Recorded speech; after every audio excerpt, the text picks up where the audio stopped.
2024, 5/20. Beep detected special bloodline limit of the host, Sharingan. Detected high difficulty for Sharingan awakening system simplifying. Simplified successfully. Sharingan auto-upgrading host awakens with Two-Tomoe at birth, Three-Tomoe at age 5 Mangekyō at 10 eternal Mangekyō at 15. Lin Shen listened to the electronic voice in his mind, struggling to open his eyes, but finding himself unable. What the hell? Where am I? Beep host has transmigrated into the Naruto world and awakened the simplification system. Current status, unborn. Lin Shen. I don't want to transmigrate. I haven't deleted the study materials on my computer's D drive. I haven't cleared my browsing history on Qua and UC. Who knows if the police will publish those when investigating my death. I die once socially after dying once physically. Start the game dying twice, what a joke. After a long while, Lin Shen calmed his agitated heart. Since we're here, let's make the best of it. He summarized 2 good news and 2 bad news. Good news, transmigrated. Bad news, not born yet. Good news, has a system. Bad news, study materials and browser history not deleted. Lin Shen asked the system in his mind. System, which clan of the Uchiha did I transmigrate into? Beep host template loaded. Host Lin Shen Uchiha Sasuke, unborn. Age -1 years. Special constitution, Indra's reincarnation. Kekkei Genkai Sharingan. Chakra nature, lightning fire. Looking at the simple panel, he knew he had transmigrated into Uchiha Sasuke, not bad. Handsome, good with women, and one of the main characters. Thinking of this, Lin Shen felt a wave of fatigue and fell asleep. 3 months later, with a loud cry of a newborn in the Uchiha mansion in Konoha, Lin Shen was born. Inside the delivery room, the midwife holding the tiny baby said to Uchiha Fugaku clan leader, "It's a boy." Uchiha Fugaku carefully took Sasuke, saying to Mikoto, "Madam, it's a boy. If it's a boy, let's call him Sasuke." Uchiha Sasuke. Mikoto's face was full of exhaustion. 10 months of pregnancy, finally giving birth today. The hardship is hard for ordinary people to understand. So Fugaku deeply cherished his wife. Watching the drowsy Sasuke in his arms, he felt only cuteness and comfort. The Uchiha clan finally has one more member. Hope he is as well behaved as Itachi. Sasuke drowsily opened his eyes. Fugaku looked at Sasuke, fondly grinning when he saw the baby's eyes open. But the next moment his smile froze. He couldn't believe what he saw, because Uchiha Fugaku saw 2 black Tomoe in Sasuke's red pupils. Sensing Fugaku's unusual reaction, Mikoto tugged at his sleeve and asked, "What's wrong?" Fugaku looked closely at Sasuke's eyes. In the pure crimson pupils, 2 black Tomoe lay. This is the Sharingan. I never thought my child would be born with the Sharingan, truly a chosen one. Fugaku suppressed his joy and said to Mikoto, "Sasuke was born with a Two-Tomoe Sharingan." Hearing this, Mikoto, ignoring her pain, asked, "Really?" Fugaku said excitedly, "Of course. Look, there are 2 Tomoe in Sasuke's eyes." Seeing this, Mikoto lay in bed, 2 streams of tears flowing unconsciously from the corners of her eyes. Because Sasuke had such talent, she was happy for him. Fugaku immediately decided the entire Uchiha clan would hold a 3-day feast to celebrate Sasuke's birth. It's no wonder Fugaku reacted so strongly, because the Uchiha clan's Kekkei Genkai is extremely special. You need great mental stimulation to have a chance to awaken, and some Uchiha never awakened the Sharingan in their lifetime. But Sasuke was born with a Two-Tomoe Sharingan. Such a starting point is incredibly high. Next step is Three-Tomoe, then Mangekyō. A child born with Two-Tomoe Sharingan has never appeared in Uchiha history. Sasuke's talent is even higher than that of the Uchiha clan's ancestor Madara. That's also why Fugaku was happy and relieved. The most important thing is, Fugaku saw in Sasuke the hope of the Uchiha clan's revival. Sasuke's body flows with the blood of the Uchiha. His surname is also Uchiha. This is the unbreakable bond between him and the Uchiha. In Fugaku's eyes, Sasuke, born with the Two-Tomoe Sharingan, is the candidate for the next clan leader and the hope to restore the Uchiha's former glory. As the Uchiha clan celebrated Sasuke's birth, a figure with disheveled hair and an orange tiger-striped mask flickered through the darkness and vanished. Foolish Uchiha clan. In the darkness, a crimson glint also flashed, and no one in the Uchiha clan noticed that figure. Meanwhile, in Sasuke's room, Uchiha Itachi held the young Sasuke, with gentle eyes, his gaze full of affection. Uchiha Itachi was exceptionally mature for his age. At a young age, he had followed his father to the battlefield of the Third Great Ninja War, where he witnessed clansmen dying beside him and enemies falling by his own blade. He had grown accustomed to death. Yet this was the first time he witnessed the birth of life. The birth of life was so wondrous a miracle in itself. Sasuke, sucking his fingers, stared at Uchiha Itachi, who held him. Since birth, although he possessed the mind of an adult, he was hindered by his physical limitations and could not express himself well. Thus, Sasuke rarely cried except for the moment he was born, when the midwife spanked him into crying. Because a newborn's skin is extremely sensitive, a slight pain felt like agony to Sasuke. Time flew by, and in the blink of an eye 3 months had passed. Unlike other children, Sasuke had already learned to crawl and could vaguely utter a few words. Father, mother, older brother. This undoubtedly made Uchiha Fugaku, Uchiha Mikoto, and Itachi very happy. However, danger approached silently. Because the Uchiha clan were descendants of Uchiha Madara, the second Hokage Senju Tobirama had always disliked the Uchiha. By the time of the third Hokage Yuan Fei risen, he went even further, relocating the Uchiha clan to the outskirts of Mai, then stripping their power and reducing them to the Mai police force. Uchiha Fugaku was the head of the Mai police force. At that moment in the streets of Mai, a spatial distortion suddenly rippled through the dark alley, and a figure in a hooded robe with a tiger-striped mask appeared. Uchiha Obito's eyes were devoid of any emotion. He murmured, "A false world has no reason to exist." The next moment Obito bent down, slapped the ground with one hand, and shouted, summoning jutsu. Under the light of a silver moon in the sky, the Nine Tails descended instantly, its eyes filled with brutality. Its nine tails wildly rampaged, destroying the surrounding buildings. Meanwhile, Uchiha Obito vanished silently and appeared on a distant high platform, quietly watching the scene. Uchiha clan Mai police force. Fugaku, who was on duty, suddenly heard a loud explosion in the distance. He looked up. In the center of Mai, an orange-furred nine-tailed demon fox was wreaking havoc. The Nine Tails had been released. Fuyu's lips curled slightly. Though he did not know who had done it, it was beneficial to the Uchiha clan.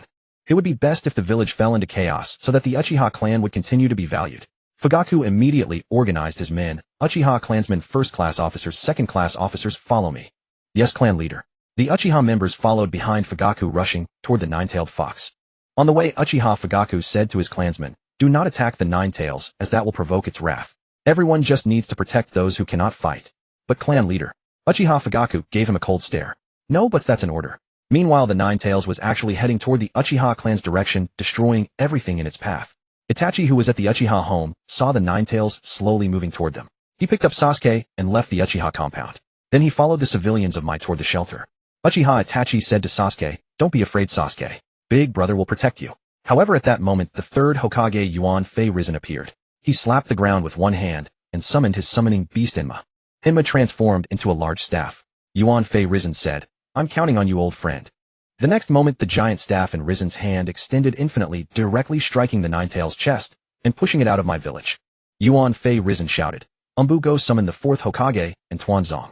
An Umbu member replied, "Lord Third, the fourth Hokage is already on the battlefield. Lord Tuanzong's whereabouts are unknown." Yuan Fei risen said angrily that Tuanzong, whenever the village is in crisis, he disappears.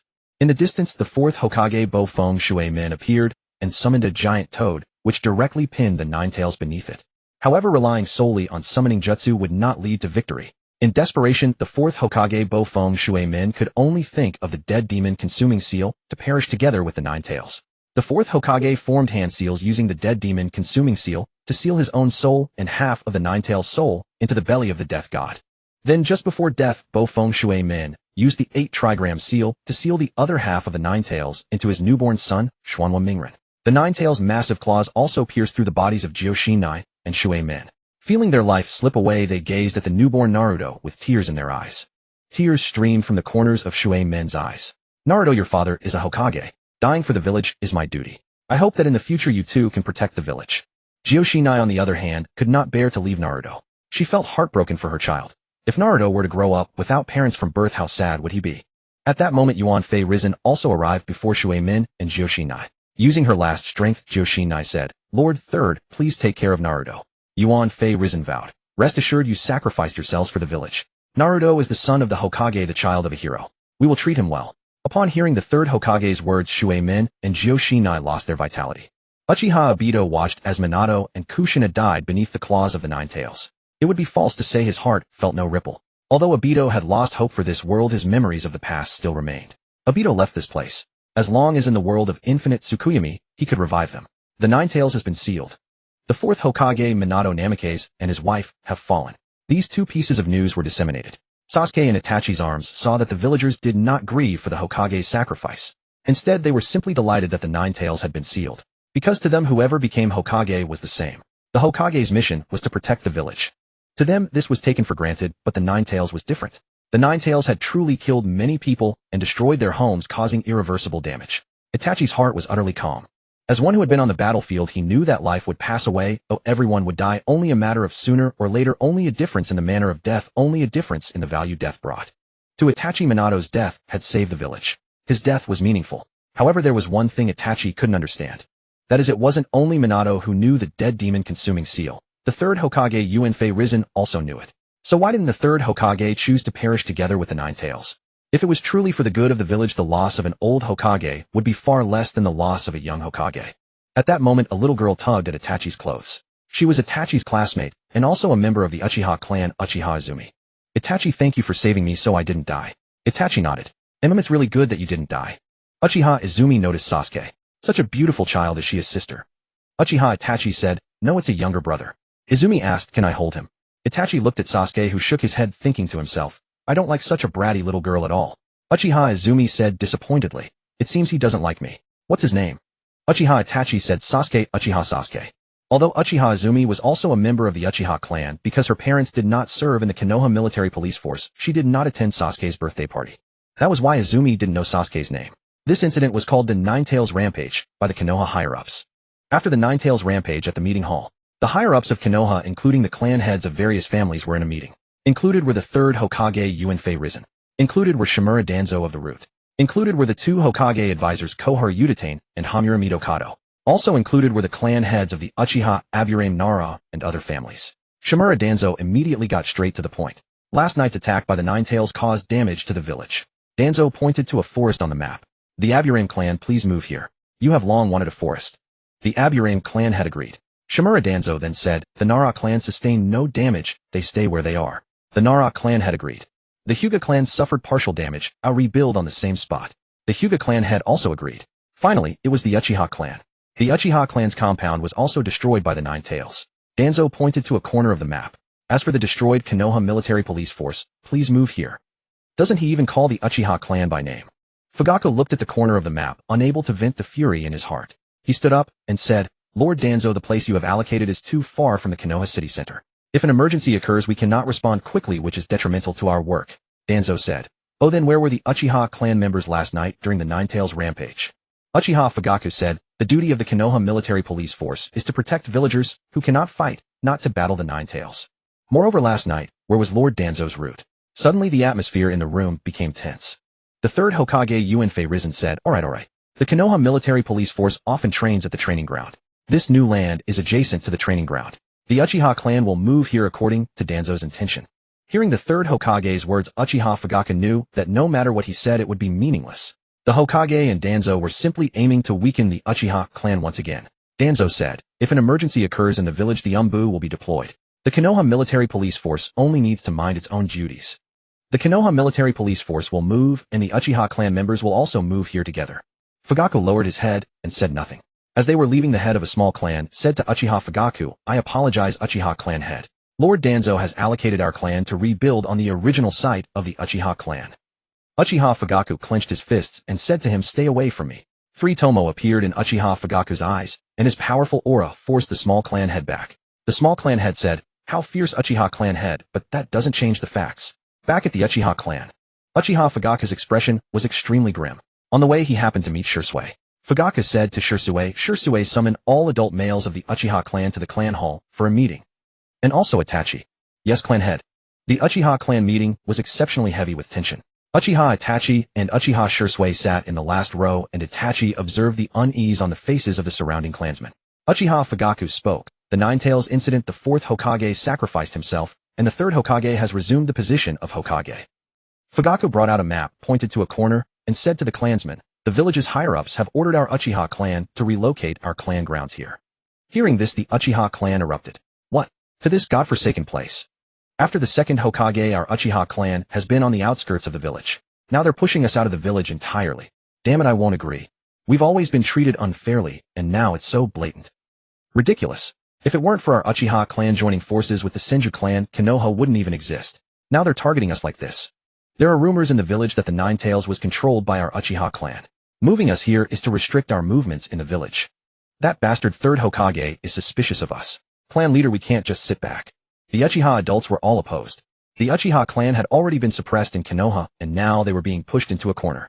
This was unbearable for the Uchiha members.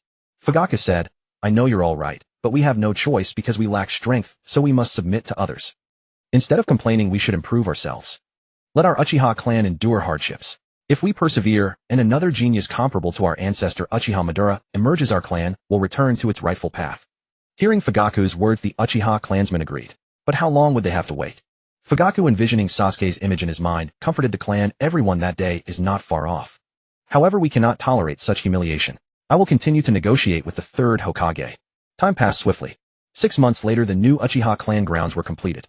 The environment was pleasant with a large lake and fresh air. The quiet surroundings were conducive to training. Yet the tall buildings in the distance seemed to be watching over the Uchiha clan. Sasuke was learning to walk babbling. Fugaku's eyes always showed tenderness and ambition when he saw Sasuke, for Sasuke was the hope of the Uchiha clan. This year Itachi reached the age to enter the Ninja Academy, and Shisui joined the Umbu. The Uchiha clan had 3 geniuses emerging at the same time. This was undoubtedly a good thing. Itachi lived up to Fugaku's expectations, achieving top marks in every subject at the academy. Thus Itachi graduated from the Ninja Academy in just 1 year and officially became a genin. Time flew by, and 4 years passed. Itachi rarely came home due to his Umbu duties. Occasionally he would bring treats for Sasuke and teach him some jutsu. Sasuke lay on the rooftop growing older but increasingly worried. It seemed the next crisis in his life, the night of the Uchiha clan's massacre, was approaching. His good brother would kill everyone except him. Sasuke didn't want this to happen again, as he had been reincarnated for nearly 5 years and had deep bonds with his parents. Moreover, the Uchiha clansmen regarded Sasuke as the hope for the clan's revival and treated him well. Sasuke remembered the kindness of the Uchiha elders and selfishly did not want them to die. There were clearly better solutions. Why annihilate the Uchiha clan? His brother Itachi was too extreme. Opening the system interface. Ding opened successfully. Host Uchiha Sasuke. Age 4. Special Constitution Indra's Reincarnation Chakra Affinity. Kekkei Genkai Sharingan Two-Tomoe. Chakra Nature's Lightning Fire. Sasuke calculated that his 5th birthday was a few days away. At that time he would awaken the Three-Tomoe Sharingan, which would intimidate the restless clansmen who had lost confidence in him.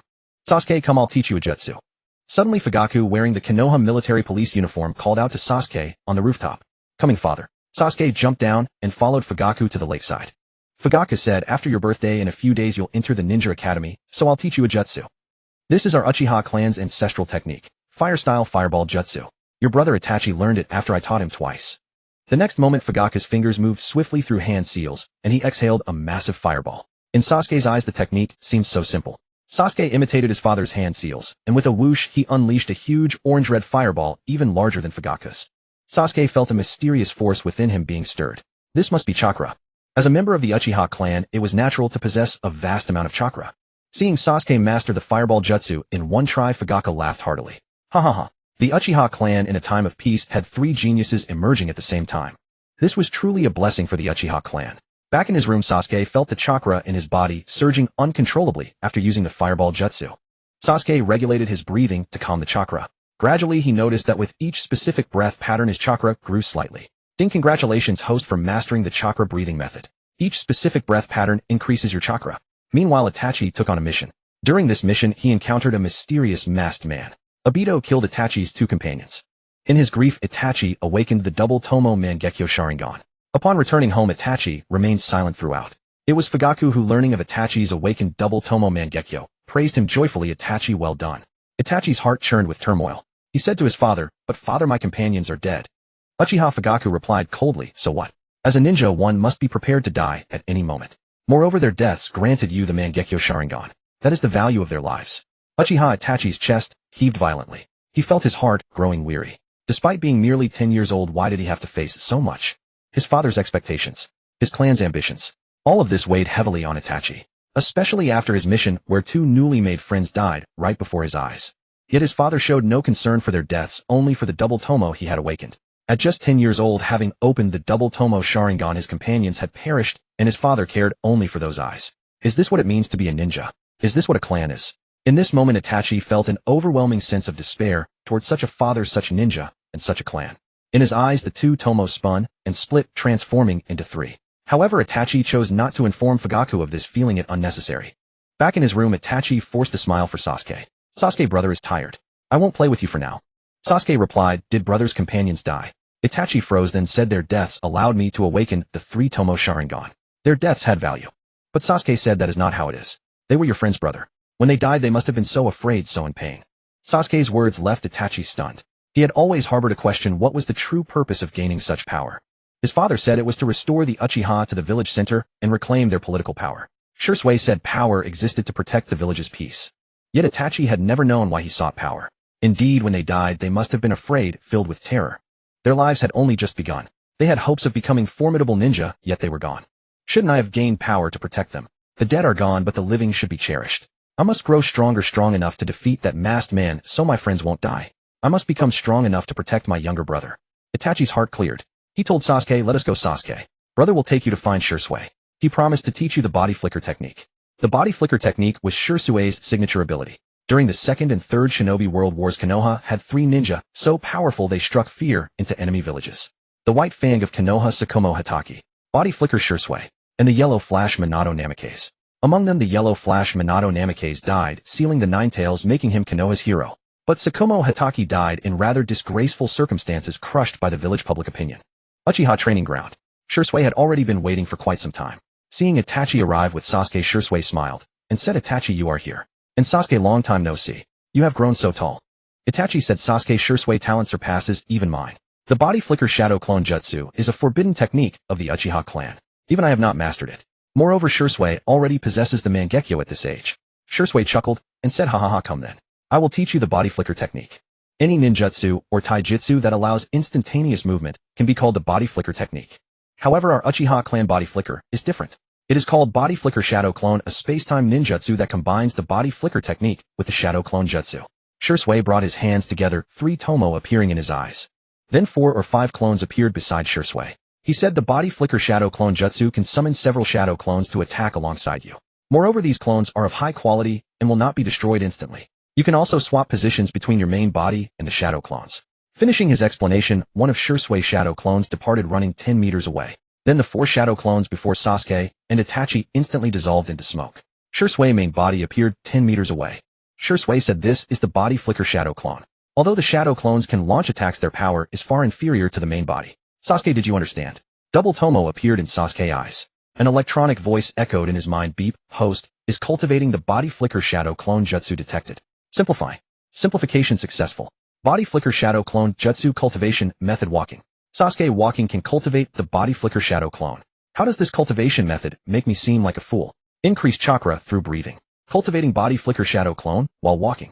Sasuke took a few steps following along and began forming hand signs rapidly. Then a shadow clone appeared beside Sasuke. With a thought, Sasuke swapped positions with the clone. However, while his main body arrived, the shadow clone collapsed during the position swap. Seeing this, Shisui was greatly astonished. Sasuke is the true genius. When I learned the body flicker shadow clone, it took me a week. Sasuke watched it once and mastered it. The shadow clone merely lacked sufficient strength, which is why it collapsed. Sasuke just needs to train harder. After Itachi returned Sasuke home, he came back to the training ground. However, this time, both their faces showed deep concern. Shisui said 4 years ago the clan leader proposed the plan to cultivate the second Uchiha Madara. Everyone in the clan sees Sasuke as the hope of their rise, but now some in the clan can no longer wait. Itachi also said indeed the village has already begun to guard against the Uchiha. The village was on edge with rumors everywhere that the Uchiha clan was about to rebel. Even the village's high-ranking officials were alarmed.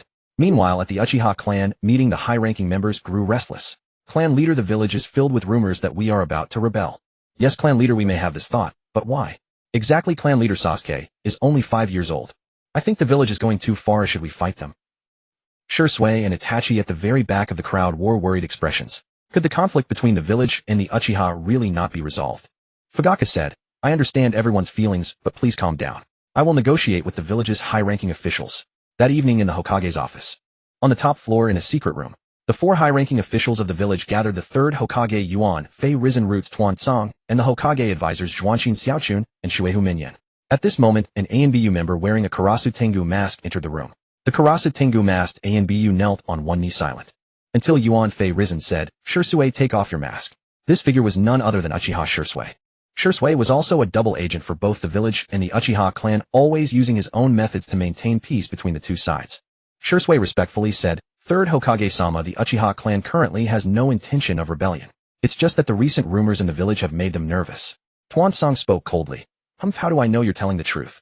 Shisui. The 3rd Hokage said, Tuan Song, enough. I trust Shisui. Also Shisui, if the Uchiha really rebel, what are the chances of the clan defeating the village? Shisui said, at most 10%. Moreover, the Uchiha clan will never rebel. If they do rebel, I will use my Koto Amatsukami to control the clan leader and make them abandon the idea. Hearing Shisui's words, Tuan Song seemed eager and asked, even if it means bearing the infamy of using Jinjutsu on your own clan? Shisui firmly said, yes, as long as I can maintain peace between the two sides, I will bear the infamy without hesitation. The 3rd Hokage knew Tuan Song's thoughts, to exterminate them all. But the 3rd Hokage did not think that way. Unless absolutely necessary, he would not wipe out the Uchiha clan, as that would disrupt the village's balance. Alright, do as you say. Shisui left the Hokage's office. His face was full of joy. Because for the time being Konoha would not take action against the Uchiha. In that case, he only needed to persuade the clan leader. Moreover, the clan leader was also inclined to nurture Sasuke. In this way there would be at least 10 years of peace between the Uchiha and Konoha. But at that moment countless kunai flew from the forest behind him aimed at Shisui. After evading using the body flicker technique, Shisui discovered that the attackers were Tuansong's subordinates members of Root. Shisui lured the enemies to an open area outside the forest, and Tuansong also emerged from the woods. Shisui demanded, "The Hokage just agreed to my plan, so why are you attacking me?"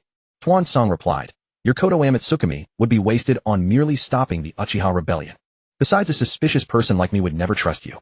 Moreover, as long as the Uchiha clan exists, the village's suspicion of them will never disappear. Even if you succeed temporarily, it's only for now. You cannot guarantee that the Uchiha won't rebel in the future. The best way to solve the problem is to wipe out the Uchiha clan completely. That has always been my thought."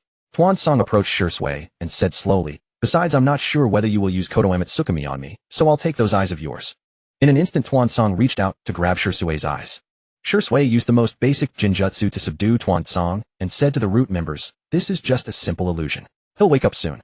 I will still follow the third Hokage's will." After saying that, Shisui intended to leave. However, at the critical moment, Tuansong directly killed himself, and then the revival effect of Izanagi cancelled the Jinjutsu's control. Tuansong's sudden appearance caught Shisui off guard. He then gouged out Shisui's right eye. Shisui wanted to resist, but he represented the Uchiha. Behind Tuansong stood Konoha. If he attacked Tuansong, it would mean the Uchiha were declaring war on Konoha. Helpless Shisui could only use the body flicker technique to escape. While fleeing, Shisui saw that Tuansong's eye was actually a Sharingan, and seeing it lose its color, Shisui realized that Tuansong had used the Uchiha's forbidden technique Izanagi. Seeing Shisui escape, Tuansong said, "Shisui is injured. He can't run far. After him." Sure enough, the Root members spotted Shisui not far away. Shisui was strong, but he had limitations, and he had just been poisoned. That cunning old fox Tuansong had poison on his fingers.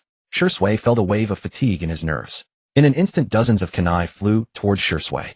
Shisui knew he couldn't die. He needed to report this information to Itachi. The next moment green chakra flickered in Shisui's left eye, and the chakra condensed into a huge half-body Susanoo blocking the kunai. Shisui then used the body flicker technique again to escape. After Tuansong arrived, he asked Root, "You didn't catch him?" Tuansong-sama Shisui can use Susanoo. He escaped with the body flicker. Hearing the word Susanoo, Tuansong frowned slightly. Can he activate Susanoo with just one eye? What a troublesome fellow. But I have obtained one of Shisui's eyes, so it's still somewhat of a gain. The sky was growing darker. Shisui could feel his vision blurring. Finally, he collapsed before a forest. He fell, but into Itachi's arms. Shisui was surprised. "Itachi, why are you here?" Itachi said, "I guessed you were in danger. Was it Danzo?" Shisui nodded yes. "I convinced the third Hokage, but Danzo didn't trust me. He took one of my eyes. Because of my Uchiha identity, I couldn't strike him." Itachi nodded, "I understand. Let's go back first." Shisui gave a bitter smile and said, "Itachi, I can't go back. Danzo will surely spread the news. Then the Uchiha will no longer trust me, and neither will the third Hokage." Shisui staggered to the cliff's edge. He said to Itachi, "Itachi, the village's suspicion of the Uchiha clan will never disappear, nor will the Uchiha's ambition recede. My right eye has been taken. Now I give you my left eye." So saying, Shisui plucked out his left eye and handed it to Itachi. Itachi remained silent. Shisui smiled faintly, then leaped from the cliff. Itachi watched his figure vanish below, tears streaming from his eyes. In the next instant, Three-Tomoe appeared, merged, and transformed. The Mangekyō Sharingan emerged. Itachi had awakened the Mangekyō at the age of 10. Meanwhile, on the other side, 2 hours earlier, Sasuke had been feeling restless. Sasuke found Fugaku and said, "Father, let's go for a walk by the Nanga River." Fugaku replied, "Be good, father is busy." Sasuke tugged at Fugaku's sleeve. Relenting, Fugaku said, "Fine, but only for a little while." By the Nanga River, one side was a towering cliff, the other rugged rocks. Sasuke walked on the rocks, lost in thought. Even with his simplified system, he couldn't accumulate enough strength to oppose Danzo anytime soon. So he had to rely on his father. According to the original story, Shisui should have convinced the third Hokage, but Danzo was not convinced.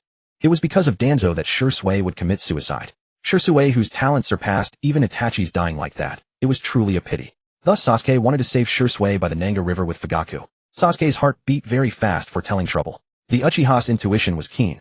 Suddenly a sound of wind came from above. Sasuke saw a figure falling from the cliff. He exclaimed excitedly, "Father, someone fell." Fugaku frowned. "What's that to me?"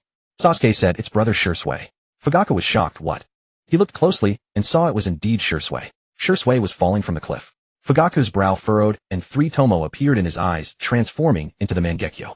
Then in Sasuke's sight, Fugaku leaped into the air. Perhaps it was Sasuke's illusion, but he felt Fugaku's descent was very, very slow. Until Shisui fell beside Fugaku, his descent also slowed. Fugaku seized the opportunity to catch Shui and landed safely. Shui was already unconscious from poison. Seeing that both of his eyes had been gouged out, Fugaku was furious. He roared, "This is an outrage." Then Fugaku carried Shui and rushed toward the Uchiha compound. Shui must not die, neither for public nor private reasons. Publicly, Shui was a genius of the Uchiha clan. Privately, he was a junior Fugaku admired. On the way, Sasuke couldn't help asking, "Father, what is the ability of your Mangekyō?" Fugaku replied, "It's no secret. My Mangekyō Sharingan's dojutsu is called Aminoto Kotachi. The left eye accelerates time by 3 times within a 3-meter radius around me. The right eye decelerates time by 3 times in the same range. That's why I fell so slowly earlier." Back at the Uchiha compound, Fugaku summoned a doctor to treat Shusui's wounds. The doctor adjusted his glasses and asked, "Who injured him like this?" Fugaku's expression darkened. "I don't know. Probably the Konoha higher-ups." Meanwhile, on the other side, Itachi walked home with sorrow in his eyes. On the way, an Uchiha elder asked, "Itachi, you're back. Why such a gloomy face?" Itachi looked up, his Mangekyō Sharingan blazing. "Mangekyō, Itachi, you awakened it." But Itachi said coldly, "Shursui is dead." "What?" The news of Shursui's death spread quickly through the clan. All the adult clansmen surrounded Itachi. "Itachi, how did Shursui die? Itachi, why didn't you save him? Did you kill him, oi?" Itachi cast a glance at them, instantly activating a genjutsu, and left this sorrowful place. Itachi now felt utter disgust for these clansmen who bore the same Uchiha name. Fugaku arrived and saw everyone standing still with vacant eyes. As the Uchiha clan head, he immediately recognized they were under a genjutsu. Fugaku used his ocular power to release them and asked one clansman, "Takahito, who put you under genjutsu?" Uchiha Takahito was stunned for a moment. He had been scolding Itachi just now, and it was all genjutsu. Enraged, he began complaining to Fugaku, "Clan head Itachi awakened the Mangekyō, and now he doesn't respect his uncle. You must do justice for me." Fugaku was first stunned, then delighted. Itachi awakened the Mangekyō. Then he said coldly to Takahito, "Takahito, know your place. Itachi has awakened the Mangekyō. Understand your position." Fugaku's words sent a chill down Takahito's spine. Indeed, this was the Uchiha. Itachi had awakened the Mangekyō, so his status was naturally higher than his. He had been wrong. He had always tried to lecture Itachi as an elder, but what right did he have? Itachi was a genius who had awakened the Mangekyō Sharingan at the age of 10. Fugaku found the disheartened Itachi. Itachi had already lost faith in his clan. The only things that could still stir any emotional connection to the Uchiha clan within him were Sasuke and the very surname Uchiha. Itachi sensed his father's presence. He did not tell his father that he had awakened the Mangekyō Sharingan. Instead, he said, "Father, Shursui is dead." Fugaku, however, replied, "I saved him." Itachi spun around, his face a mask of shock. "Father, what did you say?" Fugaku explained, "This evening Sasuke insisted on walking by the Naka River. I went with him and happened upon Shursui about to jump off the cliff." "Itachi, tell me what is going on." A flicker of anger surfaced on Itachi's face. "It was Danzo," he said. Then Itachi recounted everything about Shursui's situation to his father in full detail. After listening, Fugaku remained expressionless, but the anger within him was unmistakable. Fugaku addressed Itachi, "You and Shursui joined the Umbu, and I know you both considered not just the clan's interests but also the village's. You've always been considerate of the village. But Shursui, who was so considerate of the village, ended up having his eye gouged out by Danzo. Itachi, promise me. Today come with me to the root headquarters and demand justice for him, won't you?" Itachi nodded. As long as there was no clan rebellion, seeking justice for Shursui was something he welcomed. Back at the Uchiha compound, Fugaku shouted, "Fellow Uchiha clansmen, Danzo is responsible for Shursui's death. He took Shursui's eye, the Koto Amatsukami. The Uchiha clan will not be bullied like this. All clansmen with the Three-Tomoe Sharingan step forward. You will accompany me to the root headquarters." In total, 18 Uchiha clan members had awakened the Three-Tomoe Sharingan. Including Fugaku and Itachi, they numbered 20. 20 Uchiha dressed in the Konoha military police uniforms marched toward the Hokage's office. Meanwhile, in the Hokage's office, in a dimly lit room, the third Hokage and Danzo sat facing each other. Danzo spoke first. "Sarutobi Shursui is dead. He was poisoned by the salamander's toxin. He couldn't have survived." Hiruzen, Sarutobi frowned. "You killed him?" Danzo nodded without a hint of hesitation. "Yes, I killed him. I didn't trust Shursui. I feared he might use his Koto Amatsukami against me, or even you, so I eliminated him." Hiruzen Sarutobi slammed his hand on the desk and roared, "Danzo, do you have any idea how important a clan member with the Mangekyō Sharingan is to the Uchiha? Aren't you afraid they might rebel? Do you realize how troublesome the Uchiha clan can be? And if we go to war with them, the Hidden Cloud and Hidden Stone villages will surely take advantage of our weakness. Danzo, do you have any idea what you've done?" Shimura Danzo said slowly, "Don't fret, Sarutobi. If the Uchiha clan were as formidable as they once were, I wouldn't have dared to scheme against Shursui. But now, with only Fugaku having awakened the Mangekyō, what do we have to fear?" Suddenly, an Umbu member wearing a mask appeared and reported to Hiruzen Sarutobi, "Lord Third, 20 Uchiha members are approaching the Hokage building." The third Hokage shot Danzo a glare. "You said the Uchiha wouldn't dare to rebel. Then what is the purpose of their coming in such numbers? Tell me, damn it. Danzo remained silent for a moment, then ordered the Umbu go and mobilize the root forces. Have them surround the Uchiha clan from the shadows. Yes, Lord Danzo. Hiruzen Sarutobi and Shimura Danzo stepped out in front of the Hokage building facing the Uchiha clan, led by Fugaku. The third Hokage tried to maintain his authority, saying sternly, Fugaku, take your clansmen and go home now. I'll pretend tonight never happened. Fugaku stepped forward, his Three-Tomoe Sharingan swirling into the Mangekyō pattern. Ignoring the third, Fugaku addressed Danzo directly, Lord Danzo, are you going too far? Do you really think the Uchiha clan is so easily pushed around? Shimura Danzo remained silent. The third Hokage frowned. Is the Uchiha clan planning a rebellion? Fugaku shouted, Lord Third. For all these years the Uchiha clan has been suppressed. I've said nothing. But now this Shimura Danzo has unjustly gouged out Shirsue's eye and killed him. The Uchiha clan will not tolerate this. Shimura Danzo raised his hand, root move out. In an instant masked figures appeared on the rooftops of the surrounding buildings. Danzo declared, the Uchiha clan is suspected of rebellion. Kill them on sight. Itachi retorted, Lord Danzo, who is the Hokage here, you, or the third? Danzo was taken aback. Indeed, he had no such authority. He glanced at Hiruzen Sarutobi, whose expression was conflicted. Today, by coming here, the Uchiha clan had shown their discontent with the status quo. They would be a threat in the future. However, if he were to attack the Uchiha now, other villages might take advantage of the situation. Unless he could find a way to eliminate the Uchiha clan with almost no losses. The third Hokage racked his brain, but could not come up with such a plan. Finally, he said, what exactly do you Uchiha want? Fugaku said, it's simple. We want Danzo to return Shirsue's eye. Danzo replied without hesitation, absolutely not. Impossible. Even Itachi could no longer hold back. Why not? It was Shirsue's eye, a possession of the Uchiha. You killed him, and still we can't even get his eye back. As time passed, more and more people gathered on the surrounding rooftops. Among them were the Hyuga clan's head Hayashi and his brother Hizashi. The heads of the Nara and Akimichi clans along with other prominent clan leaders of Konoha had all arrived to witness this seemingly rebellious act. They were all aware of how Danzo had killed Shirsue and taken his eye. Fugaku wasted no more words. Black chakra began to emanate from him, forming a skeletal structure that was soon covered by flesh and then adorned with a dark Karasu Tengu armor. A half-formed Susanoo materialized around him. Fugaku addressed the third Hokage, Lord Third, we only want the eye of Uchiha Shirsue. If you can't even grant us that, then don't blame the Uchiha for being unforgiving. There are no cowards in the Uchiha clan. Furthermore, our new clan compound borders the Hidden Cloud village of the Land of Lightning. If I fall here today, the surviving Uchiha will join the Hidden Cloud, because we have completely lost hope in this village of Konoha, which offers no justice. A pitch-black half-body Susanoo. Wielding a massive sword in its hand, even the third Hokage found it troublesome to deal with. The potential of the Uchiha clan was truly immense. Now the Uchiha clan led by Fugaku and the Konoha high-ranking officials led by the third Hokage began their game of chess.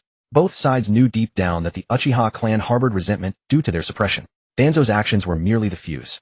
The third Hokage was weighing the pros and cons. The Root and Umbu had already surrounded the Uchiha present. If a fight broke out, the odds were in their favor. He could handle Uchiha Fugaku himself, but the aftermath of this made the third Hokage hesitant. Even if he killed the Uchiha, led by Fugaku, what about the remaining clan members? Would he have to kill them all? By then they might have already fled to the Hidden Cloud village.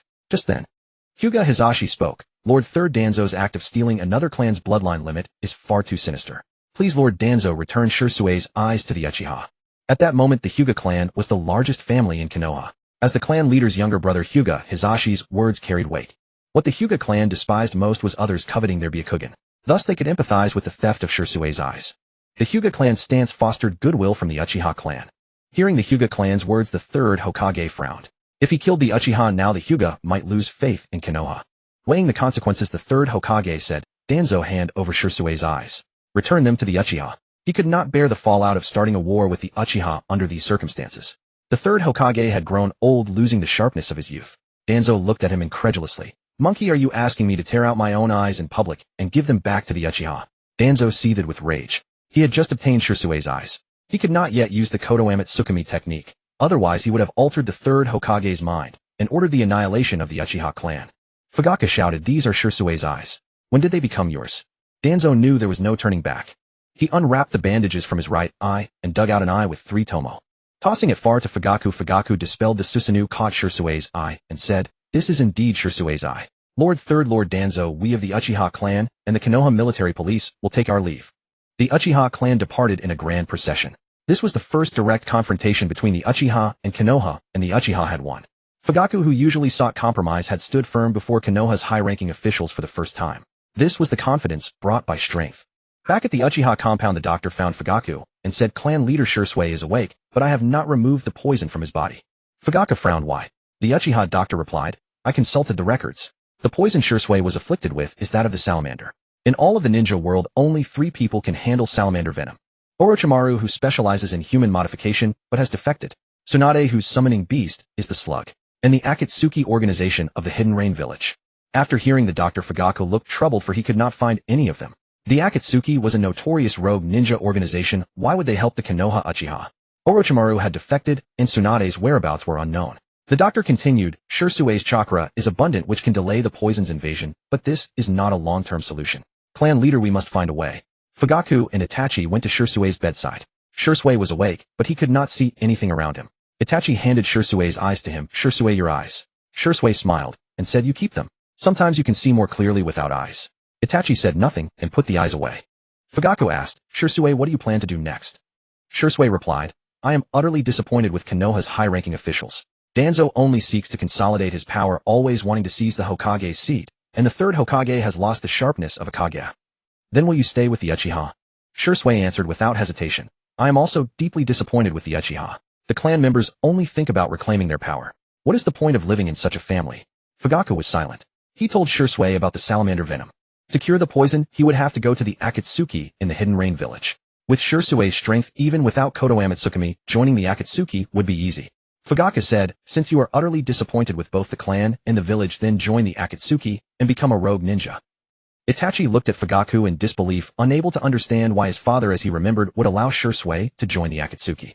Fugaku smiled, Shursui, as the Uchiha clan leader of Konoha, I do not wish for you to join the Akatsuki.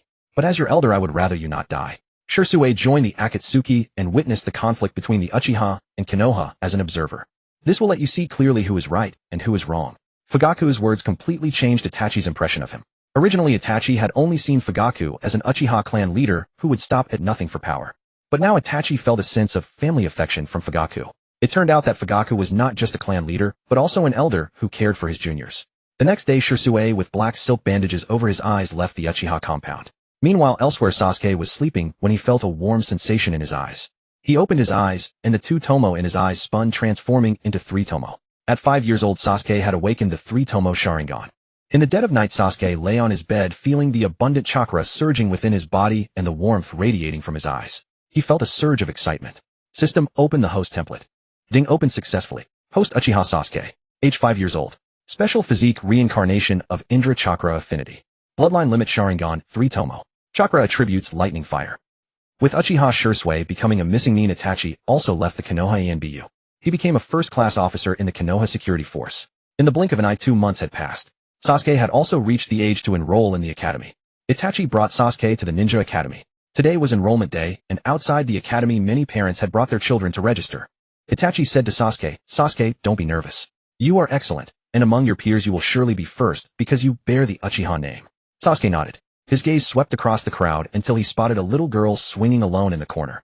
The girl had short pale lavender hair, a cute face, and most strikingly white pupils. This made her stand out among the group. In children's minds, being different meant being bullied. 4 or 5 boys surrounded Hinata. Oh, you're the Hyuga clan's little girl, aren't you? If you're from the Hyuga clan, show us your Byakugan. Why didn't your parents come to see you off? Or are you just a freak? Those eyes of yours make me sick. You're probably a monster, aren't you? Byakugan monster, haha. Hearing the cruel words from these 4 or 5 boys, Hinata felt wronged. She couldn't understand why they would bully her when she didn't even know them. Hinata looked behind her, but couldn't find any of her elders. She stepped down from the swing and retreated backward in fear. But the children pursued her relentlessly, constantly belittling Hinata. Seeing this, Sasuke thought this was the perfect moment to win Hinata's favor. He shook off his brother's hand and ran forward, shouting loudly, Hey, you bunch of trash, don't bully a girl. Hearing themselves called trash, the children suddenly turned around only to see a fist the size of a sandbag appear right in front of them. Three-Tomoe appeared in Sasuke's eyes as he stood in front of Hinata. Seeing Sasuke's Three-Tomoe Sharingan, the children were clearly afraid. Sasuke said, My eyes are different from yours too. Am I a freak as well? Bullying a girl with 4 boys, what kind of skill is that? If you're really brave, come bully me instead. You're Uchiha Sasuke, right? Don't think we're afraid. The leading boy charged at Sasuke. But in Sasuke's eyes, his speed was slower than slow motion. Sasuke kept dodging and countering. Without using any jutsu, he managed to defeat the group of children in a short time. As the commotion grew louder, the children's parents came over. A fat man, seeing his son being bullied by Sasuke, flew into a rage and wanted to attack Sasuke.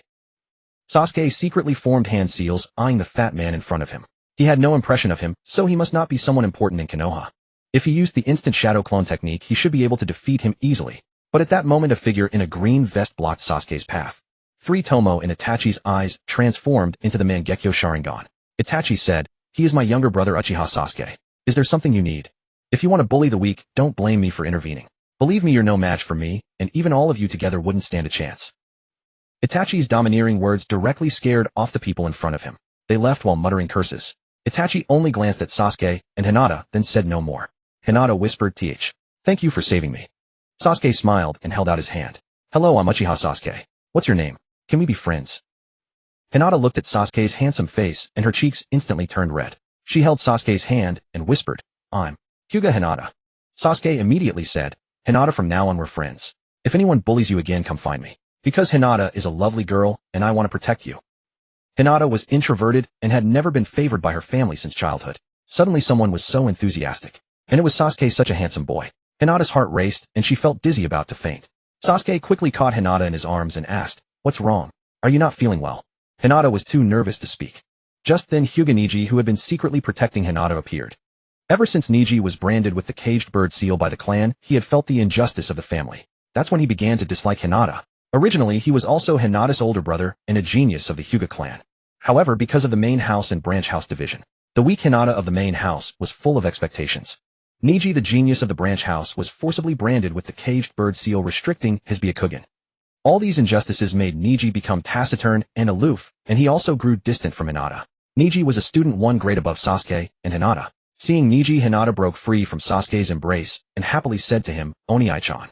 Neji replied coldly, "Let's go complete the enrollment procedures." "Yes, Oni-chan." Hinata was enthusiastic while Neji was cold.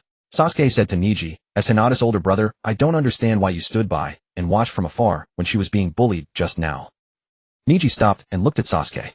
"Don't meddle in other people's business. You don't understand anything." Sasuke replied, "As an older brother, isn't it natural to protect your younger siblings? Do you even need to hesitate about this?" Neji paused for a moment, then clenched his teeth and pulled Hinata, wanting to leave. People who understand nothing shouldn't speak so boldly. At this time, Neji harbored some discontent toward his clan. However, his father was still alive, so this dissatisfaction had not yet reached its peak. Sasuke said, "I do not understand. Do not think I am unaware.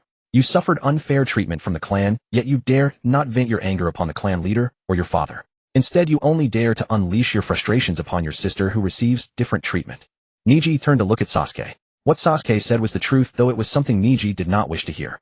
The Byakugan of the Hyuga clan possessed not only a 360-degree field of vision, but also the ability to perceive the meridians of one's opponents.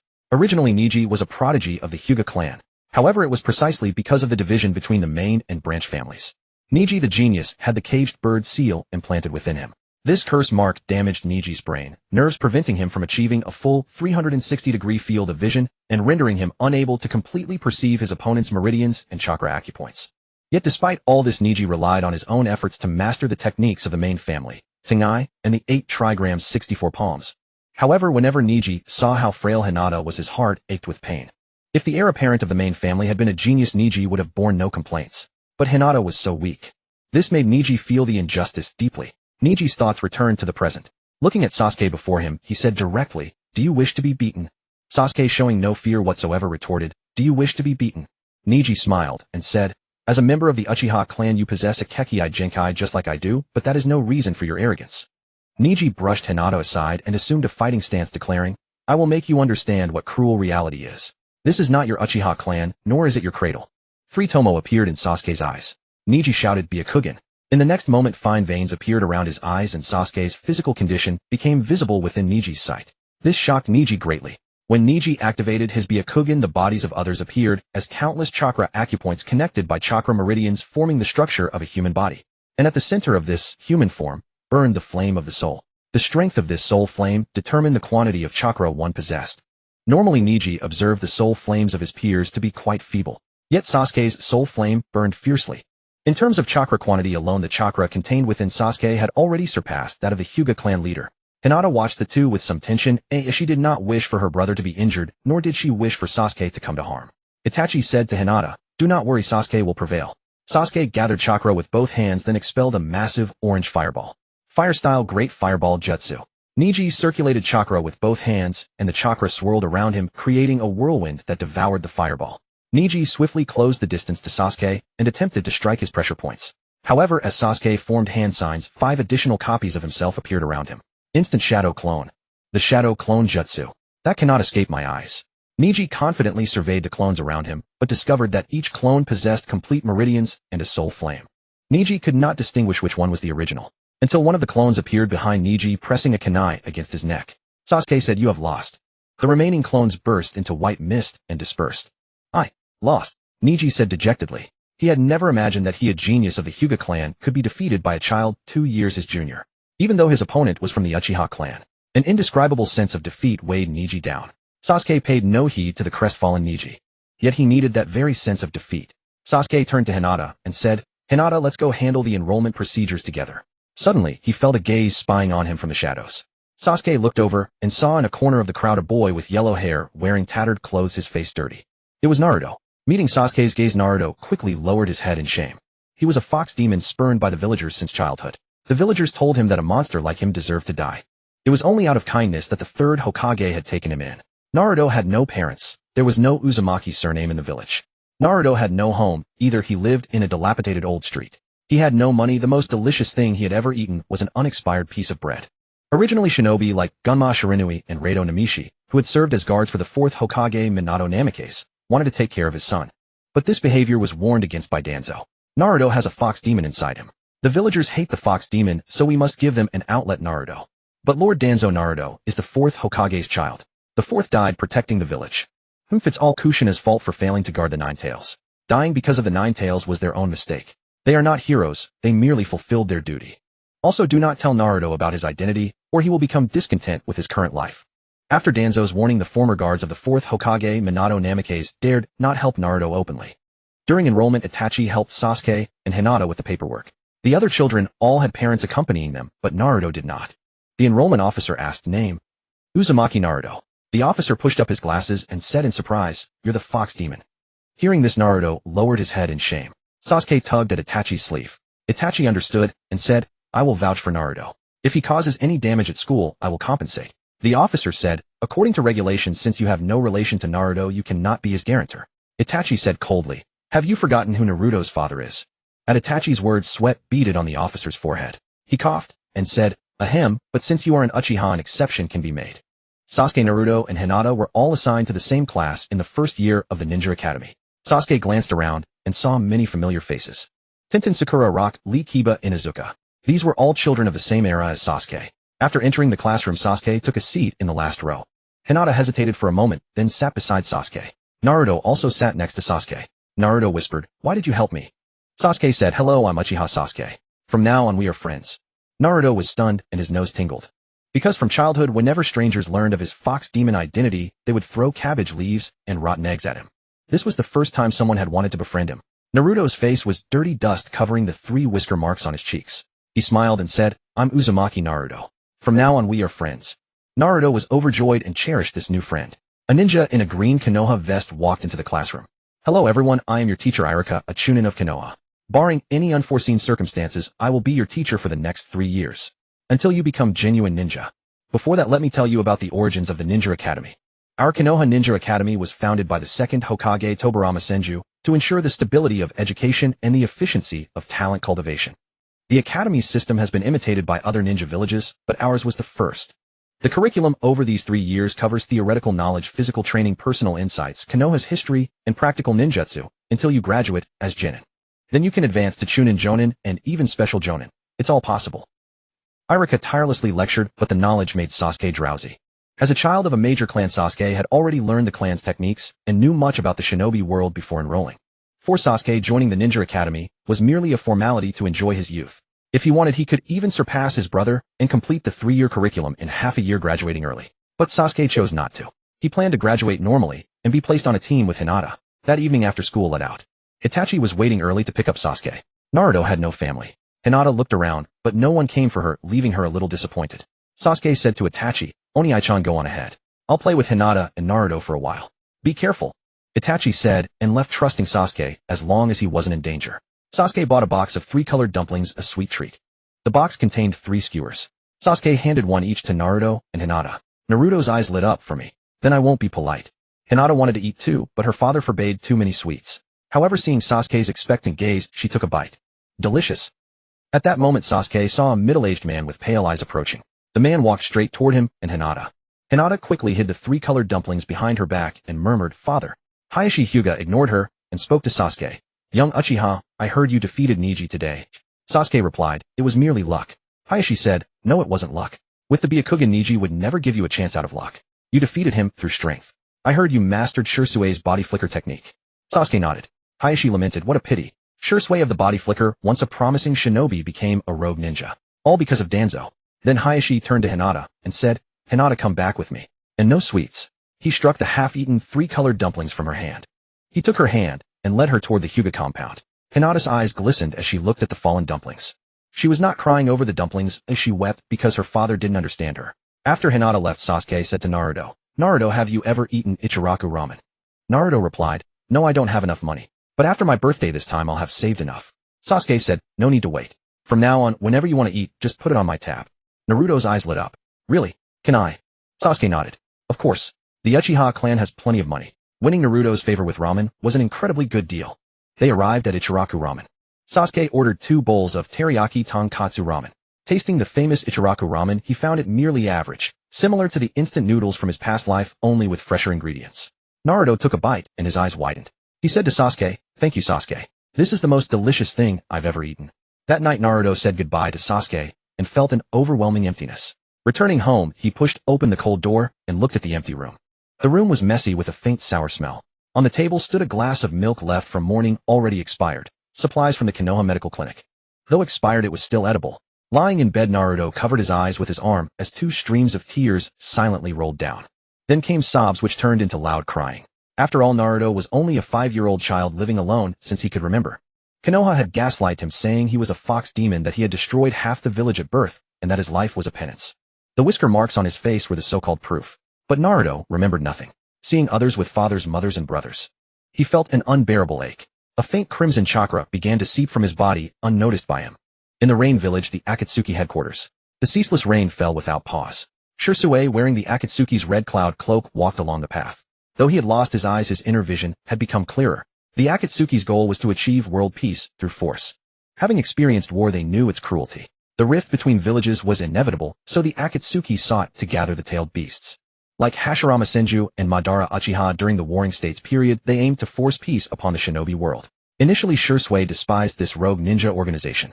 But as he interacted with them, he realized he had deeply misunderstood the Akatsuki. Moreover, the long-missing Orochimaru had also been with them all along.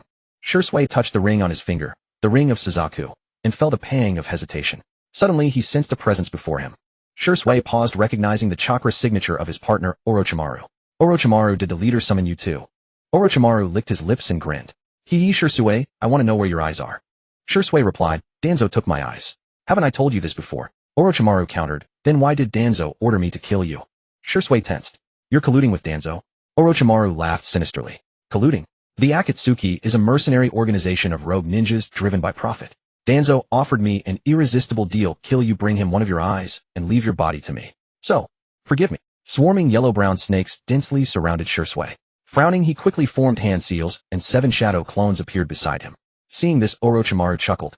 "The S-rank forbidden technique, body flicker shadow clone. But I've already studied this move." The next moment, countless snakes coiled around all of Shirsue's clones. 7 of them dissolved into white smoke, leaving only one figure. Orochimaru walked toward that figure, but a sudden whistling wind came from behind. A kunai struck his shoulder. Looking up at Shirsue, perched on a treetop, Orochimaru said, "So the real body is here." He turned his gaze to the treetop, but behind him an immense chakra pulse erupted. Green chakra enveloped Shirsue's body. The chakra condensed into a massive skeletal structure which grew tendons and then covered itself in green Krotengu armor. Standing within the half-formed Susanoo, Shirsue declared, "This is the real body." Orochimaru's eyes widened. "Hey." Staring at the green half-body Susanoo, he stammered, "Can you activate Susanoo without a Mangekyō?" Orochimaru slammed his hand on the ground. Summoning technique Manda. White smoke dissipated, revealing a massive purple serpent coiling instantly. Manda said, "Orochimaru, what do you want?" "This time I demand 100 humans." Suddenly Manda felt a chill down its spine, its scales standing on end. Turning its head, Manda saw the half-body Susanoo inches away. "Orochimaru, screw you." Orochimaru leaped into Manda's mouth. "What are you waiting for? Run." Shirsui's green Susanoo condensed a massive green chakra blade and swung at Manda. With a loud poof, Manda vanished in white smoke. Orochimaru had escaped using the reverse summoning technique. The green Susanoo dissipated. Shirsui collapsed to one knee clearly in agony. As expected, activating Susanoo without a Sharingan is too much, but this proves that even without my Mangekyō my body remembers the Susanoo. The Mangekyō is merely a key. Once Susanoo has been unlocked, the Uchiha bloodline within the body remembers it, allowing reactivation. However, doing so without the Mangekyō comes at the cost of one's life force. But to relay the intelligence back to the Uchiha clan, scaring off Orochimaru with Susanoo was the fastest method. Meanwhile, at Ryuchi Saiketsu, with a loud poof, Enma appeared out of thin air. Orochimaru climbed out of Enma's mouth drenched in sweat and slime. Enma said with a disturbed expression, "What the hell did you summon me here for?" When Enma was still a young snake, he had once seen from afar a certain blue Susanoo battling a giant wooden figure. This battle had left a profound shock on Enma's young mind. This also caused Enma to feel fear towards such enormous beings. Orochimaru chuckled. "Enma, I'll remember your 100 sacrifices." After saying this, Orochimaru walked towards the depths of Ryuchi Saiketsu. Enma said, "Orochimaru, you can't enter." "It's not like this is my first time here." 3 hours later, Orochimaru emerged from the depths of Ryuchi Saiketsu in a somewhat disheveled state. He had failed to learn Sage Mode again. Meanwhile, somewhere else, under the blood moon that night, Fugaka spoke with a gloomy expression to Itachi and Sasuke. "Itachi, Sasuke, Shirsui has sent word that Danzu is colluding with Orochimaru. Danzu wants to kill Shirsui. He covets Shirsui's eyes." Fugaka said, "I'll report this to the third. Orochimaru is a missing mean. If Danzu is colluding with Orochimaru, then the third might suppress Danzu." Sasuke said, "Father, your thinking is too naive. The third won't suppress Danzu based on your word alone. He'll just dismiss it as rumors. Besides, how much would the third believe us Uchiha anyway? Then what should we do?" Sasuke said viciously, "If we're going to do something, let's do it properly. Kill Danzu." The third's backing is nothing more than Anbu Root, the Hyuga clan, the Inazuka Nara, and Akimichi clans, as well as the Aburame clan and others. Anbu and Root can be handled by our Uchiha police force. But if the other clans unite with the third, we won't stand a chance. Especially the Hyuga clan, which has been developing in silence for so many years, their power unfathomable. Itachi nodded and said, "If we can drive a wedge between the third and the Hyuga clan, then the third won't dare to continue persecuting us Uchiha with such confidence." Unknowingly, Itachi's heart had already begun to lean towards the Uchiha. Though he didn't particularly favor the clan, his parents and younger brother were all Uchiha. As long as a delicate balance could be struck between the Uchiha and the village, it would suffice. The Konoha leadership would not dare to pressure the Uchiha clan, and the Uchiha would secure their portion of power. Both sides would remain unharmed. This was precisely what Itachi hoped to see. However, there was one more matter. Who could silently eliminate Danzu? Both Fugaku and Itachi could kill Danzu, but the challenge lay in doing so without leaving a trace. Itachi had brought up this idea. Sasuke's eyes lit up. "I actually have someone in mind, but he's not here right now. We'll need to wait a while." And driving a wedge between the Hyuga clan and the third is quite simple. We Uchiha could form an alliance through marriage with the Hyuga clan. Fugaka nodded. "That's correct. Marriage is the most direct way to establish ties between two clans, but who would it be?" Sasuke volunteered eagerly. Me. "Father, go propose on my behalf. Let me get engaged to Hinata from the Hyuga family as children." Itachi gave Sasuke a peculiar look. What audacious scheming. That abacus was clicking so loudly the beads had bounced right onto his face. However, Itachi didn't expose him. Instead, he said, "Father, Sasuke's idea is quite good. Sasuke and Hinata are about the same age, so a child engagement wouldn't be a bad arrangement." Fugaka said, "Very well. In a few days, once I've prepared the betrothal gifts, I'll take Mikoto to the Hyuga clan and propose to Hayashi." 2 days later. It was the weekend at the Hyuga clan. Hayashi and Hizashi were sitting together drinking tea. Hizashi asked Hayashi, "Brother, what do you think Uchiha Fugaka wants from us Hyuga?" Hayashi replied, "I don't know." Hizashi pressed, "But brother, during such a sensitive period with the Uchiha clan being suppressed by Konoha's leadership, should we even meet with Fugaku?" Hayashi and Hizashi were brothers, but Hayashi belonged to the main house, while Hizashi was of the branch family, meaning Hayashi held absolute authority within the Hyuga clan. Hayashi said, "We'll meet him. Why wouldn't we? Don't forget, who built Konoha? It was built by the Senju and Uchiha clans. Back then, the first Hokage Senju Hashirama and the Uchiha clan's founder Uchiha Madara alone kept the entire ninja world trembling in fear. Now the Senju clan has declined, with only Tsunade remaining as the last of their line. But the Uchiha are different. They're thriving and numerous. Another Uchiha Madara could emerge, so we must not alienate them." When Senju Hashirama was alive, the other 4 great nations behaved like obedient grandsons. But the moment he died, with that great Buddha no longer suppressing them, the Second Ninja World War erupted shortly after. This alone proves that the combat prowess of Senju Hashirama and Uchiha Madara was no empty talk.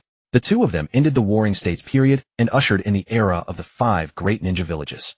The Uchiha clan's potential is enormous. The Hyuga have no desire to offend them, and would even prefer to cultivate good relations, but the Uchiha's position within the village is quite delicate right now.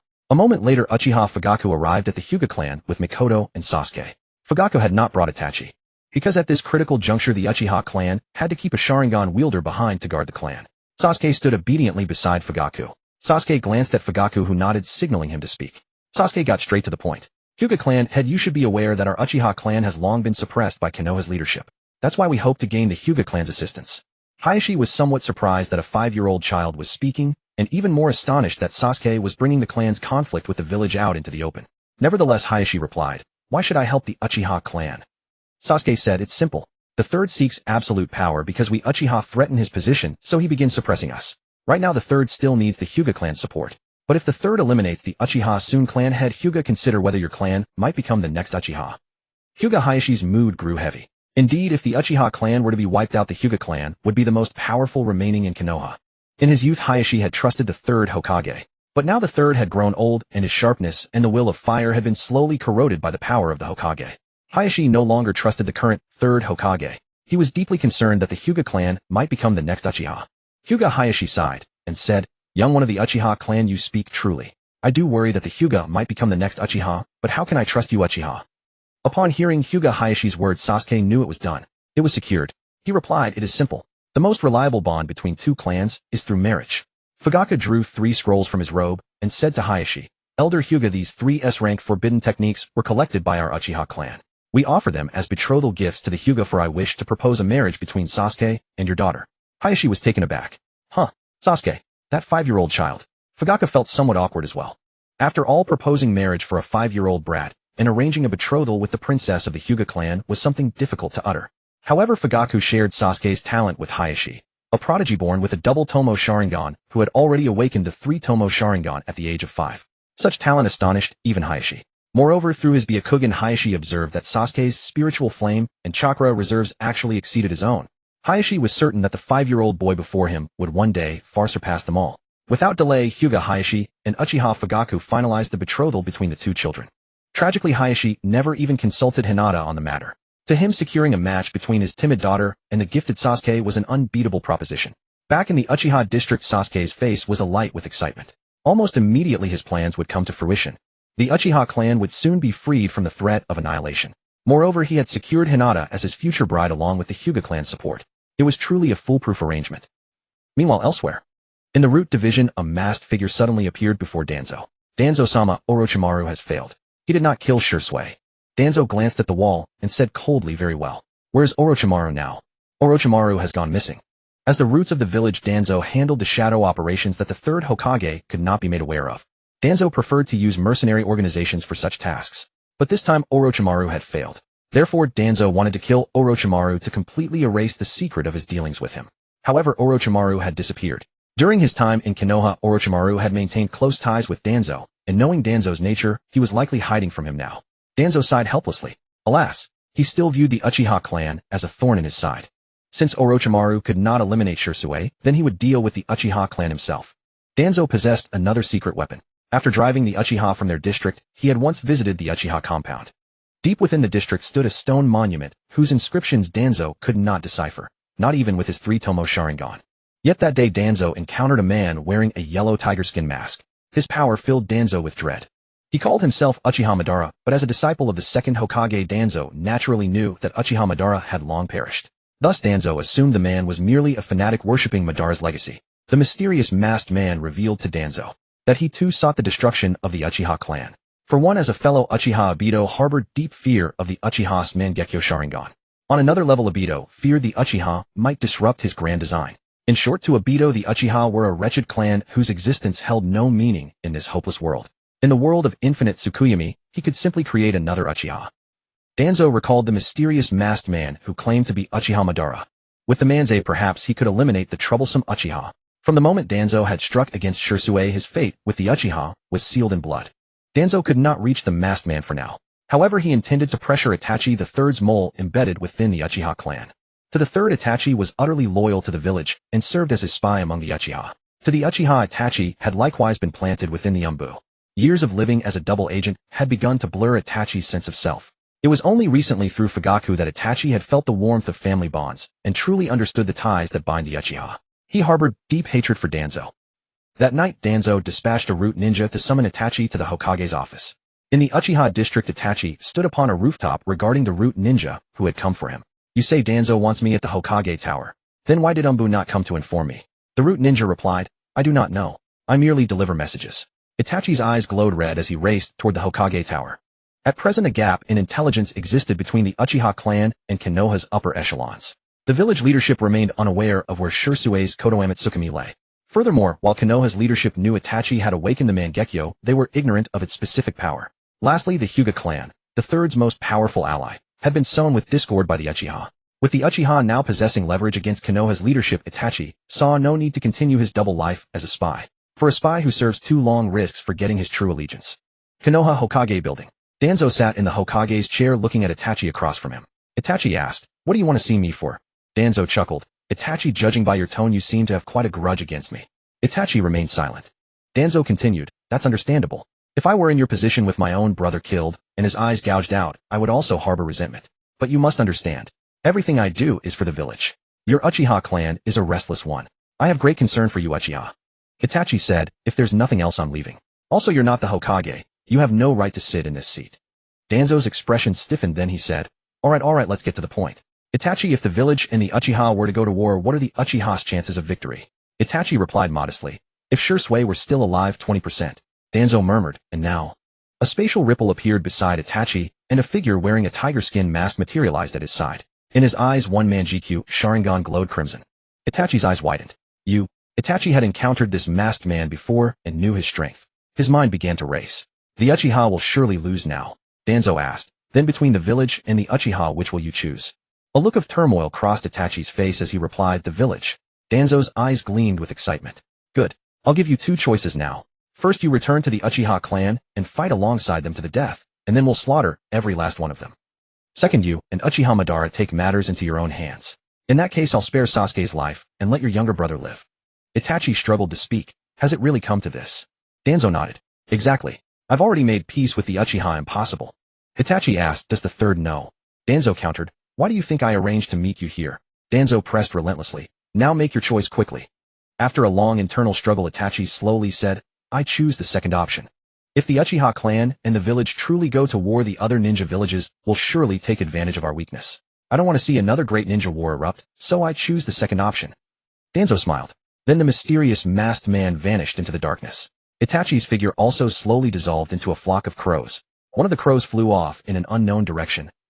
In the Uchiha district inside Sasuke's room, a pitch-black crow flew in through the window, tilting its head to look at Sasuke.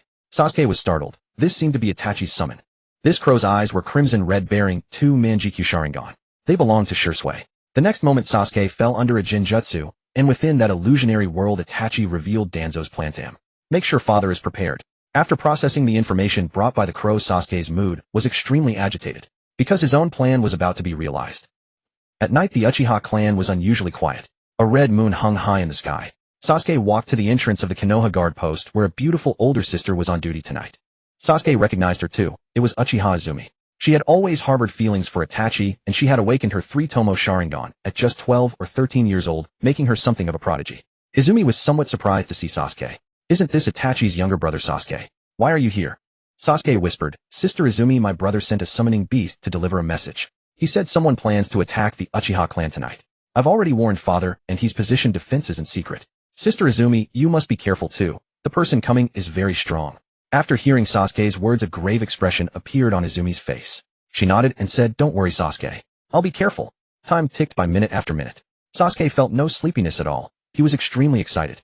Suddenly Sasuke sensed a strange fluctuation behind him, as if a gust of wind had swept through. But the windows were closed. Where was this wind coming from? Sasuke turned to look and saw the mysterious masked man wearing a dark blue robe and a tiger skin mask. Obito saw Sasuke, but ignored him, instead holding a chain and slowly walking toward Izumi. Izumi activated her Three-Tomoe Sharingan and cautiously looked at Obito. Fire-style dragon fire burning song.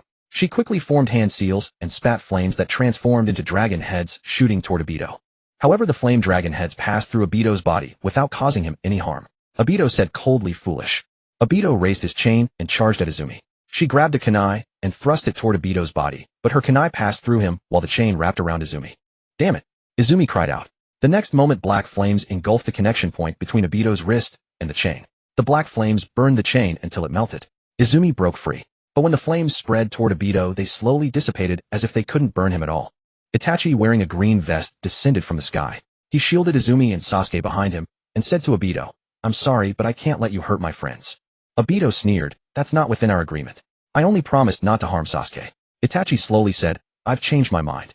The next moment, a massive pitch-black hand shattered the wall and descended from the sky. The dark Susanoo arm grabbed toward Obito, but it still passed through his body. This house was about to collapse, so Izumi carried Sasuke and left the building. Fugaka stood within his partial Susanoo, calmly watching Obito.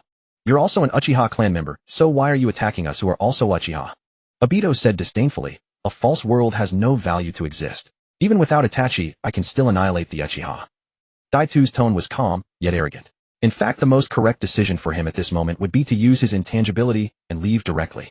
However, he seemed intent on venting his resentment and dissatisfaction with the Uchiha clan.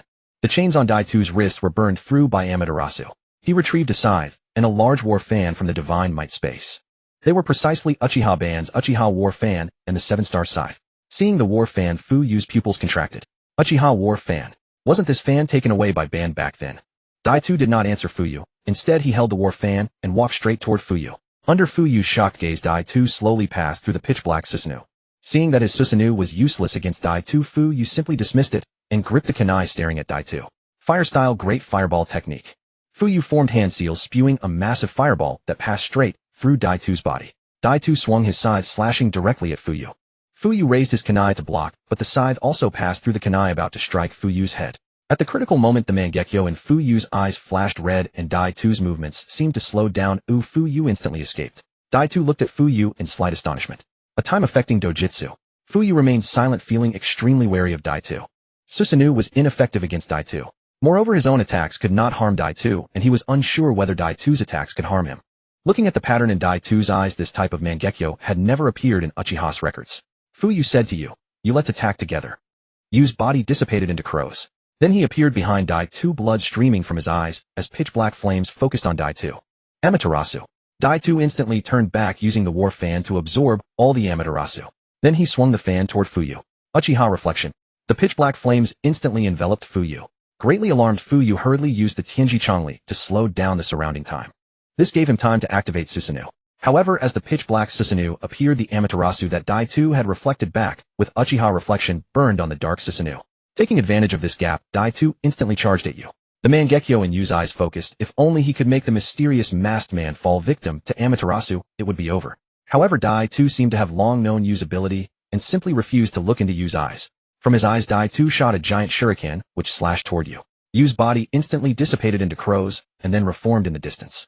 Zuozhu watched the battle between Daitu, Yu, and Fuyu. Although Daitu only had this one Sharingan, his divine might could evade all attacks except Genjutsu. The prerequisite for activating Yu's Tsukuyomi was eye contact. Since Daitu never met Yu's gaze, Zuozhu's heartbeat quickened. A crow flew behind Zuozhu. Zuozhu nervously grasped the crow. He had only one chance. He ran behind Daitu and quickly formed hand seals. Instant Shadow Clone Technique. 5 Zuozhu clones appeared instantly, making 6 in total, charging at Daitu from all directions. Daitu struck one of the clones with his fan, turning it into a puff of white smoke. He couldn't tell which one was the real Zuozhu. He said, "I'll just destroy them all." Fire-style Storm Dance. The power of divine might combined with fire-style instantly transformed into a spreading fire tornado, burning towards Zuozhu's clones. Daitu concentrated on locating the real Zuozhu. As one of the clones turned into white smoke, a pitch-black crow flew out from the smoke. The crow's sudden appearance made Daitu sense trouble. When he saw the crow's red Mangekyō Sharingan, he wanted to flee, but it was too late. One of the crow's eyes gradually lost its luster, turning into an ordinary Three-Tomoe Sharingan. It was Ji Shuei's Kotoame Tsukumi. Zuozhu used the moment the clone dissipated to make the crow appear and meet Daitu's gaze. In an instant, Kotoame Tsukumi was activated.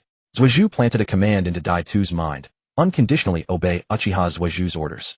The effect of Kotoame Tsukumi was overwhelming. Once caught in its technique, it was nearly impossible to change. The cooldown of Kotoame Tsukumi was as long as 15 years. Zuozhu used Kotoame Tsukumi to control Daitu. Yu's crow dissipated into white smoke. Zuozhu said to Daitu, "Now stop all actions harmful to the Uchiha clan." Daitu put the war fan and scythe back into the divine might space. He felt his own thoughts were strange. Even though he knew he had been hit by Kotoame Tsukumi and knew what he had experienced, Dai-Tu still felt that Zhuozhu was right. He should unconditionally obey Zhuozhu's orders. Seeing that Zhuozhu's plan had succeeded, Fuyu and Yu breathed a sigh of relief. Because if the mysterious masked man in front of them was really Uchiha Ban. You said, "Who are you? Take off your mask." Dai-Tu looked at Yu with a mocking expression. Zhuozhu said, "Do as you says." Dai-Tu paused, then slowly began to remove his mask. What was revealed was his left face covered in fierce scars with a Mangekyō Sharingan in his left eye. His right eye was tightly shut, having lost one eye. Dai-Tu said slowly, "I am Uchiha." Dai-Tu. Fuyu was stunned. Dai-Tu. I know you. You're the fourth Hokage's disciple, but I remember you died at the Shinwupi Bridge, didn't you? Dai-Tu coldly looked up at the sky, gazing at the red moon hanging in the sky. The day he saw Lin killed by Kakashi, the moon was also red. Dai-Tu slowly spoke. Because of a time-space dojutsu I survived. My body was between reality and intangibility at that time, which allowed me to survive. It was Ban who saved me. Uchiha Madara. He's not dead. Not only Fugaku, but even Itachi was utterly astonished. After all, the name Uchiha Madara was truly thunderous. Uchiha Madara, the legendary figure of the Uchiha clan, who together with Senju Hashirama ended the chaotic warring states period. Obito spoke slowly. He didn't die. He has been living in the underground chamber beneath the Canopy Bridge. After the battle at the Valley of the End between Uchiha Madara and Senju Hashirama, Madara did not perish. He obtained Hashirama's cells and acquired the Rinnegan. Then Obito revealed to the others Madara's true plan.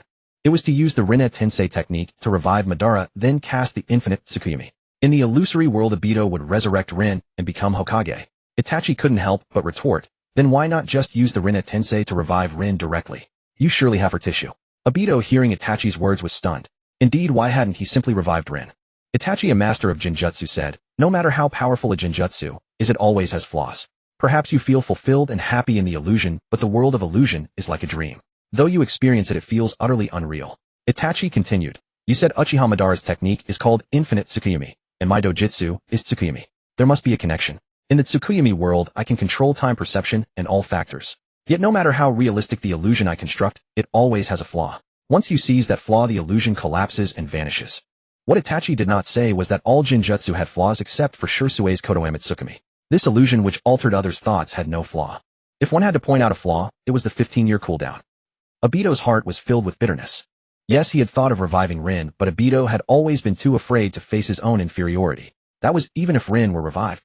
She wouldn't like him. Rin liked Kakashi. Kakashi was a genius. I am not. Perhaps sensing Obito's thoughts, Sasuke said, Obito, you're not worried that if you revive Rin, she won't like you, are you? Hearing Sasuke's blunt words, Obito quickly denied. It's not like that. Sasuke said, don't be stubborn. After a while, I'll take you to find the great scientist of the ninja world to restore your face. Then when you revive Rin, I'll naturally find a way to make her like you. Obito hesitated. Sasuke said, Brother Tuzi, which is better? Indulging in fantasy in an illusion or holding the warm, soft Rin in reality? Obito was rendered speechless by Sasuke's words. He said, fine, I'll listen to you as long as you can make Rin like me. Sasuke smiled and nodded, then his eyes turned dark and sinister. Sasuke said, Obito, your identity is very sensitive. You were the one who caused the Nine-Tails attack, and at that time you were posing as Uchiha Madara. From the Uchiha clan grounds, Sasuke found a Three-Tomoe Sharingan preserved in nutrient solution. He then had Obito implanted into the empty eye socket. Sasuke said, Brother Tuzi, when you don't wear a mask, you walk the ninja world as Uchiha Obito. When you wear the mask and reveal only one eye, you act as Uchiha Madara, the mastermind behind the Akatsuki. Obito gave Sasuke a deep look. If he remembered correctly, he had never told Sasuke that he was the mastermind behind the Akatsuki. He had only mentioned that a young man had inherited Madara's Rinnegan, and apart from the battle with Hanzo Nagato, had never used the Rinnegan. Pain had almost never appeared in public view. Obito didn't dwell on the details. He implanted the Sharingan into his eye socket, and both eyes glowed with red light. Sasuke said, Obito, go kill Danzo. Only when Danzo is dead can the Uchiha regain power. Obito's existence was unknown to everyone. Obito put on his mask, transforming into the mysterious masked man. Then with a flicker of red light in his eyes, he vanished into the darkness. Sasuke said to Itachi, Fugaku, and Izumi, Father, brother, sister Izumi, let's first eliminate Danzo's ears. Meanwhile, outside the Uchiha clan grounds, countless rude operatives were observing the Uchiha's movements from a distance. Hey, that's strange. Why aren't there any screams? Itachi is skilled in Genjutsu. Maybe he's using illusions to kill. Itachi wouldn't dare betray Lord Danzo and the third Hokage. Lord Danzo tested Itachi before. Between the village and the Uchiha clan, Itachi chose the village. In the darkness, a blade flashed. A root member's head was severed. Itachi emerged from the darkness, having slain the root operative there. As for Sasuke, though he was young, his chakra was abundant. With his believable shadow clone, Sasuke also killed 3 root members. Fugaku killed 4, Itachi killed 6, Sasuke killed 3, and Izumi killed 1. In total 14 root members were slain. These were all the eyes and ears sent by Danzo. Now that they were eliminated, the events here could not reach Danzo's ears immediately. In the root headquarters of Konoha, Danzo was supremely confident. After tonight, the Uchiha clan would no longer exist in the leaf. As for Danzo's extreme approach, the third Hokage turned a blind eye. After all, to the third Hokage, Danzo was far more stable than the Uchiha. The Uchiha were an unstable clan. Suddenly, a spatial distortion appeared behind Danzo. He turned and saw the masked man. Is the mission complete? Before he could finish, a bloodstained head soared into the air. Obito with a single slash severed Danzo's head. Danzo's strength was not formidable, especially after Hiruzen Sarutobi became the Hokage. Danzo had been entirely focused on his root organization, leaving his combat prowess mediocre. Obito, believing the mission complete, prepared to leave. However, at that moment, layers of white mist began to rise within the room. Obito warily retrieved the Uchiha war fan from the Kamui dimension. Danzo is the village's second-in-command. Indeed, he wouldn't die so easily, would he? Wind-style vacuum waved. Suddenly, from within the mist, a massive wind mass emerged. Obito, gripping the fan, swung it toward the wind mass. Uchiha reflection. Instantly, the chakra of the vacuum wave was absorbed by the Uchiha war fan, then transformed into a devastating energy that rebounded back. Danzo's body was utterly shattered by that force. Obito sensed the surrounding chakra. He could confirm that Danzo was still alive. The first time Danzo's head was cut off, the second time, he took a full-force Uchiha reflection. Yet Danzo still did not die. The only technique capable of such an effect was the Uchiha clan's forbidden art, Izanagi. The white mist slowly dissipated. Danzo's figure reappeared. He slowly unwrapped the bandages on his arm, revealing 10 eyes that moved freely. The tomo in them indicated that these were the Uchiha clan's Sharingan. 2 of them had already turned white and blind. Obito showed little emotional fluctuation at this sight. He was one who had witnessed countless deaths. Danzo said slowly, "These eyes all belong to Uchiha clan members who died during the Third Great Ninja War. You are also an Uchiha. Why do you show no reaction upon seeing them?" Obito ignored Danzo, put away the war fan, and thought of another method. Danzo said to Obito, "I still have 8 chances to revive. Unless you kill me 8 times, the third Hokage will sense the commotion of our battle." Obito instantly charged at Danzo, but Danzo stood unmoved. He only needed to use the 8 revival chances of Izanagi to stall until the third Hokage arrived for support. Seeing Danzo motionless, Obito's hand touched Danzo's body. "Fool," Obito said. Then the next moment, the space around Obito twisted and Danzo's figure instantly followed the distorted space into the Kamui dimension. Within the Kamui dimension, Danzo was utterly bewildered. "Where the hell did you bring me? What's going on? Why can you still suck me in? Information gap. Information gap." But Danzo's lament was useless. In the Kamui dimension, Danzo was a lamb to the slaughter for Obito. Fire-style storm dance. Obito's fire style combined with Kamui sent twisted flames engulfing Danzo instantly. Danzo hastily used the body flicker technique to evade. If before Danzo's intention was to stall for time, now Danzo's intention was to defeat Obito and survive. Moreover, Danzo found Obito's Sharingan quite appealing. He also wanted to seize it. Although Danzo hated the Uchiha clan, he was extremely envious of their Kekkei, Genkai the Sharingan. Especially the Mangekyō. Just as Danzo used the body flicker technique to dodge, a dark silhouette emerged behind him. The colossal Geto statue stood, its enormous hand slamming down toward Danzo. Danzo. The next moment, Danzo's body was smashed into a mist of blood by the Geto statue's slap. Danzo's Izanagi had 7 uses left. However, no matter how many times remained, it was futile struggle in the Kamui dimension. After reviving, Danzo bit his finger and slammed his hand on the ground. Summoning technique Baku.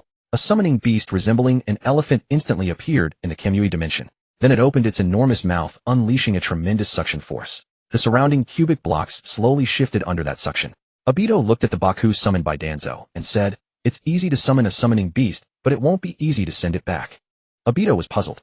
Why did Danzo dare to summon his own beast in the Kamui dimension?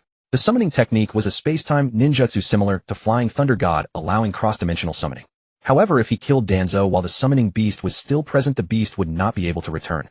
Obito waved his hand, and the Geto statue raised its right hand high with wooden splinters appearing on its fingers. The next moment, the wooden splinters shot toward Danzo like rain. One by one, they pierced into Baku and Danzo's bodies. Baku let out a painful howl. Danzo was directly killed by the wooden stake technique. Danzo's Izanagi now had 6 uses left. Obito looked at the half-dead Baku, and the Geto statue directly slapped it. The Baku was smashed into minced meat, completely dead. The look in Danzo's eyes as he gazed at Obito was slowly changing, from tension to fear. No matter how many more Izanagi uses remained, he would surely be killed by Obito. Danzo didn't want to die yet. He began to beg Obito, wait, don't kill me.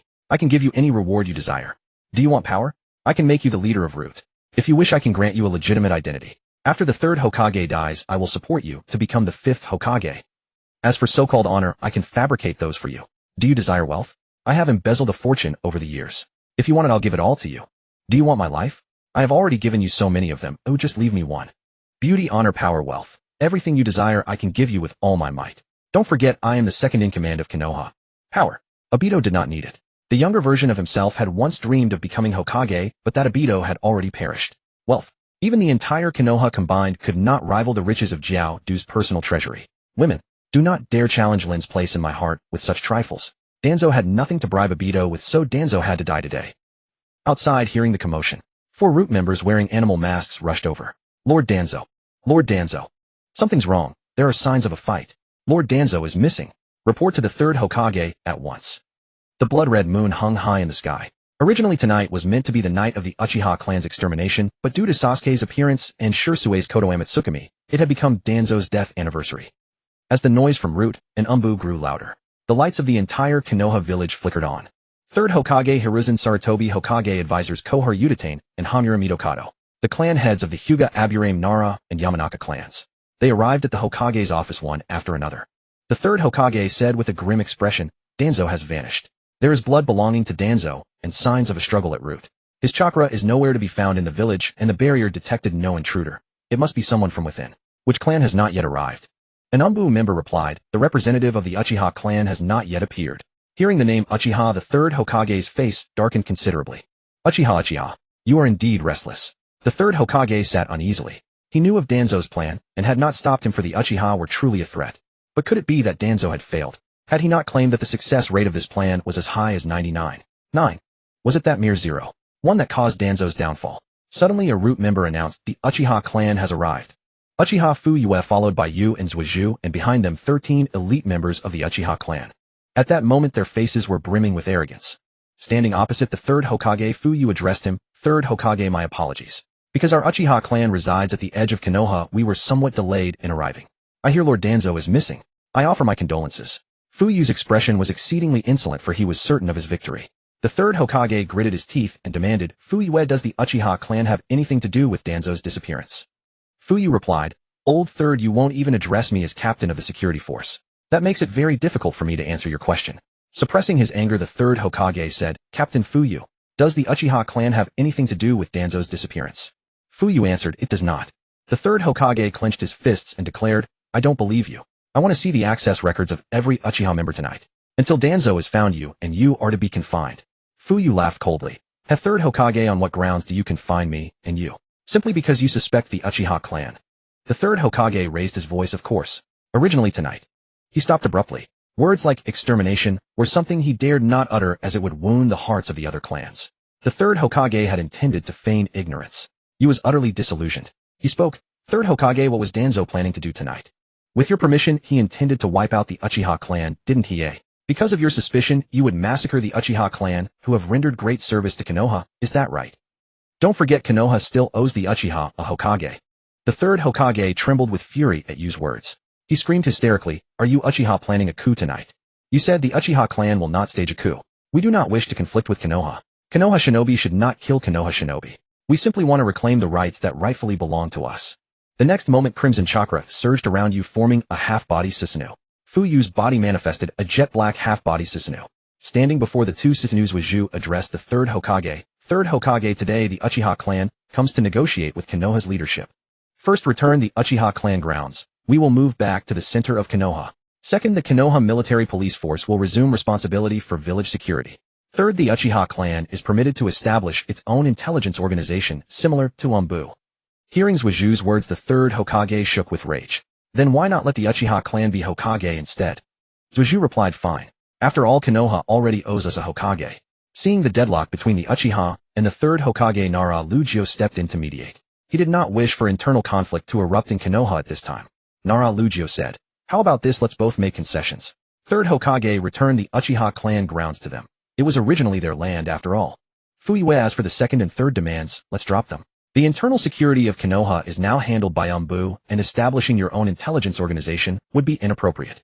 Before Fuyue and Zuiju could respond, Uchiha Jianren shouted from behind, Nara Lujio, screw you. Who do you think you are? These are our Uchiha's rights. We're just taking back what's ours. Nara Shikato. What did he just hear? Narashikaku's face alternated between pale and red, his expression extremely grim. No one had ever dared to berate him like this. Hearing Uchiha Kenji's words, the third Hokage also lost his composure, and he shouted, Fugaku. If you intend to stage a coup now, your Uchiha clan stands no chance of winning. Fugaku and Itachi stood within their half-body Susanoo. The two half-body Susanoo towering over houses made the residents feel the same terror they had when facing the Nine Tails. The only difference was that these Susanoo were controllable. Sasuke said, Third Hokage, I reiterate, the Uchiha clan is merely reclaiming our rights. Among the clan heads present, who agrees and who opposes? Narashikaku was the first to stand behind the third Hokage, declaring loudly, Third Hokage, the Nara clan will always support you. Then came the Aburame clan, then the Yamanaka clan, then the Akimichi clan. All the major and minor clans of Konoha stood behind the third Hokage. A slight smile tugged at the third Hokage's lips. Even if war broke out now, the Uchiha clan would have no chance of victory. The last clan was the Hyuga. The third Hokage and Hayashi Hyuga exchanged glances as if his eyes said, Come on, stand behind me, and then the Uchiha will have absolutely no chance. But Hayashi Hyuga replied, I apologize, third Hokage, but I feel that the village has treated the Uchiha clan unfairly for too long. Then Hayashi Hyuga stood beside Sasuke. The Hyuga clan had taken their stand. The strongest clan in Konoha now sided with the Uchiha. The combined might of the Uchiha and Hyuga clans was enough to deter the village's high-ranking officials from making any reckless moves. The third Hokage stared at Hayashi in disbelief, as if he had been betrayed. The third Hokage did not scream hysterically or say much. Having served as Hokage for so many years, he knew how to minimize the village's losses. His voice turned grim as he said, I agree to all the conditions proposed by the Uchiha clan. You have one Uchiha. The second confrontation between the Uchiha and Konoha ended in another victory for the Uchiha. Finally, the third Hokage looked at Hayashi Hyuga with disappointment and asked, I just want to know, why did you side with the Uchiha? A faint smile appeared on Hayashi Hyuga's face as he said, Sasuke and Hinata are betrothed. Our Hyuga clan is now allied with the Uchiha through marriage. The next day, Sasuke chose to attend classes as usual. Some students knew of his feat of representing the Uchiha clan in negotiations with the third Hokage and succeeding. Others, due to lack of information, remained unaware. Naruto was one of them. Naruto arrived at the classroom early in the morning. He was determined to become Sasuke's friend, but a friend should at least not hold Sasuke back. Sasuke was a genius while he was dull, so he needed to work twice as hard. Sasuke plopped down next to Hinata. He whispered to her, Why is your face red? Hinata turned away, too shy to look at him. Sasuke took Hinata's soft, fragrant little hand and said, Don't be shy. You're my wife now, and we're going to get married in the future. Marriage. Hinata's mind wandered to images of her married life with Sasuke. Her face instantly turned as red as an apple, and her body went limp as she fainted to the ground. Sasuke raised his hand and shouted, Teacher, Hinata has fainted. I need to take her to the infirmary. Iruka frowned. How could she faint all of a sudden? Iruka was about to question further, but then he remembered the third Hokage's specific instruction that morning not to be too strict with Sasuke. So Iruka said, Go and come back quickly. Sasuke carried Hinata in his arms and trotted out to the shade under a tree. He took off his jacket, laid it under her, and propped her against the tree trunk. She fainted from nervousness, so she would be fine after resting for a while. There was no need to go to the infirmary. Sasuke simply didn't want to sit in the classroom and listen to the lesson. I must run 500 laps. Suddenly Sasuke heard a breathless voice. He saw a boy with a middle-part haircut running around the ninja academy. It was Rock Lee. Sasuke asked him, Hey, what are you doing? Rock Lee stopped, caught his breath, and said to Sasuke, I'm going to run 500 laps around the ninja academy. If I do, I can enroll. Rock Lee continued, I have no talent in ninjutsu, jinjutsu, or taijutsu, so the academy rejected me. But the examiner told me that if I run 500 laps today, he'll let me in. Actually, that was just an excuse from the examiner. He hadn't expected Rock Lee to actually do it. Sasuke asked, So how many laps have you run? Rock Lee said confidently, I've already run 50 laps. Only 450 to go. Once I finish, I can enter the academy. Enough talking. I'm going to continue running. Maybe we'll even be classmates. Rock Lee rubbed his calf and then started running again. Meanwhile, on the rooftop of the academy, a green-clad man with a bowl cut wearing a serious and silent expression watched the scene. How similar this scene was to his own past. No talent in ninjutsu, no talent in jinjutsu, and even lacking a sturdy body. All he could do was persist and work hard. He maintained his youthfulness at all times, never daring to slack off. Those with poor talent can only surpass the gifted through diligence. Hinata slowly regained consciousness. The moment she opened her eyes, she saw Sasuke's handsome face and her cheeks flushed red again.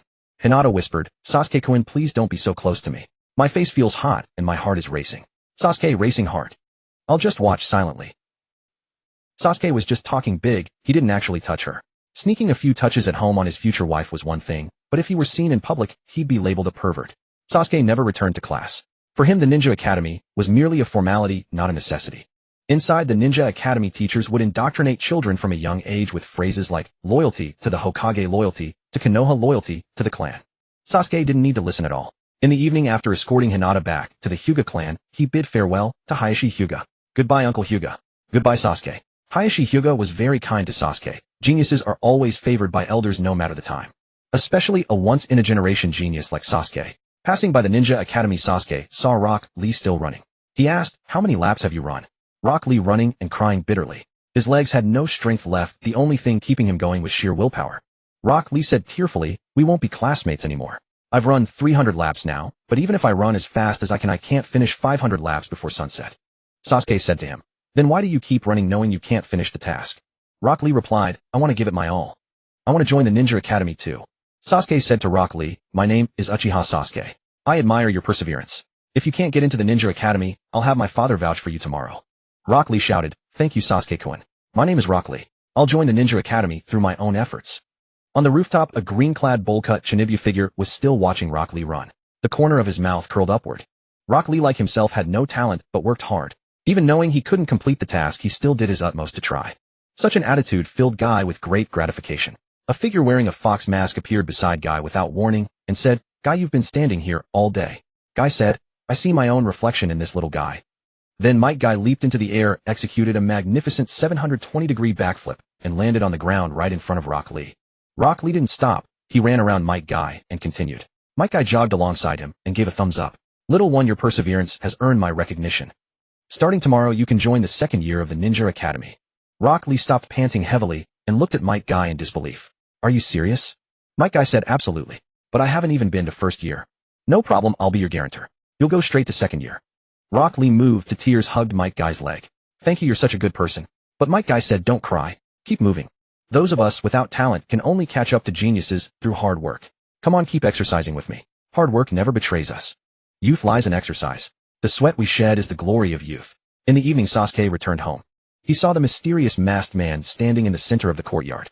Only Sasuke, Itachi, and Fugaka knew Obito's identity. So the Uchiha clan members, seeing Obito standing in the courtyard, though puzzled, dared not stop him. They saw Sasuke return from school. Obito said to Sasuke, "I killed Danzo." Then from his Kamui space, Obito brought out Danzo's head. Obito said, Danzo was weak, but he was extremely troublesome. Using his position, he acquired a large number of Uchiha clan Sharingan from the Third Great Ninja War battlefield, then infiltrated the Uchiha compound, and secretly learned his Anaji. As a result, I had to kill him 11 times before I truly finished him off. Obito tossed Danzo's head to the ground, as if afraid to dirty his hands. Sasuke stared at the head, his mouth agape, one eye's gaze utterly hollow. He only felt a great sense of relief. Danzo truly deserved to die. They say there are no absolute good or evil people in Naruto, but Danzo was definitely the most detestable one. Now he was finally dead. Sasuke felt a surge of emotion, vengeance achieved. He only sensed an intense warmth in his eyes. Then in the next moment, Three-Tomoe appeared uncontrollably in Sasuke's eyes, spinning and transforming. His eyes awakened the Mangekyō Sharingan. Intense emotional fluctuations can awaken the Sharingan. However, most Uchiha clan members awaken it through hatred and anger. Sasuke, however, awakened the Mangekyō because he felt awesome after killing Danzo.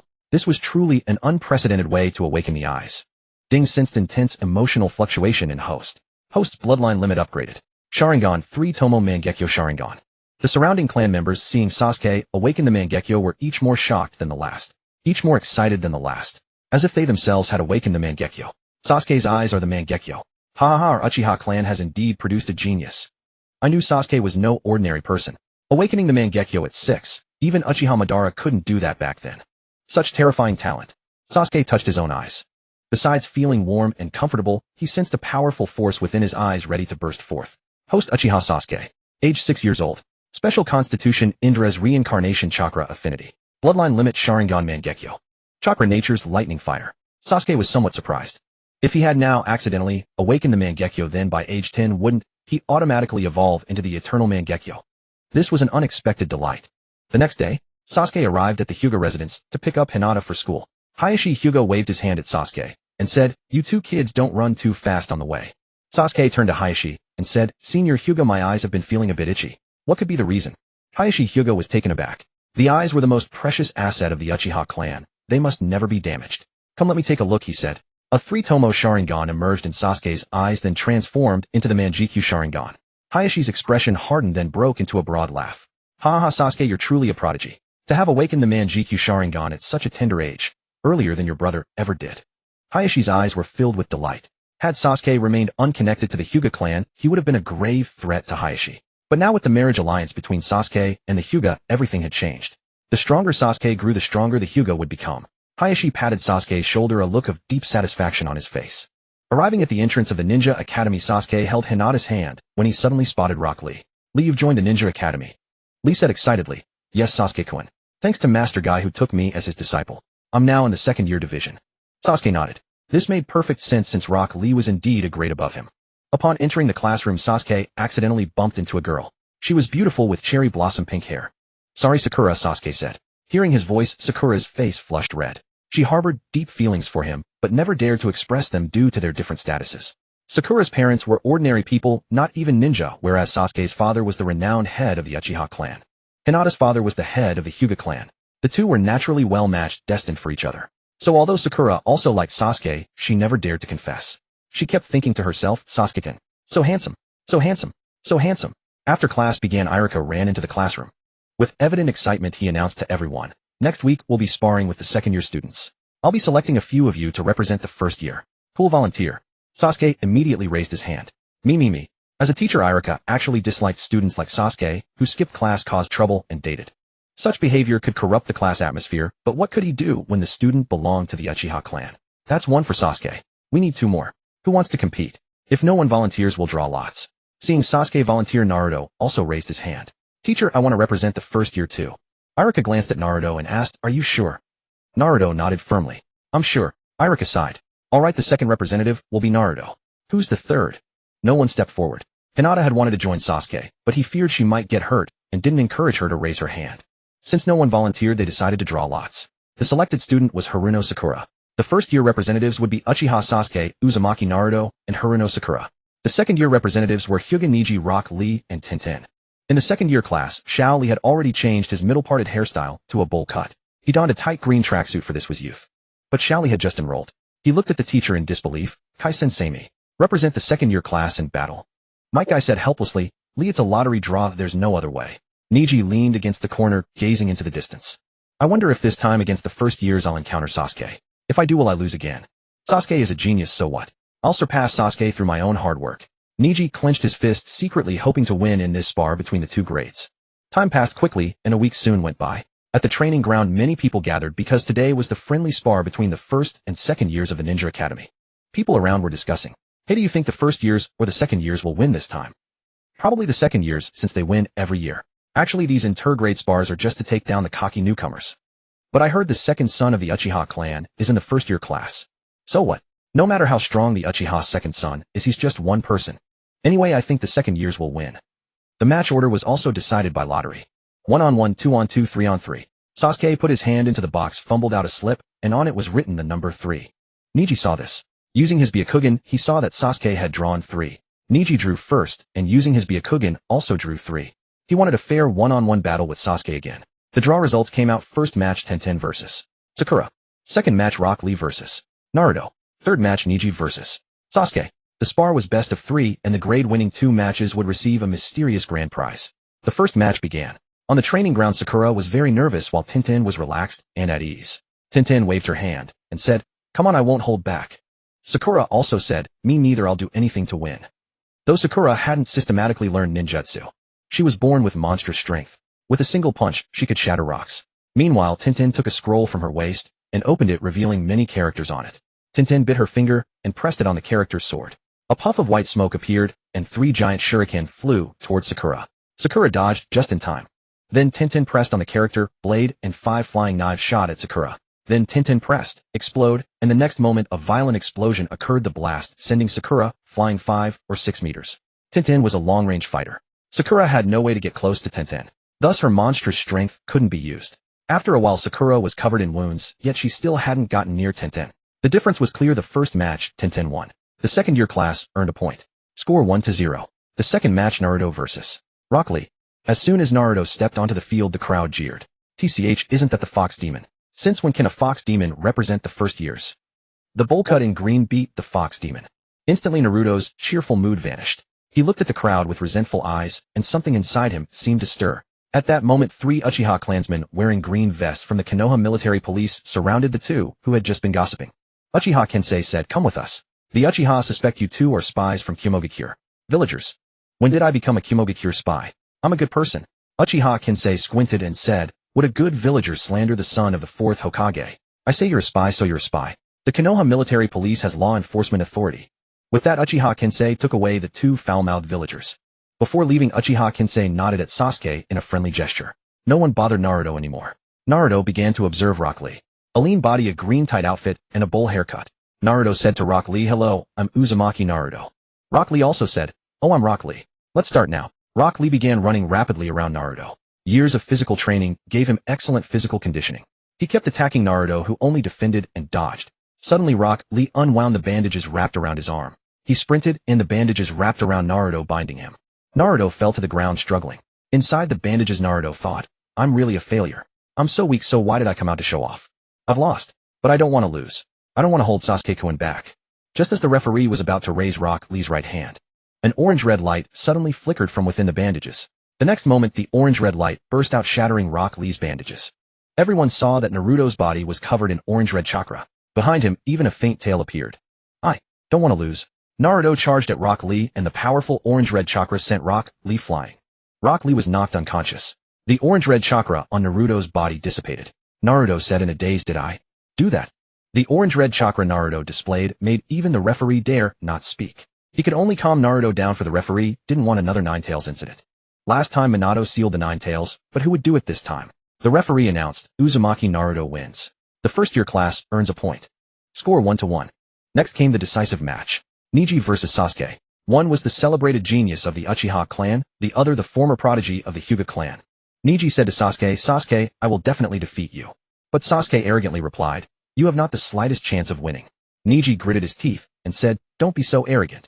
The next moment, veins bulged around Neji's eyes as he instantly activated his Byakugan. He intended to find Sasuke's weakness. However, Three-Tomoe spiraled within Sasuke's eyes, transforming into the Mangekyō Sharingan, as purple chakra erupted across his body.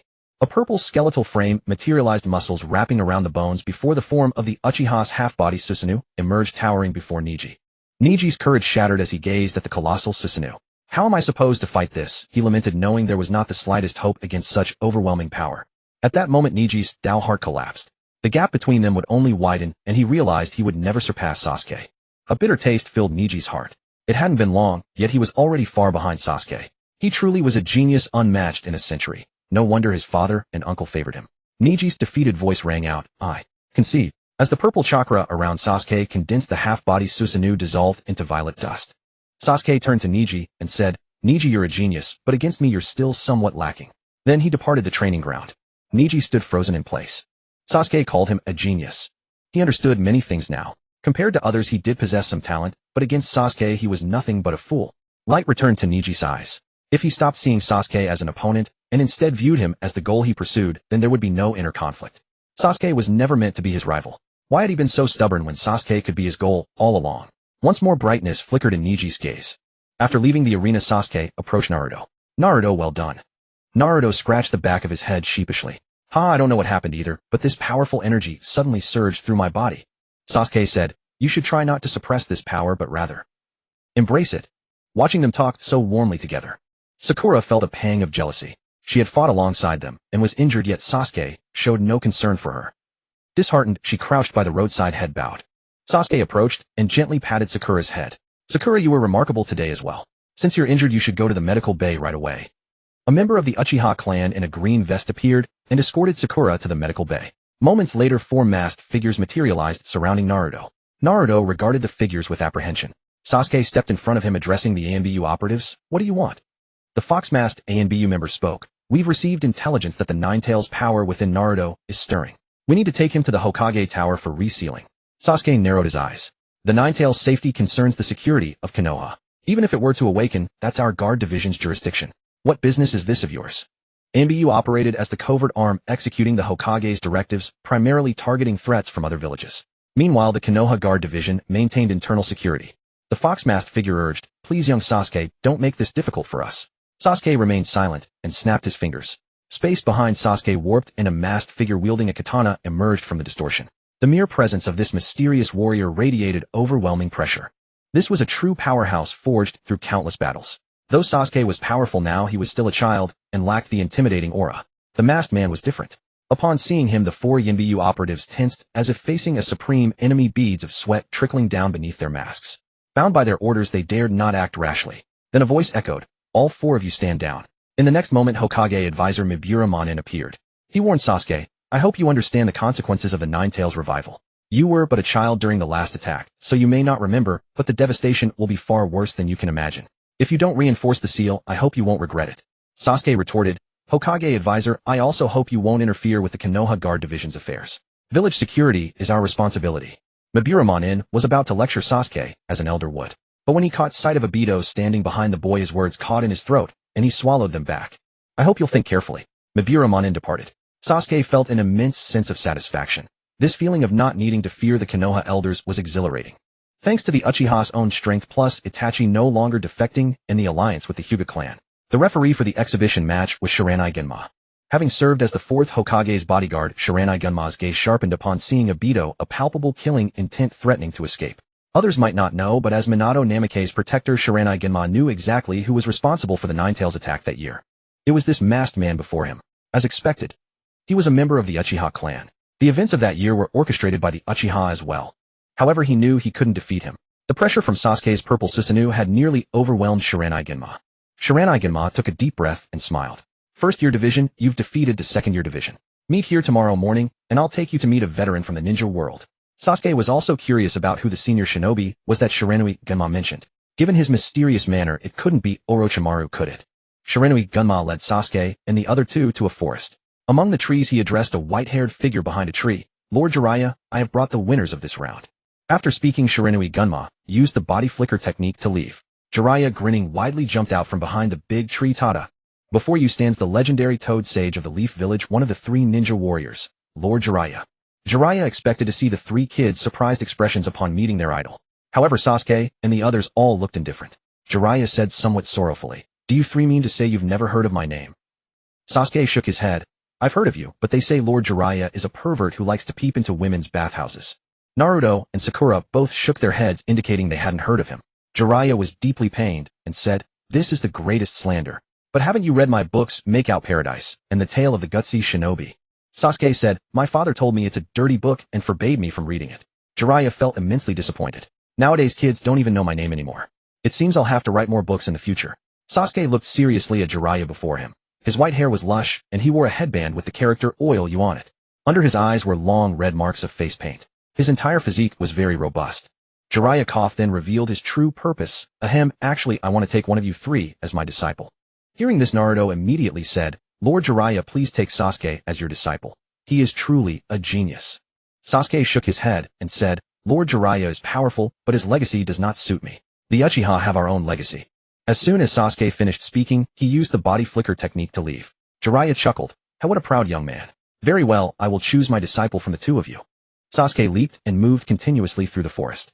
Although Jiraiya was very strong, his legacy was not suitable for Sasuke. After all, Sasuke did not have wind release chakra, so he couldn't even learn the basic Rasengan. Moreover, for Sasuke, the toads of Mount Myaboku were inferior to the snakes of Ryuchi Cave. The sage mode of Mount Myaboku was also inferior to that of Ryuchi Cave. Suddenly Sasuke sensed lightning release chakra in the forest. Sasuke quickly stopped, standing on a treetop and looking down. He saw 2 ninjas from Kimogakure village flash past. They wore no headbands, but their dark skin and the blue arcs of lightning crackling over their muscles already revealed their identity. After returning home, Sasuke asked Fugaku, "Father, have people from Kimogakure come to the Leaf?" Fugaku nodded. "How do you know?" The 4th Raikage came in person with his people to sign a peace treaty with the 3rd Hokage. The peace treaty was an agreement between the Leaf and Cloud villages not to attack each other. The 3rd Hokage was naturally delighted, as this meant the Leaf no longer had to worry about the Cloud side. Sasuke said, "Father, what do you think this peace treaty accomplishes?" Fugaku said, "It's just a reassurance for the 3rd Hokage. After all, either the Cloud or the Leaf can unilaterally tear up such an agreement." Sasuke muttered to himself, wondering why Kimogakure would sign such a useless agreement. Suddenly his mind stirred. Perhaps the Dringer's heart is not in the cup. They are after Hinata. Everyone knew that Kimogakure had coveted the Byakugan of the Hyuga clan for a long time. Although Hinata was somewhat timid in character, she possessed a Byakugan of extremely high purity. So the target of Kimogakure this time was Hinata. Sasuke felt a bit angry. He found Itachi and said, "Nichan, Kimogakure might lay hands on Hinata." Itachi said nothing, just looking at Sasuke, wanting to know what he intended to do. Sasuke said fiercely, "If Kimogakure is unjust, don't blame me for being unrighteous."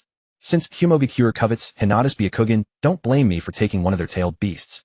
Nichan, please go with Obito and capture the two tails Jinchuriki. Hearing Sasuke's words, Itachi was shocked. Are you sure you want to capture a Jinchuriki of Kumogakure? Sasuke nodded. Yeah, we're not going after the 8 tails, just the 2 tails. Since the 4th Raikage has no shame, we don't have to be courteous either. Killer Bee is the 4th Raikage's brother. If we capture Killer Bee, Kumogakure would definitely fight the Leaf to the death. But the 2 tails Jinchuriki is different. Her status in the 4th Raikage's heart is far lower than that of the 8 tails Jinchuriki. Obito slowly appeared behind Sasuke, then grabbed Itachi, and the two vanished into space together. Sasuke meanwhile went to the Hyuga clan. The person on duty was not Hisashi Hyuga, but Hisashi. Sasuke asked, Uncle Hisashi, where is Uncle Hisashi? Hisashi said, Oh, the 4th Raikage came to sign the peace treaty. My brother went to the Hokage's office. After all, we have to give the 3rd Hokage face. What are you here for? Sasuke said, I missed Hinata, so I came to see her. Hisashi laughed heartily. Haha, you little brat, it's only been a day since you last saw her. By the way, who did you go to see today? Sasuke said casually, Jiraiya. Hearing this, Hisashi's face instantly flushed. He said excitedly, Is it Lord Jiraiya, one of the 3 ninja warriors of the Leaf? I really love his book, Make Out Paradise. Next time you see him, could you get me an autograph? Sasuke gave a thumbs up. However, he was slightly surprised. Was the audience for Make Out Paradise middle-aged men? At the Hyuga compound, Neji was striking a wooden training dummy. He was drenched in sweat, but he didn't use chakra to protect himself. He simply struck the dummy with pure physical strength. Sasuke noticed that Neji's palms were red. Sasuke didn't expect him to be so intense. If Neji didn't have the caged bird seal, his future would be limitless. Originally, Neji also possessed top-tier Byakugan talent, but because of the caged bird curse mark, his Byakugan had a defect. Without the restriction of the caged bird, the entire Hyuga clan would definitely be more than twice as powerful as they are now. Half an hour later, Sasuke departed. At the doorway, Hyuga Hisashi bid a smiling farewell to Sasuke. In reality, it was Sasuke's shadow clone that left. The instantaneous shadow clone technique was so proficient that even Hyuga Hisashi's Byakugan could not distinguish the fake from the real. Meanwhile, Sasuke's true body remained concealed in the shadows of the Hyuga clan's quarters. He did his utmost to conceal his presence, ensuring he remained undetected. As night fell into stillness, Sasuke's senses grew razor-sharp. Suddenly, several auras flickered and vanished, sprinting outward beyond the Hyuga compound. Sasuke's face paled in shock. When had they arrived? How could the Cloud Village ninjas' concealment techniques be so formidable? He hadn't even sensed their presence. If he hadn't been so thoroughly focused, he wouldn't have even noticed them leaving. A cold smirk crossed Sasuke's mind. Had the Cloud Village had once come to abduct Kushina, the Nine-Tails Jinchuriki, and now they were back for Hinata. Minato had once been the hero who rescued her. Now Sasuke would do the same. In an instant, he formed hand seals, and 3 clones materialized before vanishing from sight. The first clone sped to warn Hisashi and Neji. The second raced toward the Hokage Tower to alert both Kage and Hayashi. The third clone headed to notify his father, Fugaku, who served in Konoha's ENBU division. 4 figures clad in black sprinted through the forest, each carrying a burlap sack. Blue lightning crackled beneath their skin, coursing through their muscles to enhance their speed and vitality. Their garments were no ordinary attire. They'd been soaked in the ink of the 8 tails Gyuki. Gyuki's ink could seal chakra, and clothing treated with it could mask their presence from any chakra-based detection. Inside the sack, Hinata trembled with panic. Tears welled in her eyes as she wondered who these kidnappers were and why they had taken her. She struggled against her bindings, but the dark sack seemed to suppress her chakra entirely, rendering her unable to fight back.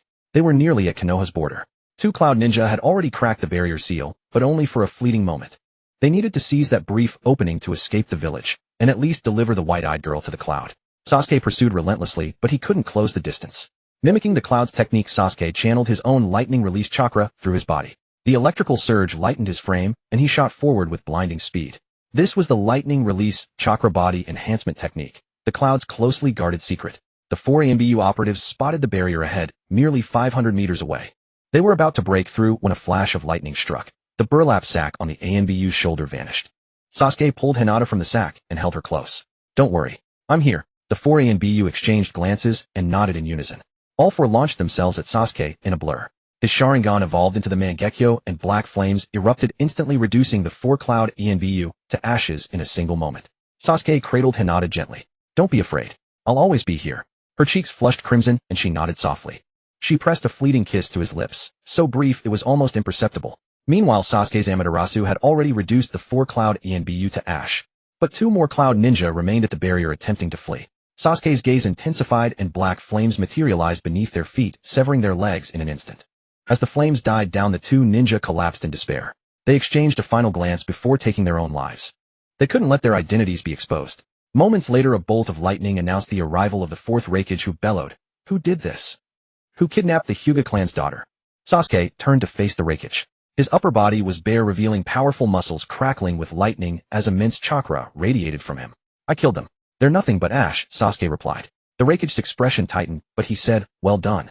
The third Hokage along with Hiashi and Hisashi Hyuga appeared behind him. Hiashi rushed to check on his daughter, relieved to find Hinata unharmed. Sasuke, he asked, who kidnapped Hinata? 2 bodies outside the barrier, Sasuke answered.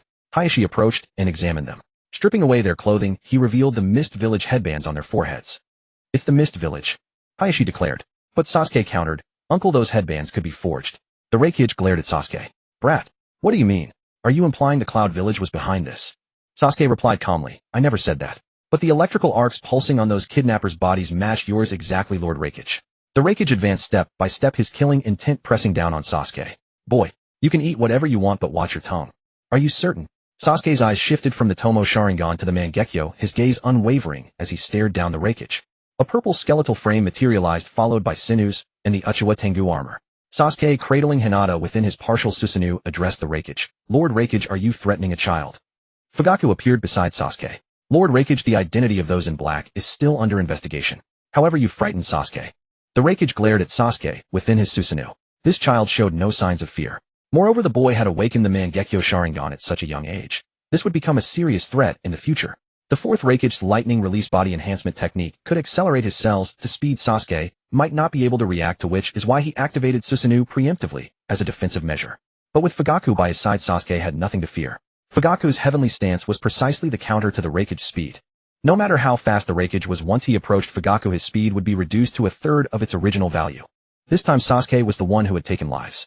And he had used shadow clones to alert everyone to Hinata's kidnapping, including the Reikage. Sasuke held the moral high ground.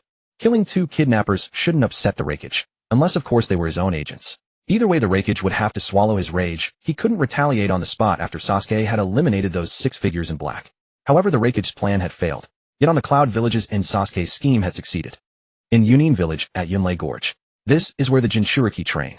Outside Yunlei Gorge, a powerful barrier protects the Jinchuriki. The 2-tails Jinchuriki Yomu Ren.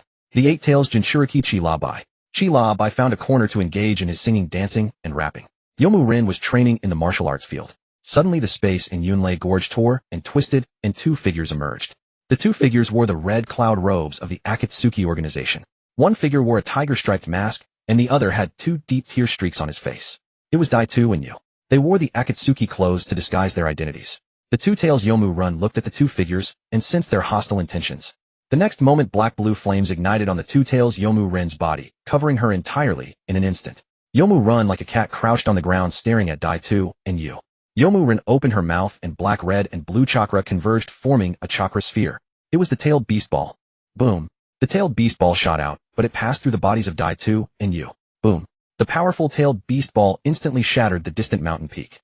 Yu and Daitu exchanged a glance, knowing they had to finish this quickly. Without hesitation, Yu's eyes transformed into Mangekyō, and black flames instantly engulfed the 2-tails Yomu Run.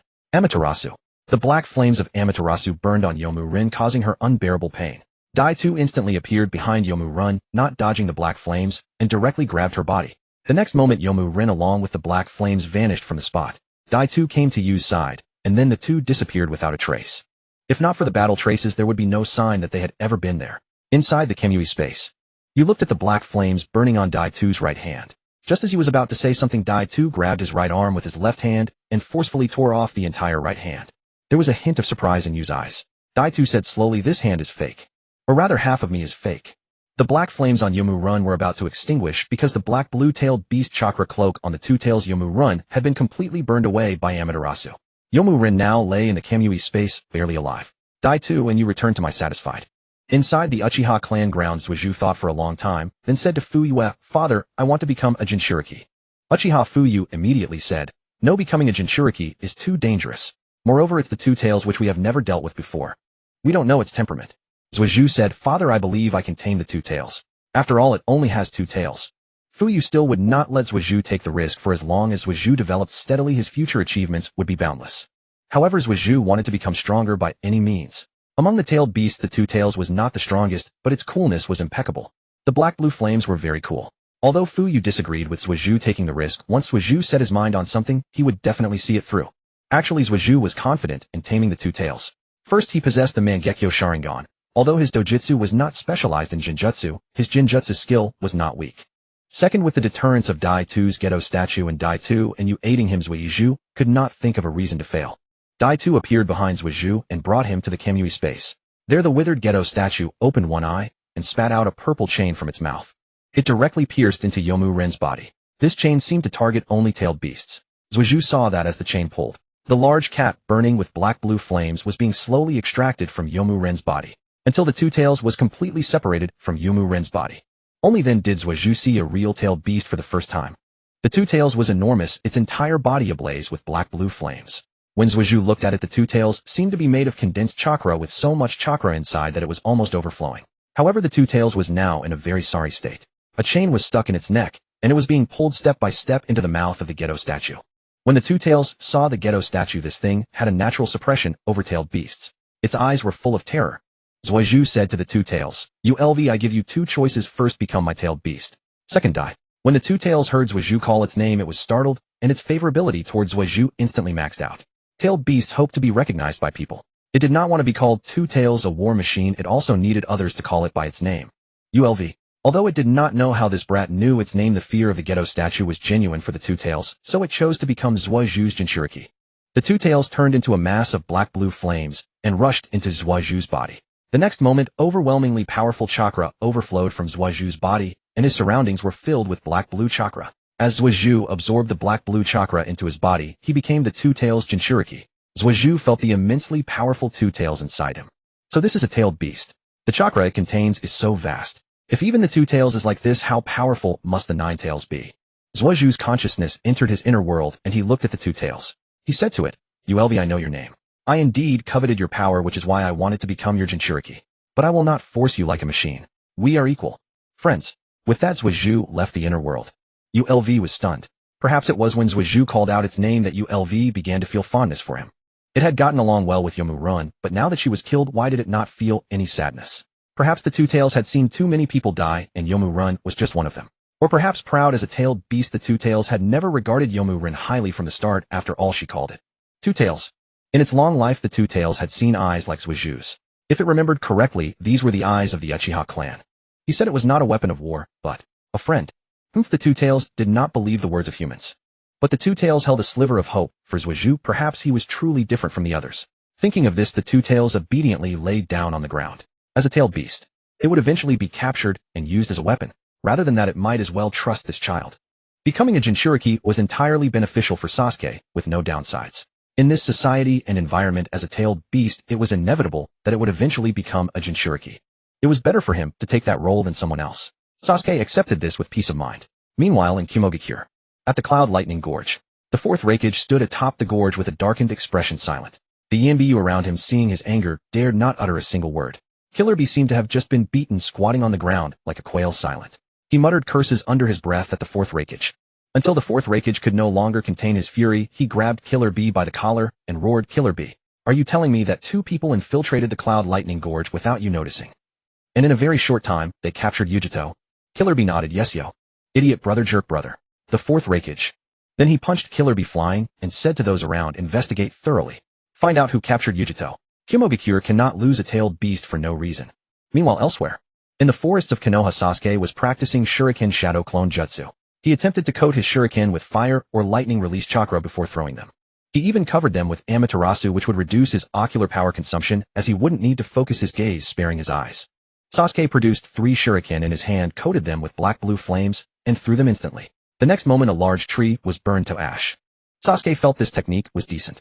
Coated with Amaterasu, its power was even greater. From the shadows, a figure stared at Sasuke's body with ill intent, drooling as he watched Sasuke's agile form, his gaze dark and fervent. What a perfect, vibrant body. This was Orochimaru after defecting from Akatsuki. Having failed to seize Shursue's body, he had fled the organization.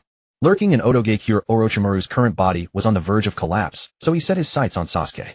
The Uchiha clan possessed the almost perfect bloodline limit, the Sharingan, which Orochimaru coveted intensely. He dreamed of obtaining a living Uchiha body. But only a few caught Orochimaru's eye. Fugaku and Itachi. Orochimaru knew he couldn't defeat them. Sasuke, though powerful, was young, and Orochimaru believed he still had a chance. Perhaps Orochimaru inadvertently emitted a chakra fluctuation while lost in his fantasies. Sasuke keenly detected him. Sasuke instantly hurled 2 blue fire shuriken, and the black-blue flames incinerated the bushes around Orochimaru to ash. Then Orochimaru slowly emerged from the black-blue flames. The surrounding fire could not harm him in the slightest. Orochimaru had an extraordinarily beautiful and delicate appearance with pale skin and purple eyeshadow at the corners of his eyes. He praised without reserve, "What a talented little one." Seeing Orochimaru, Sasuke's hair stood on end. This was his first time seeing Orochimaru, but he could sense that Orochimaru was extremely dangerous. Orochimaru, noticing Sasuke's reaction, said with a smile, "Hee Sasuke-kun, don't be afraid. I mean you no harm. I only wish to take you as my disciple." Sasuke stared at Orochimaru warily. He hadn't expected Orochimaru to approach him at this time. Orochimaru was dangerous, but getting close to him could also give Sasuke what he wanted. Sasuke said to Orochimaru, "Why should I become your disciple?" Orochimaru replied with a smile, "Hee, you don't have to refuse me so hastily. I will come to you again."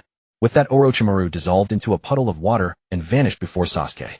Sasuke felt a bit puzzled. His entire family was still alive, so would Orochimaru really dare to harass him? However, Sasuke did want to visit Ryuchi Cave. Time flew, and soon Sasuke turned 9. That year, Sasuke would graduate from the Ninja Academy and officially become a ninja. Sasuke looked at his status panel. Post Uchiha Sasuke. Age 9. Special Physique, Chakra, Affinity, Reincarnation of Indra, Perfect, Two Tails, Jinchuriki. Bloodline Limit, Sharingan, Mangekyō. Dojutsu, Amaterasu, Kagutsuchi. Chakra Nature, Lightning, Fire. Over the years, Sasuke had become a perfect Two Tails. Jinchuriki and Matatabi had fully acknowledged him. She willingly poured all her chakra into Sasuke to aid him. This was what it meant to be a perfect Jinchuriki. Only Sasuke himself, Fugaku, Itachi, and Obito knew that Sasuke had become a Jinchuriki. No one else knew. During this time, Orochimaru had approached Sasuke twice to recruit him, but Sasuke refused to become his disciple. Orochimaru, seeing Sasuke's increasingly mature body, grew more covetous. For Orochimaru, obtaining Sasuke's genes was paramount, as it would allow him to develop a perfect jutsu to fully claim Sasuke's body. Orochimaru could achieve eternal life through the living corpse reincarnation, and Sasuke's body would surely be the most outstanding vessel on his path to immortality. The day after tomorrow was the graduation exam. Students at the Ninja Academy only needed to master the 3 basic techniques to graduate and become Genin. The 3 basic techniques were the substitution jutsu, clone jutsu, and transformation jutsu. The advanced versions were body binding jutsu, body flicker jutsu, and invisibility jutsu. These techniques were far too simple for Sasuke. He felt that using the 3 basic techniques to evaluate ninja was somewhat hasty, but he was not a Kage, so he couldn't change the rules. That very night, Orochimaru approached Sasuke once more. A small white snake slithered toward the Uchiha compound under the moonlight. It had visited the Uchiha compound often, so it knew the way well. When it reached Sasuke, the small snake's head twisted and transformed into Orochimaru's face. Orochimaru said to Sasuke, "Hee Sasuke-kun, we meet again. Did you know that today Jiraiya's disciple, your good friend Naruto Uzumaki, signed a contract with the summoning beasts of Mount Myoboku? If you become my disciple, I will give you my manda." Orochimaru lowered his stance greatly, as if he were not taking a disciple, but finding a master for himself. Sensing the time was right, Sasuke asked Orochimaru, "I heard you know a lot about cursed seals. If you can undo the cursed seal I mentioned, I will become your disciple." Within the Hyuga clan, Neji had already become a genin. His instructor was Might Guy, and his classmates were Rock Lee and Tenten. With his formidable strength, Neji completed 3 D-rank missions and 1 C-rank mission within just a single year. That day, Neji continued his training at home, striking the wooden dummies. Veins bulged around his eyes and sweat poured down his forehead as the wooden dummies charged at him with incredible speed. Neji handled the wooden dummies methodically, but as their pace quickened, he began to struggle. The caged bird seal had compromised his previously flawless 360-degree vision. A wooden dummy struck from directly behind Neji without warning. A kunai flew and shattered it instantly. Neji halted his movements and deactivated the dummy formation. Neji turned to see Sasuke approaching. "What brings you here?" he asked. Sasuke smiled. "Neji, I know someone who can remove the caged bird seal from you." Neji's eyes lit up with hope, but worry soon clouded his face. "But that goes against our clan's rules," he hesitated. "You know as well as I do how foolish this rule is," Sasuke replied. "Your Byakugan is already pure and powerful, yet the caged bird mark has flawed it. Think carefully, Neji," Sasuke pressed. "Will you live for yourself, or for your clan? As long as that caged bird seal remains, you'll never escape the status of a branch family member.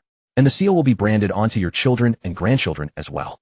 Neji's expression twisted in anguish. He was torn between living for himself or for his clan. After a long pause, Neji finally spoke. "I want to live for myself." Sasuke nodded, and the two of them ran into the forest. Deep in the forest surrounding Konoha stood a crumbling experimental facility. Long ago, Orochimaru had used it for his human experiments. The Sharingan arm transplanted into Danzo's socket had come from Orochimaru's work. When the third Hokage's forces closed in, Orochimaru fled in disarray, abandoning much of his research behind, but he wasn't worried about it. The villagers of Konoha lacked the understanding to decipher his findings anyway. After clearing out the facility, Orochimaru resumed his research on cursed seals. The power of the sage from Mount Myaboku was beyond his reach, so he extracted fragments of that sage energy and transformed it into cursed seals. Orochimaru pressed a red button, and a figure materialized, a body covered in tubes suspended in nutrient fluid. It was Jirobo, the child Orochimaru had found near Mount Myaboku. His blood was drawn through special apparatus and transformed into a thick black liquid. Orochimaru injected the nature energy-infused liquid into his own body, and instantly his entire arm became covered in bulging veins. The pain was excruciating. But as black markings spread across his arm, Orochimaru reveled in the agony. As the dark patterns consumed half his body like flames, a satisfied smile crossed his face. The power coursing through him was intoxicating. Suddenly a small white snake slithered toward him and merged into his sleeve. Orochimaru let out his characteristic laugh. Ohoho, Sasuke-kun has arrived. Sasuke led Neji to the experimental facility. Neji surveyed the unfamiliar surroundings with caution. Sasuke, where are we? The only person I know who can remove the caged bird seal is someone right in front of you, Sasuke replied, guiding Neji toward Orochimaru. Through his Byakugan, Neji sensed the dark chakra emanating from Orochimaru's back. As Orochimaru turned around, Neji's eyes widened in shock at the pale face before him. Orochimaru. The S-rank missing nin from Konoha, Orochimaru. The former student of the third Hokage. One of the legendary Sannin renowned alongside Jiraiya. Why had he returned to Konoha? Orochimaru chuckled. Ohoho, you're a Hyuga child with those white eyes. Your father Hayashi and I are old friends, you know. He had once tried to steal Hayashi's eyes, but failed, yet he still considered them close. Sasuke had explained that Orochimaru was the only one who might break the caged bird curse. After a moment's hesitation, Neji chose to trust him. Orochimaru examined Neji's body in detail. His cold hands sent shivers down Neji's spine as they traced across his skin. Neji suspected Orochimaru was deliberately trying to unsettle him, but without proof he endured it, all for the chance to break free from the caged bird. Ohoho, Orochimaru mused. I've long heard of the caged bird seal the Hyuga place upon their branch family. It damages the host's nerves and brain, flawing the otherwise perfect Byakugan. By all rights, the seal should only fade upon the host's death. But to me, a curse that diminishes one's gifts by damaging the body is nothing more than a crude, primitive technique. Removing the caged bird won't be difficult, Orochimaru continued. But I'll need some time. Neji asked anxiously, how long? 3 hours, Orochimaru replied. As the foremost expert on cursed seals, he removed Neji's forehead protector to expose the mark beneath. Orochimaru began devising a method to extract the seal without damaging Neji's brain. In the end, he placed Neji into Jirobo's container. As the nutrient fluid enveloped his head, a suffocating sensation overwhelmed him, and he lost consciousness. Tubes pierced into Neji's skull, 5 in total. They drew out his blood, purified it, and returned it while strands of black impurities were separated and removed. This meticulous gradual approach was the safest method, one that wouldn't trigger the caged bird's self-destruct mechanism. Sasuke-kun, Orochimaru said, I'm about to remove the caged bird from Neji. When do you intend to fulfill your promise? From this moment on, you are my teacher, Sasuke declared. What can you teach me? Orochimaru said with a sinister smile. I have a technique that can achieve eternal life. Do you want to learn it? Sasuke thought of Orochimaru's living corpse reincarnation. Slimy. Too disgusting. Sasuke shook his head. No, I don't. Orochimaru was a bit frustrated. This was a forbidden technique he had created, and he was giving it to Sasuke for free, yet Sasuke refused. Orochimaru said to Sasuke, I have another technique that can give you power comparable to an immortal. Finally, the moment had come. Sasuke asked Orochimaru, is it the sage mode of Ryuchi Cave? Orochimaru was stunned, thinking he hadn't said it yet, but then he thought that Sasuke was a member of the Uchiha clan, so it was normal for him to know such information. But how could Orochimaru teach Sasuke sage mode when he hadn't even mastered it himself? In fact, what Orochimaru wanted to do was to use the power of the curse seal to change Sasuke's body, making it easier for him to take over Sasuke's body. Orochimaru was about to say cursed seal, but then he thought again. Just because he couldn't do it didn't mean Sasuke couldn't. Maybe this kid could really learn sage mode. Orochimaru said with a smile. Alright, I will take you to Ryuchi Cave and tell you how to pass the trial of Ryuchi Cave, but first you need to contract a summoning beast. The snakes of Ryuchi Cave are different from ordinary summoning beasts. Ordinary summoning beasts can only contract one master, but the snakes of Ryuchi Cave, including the toads of Mount Myaboku, can be contracted by multiple people at the same time. Because the summoning technique of Ryuchi Cave is different from other summoning techniques. Other summoning techniques involve contracting with an individual summoning beast, but the summoning technique of Ryuchi Cave involves contracting with Ryuchi Cave itself. As long as you gain the recognition of the snakes, you can summon them. Orochimaru whispered to Sasuke, among the snakes there is one without morals named Manda. Although it has no morals, its strength is still formidable. I'll sweet-talk it, and it will probably be summoned by you. In principle, as long as your strength is sufficient, you can even summon the White Snake Sage. After Orochimaru finished explaining the Ryuchi Cave, that Sasuke was most interested in, Neji's curse seal removal also ended. The nutrient solution was drained and Neji slowly opened his eyes. He felt a bit dizzy, but also a sense of lightness. He felt that the shackles on his body were gone. The next moment Niji immediately activated his Byakugan veins bulging around his eyes, and Niji joyfully discovered his vision had returned to a 360-degree unobstructed view. This meant that his caged bird had been removed. Niji put on his forehead protector covering his forehead, and then awkwardly said to Orochimaru, "Thank you." It was very difficult for Niji to thank a rogue ninja. Orochimaru said expressionlessly, "Don't thank me. If you want to thank someone, thank Sasuke. If it weren't for Sasuke, I wouldn't have removed the caged bird for you." After saying that, Niji left. Orochimaru chuckled at Sasuke. Sasuke-kun, do you want this caged bird?" Sasuke was puzzled. "How can I take it? Do you want to implant a mark on my Sharingan?" Orochimaru said, "Not at all. Although the caged bird is low level, its power and effect are not weak. I will store this curse mark in your arm, so you can use the caged bird on others anytime, anywhere. Although it cannot directly cause harm, it can destroy the brain nerves of others. This is also my first gift to you." After Orochimaru finished speaking, Sasuke hesitated for a moment. He thought if Orochimaru wanted to take his body, he wouldn't implant a curse mark that reduced his talent. Sasuke thought for a moment, and said, "All right." Then Orochimaru directly injected the black curse mark liquid extracted from Niji's body into Sasuke's arm. Immediately the veins on Sasuke's arm bulged, and he felt an indescribable pain, just as Sasuke was about to lose his endurance. The pain abruptly stopped, and it was over. Sasuke looked at his right hand. On the forearm, there was a tattoo of a black bird spreading its wings, but the bird's wings were broken. Sasuke only needed to activate the black bird tattoo with chakra. Then he could use the caged bird on an enemy, permanently sealing their talent and destroying their brain nerves. In other words, the caged bird curse mark. In the entire ninja world, only Orochimaru could undo it, and it was likely that even the Hyuga clan couldn't undo it.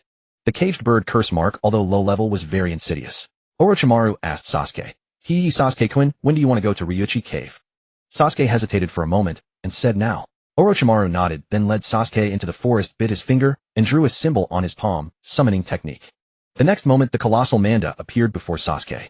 Sasuke looked at the purple giant snake in front of him, unable to contain his excitement. Because although Manda was weak as a colossal creature, it still had a deterrent effect on Sasuke. Manda let out 2 grunts as if it had just woken up. "Orochimaru, what do you want from me now?" Orochimaru said, Manda, I have taken on a disciple, and I want you to become his summoning beast."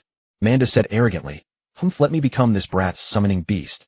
"Impossible, I don't see anything in this brat that qualifies him to contract me." Orochimaru was about to start sweet-talking. Sasuke said, "Let me handle it." Then Sasuke looked at Manda and said, "Manda, it is your honor that I have chosen you to be my summoning beast. You have the right to be my first summoning beast while I am still weak." Manda completely ignored Sasuke.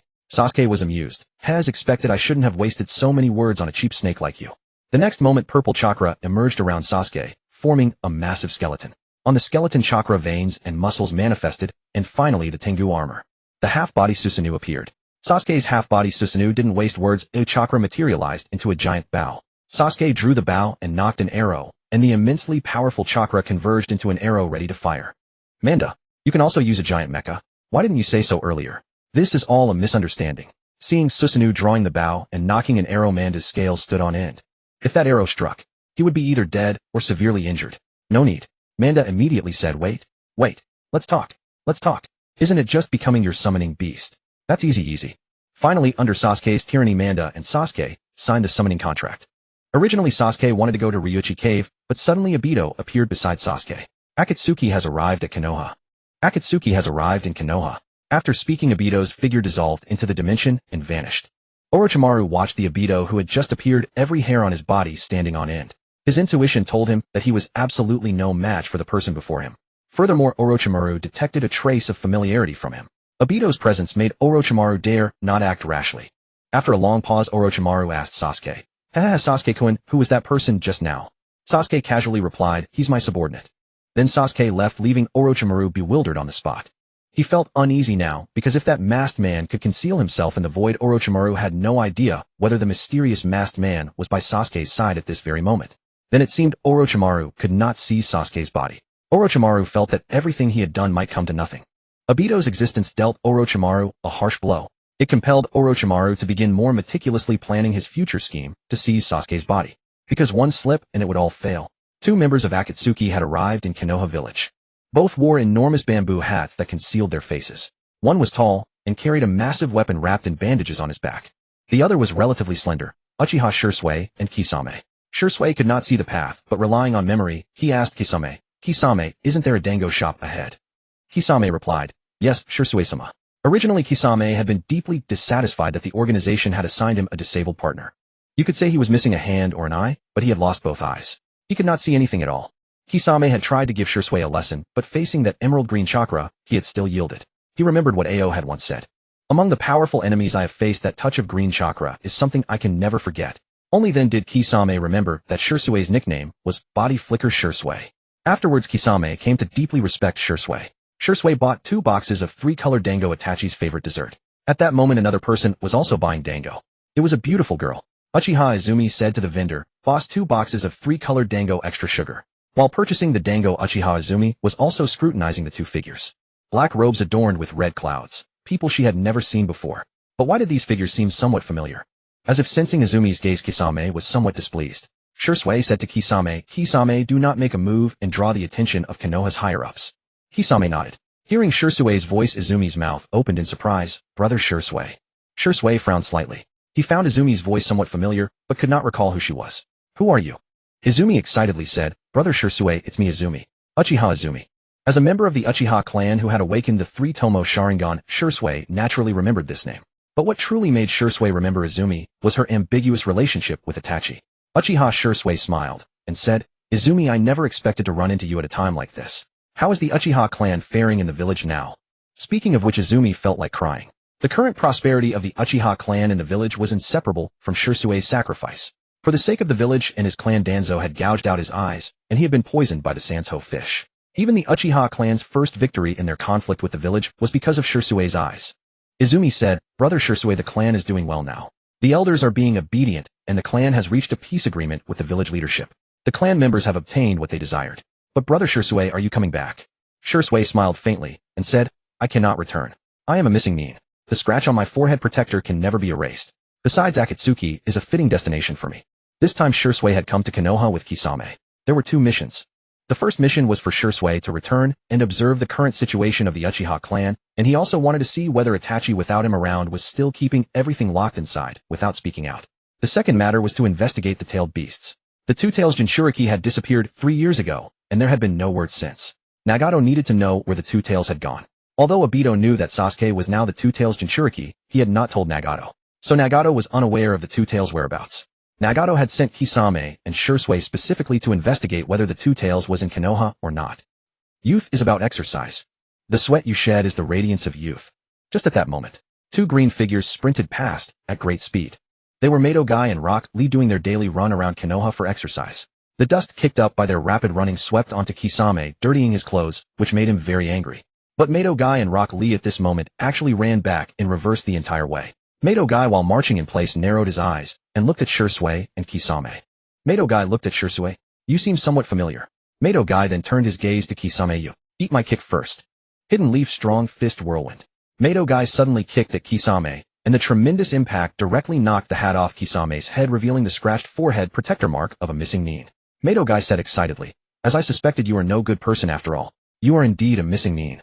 Kisame blocked Mato Guy's kick, but the overwhelming power sent him flying 10 meters backward. Kisame drove Samahata into the ground to steady himself.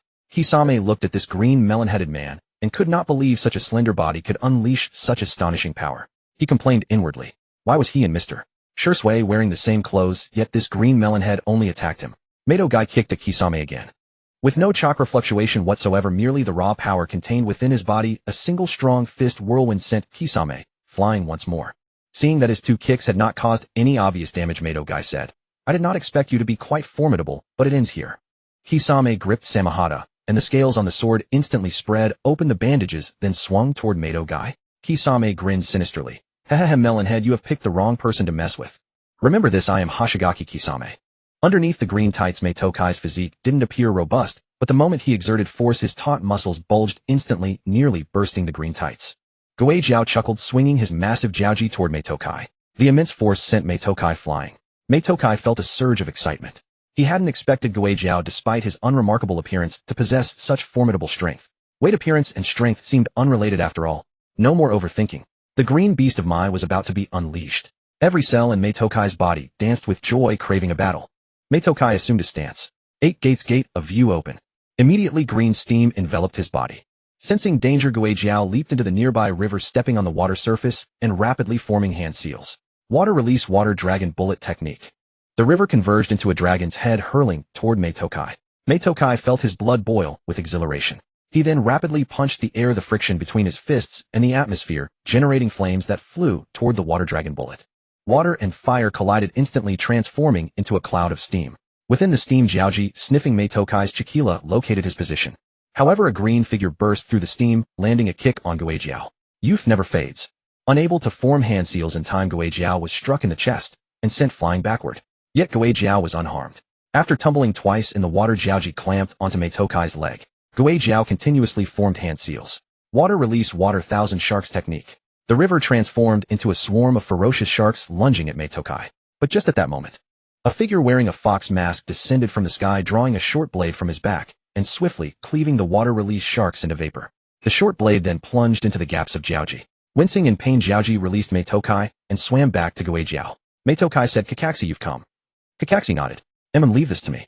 Umbu will be here shortly." But just as Kakaxi was about to act, everything before him shattered like a mirage, leaving Kakaxi frozen in place. A kunai was already pressed against his own neck. In the distance, Guijiao was still fighting Meitokai. Jishui held a kunai to his own neck. A chill ran down Kakaxi's spine. Had everything that just happened been an illusion? But Jishui clearly had no eyes. How had I fallen into Genjutsu, and when had he cast it? Jishui's voice echoed coldly in Kakaxi's ear. "We have no desire to fight, Mai. Tell Meitokai to stand down in Guijiao, and I will leave Mai." Jishui had once served in Umbu, and Kakaxi had been his colleague. He deeply admired Jishui's prowess until Jishui later became a rogue ninja and joined Akatsuki. Now though Jishui had lost his eyes, Kakaxi still couldn't gauge his strength. Kakaxi said, "Fine." Then Kakaxi called off Meitokai.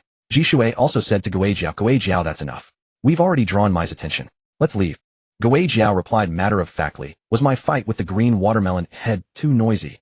Then he followed behind Jishui, preparing to leave. As they left, Guijiao turned his head and said to Meitokai, "The green watermelon head, remember my name." "Gonshir Guijiao, you are a worthy opponent. I look forward to our next duel." After Jishui left, Kakaxi felt a wave of fear.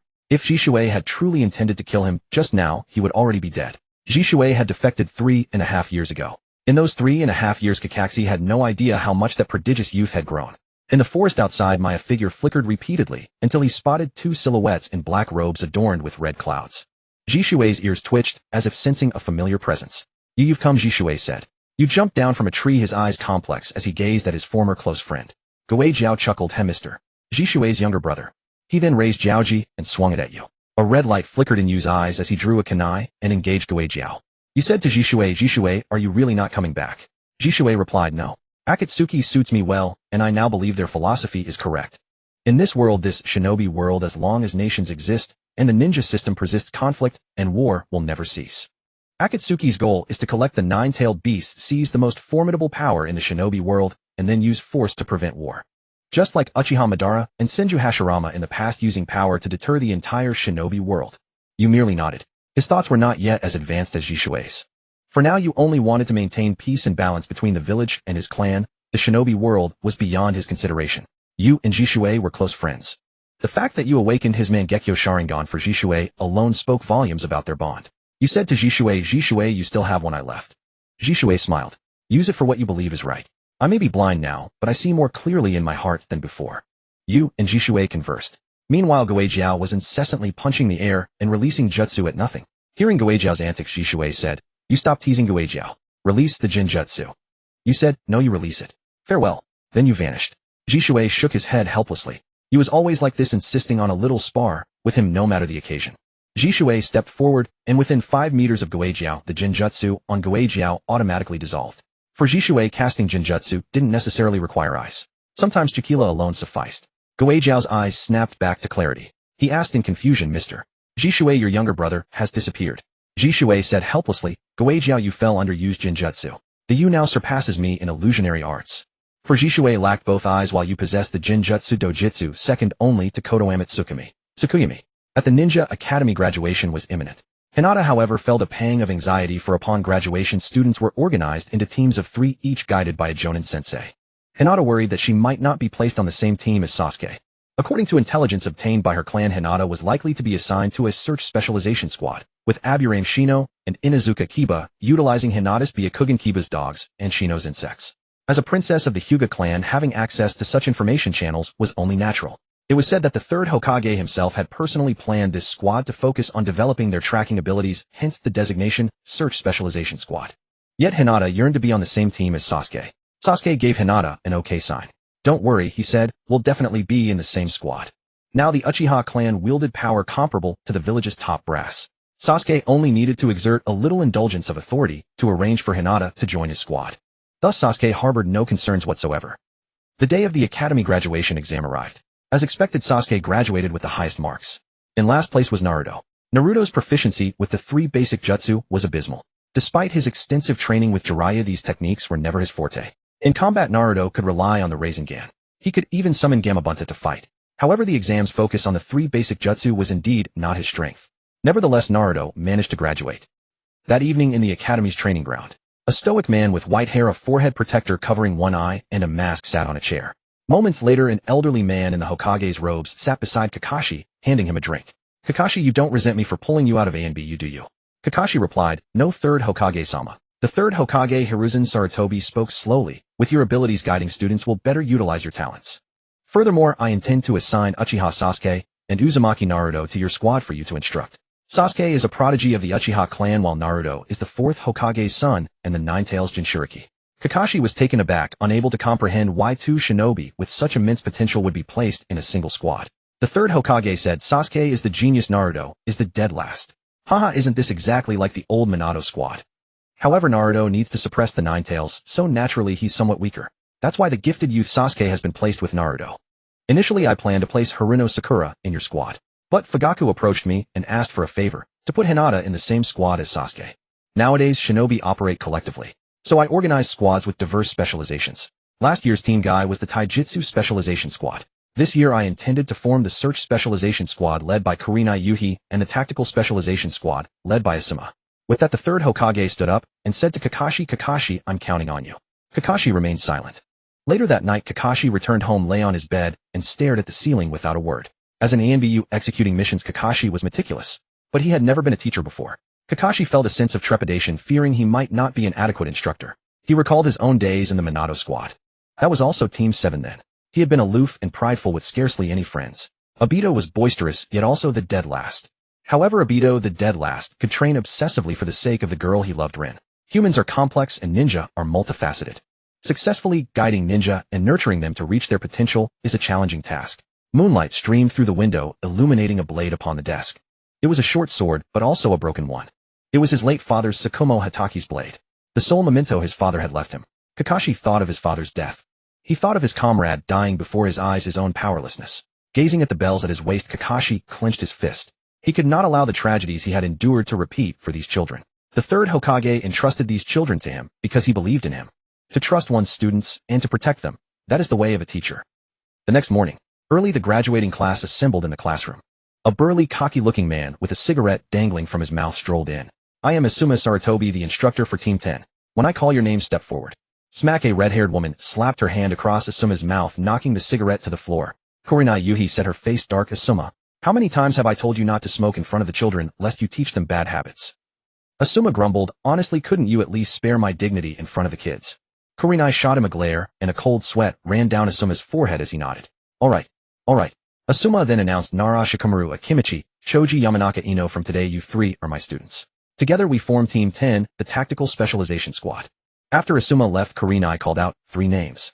I am Kurenai Yuhi, instructor of Team 8.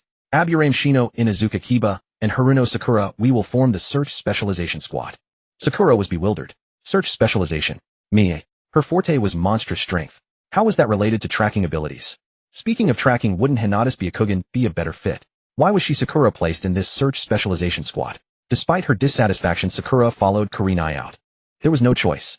Sakura's parents were just common folk running a small clothing shop in Konoha, whereas Hinata's father was the clan head of the Hyuga. The gap in status was insurmountable. Only 3 students remained in the class. Not only was Hinata delighted, but Naruto was also overjoyed. After all, Sasuke was Naruto's best friend, his only one. Sasuke was also the only one who had never despised Naruto for being a fox demon. Moments later, the aloof Kakashi appeared at the doorway. Kakashi said, I am Hatake Kakashi. From today onward, you 3 are my students. Follow me.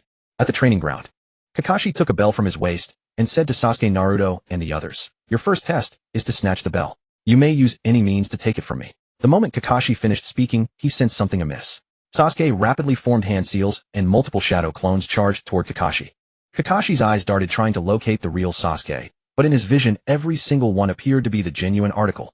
Fire Style Great Fireball Technique. Fire Style Dragon Flame Release Song Technique. Fire Style Dragon Breath.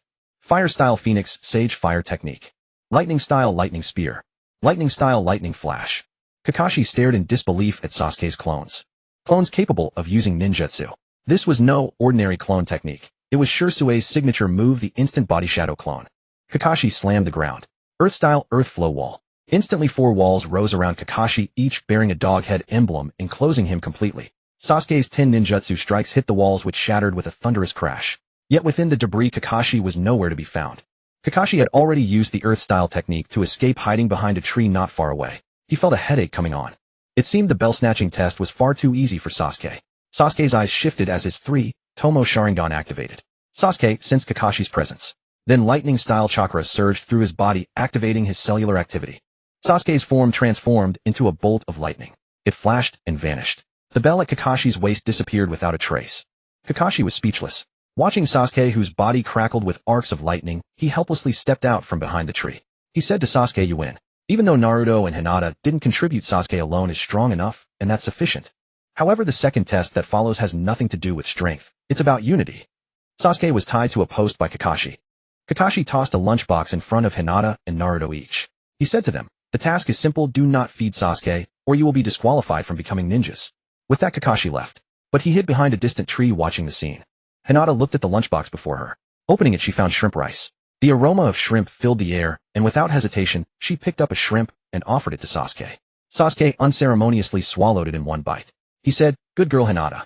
Hearing Sasuke's words, Hinata felt a jolt of electricity rise from her feet, making her body tremble. Sasuke called me baby. Hinata didn't care at all whether she could become a ninja. For her, becoming a ninja was far less important than Sasuke's feelings. For Hinata, Sasuke was the most important person. Naruto, however, was conflicted. He had been seen as a fox demon since childhood, hated by everyone. Until he met Sasuke, the only one who didn't despise him. Later, Naruto met Jiraiya and learned his true identity. His father was the hero who protected Konoha. Jiraiya asked Naruto if he hated the villagers. Naruto said no. He wanted to become Hokage like his father and protect the village. On one side was the dream of becoming Hokage. On the other, his best friend. If he couldn't even protect his friend, what kind of ninja was he? Naruto's box contained tonkatsu rice. He picked up a large piece of pork and offered it to Sasuke. Compared to becoming a ninja, friendship was more important.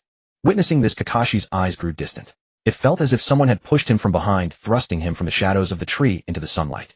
Kakashi looked back. It was Obito, Rin, and Sensei. They had pushed him. Kakashi rubbed his eyes, but the 3 figures were nowhere to be seen. It was an illusion, but it didn't matter. They had passed the test. Kakashi appeared before the 3 of them in an instant. He declared loudly, "You have passed the test." Then he untied Sasuke's ropes and gave each of them the forehead protector representing a ninja. From this moment on, Uchiha Sasuke, Uzumaki Naruto, and Hyuga Hinata officially became Genin of Konohagakure. After becoming Genin, Sasuke, Naruto, and their team received their first C-rank mission, escorting Tazuna, the master bridge builder from the Land of Waves. Kakashi held a mission scroll in his hand. It was a C-rank mission, not particularly difficult for Kakashi and Sasuke, but Sasuke knew better. This was no mere C-rank mission. Its difficulty rivaled an S-rank mission, for during the escort, they would be ambushed by the demon of the hidden mist Zabuza. Yet Sasuke felt no fear. In fact, he was exhilarated. If he could defeat Zabuza and then recruit him, that would be ideal. Sasuke also wished to build his own covert force. As things stood, the Akatsuki was half his, since Obito was its secret leader, and now Obito answered to Sasuke. In the forest outside Konoha, a middle-aged man sat on a cart. He was Tazuna, the bridge master of the Land of Waves. He said to Kakashi, Sasuke, and the others, "Thank you, I appreciate your hard work." Kakashi replied, "Just doing our duty." Then Kakashi and the 3 followed the cart toward the Land of Waves. 2 days later, they reached the border of the Land of Waves. A river lay ahead. Crossing it would bring them to their destination. Their mission would then be complete. Suddenly, Kakashi's expression darkened. He jumped off the cart and said, "Sasuke, Naruto, Hinata, the Land of Waves is just ahead, only a few hours away. But I just received Shikaku Nara's mind transfer jutsu message. Orochimaru has appeared within Konoha's borders. I need to return to protect the village. Sasuke, I leave the mission to you." At the critical moment, Kakashi left. After he departed, Sasuke pondered deeply, why did Kakashi leave now? Why had Orochimaru's whereabouts been exposed precisely at this time? He had lurked in Konoha for years without discovery. Why now? A moment's thought told Sasuke this was Orochimaru's scheme aimed at him. Though he didn't know the purpose, it was definitely directed at him. Walking through the forest, an eerie silence hung around them. Even the birds were quiet. Naruto felt the oppressive atmosphere. Why is everyone so quiet? Wait here, I need to pee. With that, Naruto headed toward a distant tree. He was about to relieve himself when a voice came from above, small but cute, "Naruto." The sudden voice startled Naruto so much that he couldn't continue. He looked up and saw a delicate face. His cheeks flushed instantly. A Gigi girl. Haku jumped down from the tree, a gentle smile on her face. Don't be shy, it's just peeing. Naruto stammered, BB, but you're a girl. Haku ignored him and gazed into the distance. This time Haku and Zabuza's mission was simple: kill the bridge builder of the Land of Waves. Since Naruto was the Nine-Tails Jinchuriki, Haku needed to occupy him. The Uchiha brat and the Hyuga brat would be left for Zabuza. Meanwhile, Sasuke thought to himself. Naruto had been gone too long to pee. Sasuke sensed something was wrong. But since Naruto was the Nine-Tails Jinchuriki and had the protagonist's luck, Sasuke wasn't worried. Sasuke formed hand seals, leaving a shadow clone near Hinata to protect her. He said to her, whatever happens, don't be afraid. I'll protect you. Then Sasuke intended to check on the bridge builder inside the cart. But suddenly, fog began to rise. Thick fog enveloped Sasuke. He took a deep breath and the Mangekyō appeared in his eyes. Suddenly Hinata shouted, Sasuke, behind you. A red flash cut through the mist. The executioner's blade swung towards Sasuke's back. Purple chakra formed the skeletal structure of Susanoo, and the blade clashed against it with a sharp metallic ring. Seeing his assassination attempt fail, Zabuza vanished back into the fog. Sasuke called out, Hinata, where is the cart relative to me? Veins bulged around Hinata's eyes as she pierced the fog. 5 meters to your left front. Sasuke dashed to the cart and entered. The bridge builder was trembling in fear. He asked Sasuke, what's happening? Sasuke replied, don't worry, stay behind me. Then he led the builder to Hinata's side. Hinata's Byakugan could see Zabuza through the fog. Zabuza's figure moved swiftly within the mist. Sasuke frowned. Lightning released chakra surged through his cells, activating them. Blue arcs of electricity crackled over his body. Hinata said, Sasuke, 3 o'clock. The moment she spoke, Sasuke shot forward. With the speed enhancement from the lightning release body technique, Zabuza couldn't react. The Mangekyō in Sasuke's eyes flared and black flames coated his hands. Sasuke drew 2 shuriken from his belt. Blaze released Kagetsuchi, Amaterasu shuriken. The shuriken struck Zabuza's arm precisely. Zabuza let out an agonized scream, and the surrounding fog dissipated. When Sasuke looked, only a severed arm burning with black flames remained. Sasuke snorted. Zabuza was decisive. The moment Amaterasu touched him, he cut off his own arm without hesitation. Had Zabuza hesitated, the black flames would have engulfed his entire body, and he would have died. In that case, he would not have been worth recruiting. Only the brave and resourceful were worthy of Sasuke's attention. He left a shadow clone at his original position to ensure he could return instantly. Hinata, where is Zabuza? Hinata's Byakugan pierced the trees. 7 o'clock. Sasuke nodded, then transformed into a blue lightning bolt and shot out. He had to admit, the Cloud Village's lightning release body technique was incredibly useful. The ability to activate cells was astonishingly powerful. In the forest, Zabuza, carrying the decapitating blade, clutched his left arm. His arm had been severed cleanly at the shoulder. He had once heard of the black flames that had consumed it. The Uchiha clan of Konoha possessed a bloodline limit known as the Sharingan, and when the Sharingan evolved into the Mangekyō, it unlocked special ocular techniques. Among them was this inextinguishable black flame. Zabuza made a swift decision, cutting off his own arm. He spat. Two-Way, I never expected that brat from the Uchiha clan to be such a troublesome opponent.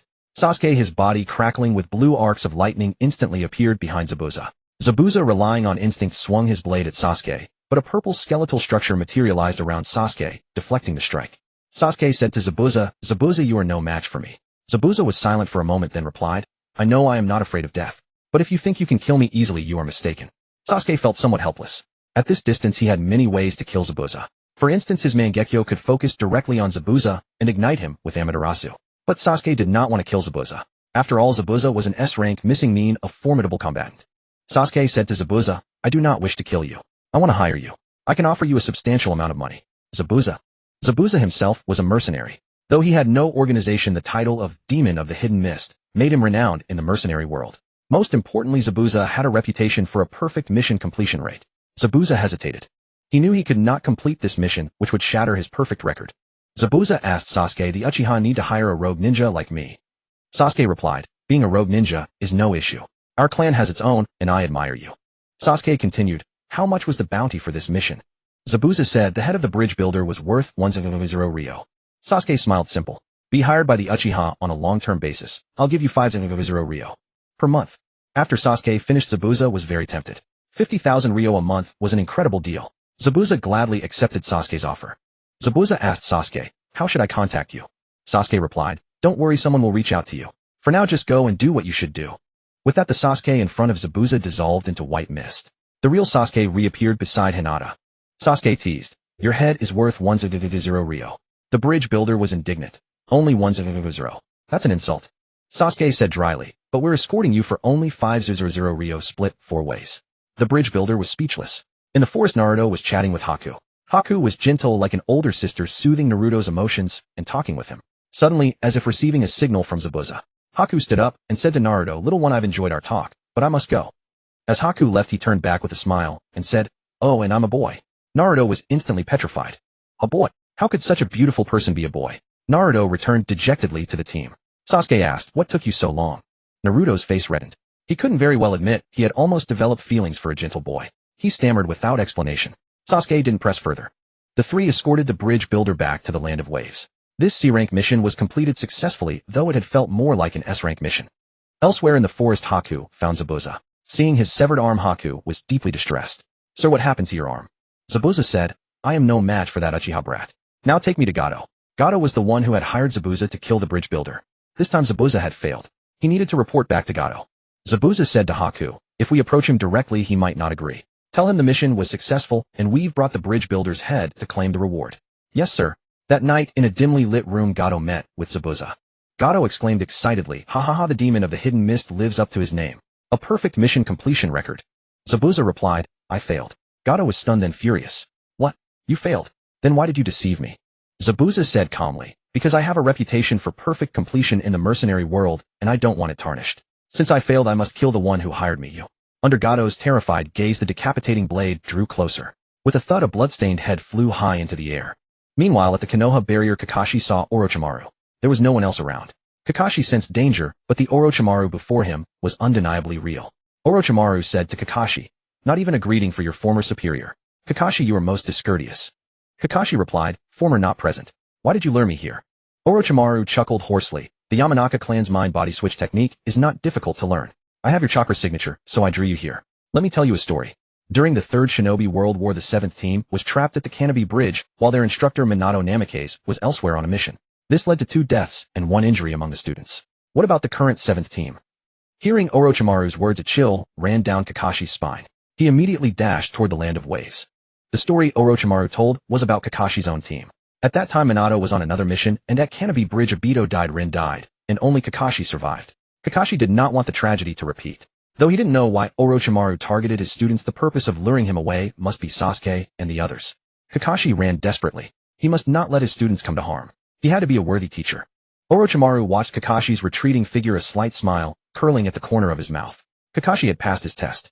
Between the S-rank missing Nin and his students, Kakashi had chosen his students. Orochimaru looked up at the sky at a 45-degree angle. He thought, Sasuke-kun, with a teacher like Kakashi, I can safely do what I want. The entire ninja world had been stagnant like a pool of still water for too long. It needed a gust of wind to stir things up. At the border of the Land of Waves, Kakashi continuously used the body flicker technique, rushing to the Land of Waves at his fastest speed. He saw Sasuke, Naruto, and the others having a picnic in the forest. Kakashi breathed a sigh of relief. Sasuke said, "Kakashi-sensei, you're back." Kakashi asked, "Are you all alright?" Sasuke replied, "We're fine." Kakashi exhaled, "Good. Did you encounter anyone strange?" Sasuke said, "Of course we did. We met a strange man wielding a huge sword, calling himself Demon Zabuza." Hearing this name, Kakashi's heart immediately leaped into his throat. He asked breathlessly, "Zabuza? He is an S-rank rogue ninja who once failed to assassinate the Mizukage. You encountered him, and yet you're still unharmed." Sasuke said casually, "I defeated him. By the way, Kakashi-sensei, if Zabuza is an S-rank rogue ninja, then this mission is far from just a C-rank one."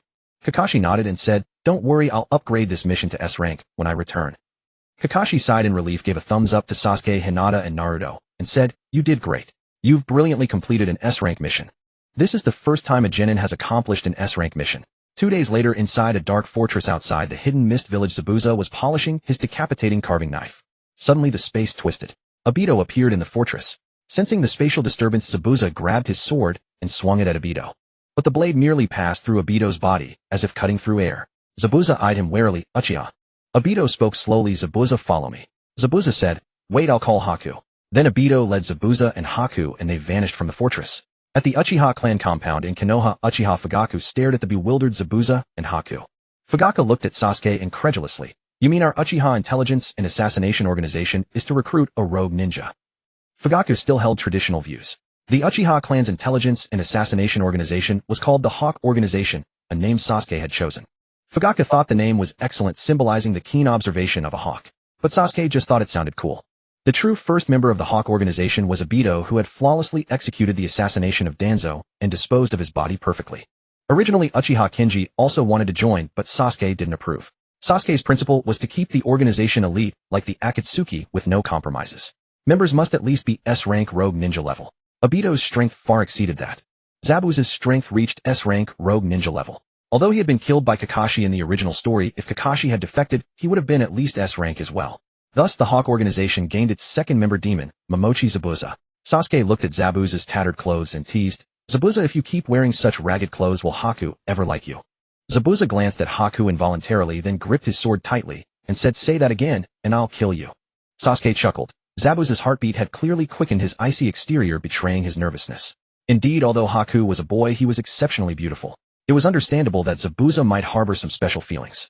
Besides, the original story said Haku was a boy, but it never said Zabuza wasn't a girl. Sasuke thought amusedly. He joked, "I'm your employer now, and you can't beat me anyway."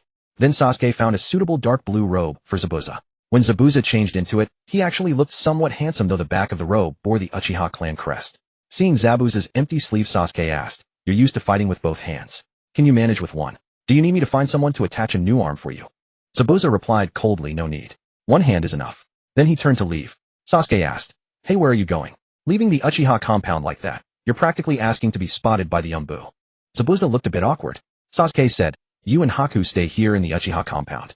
Good food and lodging, and I'll pay you 500,000 ryo each month. When I need you, I'll call." The Hawk organization, founded by Sasuke, now had two members, Obito and Zabuza. Itachi had also wanted to join, but Sasuke didn't allow it. As the public face of the Uchiha clan, Itachi wasn't suitable for the organization. Sasuke needed members whose identities were unknown and who possessed formidable strength. 2 days later, Hinata came to the Uchiha compound. The shy Hinata rarely visited. Uchiha Izumi was on guard at the gate. Seeing the adorable Hinata, she couldn't resist ruffling her hair, and then realized that Hinata had grown to the height of her chest. Hinata and the other children were growing up. Izumi asked, "Hinata, are you here to see Sasuke?" Hinata blushed and said shyly, "Yes." "Is Sasuke-kun around?" Izumi replied, "He is. I'll take you to him." Izumi led Hinata to the entrance of Sasuke's courtyard, where they saw Itachi sparring with Sasuke. The two brothers weren't using ninjutsu or dojutsu. They had only activated their Three-Tomoe Sharingan to observe each other's movements, engaging in physical combat to practice basic hand-to-hand techniques. After 10 rounds, Sasuke and Itachi were evenly matched. After 50 rounds, Sasuke was slightly at a disadvantage. After 200 rounds, Itachi knocked Sasuke to the ground with a single punch. But Itachi was also panting heavily. He said to Sasuke, "Your hand-to-hand skills are already strong, but you can improve further. I'll find you a teacher soon." Sasuke said, "Nin-san, can't you be my teacher?" Itachi smiled and tapped Sasuke's forehead. "I have little left to teach you. Once you unlock the lightning release body flicker technique, I won't be your match." The lightning release body flicker technique was incredibly powerful, but unfortunately Itachi lacked lightning chakra, so he couldn't learn it. Otherwise, Sasuke would not hesitate to teach his brother. Itachi specialized in fire release, while Sasuke was skilled in both fire and lightning release. Sasuke caught sight of Hinata and walked over to her, asking with a hint of delight, "Hinata, what brings you here?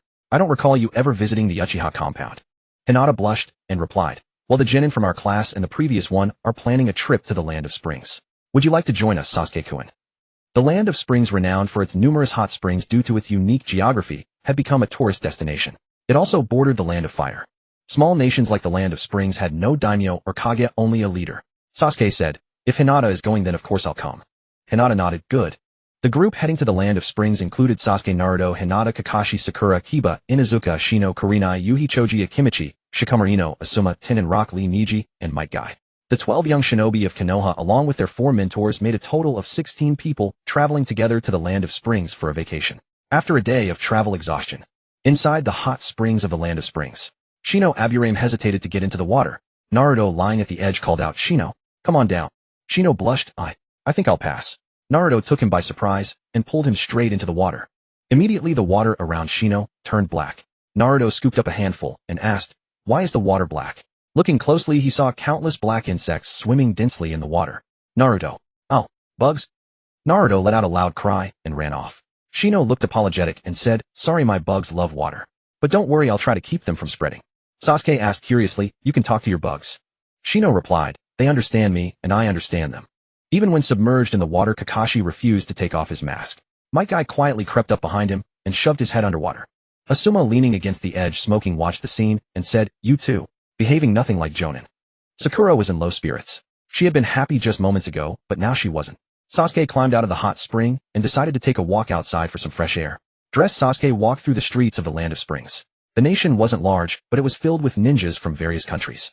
They seemed to have an unspoken agreement not to fight within the land of springs. The streets were lined with hot spring inns until Sasuke spotted a casino. Having never been to a casino, Sasuke decided to take a look inside. As expected, the place was bustling with excitement. But his gaze was drawn to a particular figure. She had light yellow hair and wore a green haori with the character Gamble written on it. Most notably, Sasuke had never seen such an enormous chest before. She was none other than one of the legendary 3 great shinobi of Konoha. Of the original trio, one had defected and become a rogue ninja, another traveled the world writing books. And Tsunade, who also traveled around, but only to lose money. Sasuke approached and saw her playing a simple game of guessing high or low. Tsunade bet on high and lost. She refused to believe it, bet on high again and lost. Still defiant, she bet on high once more and lost again. The dealer said to Tsunade, "Beautiful lady, you've run out of chips." The other gamblers looked at her with lecherous eyes, but Tsunade, as if used to it, said to the dealer, "Lend me 1 million ryo." The dealer replied, "I can lend you money, but what do you have as collateral?" Tsunade instinctively looked for Shizune, then remembered she had pawned her at the previous casino. She had planned to win enough to buy Shizune back, but she had lost all her money again. Tsunade looked around and spotted Sasuke. Sasuke sensed the malicious intent in her eyes, and sure enough, after noticing the Konoha headband on Sasuke, Tsunade grabbed him and said to the dealer, "I'll stake him." Then she whispered in Sasuke's ear, "You're a Konoha ninja, right? So am I. Don't worry, I'll win you back and split the winnings 50-50. Sasuke, when have you ever won? When the dealer saw the Uchiha clan crest on the back of Sasuke's clothes, he froze and asked, "You're from the Uchiha clan?" Sasuke nodded. The dealer's face turned pale. He said to Tsunade, "I dare not take him, and I don't want your money either. Take it all, take it all." Then the dealer fled without even taking his chips. Tsunade swept all the chips into her pile, totaling 13 million ryo. Tsunade said to Sasuke, "Consider this a loan from you. I'll pay you back later." She casually grabbed a sake bottle and took a drink. Then she placed 1 million in chips. High, high, high, high. Everyone else bet on low, totaling 2 million in chips. The dice showed 6-5-1. High. Tsunade won. She stared at the high on the table in disbelief. She had won. She had actually won. Sasuke struggled free from the gentle vortex and asked Tsunade, "Are you from Konoha?" Tsunade immediately covered his mouth and said, "Don't say it." Then, clutching her chips, she ran off to redeem Shizune first, and then gamble away all the remaining money. "I won once, I can win again." This was Tsunade's conviction. Sasuke left the casino and wandered aimlessly down the street. Suddenly someone called out from the rooftop, "Hey Sasuke, why aren't you going to the hot spring?" Sasuke looked up. It was Kakashi. Kakashi, wearing a bathrobe, crouched on the roof, smiling at Sasuke. Sasuke replied, "Just a bit bored." Kakashi jumped down and said, "By the way, your chakra includes lightning release, right?" Sasuke nodded. Kakashi intended to teach Sasuke the Chidori. He led Sasuke to an empty lot, then gathered lightning in his palm, producing a piercing screech. Kakashi said, "This is the Chidori and S-rank technique I developed. It combines both shape and nature transformation of chakra. Because of the shrill sound, it's called Chidori. I once cut a lightning bolt with this technique, so it's also called Raikiri. To pierce the opponent at extreme speed, it requires the Sharingan's cooperation, and you are the perfect candidate."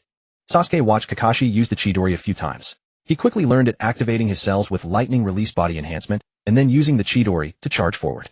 Sasuke's Chidori was several times faster than Kakashi's. Kakashi was astounded that Sasuke had mastered the Chidori in an instant. Moreover, his speed surpassed even the technique's creator. After halting, Sasuke thought, "The noise from the Chidori just now made me uncomfortable." Sasuke attempted to accelerate the flickering of the Chidori's current. The next moment, an unbearably loud screech erupted. The noise forced Kakashi to cover his ears and ask, "Sasuke, what are you doing?" Sasuke dispersed the Chidori and said, "Kakashi-sensei, I tried using the Chidori's noise to harm the enemy. The sound isn't as fast as the Chidori, but it can cause area damage." Sasuke, using the Chidori, created a new technique, Chidori Cry. The powerful noise would temporarily deafen those who heard it, and prolonged exposure could even rupture eardrums. Just then Kakashi tilted his head slightly. In his mind, the mind transfer technique activated. Nara Shikaku said to Kakashi, "Kakashi, there's an A-rank mission. Would Team 7 like to take it?" Kakashi replied, "A rank. Team 7 can handle S-rank missions, but we're on vacation." Nara Shikaku, "But it's a mission from the land of snow. I thought you'd want to go." "The land of snow." Kakashi paused for a moment, then said, "Vacation's over. Tell me the details." Nara Shikaku, escort the famous star Fujike's Yuki to the land of snow for filming. 2 days later in Konoha. In the Konoha Grand Theater, Sasuke yawned. The movie Snow Princess Ninja Chronicle, playing on the screen, was unbearably dull. Still, the lead actress Fujike's Yuki was quite beautiful. She was said to be only 18 this year. Sasuke yawned, looking indifferent. Meanwhile, Naruto was moved to tears when he heard the line, "Never give up no matter how dangerous the situation." Sasuke saw Naruto wipe his tears, which seemed about to splash onto him. He quickly left the theater. Hinata, seeing Sasuke leave, also followed. Hinata asked, "Sasuke-kun, don't you like it? Lady Fujikaze Yuki is the most famous star in the entire ninja world. Sasuke replied, if it weren't for this stupid mission, we'd still be vacationing in the land of springs. I haven't even gone to the hot spring with you yet. He glanced at Hinata. Hinata's face instantly turned red. She nervously hugged her chest and said, no. Sasuke-kun, no naughty thoughts. Sasuke shook his head. Suddenly a girl with deep blue hair rode a white horse leaping over the theater and fleeing outside. Damn it. I'm not going to the land of snow. Behind her several brown horses chased Fujikaze Yuki. Miss Fuji, our movie's finale must be filmed in the land of snow. Then I quit. Isn't it common to change the leading actress mid-film? But you are Fujikaze Yuki. Sasuke watched Fujikaze Yuki on the white horse. She was even more beautiful than on the screen. He activated lightning release body enhancement, leaped onto the rooftops, and chased after her. Sasuke's speed, enhanced by the body enhancement technique, far surpassed the horses. He stood on the roof, watching her pass. Once she was at a safe distance, lightning flickered in his hand. With a sharp cry, the noise from the Chidori instantly knocked Fujikaze Yuki's pursuers off their horses, leaving them clutching their ears in pain. Sasuke stopped the Chidori cry and chased after Fujikaze Yuki. By the Naka River she dismounted, and the white horse drank from the riverbank. Sasuke approached and said, Miss Fuji, could I have your autograph? Without even glancing at Sasuke, Fujikaze Yuki, irritated, mounted the horse to leave. But the horse, seeing Sasuke, seemed to see a demon and collapsed, its legs weak. Seeing the headband on Sasuke's forehead, she crossed her arms and said, do Konoha ninjas intimidate my horse? Sasuke replied, no, you're just part of my mission. Fujikaze Yuki. Sasuke's hand sparked with electricity, but without the piercing screech. A current passed through Fujikaze Yuki's body, quickening her heartbeat, flushing her face, and leaving her limp as if about to fall from the horse. Sasuke jumped onto the horse, slapped its rump, and the white horse bolted. Fujikaze Yuki collapsed into Sasuke's arms, her heart racing. Sasuke delivered Yuki Fujikaze to the film crew. Addressing the director, he said, Director, I've brought Miss Fuji. Then he helped Yuki down from the horse and apologized softly, forgive me. With a light stamp on the ground, Sasuke vanished swiftly. The departure for the land of snow was set for tomorrow, leaving him one more day at home. As he stepped into the Uchiha compound, Sasuke noticed a small white serpent by the gate. Instead of entering, he followed the serpent into the nearby woods. Deep within the woods, Orochimaru had been waiting for Sasuke. Orochimaru, what do you want? Sasuke asked. Orochimaru let out a raspy chuckle. Heh, not even a word of greeting for your teacher? How rude. Sasuke's face turned cold. Is there something, or can I go? Orochimaru hastily interjected. Wait, of course there is. This Kusanagi blade is a gift for you. Orochimaru then presented the sword to Sasuke. This blade, named Skyrender, took me an eternity to find. He continued, Sasuke-kun, this Kusanagi can perfectly channel chakra, serving as an ideal conduit for your power. This sword Orochimaru had kept for himself. However, he was about to embark on a meaningful endeavor that would consume much of his time, and he feared Sasuke would forget him. So he offered this treasured blade to Sasuke. Sasuke gripped the Kusanagi, feeling its keen edge, and nodded in approval. Without a word of farewell, he left. Orochimaru watched his retreating back, licking his lips greedily. The more ruthless Sasuke was, the more he admired him. Back home, Sasuke fastened the scabbard to his waist. The sword looked truly magnificent on him. The next day, it was time for the fleet to set sail. Yet Yuki Fujikaze was missing again. The director paced frantically, for while supporting roles or villains could be recast, the heroine was irreplaceable. Sasuke told the director, I'll find her. The director, placing all his hopes on Sasuke, said, please, I'm counting on you. Sasuke went to the Naka River and found her there as expected. She stood gazing at the turbulent waters, her eyes brimming with calm. Staring at the roaring surface, fragments of memory, like shattered mirrors, surfaced in her mind. The land of snow. Koyuki Kazahana. Dodo Kazahana. Father. The painful memories made Yuki clutch her head. In her recollections, a great fire consumed the royal family, and Dodo killed her father Sosetsu Kazahana. He usurped the throne. She herself was rescued from the land of snow by a ninja named Kakashi Hitaki. I am not Yuki Fujikaze. I am Koyuki, the princess of the land of snow. This painful memory had been buried, but its mention brought the trauma flooding back. Tears flowed unbidden down Koyuki's cheeks. She was astonished. Hadn't she long since cried all her tears? Return to the land of snow. I won't go back. Even if it means death, I will never return to the land of snow. Koyuki rose slowly and waded into the Naka River, her body being swallowed inch by the current. Sasuke rushed forward and pulled her back from behind, carrying her to shore. Sasuke asked, why would you do something so reckless? Koyuki closed her eyes. Even if I die, I'd rather not go back to the land of snow. Sasuke retorted, why? Because of a Dodo Kazahana. Koyuki looked at him in disbelief. How do you know? Sasuke said, never underestimate the Uchiha intelligence network. The truth was, it came from his own memories. He continued, don't worry. Since I've taken this mission, I'll protect you. As for Dodo Kazahana, he's nothing. Koyuki's voice trembled. You don't know how powerful Dodo is. Sasuke replied, it's you who doesn't know the power of the Uchiha. His Mangekyō Sharingan flickered in his eyes, sending a shiver through Koyuki. Why? Why are you doing this for me? She asked. Sasuke smiled. Because I like you. His words struck Koyuki's heart like an arrow, and her pulse raced faster and faster. Finally, she took Sasuke's hand. Alright, I believe you. Show me the power of the Uchiha. Inwardly, Koyuki kept admonishing herself. Sasuke was only 10. There was an 8-year age gap between them. He hadn't even celebrated his 10th birthday yet. Yet the pounding of her heart told her this feeling was undeniable. Since she couldn't stop her emotions, she would simply let fate decide. On the ship, the director looked at Koyuki and muttered, "Oh my dear, you finally made it." A slight smile touched her lips. "Let's go." 2. The Land of Snow. Nearby, Kakashi eyed the necklace around her neck, lost in thought. 10 years ago, Kakashi had been on a mission in the Land of Snow. It was then that he witnessed Dodo's rebellion and rescued Koyuki. Back then, lacking sufficient power, he could only make a hasty escape. The Land of Snow was a peaceful nation. Perhaps due to its isolation from the mainland and the 5 great nations, its technology was remarkably advanced. 2 days later, the ship struck an iceberg. The director's eyes lit up at the sight. This sheer peak is a perfect filming location. Action. Get ready. Yuki, get your makeup done. We're rolling. But Hinata tugged at Sasuke's sleeve. Sasuke-kun, there are people on that iceberg. Her words sent a chill down everyone's spine. People on the iceberg? Where? Everything was a vast white expanse, but Hinata's Byakugan was never wrong. Sasuke, Kakashi, and Naruto exchanged glances, nodded, each identifying a target. Then they charged instantly. Naruto Rasengan. Kakashi Chidori. Sasuke drew his Kusanagi, sword enveloping it in Chidori as lightning crackled along the blade. Chidori Edge. 3 simultaneous attacks blasted 3 massive craters into the snowfield, and 3 figures emerged from the snow. Sasuke's gaze fell upon them, 1 lean, 1 stout, and 1 female. All 3 bore the forehead protectors of Snow Ninja. Sasuke charged ahead, rushing toward Three-Tomoe, the large stout one. Lightning-infused chakra enveloped his Kusanagi blade as he slashed at the corpulent foe, yet the man's armor flickered with a blue glow and deflected the strike. Kakashi called out, "Sasuke, this is the chakra armor unique to the Land of Snow. It absorbs chakra and bolsters the wearer's defenses." Sasuke snorted coldly. "Absorb chakra, is it? Let's see how much you can take." His Mangekyō emerged within his eyes and focused. Amaterasu. Pitch-black flames instantly engulfed the stout man, who stared in utter bewilderment.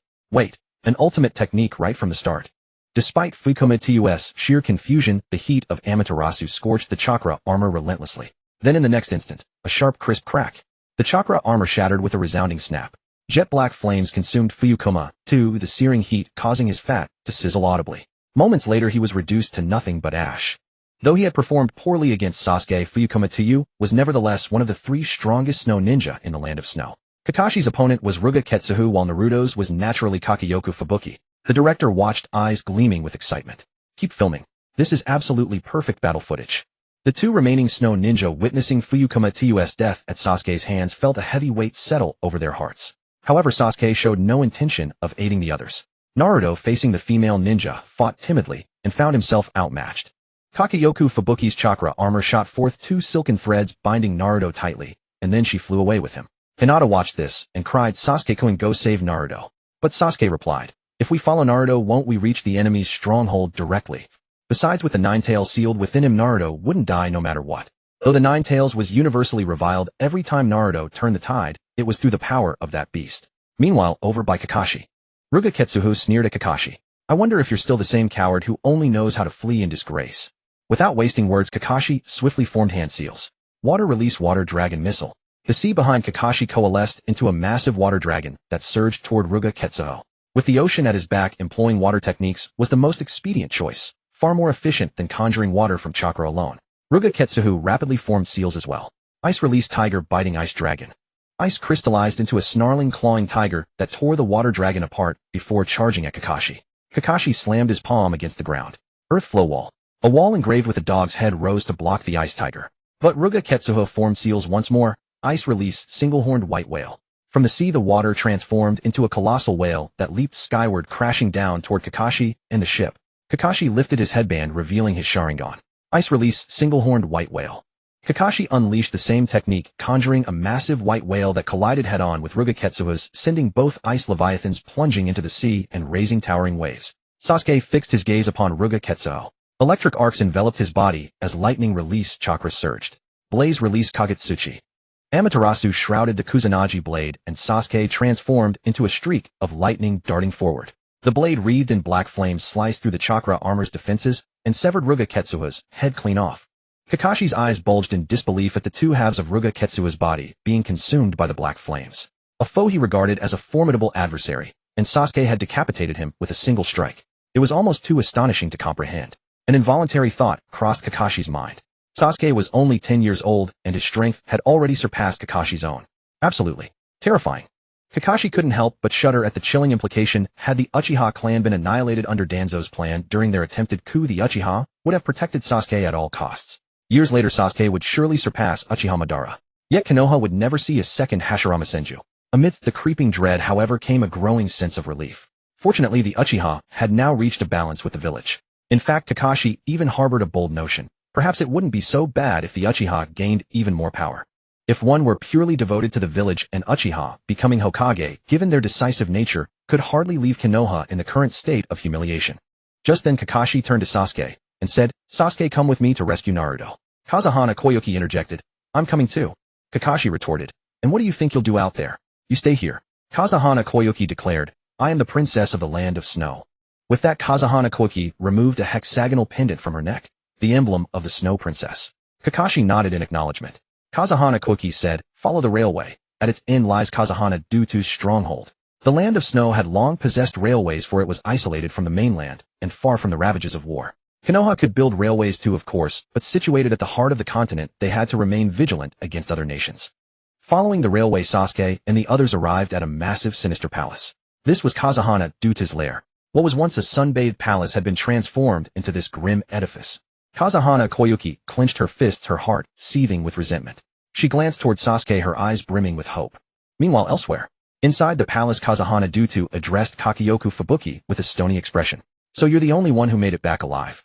Kakeyoku Fubuki broke into a cold sweat, yet she managed a nod. Kazahana Dutu was tempted to strike her dead on the spot, but on reflection, killing her would leave him with no subordinates at all. He lowered his hand, and instead fitted Naruto with a chakra locking device. Once attached, this mechanism would siphon the host's chakra like a parasite, and it could never be removed. Naruto felt his strength drain away and collapsed to the ground. He realized he could no longer draw upon the chakra within his body. After a moment, Zhuozhu and the others arrived at the pitch-black castle. Seeing the enormous castle, Feng Hua Xiaoshue's eyes showed grief and fear. Her grief was because the once beautiful snow country had been turned into this by Feng Hua Nuteo, and her fear was due to fear of Feng Hua Nuteo's power. A shuriken appeared in Kakaxi's hand. Then he threw it, and the shuriken had an explosive tag at its tail. With a boom, the castle was blasted open. Feng Hua Nuteo inside the castle was startled, then revealed a cold smile. "You've come. Let them see my newest developed chakra armor." Feng Hua Nuteo took off his black robe. Underneath was a set of pitch-black armor with a purple gem on the chest that condensed chakra. Feng Hua Nuteo stood at the top of the castle looking down at everyone. Feng Hua Nuteo said to Feng Hua Xiaoshue, "Xiaoshue, you're back. It's been 10 years, and you've become so beautiful." Feng Hua Xiaoshue turned her head away, not looking at Feng Hua Nuteo. Feng Hua Nuteo's eyes were filled with covetousness as he looked at Feng Hua Xiaoshue's chest, or more precisely at the hexagonal necklace. Feng Hua Nuteo said, "Do you know? Your father left no treasure at all. It wasn't until I went to the Rainbow Cliff that I found a keyhole matching the hexagonal necklace. This is the treasure your father left behind. Xiaoshu, it'd be good and give the necklace to your uncle, okay?" Kakashi was about to speak, but Zhuozhu's lightning release chakra crackled, and he activated the lightning release body technique. "Enough nonsense. Get down here first." Zhuozhu instantly charged at Feng Hua Nuteo, drawing his Kusanagi sword, which was covered in white lightning. Xinyao Rin. Zhuozhu slashed at Feng Hua Nuteo's armor, but couldn't even leave a scratch. Feng Hua Nuteo's chakra armor was much harder. Feng Hua Nuteo smirked slightly. "Don't waste your strength." Then Zhuozhu flipped his palm. "Yin Dunjiaju Tuming Tianjiao Jian." The white lightning on the Kusanagi sword instantly transformed into pitch-black flames. The flames scorched the chakra armor, and in an instant they burned a crack into it. Feng Hua Nuteo looked at this scene in disbelief. Impossible. Despite his disbelief, the fact was that the chakra armor had been broken. Feng Hua Nuteo had no choice but to take off the chakra armor, his eyes dark and gloomy as he looked at Zhuozhu. He said to Zhuozhu, "Kid, let me show you the strongest forbidden technique of the snow country. Bing Dunhei Bing Jiren." In the next moment, Feng Hua Nuteo's chakra scattered and countless snowflakes and ice blocks converged toward him until they formed a giant dozens of meters tall. Feng Hua Nuteo stood atop the giant's head, shouting with a disdainful look, "I've trained this technique for 10 years. All of you die." Zhuozhu saw the giant dozens of meters tall, smiled slightly, and said, "Playing with a Gundam. Showing off in front of an expert." In the next moment, Zhuozhu's Mangekyō appeared, and 2 streams of blood flowed from his eyes. Zhuozhu floated up, purple chakra swirling around him. Next, a purple giant hundreds of meters tall appeared out of thin air. Zhuozhu stood inside the pentagram at the giant's forehead, his eyes filled with excitement. This was the first time he had used the complete Shuzwanengu. The feeling of controlling power looking down on the world. It was too exhilarating. Zhuozhu said to Feng Hua Nuteo in a calm voice, "This is the third power Shuzwanengu." In the next moment, the complete Shuzwa Nunghu bent down, drew its sword, and slashed. The purple chakra giant sword instantly cut through the snow giant. Fenghua Nuteo's figure fell to the ground, his eyes vacant, helplessly watching this scene. Under the complete Shuzwa Nunghu, he was like an ant. Fenghua Nuteo was utterly heartbroken. Kekkei instantly appeared behind Fenghua Nuteo, and two transparent threads wrapped around his neck, causing Fenghua Nuteo to suffocate to death. The purple Shuzwa Nunghu dissipated into chakra, and Zuizhu fell from the sky. Kekkei stepped forward to catch him, but Zuizhu ended up falling into Fenghua Xiaoshua's arms. Fenghua Xiaoshua looked at the blood tears at the corners of Zuizhu's eyes, feeling a bit distressed. Zuizhu revealed a faint smile. Sister Xiaoshua, I have fulfilled my mission. Then Zuizhu fainted. Of course it was fake. Fenghua Xiaoshua's heart was thrown into chaos, and she quickly called a doctor to treat Zuizhu. The doctor found nothing wrong, and said it was just overwork. What Zuizhu didn't know was that the enormous purple Shuzwa Nunghu and his handsome silhouette were forever etched in Fenghua Xiaoshua's heart. Kekkei went to the dungeon and rescued Mingren, then used a shuriken to cut the chakra control device. Mingren was somewhat dissatisfied. Next time I don't want to be the bait. On a distant mountain peak, the director was ecstatic. This is simply the best ending, the most perfect ending. Cut. The crisis in Snow Country was resolved.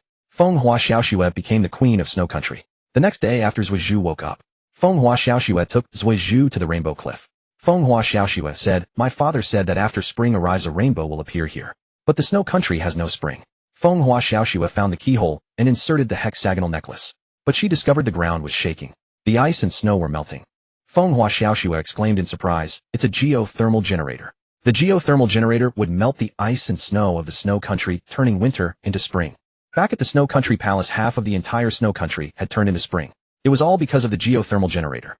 Fenghua Xiaoshua took off the hexagonal necklace and put it around Zuizhu's neck. She gently kissed his forehead and said to him, this necklace is a gift for you. I hope you won't forget me. In the Snow Country at the far north, there is a woman who will always be waiting for you to grow up. Zuizhu nodded gently, and Fenghua Xiaoshua's heart was immensely happy.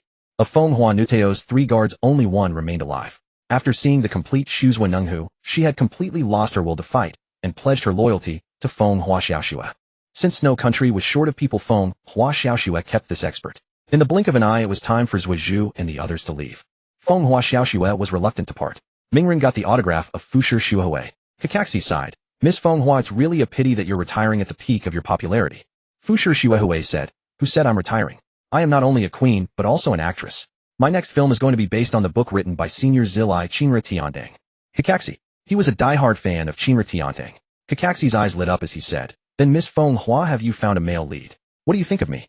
Fenghua Xiaoshua subconsciously glanced at Zuizhu, then smiled, and said, I haven't found the male lead yet. When I find the right one, I will make this film.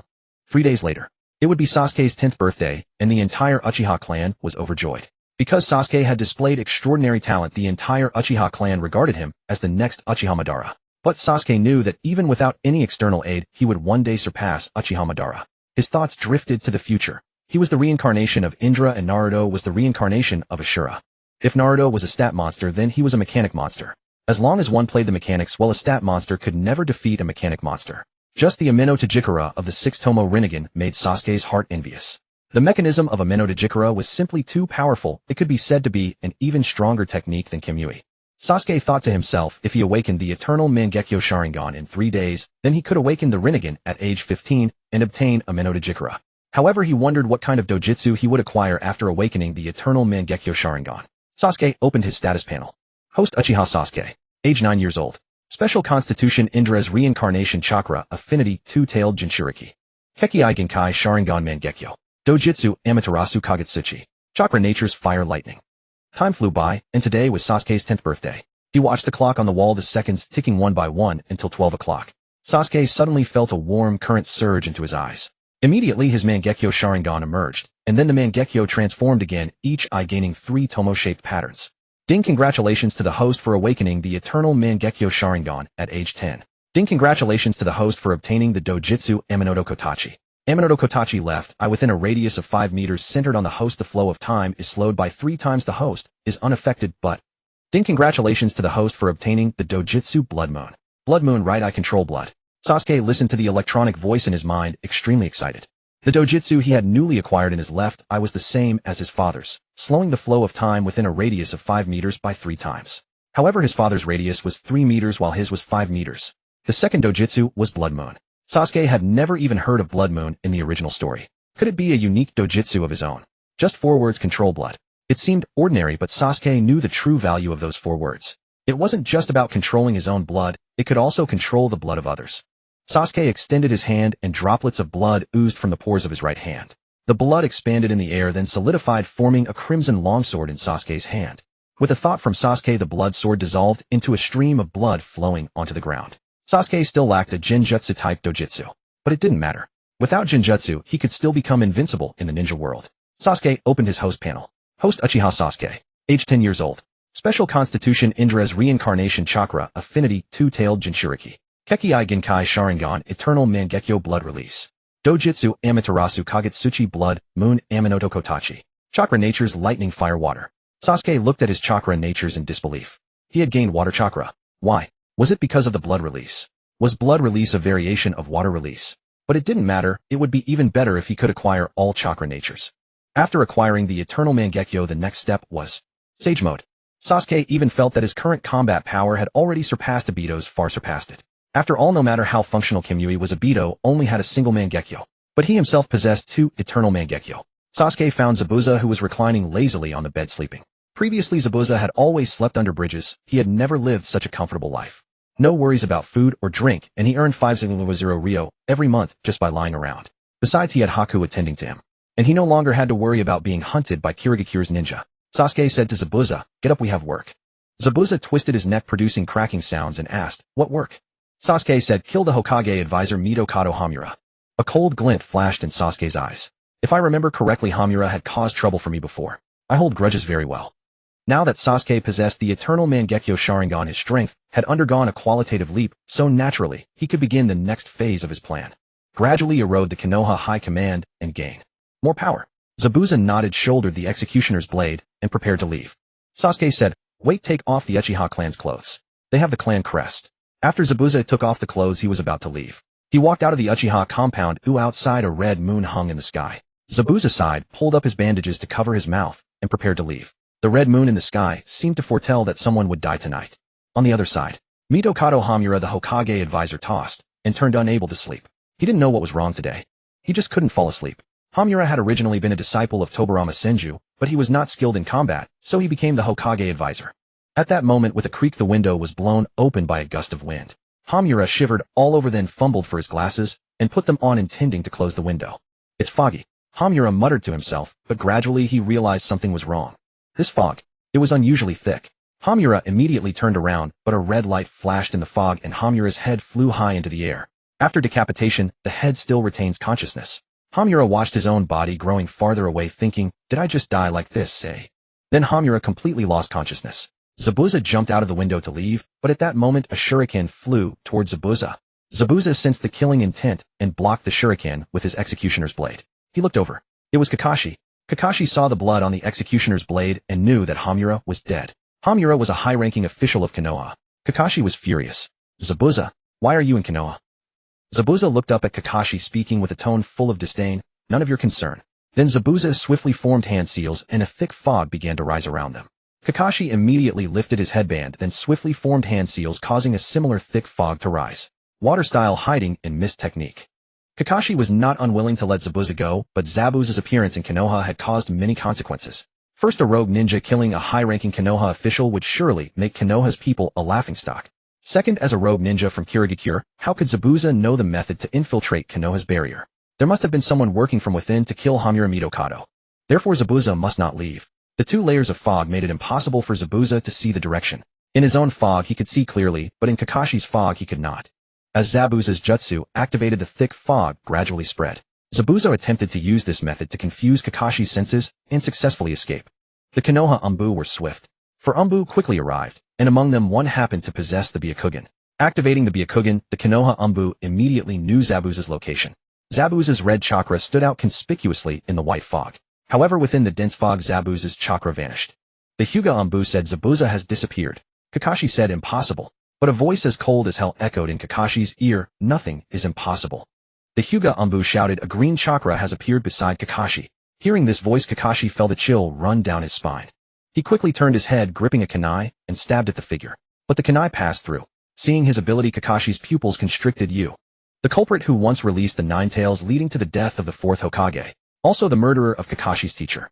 Kakashi continuously attacked Obito using lightning style, water style, earth style, relentlessly attacking Obito. But Kakashi's attacks had no effect on Obito. Obito's single exposed eye looked at Kakashi with pity as if looking at a clown. Kakashi, you are pitifully weak now. With that, Obito's figure twisted and vanished. Kakashi was stunned because the voice just now was somewhat familiar, but he couldn't remember who it was. After a moment, the 3rd Hokage arrived. He looked at the dissipating fog, took a puff from his pipe, and said, "Who died?" Advisor Hamura Mitokado.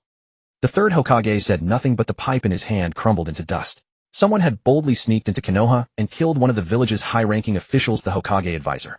This was a direct slap in the face to the 3rd Hokage. His face darkened as he said, "Investigate thoroughly." The Umbu were dumbfounded. Investigate? With what?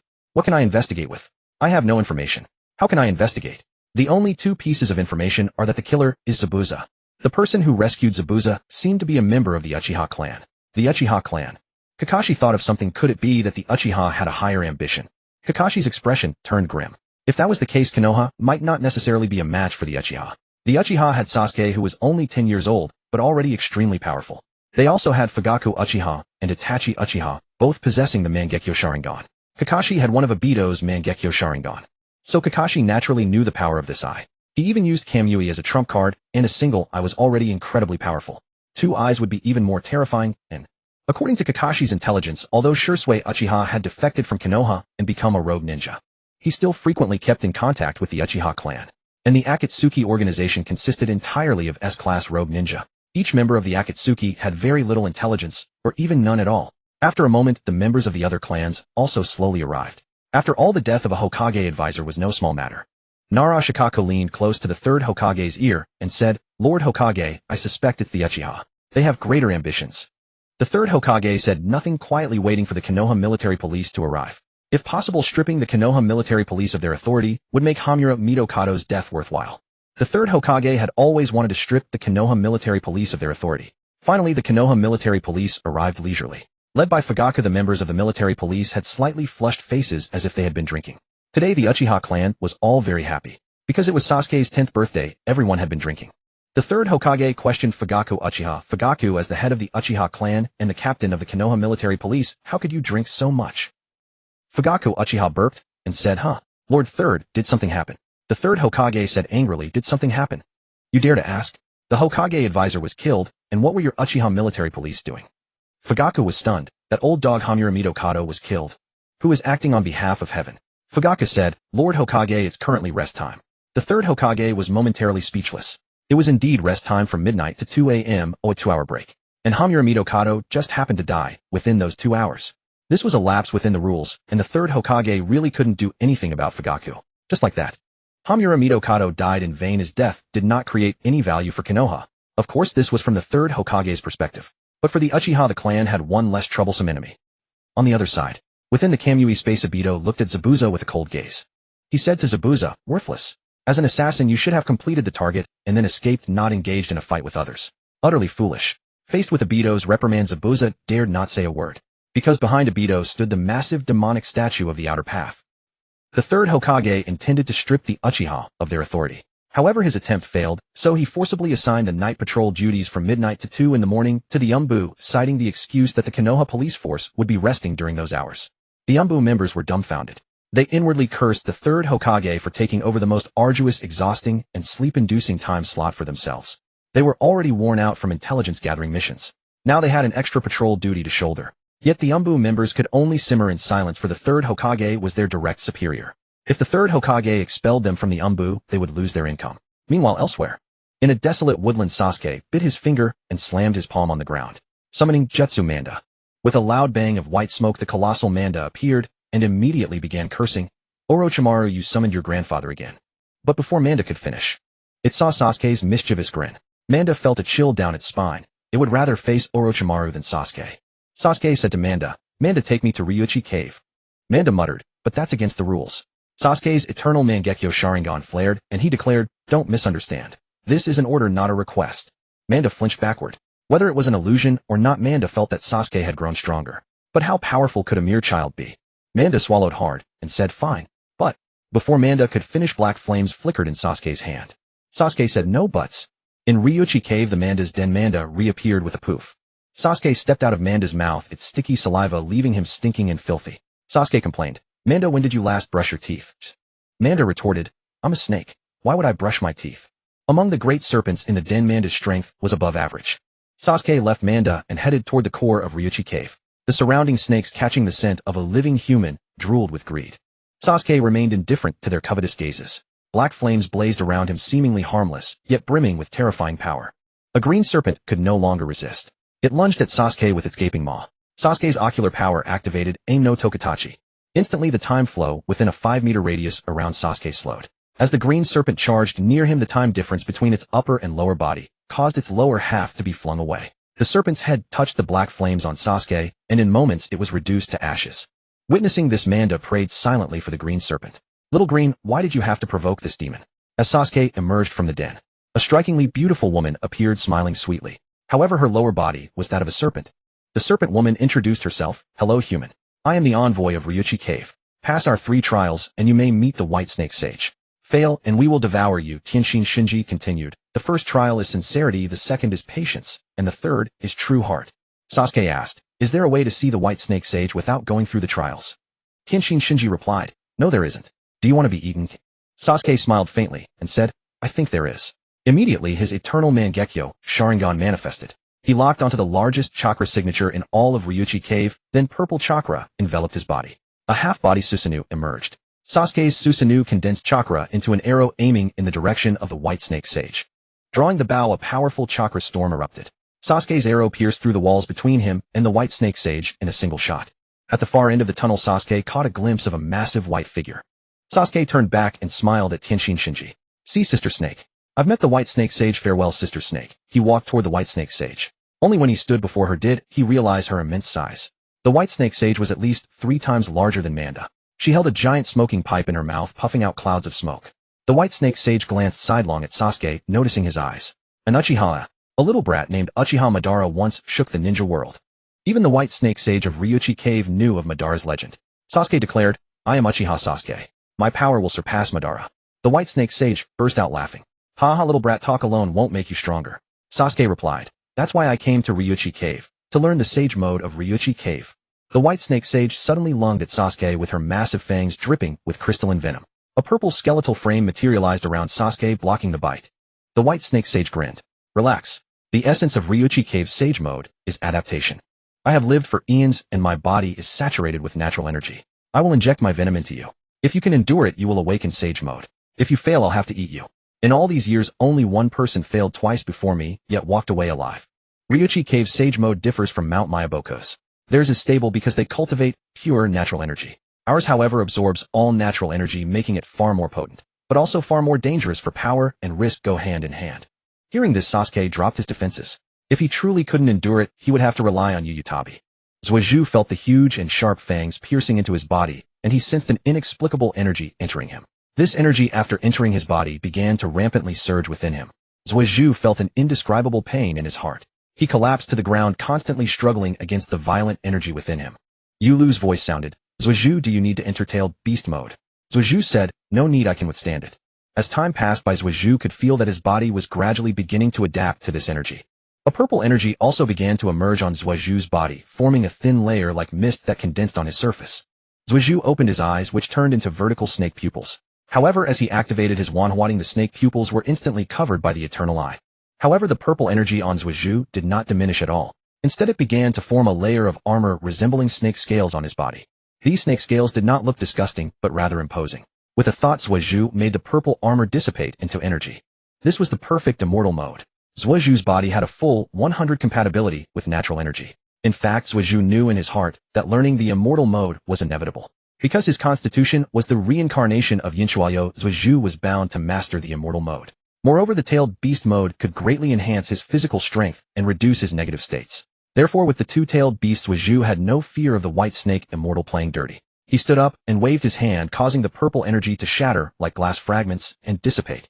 Zuizhu said to the white snake immortal, "Thank you, senior." The white snake immortal looked at Zuizhu in disbelief, and in a trance, she saw the shadow of Yinchuayo on Zuizhu. The white snake immortal could not remember how many years had passed, but many years ago, when she was still young, she had encountered that magnificent man. Yin the son of the Six Paths, immortal. As a snake that had lived for countless years, the white snake immortal had seen Yin and was captivated by his charm. Time flew and things changed. Now the white snake immortal had grown extremely old and Yin had long passed away. Yet on Zhuozhu, she once again saw the shadow of Yin. The white snake immortal said to Zhuozhu, "Haha, back then the big toad of Nyamu Mountain had a prophecy: a green-eyed boy who plays with tailed beasts will bring peace to the ninja world." But in my opinion, that big toad was talking nonsense. Smoking and exhaling, the white snake immortal said, "In my view, the one who can truly bring peace to the ninja world is you, Yuzebo Zhuozhu." Then the white snake immortal's massive body began to shrink, transforming into a kind, old woman. The pipe in her hand also shrank. The white snake immortal said to Zhuozhu, "Go, young man, leave the lonely cave. The outside world is your battlefield." As soon as she finished speaking, everything before Zhuozhu shattered like a mirror and faded away. Zhuozhu quickly activated his eternal Mangekyō, wanting to see what had happened. However, under the eternal eye, all he saw was the real forest. Illusion or reality, Genjutsu or truth. Could even his eternal eye not distinguish? Or did the white snake immortal use some kind of space ability to transport him here? But it didn't matter. Zhuozhu felt the surging energy inside him. It was different from the so-called chakra. It was a kind of energy. This energy could empower chakra, enabling ninjutsu to unleash greater power. It was the so-called immortal technique. Zhuozhu had a conjecture: if the chakra in this world was brought by the Three-Tomoe and all ninjutsu was ineffective against them, then could the immortal technique be the inherent cultivation energy of this world? Was it just that the arrival of the Three-Tomoe popularized chakra? Natural energy was distinct from chakra. If the immortal technique could inflict effective damage on the Three-Tomoe, then indeed natural energy was the original energy cultivation system of the ninja world. Just as Zhuozhu was lost in thought, he suddenly heard a sound of breaking air in the surrounding woods. He looked over and saw a handsome man in blue clothes fleeing in panic. Behind him, 5 or 6 ninjas were chasing him.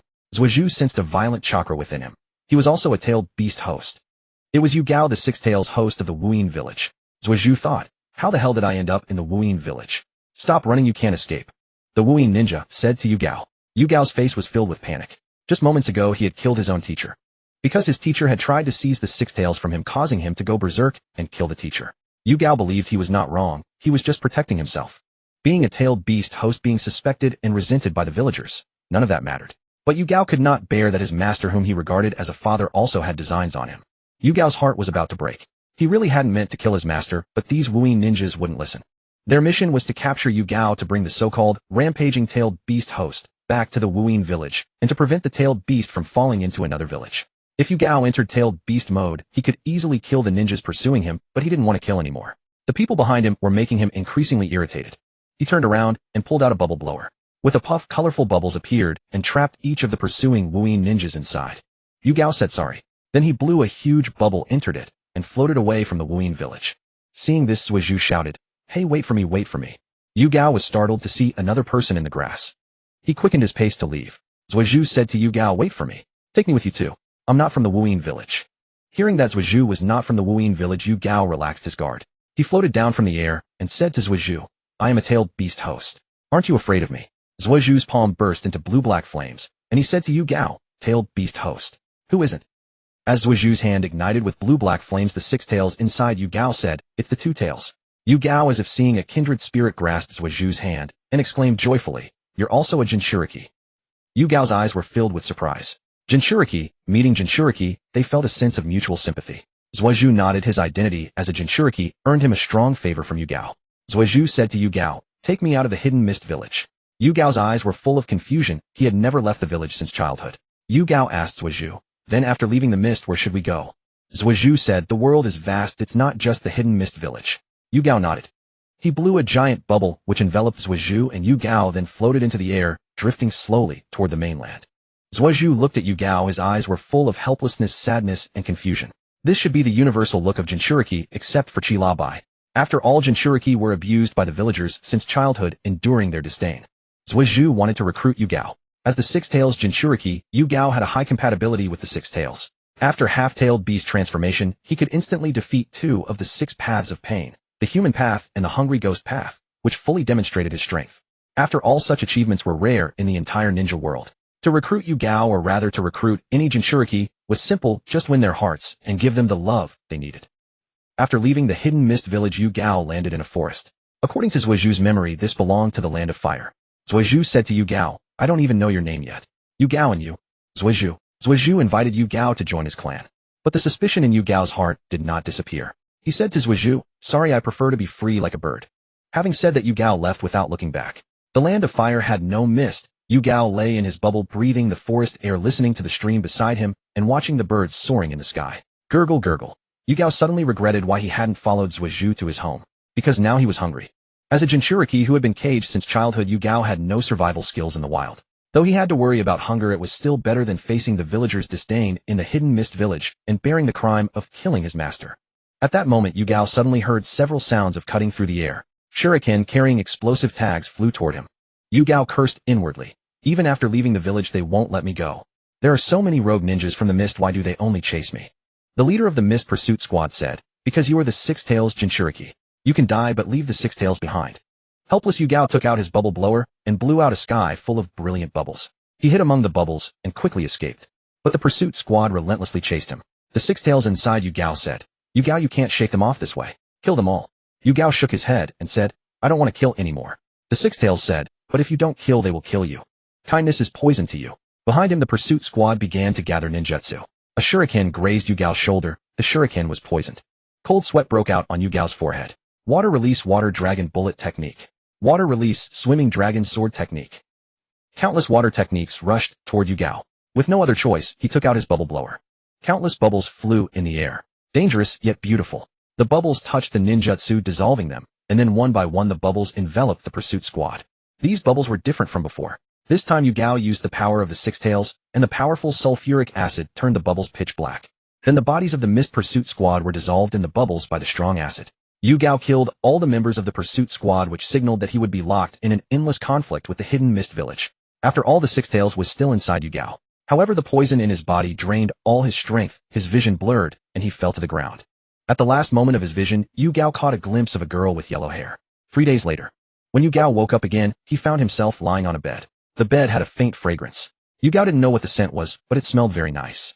Yu Gao had the Six Tails inside him, so ordinary poisons couldn't kill him. The vitality of Jinchuriki was tenacious. At that moment, the door opened, and a ray of sunlight shone on Yu Gao's face. Against the light, he saw a girl at the door. The girl's lovely face and bright smile made Yu Gao's heart beat a little faster. Xiaoying saw Yu Gao awake and said happily, "You're finally awake." Yu Gao didn't know what to say. Gurgle, gurgle, his stomach betrayed him with 2 growls. Xiaoying said, "You must be hungry. I'll make you something to eat." After a moment, Xiaoying cooked a bowl of noodles for Yu Gao. It was a simple clear soup noodle, but it was the most delicious food Yu Gao had ever tasted. Seeing Yu Gao wolfing down the food, Xiaoying smiled and said, "Don't rush, there's more." She crouched beside him, watching him eat, the corners of her mouth slightly raised. She hadn't expected him to be quite good-looking. After Yu Gao finished eating, Xiaoying went to take the bowl away, but her foot slipped, and she suddenly fell onto Yu Gao. Yu Gao looked at Xiaoying's smooth face, beautiful features, and deep cleavage, and immediately blushed. When had he ever experienced such a thing? As a former Jinchuriki of the hidden mist village, the mist never trained Yu Gao in such matters. Xiaoying rubbed her ankle, looked up at Yu Gao, and happened to see his bright red face. Xiaoying looked at Yu Gao as if she had discovered a new continent. Her face moved closer and closer, and Yu Gao backed away in fear, until he couldn't help asking, "What are you looking at?" Xiaoying grinned and said, "I'm looking at why you're blushing. Could it be that you're still a pure virgin?" Yu Gao didn't want to reply. He turned his head away, not daring to look at Xiaoying. Xiaoying asked helplessly, "You haven't told me your name yet." Yu Gao hadn't spoken yet. Xiaoying picked up the bowl and chopsticks, and was about to leave. When she reached the door, Yu Gao's gentle voice sounded behind her, "Yu Gao." Xiaoying's face bloomed like a flower, and she said, "My name is Xiaoying." Xiaoying. Yu Gao kept repeating this name in his heart. Xiaoying hid outside the door, gently biting her red lips. 3 days ago, Xiaoying went for a walk by the river. She happened to see Yu Gao use a single technique to kill so many ninja. So Xiaoying rescued Yu Gao, and she intended to take him as her master. But Xiaoying didn't know how to bring it up. 3 days later, the sun was bright. Yu Gao was leaning against a tree, watching the birds soaring in the sky. Xiaoying noticed that Yu Gao was always taciturn, with a cold and aloof personality. Xiaoying gently pinched her skirt as if she had made up her mind, and said to Yu Gao, "Yu Gao, can you teach me ninjutsu? I want you to be my teacher." Hearing the word teacher, Yu Gao instinctively felt repelled. He said, "Don't be a ninja. There's not a single good ninja." Xiaoying gritted her teeth and said, "Will you teach me or not?" Yu Gao replied, "No." Xiaoying sighed and said in a soft tone, "Very well. You are a ninja, and I am just a commoner. How could I ask you to do something you dislike? Even though all these days you slept in my bed while I slept on the floor. Even though all these days you ate and drank for free, even though all these days." Hearing Xiaoying's words, Yu Gao's scalp went numb, and he hurriedly said, "Stop, stop, stop, stop. I'll teach you ninjutsu, all right, but I'll only teach you ninjutsu. You are not my disciple." Xiaoying happily agreed. Yugao looked at Xiao Ying's happy expression and couldn't help but curl the corners of his mouth. For some reason Yugao could never harbor any wariness toward Xiao Ying. The Six Tails said to Yugao, "Yugao, you're moved. With feelings there are weaknesses." Yugao thought, what if I have a weakness? I was never invincible anyway. From that day on Yugao began to teach Xiao Ying ninjutsu. Xiao Ying's chakra nature was water, so Yugao only taught her water release. It had to be said that Xiao Ying's talent in ninjutsu was outstanding. Some techniques as soon as Yugao taught them Xiao Ying could learn. As they spent time together day and night the feelings between Yugao and Xiao Ying underwent a special change. But Xiao Ying was a girl. Yugao was also quite reserved, so the two never broke through that thin veil. Yugao enjoyed this life peaceful and stable. However, Yugao knew that wanting to live such a life forever was a luxury. His identity as a Jinchuriki was like a time bomb. Yugao never dared to tell Xiao Ying his true identity. Moreover, the tracking squad of Kirigakure and the Umbu of Kirigakure would not let him go. For various reasons Yugao suppressed his emotions. One day a month later a group of ninja suddenly broke into the quiet and peaceful home. These ninja had no headbands on their foreheads and their methods were very special and strange. They attacked Xiao Ying immediately, but Yugao used the bubble technique to save her. Xiao Ying's old servant Dun Bingwei shouted at Xiao Ying and Yugao, "Young master, take the young lady away quickly. I'll hold them off." Yugao was silent for a moment, then planned to leave with Xiao Ying. Xiao Ying pleaded earnestly, "Yugao, please save Dun Bingwei. He's old and I can't bear to see him like this." Yugao didn't want to reveal his strength. Because the four ninja below had very special methods, it would be difficult for him to kill them without using the power of the tailed beast. Yugao didn't want to reveal to Xiao Ying that he was a Jinchuriki. However, seeing Xiao Ying so sad, Yugao's heart softened. Yugao gently touched Xiao Ying's face and said to her, "Don't be afraid, I'll protect you." Then Yugao jumped directly out of the bubble and landed in front of the old servant Dun Bingwei. Yugao said to Dun Bingwei, "You watch from the side. Leave the rest to me." Yugao took out a bubble shooter and kept spitting out gorgeous bubbles, dangerous yet beautiful. But the four ninjas stepped back when they saw Yugao, and then a large group of ninja appeared behind them. Yugao looked over and saw the tracking squad of Kirigakure. They still hadn't let him go. The tracking squad quickly formed hand signs, water release, acid rain technique. Immediately dense rain began to fall from the sky. Fearing Xiao Ying would get hurt, Yugao waved his hand, and Xiao Ying floated away, leaving the range of the acid rain. The acid rain prevented Yugao from blowing bubbles. The ninja of Kirigakure knew Yugao's information. At that moment the four ninja removed their masks. The old servant Dun Bingwei saw this, and widened his eyes. He looked at them in disbelief because they were actually ninja of the Two Jiju clan. Dun Bingwei asked incredulously why. The Two Jiju ninja said, "Old man, stop your nonsense. Tell me where Heaven's Fury is." Heaven's Fury was a secret technique passed down in the Two Jiju clan. Since the previous leader of the Two Jiju clan, Yi Ji Xingja, disappeared, this forbidden technique had also vanished. The Two Jiju clan suspected that it was hidden with Xiao Ying, the disciple of Yi Ji Xingja. Therefore they cooperated with the tracking squad of Kirigakure. The Two Jiju clan wanted Xiao Ying. Kirigakure wanted the Six Tails. The acid rain made Yugao's bubbles useless. Watching the ninjutsu surging in, he glanced at Xiao Ying, whose eyes were full of worry. Yugao smiled slightly. "Forget it, let her hate me if she will. At least let her be unharmed." Black-purple chakra emerged on Yugao's body, covering it like liquid. Yugao transformed into a humanoid beast. With crimson eyes, Yugao went on a killing spree. In the Six Tails half-tailed beast form, Yugao was extremely powerful. Yugao killed all the ninja in 10 minutes, blood splattering everywhere, limbs, and remained strewn across the ground. Yugao saw Xiao Ying far away and the bubble waved his hand, and the bubble fell and shattered.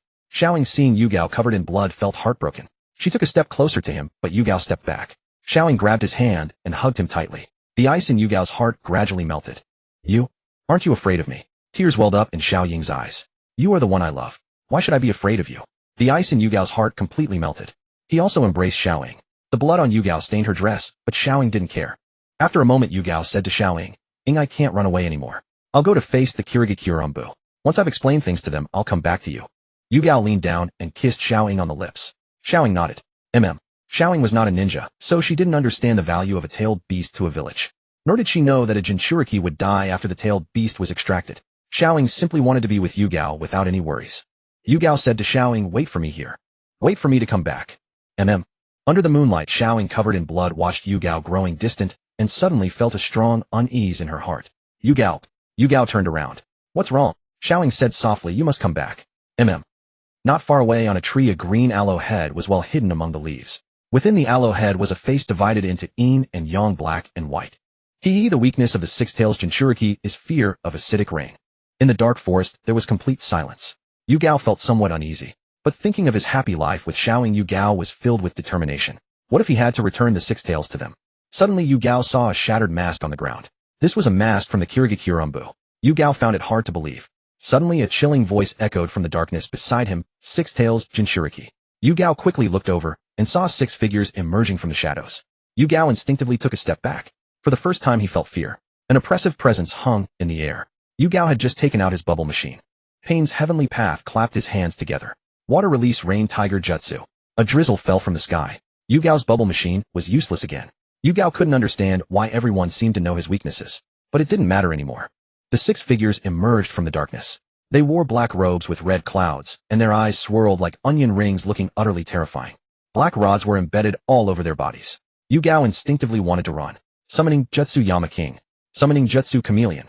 Summoning Jutsu Three-Headed Hound. The animal path used the summoning jutsu 3 times in succession. The Yama King spat out a massive purple tongue attempting to grab Yugao. Yugao used a body flicker technique to dodge. However, the invisible chameleon wrapped its tongue around Yugao. With no other choice, Yugao activated his tailed beast transformation. A liquid-like black-purple chakra cloak covered his body. Yugao's body stretched like modeling clay. He then wrapped himself around the chameleon's tongue, in reverse releasing acidic liquid. The chameleon dissolved into smoke and vanished. Yugao fled into the darkness. But it was useless. The three-headed hound blocked Yugao's path with bared fangs.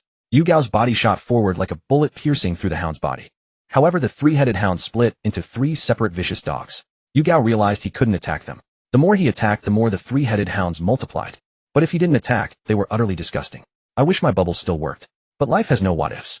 Since there was no retreat, he would fight to the end. Yugao spoke to the six tails within his heart. Please give me your power, the more the better. The six tails agreed because all 6 of these people possessed the eyes that terrified the six tails the most. Yugao didn't recognize them, but the six tails did. These were purple Rinnegan. But why did 6 pairs of Rinnegan appear all at once? Behind Yugao, 6 tails emerged. This was the full chakra of the 6 tails. Yugao instantly charged forward, punching the human path to death and kicking apart the animal path's chest. The three-headed hound vanished. The Yama King disappeared. However, it wasn't just the animal path who could summon the Yama King. The hell path stomped its foot, and the Yama King reappeared. But this time the Yama King's target wasn't Yugao. It was the damaged animal path. Yugao exhaled black smoke. The hungry ghost path instantly used a sealing technique to absorb the chakra. Yugao's target was the heavenly path. He charged toward the heavenly path, but the heavenly path simply said, "Foolish." Shinra Tensei. An overwhelmingly powerful repulsive force appeared, sending Yugao flying. As Yugao's body flew backward, he suddenly felt another pulling force. Bansho Tenin. At the moment when attraction and repulsion collided, Yugao's body froze in midair for an instant. It was precisely at that moment that the Azura path leaped into the air. In an instant, 6 black rods were thrown, landing perfectly on Yugao's 6 tails. Yugao's tails began to fade in color, and his chakra flow was blocked. Yugao looked up in terror. The Azura path's head split open, revealing a massive cannon barrel. Chakra energy gathered, and then a projectile was fired. Azura's attack. The energy was so powerful that it exploded, chakra raging everywhere. When the smoke cleared, Yugao's tailed beast cloak had dissipated. He was covered in wounds, barely alive. Half of Yugao's body was buried in the earth. He struggled and took out his bubble machine. "I'm sorry, Ying. I can't keep our promise." A single bubble slowly drifted into the distance. Perhaps it was an illusion, but this bubble pierced through the acid rain and continued drifting away. The heavenly path slowly said, "I'm sorry, but I need to create a new world, so you are essential." "No, it's the 6 tails inside you that is essential. I'll take the 6 tails." The hell path appeared before Yugao, intending to take him away. But at that moment, a purple chakra arrow instantly pierced through the hell path. The black rods on the hell path's body were destroyed by the purple chakra, and the hell path fell to the ground, unable to move. The heavenly path looked toward the arrow's direction and saw Sasuke, standing in half Susanoo, smiling at everyone. Sasuke said to Pain, the heavenly path, "I'm sorry. Since Yugao is my friend, I won't let you take him." The heavenly path saw that the newcomer was Uchiha Sasuke and wanted to snatch Yugao from Sasuke's hands. Meanwhile, in a dim cave, Nagato saw Sasuke through Pain's shared vision. Just as Nagato was about to issue orders, space twisted and Obito appeared beside Nagato. Obito said to Nagato, "Recall the Pains." Nagato said, "But." Obito's tone allowed no refusal. "No, but. Sasuke is an indispensable part of my plan. Recall the Pains. Moreover, the 6 paths of pain are absolutely no match for Sasuke. If we don't engage Sasuke, we can at least preserve our intelligence." Reluctantly, Nagato nodded. The 6 paths of pain seemed to have received some kind of instruction. The Azura path carried the hell path and quickly departed. The heavenly path Pain took one last look at Sasuke. The purple Susanoo on Sasuke's body dissipated. Sasuke walked over to Yugao's side. Sasuke said to Yugao, "Yugao, are you alright?" Yugao said to Sasuke, "It's you, Sasuke. I remember your name. Thank you for saving me." Sasuke replied, "It's nothing. We are both Jinchuriki. We should help each other. Besides, we are friends." Friends. Those 2 words warmed Yugao's heart. He had friends now. Sasuke supported Yugao as they walked toward the meeting place with Xiaoying. Xiaoying held a bubble in her hand. Tears streaming down her face, Xiaoying looked toward Yu Gao's direction. Yu Gao was covered in blood and wounds. But he had returned alive. Yu Gao struggled to speak to Xiaoying, I didn't break my promise. I'm back. Xiaoying sobbed and embraced Yu Gao. She was heartbroken for him. 1 month later, Konoha Uchiha clan. With the Uchiha's encouragement, Xiaoying from the Land of Fire passed the Konoha Chunin exam and successfully became a Chunin of Konoha. She is now working as a teacher at the Ninja Academy. Meanwhile, Yu Gao had fully recovered from his injuries. In the Uchiha secret chamber, Sasuke said to Yu Gao, I want to establish an organization consisting only of Jinchuriki. Will you join me? Yu Gao smiled faintly. You saved my life. I'm with Xiaoying because of you. What's wrong with that? I support whatever decisions you make. Sasuke nodded and immediately decided with Yu Gao to establish a new organization called Tail. The Tail organization only recruits tailed beast Jinchuriki. Sasuke gave Yu Gao a ring with the character 6 on it, indicating that Yu Gao was the 6 Tails Jinchuriki. The Tail organization was officially established. Now Sasuke had 2 organizations, one was the Eagle organization and the other was the Tail organization. Even the Akatsuki could be considered half of Sasuke's organization. On the other side, in the Akatsuki organization, a crow appeared in Shirsue's hand. As Shirsue gently stroked the crow, a piece of information from the Uchiha clan entered his mind. The content reads, Shirsue, I am Fugaku. I need intelligence about the Akatsuki. Once you have investigated, please inform me. Pain's true body, Konan's bra cup size, Kakuzu's wealth, Haiden's immortality, Sasori's true form, Kisame's strength, Daidara's reason for joining the Akatsuki, and the truth about Setsu. Shirsue was somewhat shocked. The Uchiha intelligence organization was truly formidable. They knew so many secrets of the Akatsuki. However, it seemed that something strange had slipped in among them. Shirsue approached Konan and asked, White Tiger, may I ask you a question? Konan, go ahead. Shirsue, what is your bra cup size? Konan, get lost. Shirsue, okay. Since Shirsue had no eyes, he could not tell how large Konan was. That was why Shirsue came to ask. However, this question was truly too presumptuous. Time flew by, and in the blink of an eye 2 years had passed. Over these 2 years, Sasuke's swordsmanship had improved rapidly, and he had completed many missions. He had completed 3 S-rank missions, 10 A-rank missions, and he couldn't be bothered to recall the B-rank, C-rank, and D-rank missions. Sasuke opened the system panel. Host Uchiha Sasuke. Age 12. Special physique, Indra's reincarnation chakra, affinity, 2 tails, Jinchuriki sage art. Kekkei Genkai Sharingan, eternal Mangekyō blood release. Dojutsu, Amaterasu Kagetsuchi, Aminoto Katachi blood moon. Chakra nature, lightning, fire, water. Soon it was time for the Chunin exam.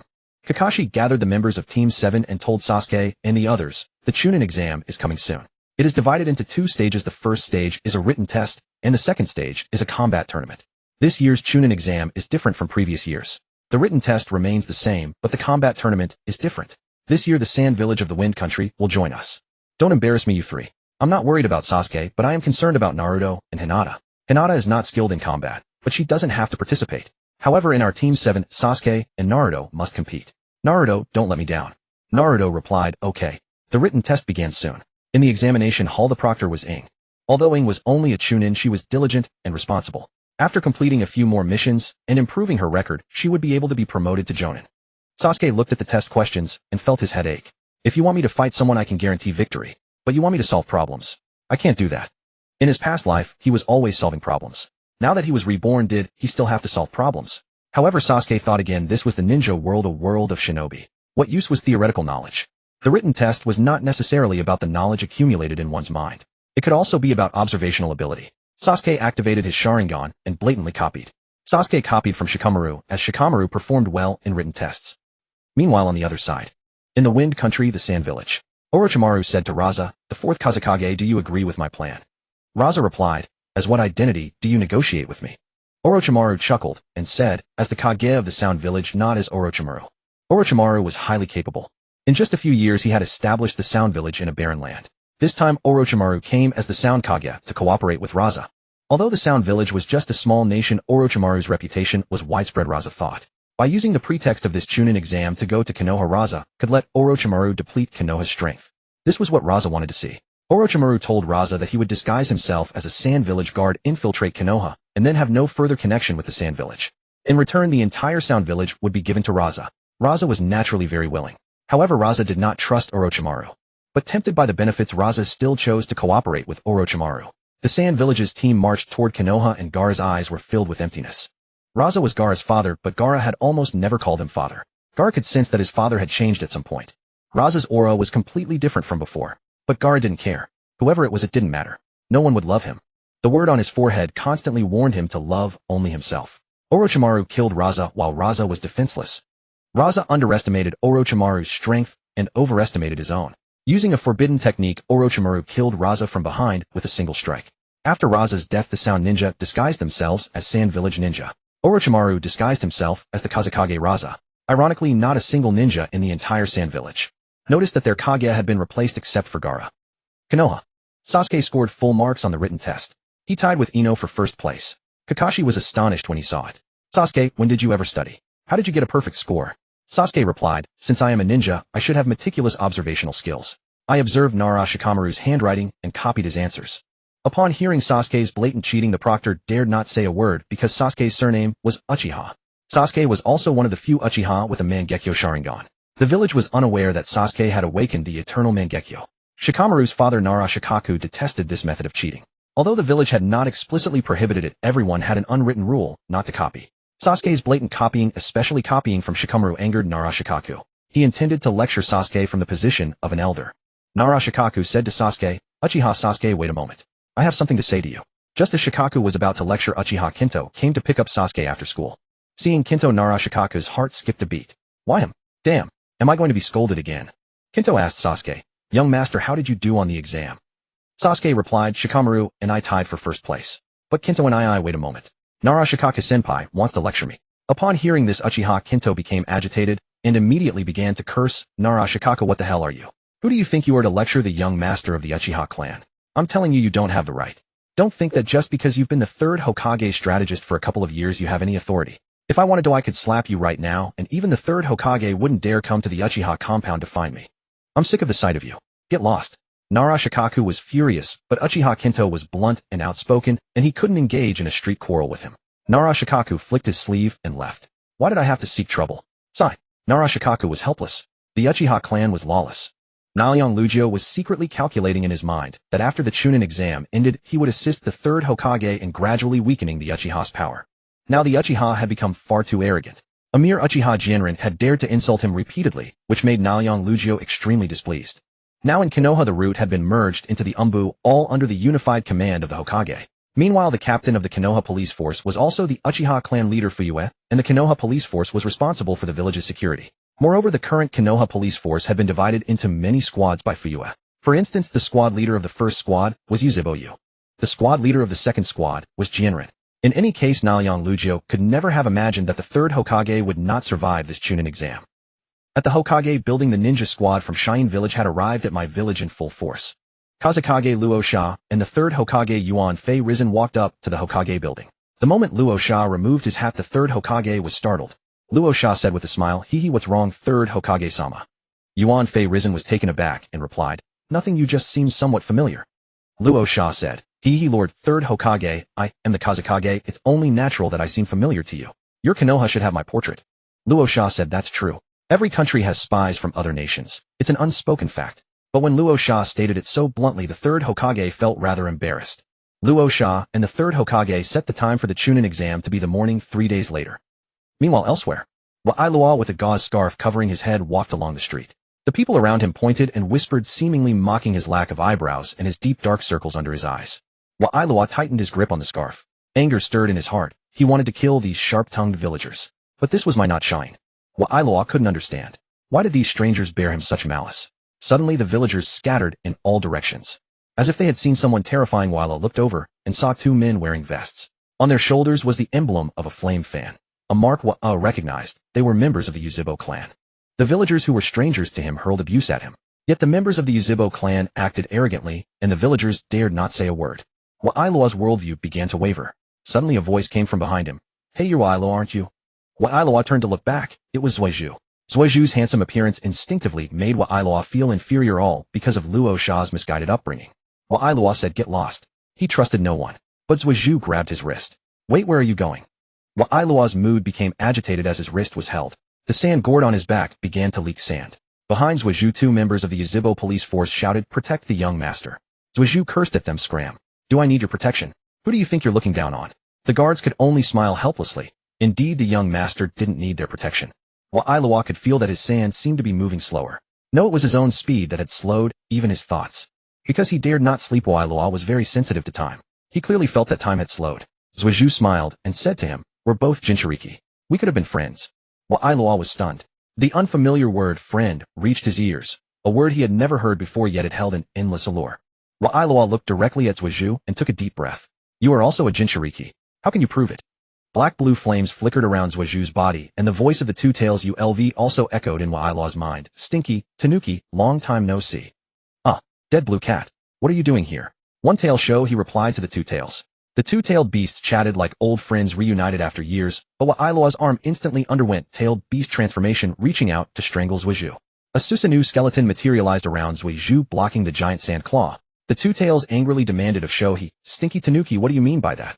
Shohei said with a grin, Blue cat, I just wanted to kill your Jinchuriki and set you free. Didn't you say you hate humans? The two tails said Zhuozhu is different.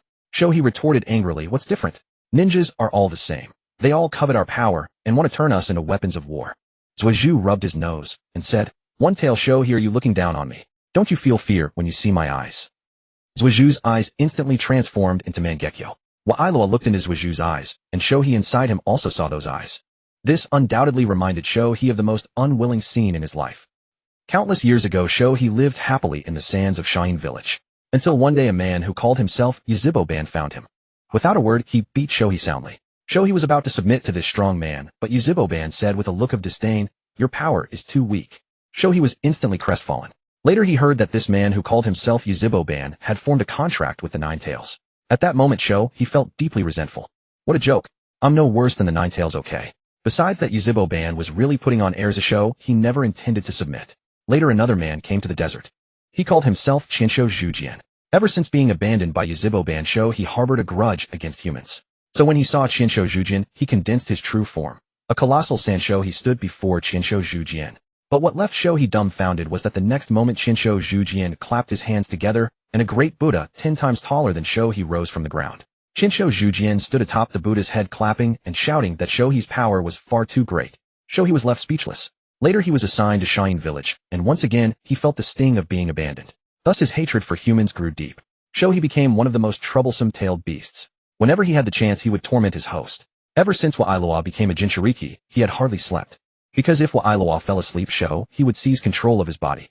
Snapping back to the present, Shohei looked at Zhuozhu with eyes full of wariness. The same eyes as Yuzhibo-ban. Could he also transform into a Gundam and beat him up? Gaara was reluctantly pulled by Sasuke to the Uchiha clan. Uchiha Kenjin the gatekeeper asked, Young master, who is this? Sasuke said proudly, Gaara, the one-tailed Jinchuriki from the Sand Village. Gaara had already prepared himself to face Kenjin's disdainful glare and scorn. After all, no one could help but dislike a Jinchuriki. However, Uchiha Kenjin exclaimed excitedly, So this is the one-tailed Jinchuriki. I didn't expect him to be quite so cute. Cute. This was the first time Gaara had ever heard such an adjective used to describe him. Could they truly be speaking about him? Why was it that the Uchiha clan, infamous throughout the village, showed no prejudice toward a Jinchuriki like himself? Why did the Uchiha clan show such tolerance toward the tailed beasts? Gaara himself hadn't realized that a single word from Uchiha Kenjin, cute, had finally cracked open the long-sealed door to his heart. For Gaara, his own father had never shown him affection, instead training him to become a weapon of destruction. His sister and brother held nothing but contempt for him because of his curse as a Jinchuriki. Even his beloved uncle, the one person he had trusted most, had attempted to take his life. His uncle had claimed that Gaara's very birth had caused Karura's death. It was this betrayal that had driven Gaara to seal away his heart completely. Among all the Jinchuriki, only the Eight Tails host remained untouched by psychological scars. Every other Jinchuriki carried some measure of mental affliction. Gaara's wounds ran particularly deep, and only genuine emotion could heal them. As he entered the Uchiha residence, he witnessed something that would change everything. Sasuke's mother doted on him with boundless affection. His father, though stern in demeanor, could not hide the warmth and pride in his eyes whenever he looked at his son. Even his brother indulged every one of Sasuke's wishes. Tears slipped down Gaara's cheeks before he could stop them. Sasuke turned to his family and introduced him. This is my new friend Gaara, the one-tailed Jinchuriki from the Sand Village. There was no trace of prejudice or rejection in their eyes, only acceptance. This simple moment shattered every assumption Gaara had ever held about the Uchiha clan. The village had painted the Uchiha as cruel and merciless, yet standing among them now, Gaara saw none of those qualities. Instead, he found warmth and kindness that contradicted every warning he'd been given. He witnessed equality and acceptance here, no discrimination against Jinchuriki. Tears fell to the ground as Makoto Uchiha noticed his distress and asked with concern, Child, what's wrong? Makoto stepped forward and took Gaara's hand. His instincts screamed to pull away, but he only hesitated briefly before allowing her to hold it. Makoto noticed the scars on Gaara's body and embraced him gently, saying, Child, you must have endured such hardship in the Sand Village. Gaara remained silent, but his tears soaked through her clothes. Gaara felt like a thief stealing love that wasn't meant for him, greedily absorbing the affection meant for Sasuke. Gaara whispered, "My mother never loved me." It was the first time he had ever spoken voluntarily to a stranger. Mikoto replied gently, "Don't think such things. What mother wouldn't love her own child?" Her words began to dismantle the walls Gaara had built around his heart. He looked up at her, searching her eyes. "What you're saying? Is it true?" Mikoto nodded firmly. Yes, every child is unique, and every mother's greatest love is for her own child. And in that moment Gaara's carefully constructed defenses finally crumbled. Gaara had never known love, especially a mother's tenderness. Yet here in the Uchiha household, he was experiencing something he had never felt before. Even though this love wasn't meant for him, Gaara still greedily absorbed every moment of it. Inside his mind, Shikaka scoffed, "Foolish boy, this is all an act. They're performing for your benefit. You're my Jinchuriki." Gaara responded inwardly, "So what if it's false? The love I feel right now is real." That evening during dinner, Gaara behaved with remarkable gentleness, his eyes free of the malice and coldness that had defined him. He looked at the Uchiha family with confusion and tenderness. Gaara found the world deeply strange. His own father, sister, and brother rejected him, yet he found acceptance among the Uchiha, those bound to him by no blood at all. Sasuke never asked Gaara to join the Tail organization, but his objective was already accomplished. Breaking through Gaara's psychological barriers was all that mattered. At the Hokage's office, the third Hokage examined the scroll before him regarding the upcoming Chunin exams. This year's participants included not only genin from the Sand Village, but also from the Sound Grass, Rice, and Rain villages. The Chunin exams would feature 87 from Konoha, 30 from Suna, 21 from AIM, 6 from Kusa, 6 from IWA, and 3 from Otogakure. The third felt puzzled. Hadn't the Sound Village been established only recently? How could they already have genin eligible for the Chunin exams? It was likely just the Sand Village's influence, so he dismissed it as unimportant. The written portion of the Chunin exams had already concluded. Now came the practical examination, where Konoha's proctors would evaluate each ninja's performance to determine who possessed the capability to advance to Chunin. The Konoha proctors included Marino, Ibiki, Mitakoshi, Ryuga, Tsukishiri, Hayate, Namikaze, Rado, and Shiranui Gunma. Among them, Hayate, Tsukishiri, Rado, Namikaze, and Gunma Shiranui had all served as guards for the fourth Hokage, Minato Namikaze, and their strength was certainly not to be underestimated. The Chunin exams consisted of 3 stages. The first was the Forest of Death. The second was the preliminary round. The third stage was the official tournament, where proctors would evaluate each contestant's abilities to determine who deserved the rank of Chunin. Ryuga Mitakoshi served as the head proctor for the Forest of Death. The examination rules were straightforward. Participants would be divided into 26 teams, with 13 Heaven Scrolls and 13 Earth Scrolls distributed randomly among them. Then all teams would be dropped into the Forest of Death together.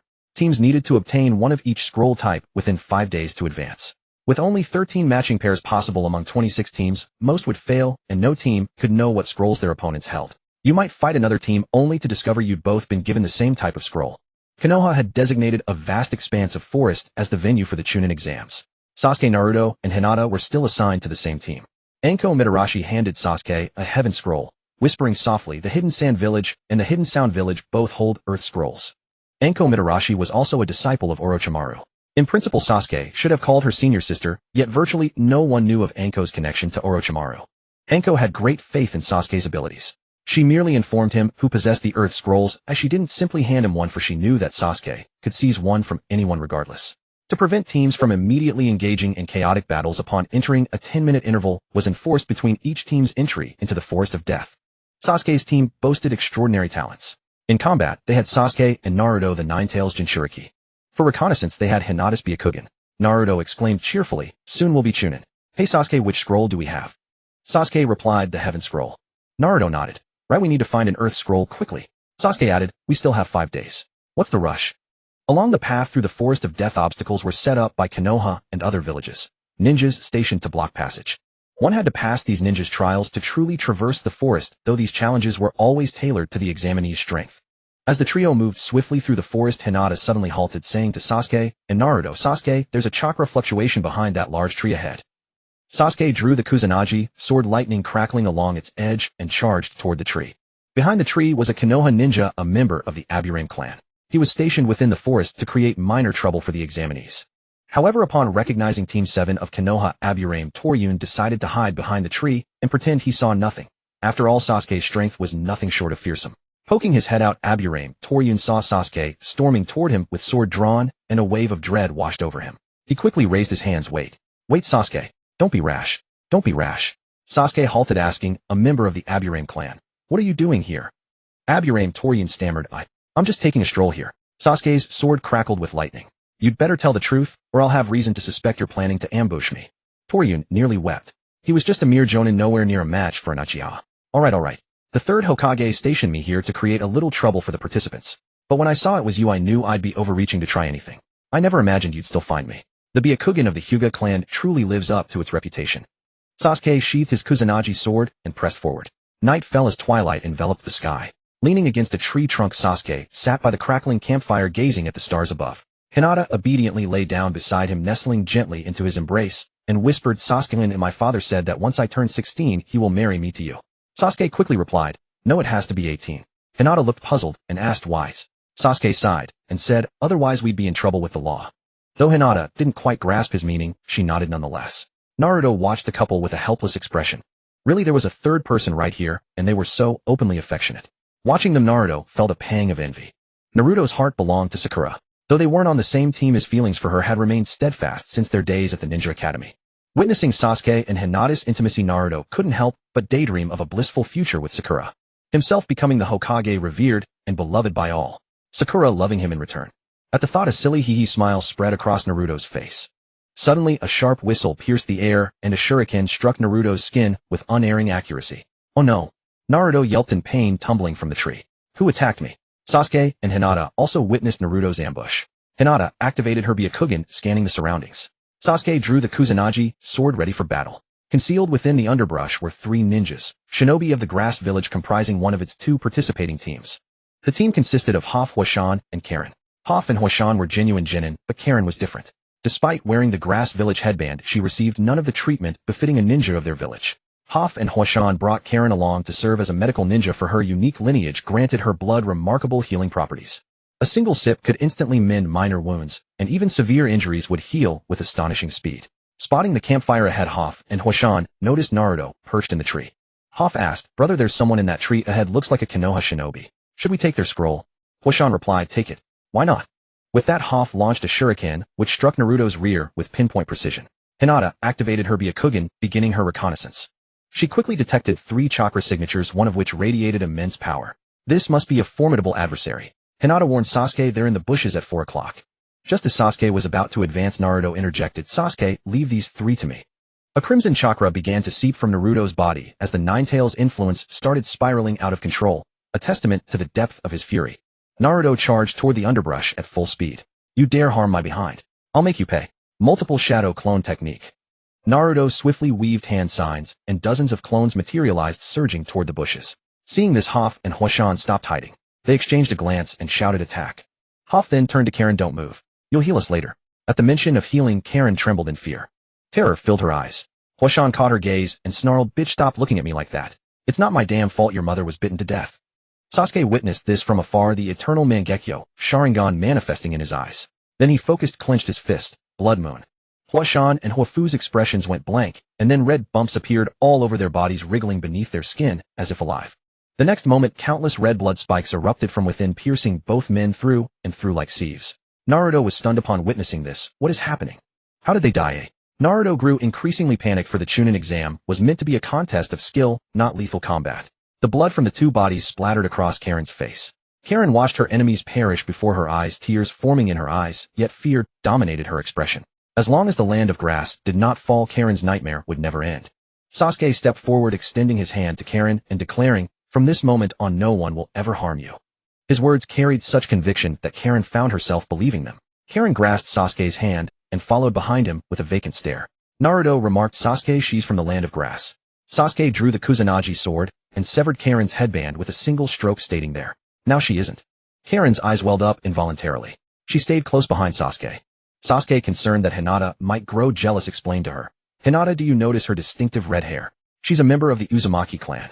Naruto's eyes widened in astonishment as he exclaimed, you're from the Uzumaki clan. So am I. I'm Uzumaki Naruto. Karen's attention remained fixed on Sasuke, completely ignoring Naruto's words. Feeling overlooked, Naruto stepped forward in frustration. Naruto observed that Sasuke possessed remarkable charm, with women drawing affection from everyone around him. After all, Sasuke was powerful, came from a distinguished family, and was handsome. Sigh, Naruto exhaled wearily, wishing his parents were still alive. Though Naruto was described as having an ordinary appearance, this was merely a result of childhood malnutrition, leaving him gaunt. Since becoming Hokage, Naruto had earned enough through his abilities to maintain a healthier weight, so he had grown considerably. Sasuke, by contrast, had always been handsome by design. It was natural that he attracted the admiration of girls. Sasuke retrieved a blood-stained earth scroll from Huafu's body. Sasuke's team had already collected both the heaven and earth scrolls. Now they only needed to pass through the forest of death. From atop a great tree, the proctor watched the bloodied bodies of Huashan and Huafu, feeling a chill run down his spine. The proctor was from Konoha. He hadn't witnessed their deaths firsthand, and though he suspected Sasuke was responsible, he lacked any concrete evidence. He was merely a standard Chunin after all. He couldn't afford to offend the Uchiha clan. The proctor reached into his coat and activated his radio. Third Hokage, 2 ninja from the Land of Grass have died under mysterious circumstances. Third, what's the situation? Proctor, everything appeared normal until the 2 Land of Grass ninja suddenly developed blood clots throughout their bodies that erupted into blood spikes, killing them. Sasuke's team then appeared, claimed the Land of Grass's Earth Scroll, and abducted a female ninja from their squad. The third fell silent. If the Uchiha were involved, he would need to maneuver carefully through the higher authorities. If he could prove that Uchiha Sasuke was responsible for the deaths of the 2 Land of Grass ninja, the third would have grounds to strip the Uchiha clan of certain privileges. Though the Land of Grass was merely a minor nation, the third took this seriously, for having foreign ninja perish within Konoha's borders during the Chunin exams would create an unfavorable impression. The third instructed the ANBU behind him, investigate the cause of death for the Land of Grass ninja in the Forest of Death. Yes, third Hokage. Meanwhile, in the Forest of Death, Hinata noticed the wounds on Karen's arm. Though the Uzumaki possessed remarkable healing abilities, the numerous bite marks remained, testifying to the inhumane suffering Karen had endured. Karen explained to Hinata, "My mother and I are not from the Land of Grass. We're from the Land of Whirlpools. After our homeland fell, we fled to the Land of Grass. On the journey, my mother encountered a severely injured grass ninja. Out of compassion, she pricked her finger and let a drop of her blood heal him, and he recovered swiftly.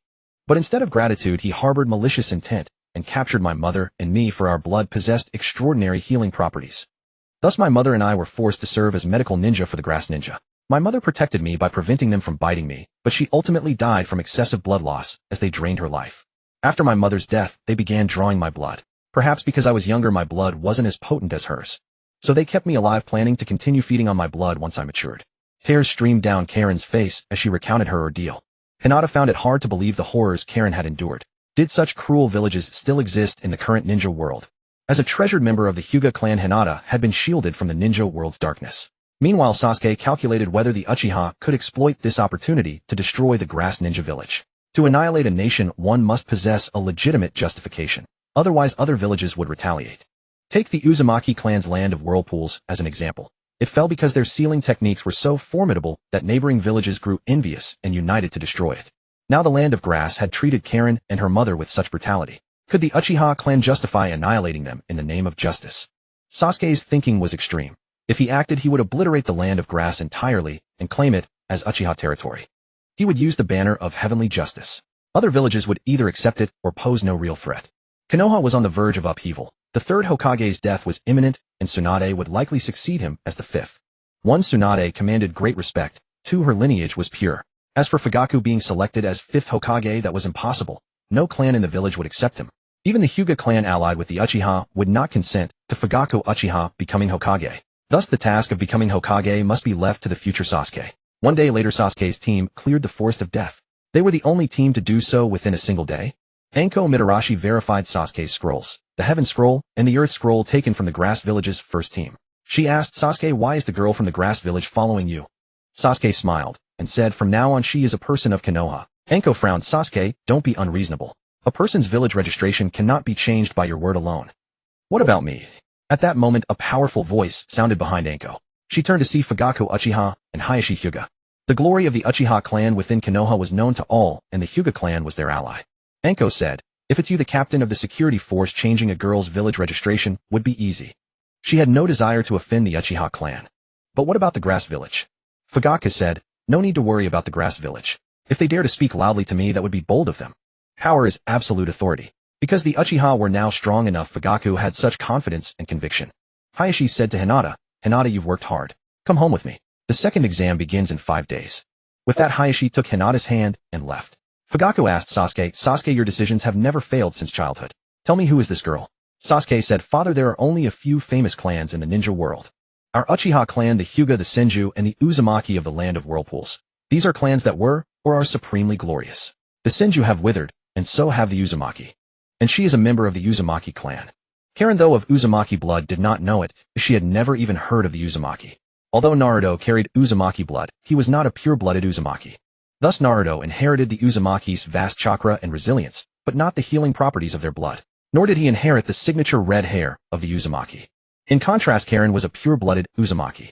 Remembering the fall of the Uzumaki, a chill ran down Fugaku's spine. Without Sasuke, the Uchiha situation might have been worse than the Uzumaki's. Seeing Sasuke talking with his father, Naruto left. Only Karen, with nowhere to go, followed humbly behind Sasuke. Sasuke whispered to his father, "Father, I have an idea." The grass village treated Karen and her mother cruelly. Her mother was even drained of blood by Grass Ninja. You can adopt Karen as your daughter, then use the grass village's atrocities as justification for a destruction campaign against them conquering the land of grass and making it a Uchiha colony. With our strength, we can crush the grass village's main forces within a day. After hearing Sasuke's words, Fugaku's eyes lit up. What Sasuke said seemed to make sense. The Sand, Cloud, and Rain villages all coveted the grass village, but they held each other in check. If Fugaku adopted Karen as his daughter, the Uchiha could then destroy the grass village in the name of the clan. It was a justifiable reason. The other covetous villages would have no recourse, because the Uchiha would act not as a village but as a clan, as a foster father. However, all this could only be carried out after the Chunin exams concluded. On the third day, the second team cleared the forest. It was the Sand Village team, Gaara's team. Though Gaara was not well liked, his immense power made him the team leader. They stole the Heaven Scroll from the Sound Village and successfully cleared the forest. Temari asked proudly, "Instructor, are we the fastest?" Anko replied, "No." Kankuro was shocked. "Someone cleared it faster than us." "Who?" Anko said, "Team 7 of Konoha. Sasuke, Uchiha, Naruto, Uzumaki, and Hinata Hyuga cleared it in just one day." Hearing Sasuke's name, hearing that Sasuke was first, Gaara felt no jealousy. He was genuinely happy for his friend Sasuke. Temari sighed. "It's them. That makes sense." Kankuro asked, "Sis, you know them?" Temari said, "No, but their surnames are famous. Uchiha, Hyuga, Uzumaki." Wow, that sounds intimidating. On the fifth day, a total of 6 teams, 18 people had cleared. Only 5 minutes remained before the Forest of Death closed. It was almost over. From the forest emerged the last team, a Konoha team. Their leader was the medical ninja Kabuto Yakushi.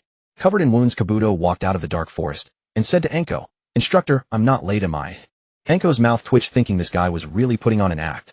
Still, she said, "You're not late. There are still 3 minutes before the deadline." Kabuto let out a long breath. Good, I'm not late." The countdown for the Forest of Death ended. In total, 7 teams and 21 people passed. Next came the Chunin exam preliminaries.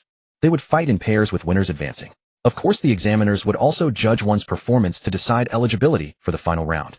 Each team consisted of 2 members, making 21 participants in total. One would inevitably sit out the draw. Just as the lottery was about to begin, Yakushi Kabuto suddenly spoke. "I voluntarily withdraw from the competition." Mitarashi Anko frowned. "Kabuto, you barely survived the Forest of Death. Why are you withdrawing from the competition?" Yakushi Kabuto replied helplessly, "I'm injured, so I cannot participate in the preliminary exams. I apologize." After Yakushi Kabuto's withdrawal, exactly 20 participants remained. The lottery concluded swiftly, and the preliminary match lineup was announced. Naruto vs. Inuzuka Kiba. Sakura vs. Ino. Tenten vs. Temari. Hinata vs. Neji. Sasuke vs. Gaara. The first match featured Yamanaka Ino against Haruno Sakura. In the spectator stand, Sasuke observed. Parents from both sides were cheering for their children. Sakura's parents were ordinary people who harbored no illusions about their daughter defeating the daughter of the Yamanaka clan head. Haruno Sakura's father called out, "Sakura, give it your all. Even if you lose, do not leave any regrets." "That's right, Sakura, go for it. You will become a great ninja." Sakura turned back and flashed an okay gesture. She also spotted Sasuke in the stands watching the match unfold. A fierce determination ignited within Sakura's heart. Perhaps it stemmed from her insecurities about her background. Ever since childhood, Sakura had harbored feelings for Sasuke, yet she never dared to voice them. Sakura took a deep breath and faced Ino, declaring, "Ino, bring it on. I will not hold back." Yamanaka Ino retorted, "I won't hold back either." Ino began forming hand seals, chanting, "Mind-body switch technique." But at that moment, Yamanaka Inoue called out from the stands, "Ino, you cannot use the mind-body switch technique against a fellow village ninja." Ino glanced at her father and nodded. "Yes, father." Yamanaka Ino eyed Sakura warily. Without the mind-body switch technique, dealing with Sakura would prove quite challenging. After all, Sakura's monstrous strength and incredible healing factor were truly astonishing. With chakra flames enveloping her fists, Sakura charged toward Yamanaka Ino, who retreated a step and threw a flower. A detonation tag was wrapped around the flower. Boom. The tag exploded, and amidst the sparks, Sakura was covered in wounds. Yet Sakura refused to yield. She lunged at Ino, grabbed her, and slammed her into the ground with tremendous force. The overwhelming power left Ino completely defenseless. Ino fell unconscious. The injuries from the detonation tag had also knocked Sakura out. Both combatants lost their ability to fight. This match ended in a draw. The referees were Mitarashi Anko and Suki no Hate. Hate spoke. Haruno Sakura lost consciousness slightly later. I believe Haruno Sakura wins. However, Mitarashi Anko countered, but Ino did not use the mind-body switch technique. The exam tests comprehensive ability. If Ino had used it, the victor would undoubtedly be Ino. The Chunin exam evaluates a ninja's comprehensive abilities. Sakura possessed greater combat power with her monstrous strength. Yet Ino also had the mind-body switch technique. After deliberation between the two referees, they declared a draw. Both would advance to the final round. The second match pitted Hinata against Niji. Hinata watched her older brother with visible nervousness. She called out to Niji, "Oni-san, please come at me." Niji frowned and asked Hinata, "Have you learned the heavenly spiral?" Hinata paused, then replied, "No." Niji pressed further, "Then have you mastered the 8 trigrams 64 palms?" Hinata admitted with self-doubt, "Oni-san, I have not even learned the 8 trigrams 64 palms." Niji was speechless. How could she possibly dare face him? Niji glanced back at Sasuke, who was intently watching the match. He felt a sense of helplessness. The intense pressure Sasuke had exerted back then was still overwhelming, leaving Niji at a loss for what to do. What should he do now? Should he fight or not? If he fought, would Sasuke seek retribution later? And if he held back, how could he ensure Hinata's victory?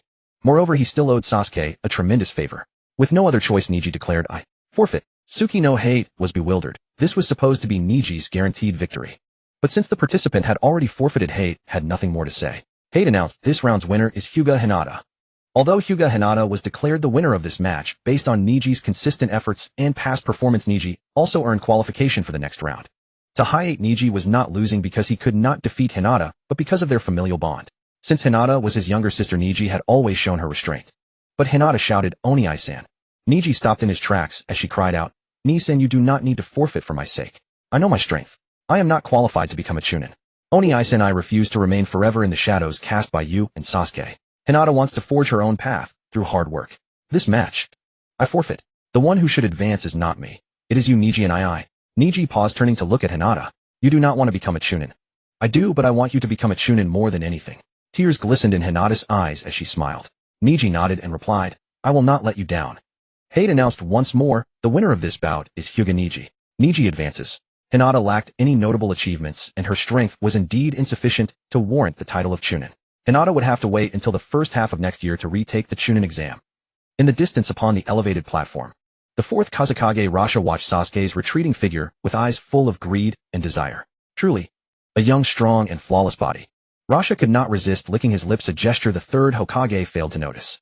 Sarutobi Hiruzen asked Rasha, "Kazekage, what do you think? Are our generation of Konoha's youth full of vitality?" Rasha nodded and replied, "The one-tailed Jinchuriki of Suna this generation is quite formidable as well." Hiruzen and Rasha watched the Chunin exams in silence. Raza's fingers kept twitching behind his back, and white serpents, as if receiving a command, swiftly slithered into the grass and vanished. At that moment, a harsh voice rang out, "Sarutobi Hiruzen, where are the ninjas of the grass village?" A disheveled middle-aged man charged furiously in front of Sarutobi Hiruzen. He was the grass village's leading instructor, Homan, and also the teacher of Hoff and Hozhan. Hoff and Hozhan had died in Konoha, and Homan had visited the scene of their deaths. The methods were extremely brutal. Homan pointed at Sarutobi Hiruzen and said, "Third Hokage, I hope you can give me an explanation. Why did my 2 disciples die in the forest of death? And you owe the grass village an answer." The third said, "The one responsible for the security of Konoha is not my Umbu, but the Uchiha police force. You can go find Uchiha Fugaku." Blinded by the grief of his disciples' deaths, Homan shouted, "I will go." But Homan completely forgot that the Uchiha were not as easy to talk to as the third Hokage. On the other side in the spectator stands, Uchiha Fugaku was watching the matches. Naruto vs. Rock Lee. The next match would be Sasuke vs. the one-tailed Jinchuriki. Beside Fugaku sat Izumi, Itachi's childhood friend. Fugaku knew Izumi liked Itachi, but he had never understood Itachi's thoughts. Itachi always preferred to hide his feelings. As the head of the Uchiha clan and Itachi's father, Fugaku believed he had the right to test Izumi on behalf of Itachi. By blood relation, Izumi and Itachi were distant enough that there was no issue of consanguineous marriage. After all, the Uchiha clan had been truly prosperous in the past. But just then Homan of the grass village approached. He barked at Fugaku, "Old man, you're the Uchiha clan leader and captain of the Konoha police force, right? You must give me a reasonable explanation today. Why did my 2 disciples die in the forest of death of Konoha? Is this how the Konoha police force fulfills its duty?" Fugaku frowned and coldly said to the insolent man, "Explanation? What explanation do you want?" Homan said, "How did my disciples die?" Fugaku replied without mercy, "The Konoha police force has no jurisdiction in the forest of death. Besides, are your disciples afraid of death? If they are, they shouldn't be ninjas." Homan paused for a moment, then said, "I just don't want my disciples to die in vain." Fugaku sneered, "It seems you still haven't figured out your place." The next moment, 3 Uchiha police force members in green vests rushed over and grabbed Homan. They placed a chakra suppressor on Homan. The chakra suppressor was a weapon purchased exclusively by the Uchiha clan in collaboration with the Land of Snow. It was extremely effective. Fugaka said indifferently, I suspect this old man is a spy from another village. Take him back for thorough interrogation. Homan was bewildered. He was never a Konoha native, he was from the grass village. How could they arrest him without any justification? Fugaku ignored him completely. Even the grass village had no right to question Fugaku, let alone Homan, who was merely a jonin of the grass village. The Uchiha clan was growing increasingly arrogant within Konoha. In the distance, the third Hokage witnessed this scene. The third said to Raza, Lord Kazekage, if there were a dangerous factor in your village that you couldn't control, what would you do? Raza replied, eliminate it. And if you couldn't defeat it, then submit. If you can defeat it, eliminate it, if not, submit. The third was at a loss. The simplest solution. With the current Konoha high-ranking officials and a few families supporting him, the third didn't believe he could contend with the Uchiha. Yet the third was unwilling to submit to the Uchiha. What should he do? Orochimaru was once a disciple of the third, and the third was once a disciple of Tobirama. Thus the third now inherited Tobirama's ideology. But Orochimaru did not inherit the third's ideology. Orochimaru naturally knew that the unstable element the third referred to was the Uchiha. However, Konoha already owed the Uchiha a Hokage. Without Uchiha Madara's full support, Hashirama could never have pacified the chaotic era and established Konoha. But later, due to the second Hokage's iron-fisted rule, Madara was driven away and the Uchiha's power was continuously weakened. By the third Hokage's era, the Uchiha were at their weakest. Yet now the Uchiha had grown strong because of Sasuke, which worried the third deeply. The third knew his time was running out. The third had only two goals. First, the Uchiha clan must not be allowed to run for Hokage. Second, to weaken the Uchiha's power and influence as much as possible, leaving a stable village for the next Hokage. Not a village on the verge of collapse.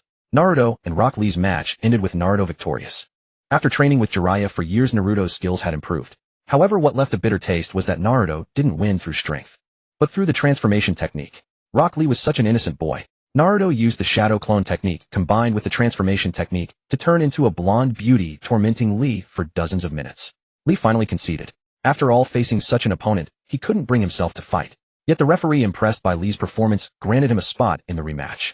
Rock Lee vs. Hyuga. The next match was Sasuke vs. Gaara. Sasuke leaped onto the arena and faced Gaara across from him. They exchanged glances. Perhaps because Gaara regarded Sasuke as his only friend, or because he knew he couldn't defeat Sasuke. Gaara said, Sasuke, I'm not your match, but I don't want to give up easily either. So I don't know what I'll do next. Let's see if you can defeat it. As soon as Gaara finished speaking, he closed his eyes. Soon he fell asleep and soft snoring came from him. Seeing this, Kankuro and Temari outside the arena were stunned. The sleep technique. Why is Gaara using his ultimate move from the start? As Gaara slept, a wild voice emanated from him. This lord is finally out again. Kid, why did you decide to sleep? Weren't you afraid I'd destroy the village? Well, AI Luo is certainly not afraid of Shohei destroying Shine Village because this is my village. The Jiame technique summoning Shohei was the only technique AI Luo could think of to pose a threat to Zuizhu. However, AI Luo did not want to defeat Zuizhu. He only wanted to create momentum for Zuizhu through himself. After all, Zuizhu was AI Luo's friend.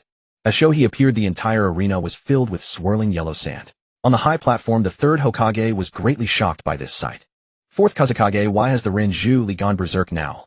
Luo Sha said, Lord Hokage, do not worry, everything is under control. Hearing Luo Sha say this, the third Hokage could only nod. He waved his hand, and the Umbu members behind him all left. With the departure of the White Snake, the Umbu members behind the third Hokage seemed to have changed. In the arena, Shan Zhonghai shouted, the Wei Shou is going berserk. Everyone leave quickly. Fuiwe quickly have the guard squad calm the civilians and maintain order. Fuiwe, however, said, what's the panic? Zuizhu is standing in front. Zuizhu stared at Shohei with blazing eyes. The yellow sand seemed to be part of Shohei's body. Zuizhu could feel that the sand beneath his feet contained astonishing chakra. In Zuizhu's heart, ULV said, this damn Tanuki deserves to die. Zuizhu, let me go fight him. If I don't beat the shit out of him, then he's clean. The Two Tails might be stronger than Shohei, but it was somewhat impossible for the Two Tails to be stronger than Shohei. Although the Two Tails had more tails than Shohei, it was not necessarily a match for Shohei. Although this period Shohei was a piece of shit, almost unable to even beat a stinky toad. Zuizhu said in his heart to ULV, no need for such trouble, I'll just take care of him. Zuizhu just wanted to use the technique he had just learned. Zuizhu's breathing began to become steady and rhythmic. With each breath, wisps of energy flowed into Zuizhu's body. Powerful purple energy began to appear on the surface of Zuizhu's body. A huge sand palm smashed towards Zuizhu. The swirling yellow sand directly engulfed Zuizhu. However, within the yellow sand, purple chakra began to flicker. Boom. The yellow sand scattered everywhere. Zuizhu stepped on the air. The Yongheng Wan Huatong appeared in his eyes, and he looked down at Shohei from above. Behind Zuizhu, a half-body Shuzhua appeared. The Shuzhua was more like a projection this time rather than a shell. The Shuzhua drew a bow and knocked an arrow behind Zuizhu. Then Zhuozhu said in a cold tone, Xian fa, yin dun lei huaji shi. The arrow was covered with blue electric light, and black tian zhao jihua. The arrow aimed at Shohei below. Seeing this, Shohei's coin eyes shrank in fear. Shohei thought, I was just playing with sand. This doesn't deserve death. Shohei shouted at Zhuozhu in the air, wait, let's talk. Zhuozhu smiled slightly too late. The Xianshu arrow instantly shot toward Shohei. Shohei just patted his belly, and his belly instantly swelled up. The arrow had already arrived in front of Shohei. The powerful arrow directly pierced through Shohei's body, blasting it into pieces of yellow sand. Moreover, the arrow contained some kind of energy that Shohei had never seen before. It was preventing the regeneration of Shohei's body. Shohei had seen this ability before. In the days after being despised by Ujibo Bansho, he had once witnessed a similar power on Qianshou Zhujin's body. However, Qianshou Zhujin's power was gentle and profound. Zhuozhu's power was sharp and overbearing. What AI Luo's body was lying in the crushed sand sleeping. This greatly worried Shohei. Bastard. Wake up quickly. I don't want to stay outside. But What AI Luo was still sleeping very deeply. Until seeing that the Shuzhua Nunghu projection behind Zhuozhu started to draw the bow and knock an arrow again, this directly scared Shohei. Countless grains of sand gathered to form Shohei's body. Then Shohei's body rapidly shrinking to about the size of a basketball, and crouched beside What AI Luo's head. Shohei was afraid that Zhuozhu would shoot another arrow at him. Although his body was made of sand and couldn't die, it was very painful. The preliminaries soon ended. The next match would be the official round of the Chunin exam. The examiners and the two Kages would decide who was qualified to become a Chunin in the official round. A Kage's vote counted for 3 points, while an examiner's vote counted for 1 point. Those with the highest total points would be qualified to become Chunin. The examiners were Yusho Shihong Do Yuguang Ji Feng Bing Zhu Lei Tong Bu Ji Hua Xianjian, Shi Rihong Yuan Fei, AC Ma Kakashi, and Mai Kekkei. There were 8 examiners in total plus the 2 Kages, the Hokage and the Kazekage. A total of 10 people. The official round would be held in 3 days. The match order had also been arranged long ago. What AI Luo versus Li Luo Ku. Ning Xiai versus Ken Jiulang. Xiaoying continued to face Jing Yi. Lu Wan versus Shouju. Ming Rin versus a Jinin from Yu'in village. And Zhuozhu directly got a bye? This meant that if Zhuozhu wished, he could directly become a Chunin. However, Zhuozhu did not want that. Zhuozhu went to the 3rd Hokage to discuss. Zhuozhu said to the 3rd Hokage, Lord Hokage, why don't I have an opponent in the official round? The 3rd Hokage said, Zhuozhu, who do you want to fight? Zhuozhu was stunned for a moment. It seemed that no one was a match for him. The 3rd Hokage sighed and said, luck is also part of strength. Ujibo Zhuozhu, you don't need to participate in the official round. From now on, you are a qualified Chunin. I have discussed with the examiners, and we all believe you are fully qualified to become a Chunin. The 4th Kazekage, the school teachers, and I have all passed it unanimously. After saying this, the 3rd Hokage kicked Zhuozhu out of the Hokage building. Thus, Zhuozhu officially became a Chunin. If nothing unexpected happened besides himself, the only other Chunin in this exam would be Lu Wan. Although many people had the strength of a Chunin, they could not be promoted due to some defects. For example, What AI Luo definitely had the strength of a Chunin, or even a Jonin. However, due to his aloof and arrogant personality, he could not be promoted to Chunin. However, it would soon be the time when Da Shiwan launched the Chunin exam rebellion. The 3rd Hokage would be killed by Da Shiwan, and then go to accompany Tuanzong. The 5th Hokage would still be Gangshou. 2 days later, Konoha Training Ground. Today was the grand finale of the Chunin exams, the final match of the formal rounds. All the proctor teachers had arrived except for the 2 Kage, who were still nowhere to be seen. With time running out, Kakashi and the others discussed briefly and decided to begin the exam. The first match, Rock Lee versus Gaara. Gaara had lost to Sasuke yesterday, but he felt no sorrow for losing to Sasuke was entirely expected. First, Sasuke possessed a powerful Kekkei Genkai. Second, Sasuke possessed extraordinary talent. Third, Sasuke was also a Jinchuriki. Gaara harbored no confidence in defeating Sasuke, so he planned to use the feigned sleep technique, allowing Sasuke to defeat Shikaku, and thereby raise Sasuke's reputation within Konoha. Yesterday, Gaara had proven no match for Sasuke. But today, facing this unremarkable watermelon-haired boy in green, Gaara would hold nothing back. For Rock Lee was not Gaara's friend. Rock Lee knew his opponent was the One-Tails Jinchuriki, and this filled him with considerable tension. Gaara perceived Rock Lee's nervousness and decided to end this quickly. Without sand at his side, Gaara lacked Shikaku's ability to generate sand on his own. Gaara opened the gourd on his back, and grains of sand instantly enveloped the area around him. Sand Claw. The sand transformed into claw-like appendages lunging toward Rock Lee. Rock Lee flipped to evade, then swiftly assumed his stance. 8 gates release. First gate opening. Immediately, white steam erupted from Rock Lee's body. The sand within Gaara's gourd was of exceptional lightness. Thus it required far less chakra to control. Sand burial. Gaara swept his hand, and the sand surged toward Rock Lee like relentless waves. Amidst his evasive maneuvers, Rock Lee had already opened the 3rd gate injury. Yet Rock Lee was already gasping for breath. Continuing like this would not suffice.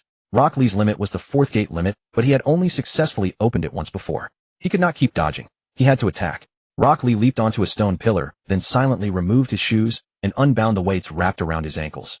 Boom. The discarded weights crashed into the ground, carving a massive crater. Rock Lee needed to fight the One-Tails Jinchuriki with his body at peak condition. Shackles removed. Rock Lee's speed became astonishing. He darted around Gaara in constant motion. Suddenly Rock Lee delivered a devastating kick toward Gaara. Konoha strong dance. His powerful kick shattered the sand wall before Gaara then sent the sand-covered boy flying.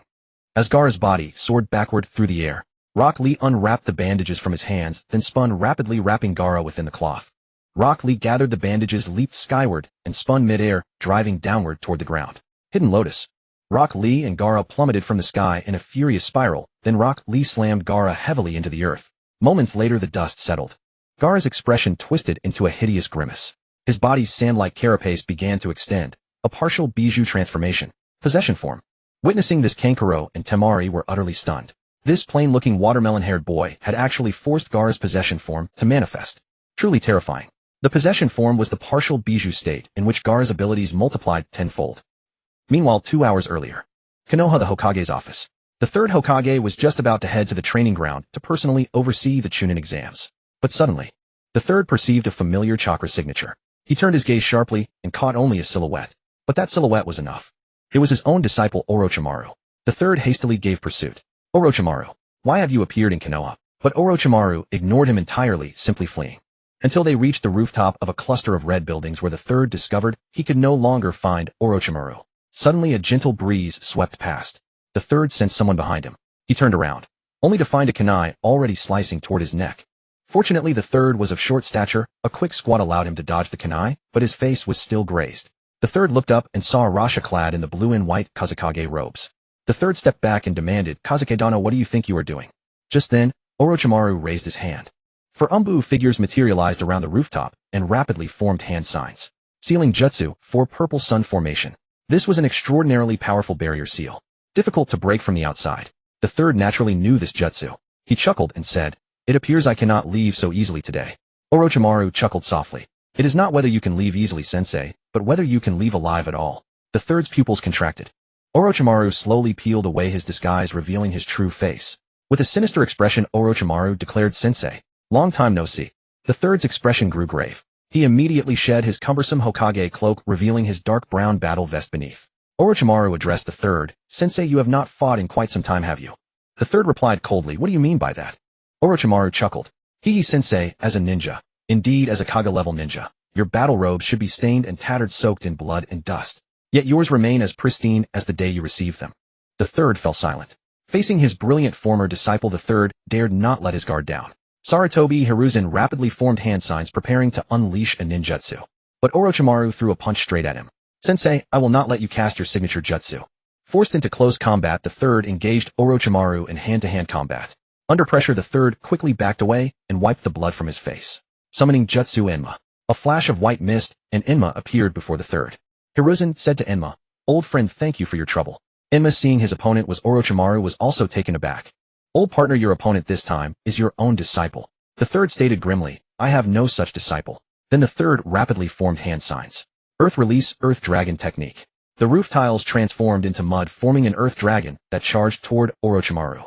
Orochimaru drew a slimy sword from his mouth, the Kusanagi. Wielding the Kusanagi, Orochimaru dodged the Earth Dragon and charged straight at the third. But Enma stood between them. Possessing an indestructible body, Enma's palm clashed with the Kusanagi, producing a sharp ringing sound. Enma absorbed the damage. Meanwhile, the third rapidly formed more hand signs. Water release, Water Dragon bullet technique. The moisture in the air transformed into a blue water dragon, brandishing its claws and fangs as it tore toward Orochimaru. Orochimaru smiled and said, Hehe, your ninja art, sensei, have lost none of their power compared to back then. The water dragon struck Orochimaru instantly. The roaring water dragon tore through Orochimaru's abdominal robes and sent him flying hard into the edge of the barrier. Orochimaru's body slid down the wall slowly like a vile bug. Although Orochimaru was a missing nin, although Orochimaru was evil, Orochimaru had once been his own disciple. Sandao felt compassion and said, Orochimaru, stop this futile struggle. You cannot defeat me. Turn back while you still can. Meanwhile, somewhere else. On the Chunin exam arena, Gaara's puppet was about to face Rock Lee. Suddenly an Umbu appeared beside Kakashi and said, the third Hokage has been ambushed by Orochimaru. Kakashi's pupils contracted. It was Orochimaru again. Kakashi informed the other teachers that the third was in danger, and Kakashi made a decision. Suspend the Chunin exam. Kakashi instantly appeared in the arena and carried away Rock Lee. Gaara glared angrily at Kakashi. Kakashi flashed away. Gaara happened to see Kurenai's eyes. The red eyes began to cast Genjutsu. Although Kurenai's Genjutsu could not compare to the Uchiha, it was more than enough to control Gaara's puppet. After locking eyes with Kurenai, Gaara slowly fell unconscious. Kankuro appeared beside Gaara, hoisted him onto his back, and prepared to leave. At that moment, Kankuro, Temari, and Gaara's teacher Maki appeared there. Maki said to Temari and Kankuro with a panicked expression, "Run. Follow and run." Kankuro asked Maki, "Teacher, what happened?" Maki said with a grim expression, "The Kazekage has encountered trouble. The one who accompanied us to Konoha was not the Kazekage, but Orochimaru in disguise. Orochimaru is now fighting the third Hokage of Konoha. Let's take this opportunity and run. Leave this trouble spot of Konoha now." Temari asked, "What about the Chunin exam?" Maki wanted to curse. He said, "Don't think about the Chunin exam anymore. Your lives are most important. I can't take everyone. Being able to take you 3 kids is already my limit." Earth release, sand vortex. Maki's face was pale as if all the blood had drained from it. Maki's hands transformed into sand and gravel, then spread across the ground. The sand and gravel moved slowly like a vortex. Kankuro and Temari also did not hesitate at all. They jumped into the sand and gravel vortex and disappeared. Maki saw the 3 children escape and immediately breathed a sigh of relief. The sand vortex is a type of space-time ninja art. Although powerful, it consumes most of the caster's chakra. Maki had transported the 3 of Gaara away, but he could not transport himself. Now Maki could only rely on himself to leave Konoha. The Kazekage died at the hands of Orochimaru. Now the Sand Village lacks a qualified leader. Meanwhile, Kakashi and the others rushed to the scene. They all looked at the purple barrier on the roof, but could not break through it. They could only watch the battle between Orochimaru and the third. Orochimaru did not care at all about the people outside the barrier. Orochimaru's mouth corners rose slightly, and he said to the third, "Teacher, I am not your opponent. But I can make your teacher be your opponent." After Orochimaru finished speaking, the third immediately felt something was wrong. To make his own teacher be his opponent. You see, the third's teacher was the second Hokage Senju Tobirama, and Tobirama had long died during the Second Shinobi World War. Although it was unthinkable, but the third felt something was wrong. Someone like Orochimaru could do anything. The third shouted to Enma, "Old friend, stop him." But it was already too late.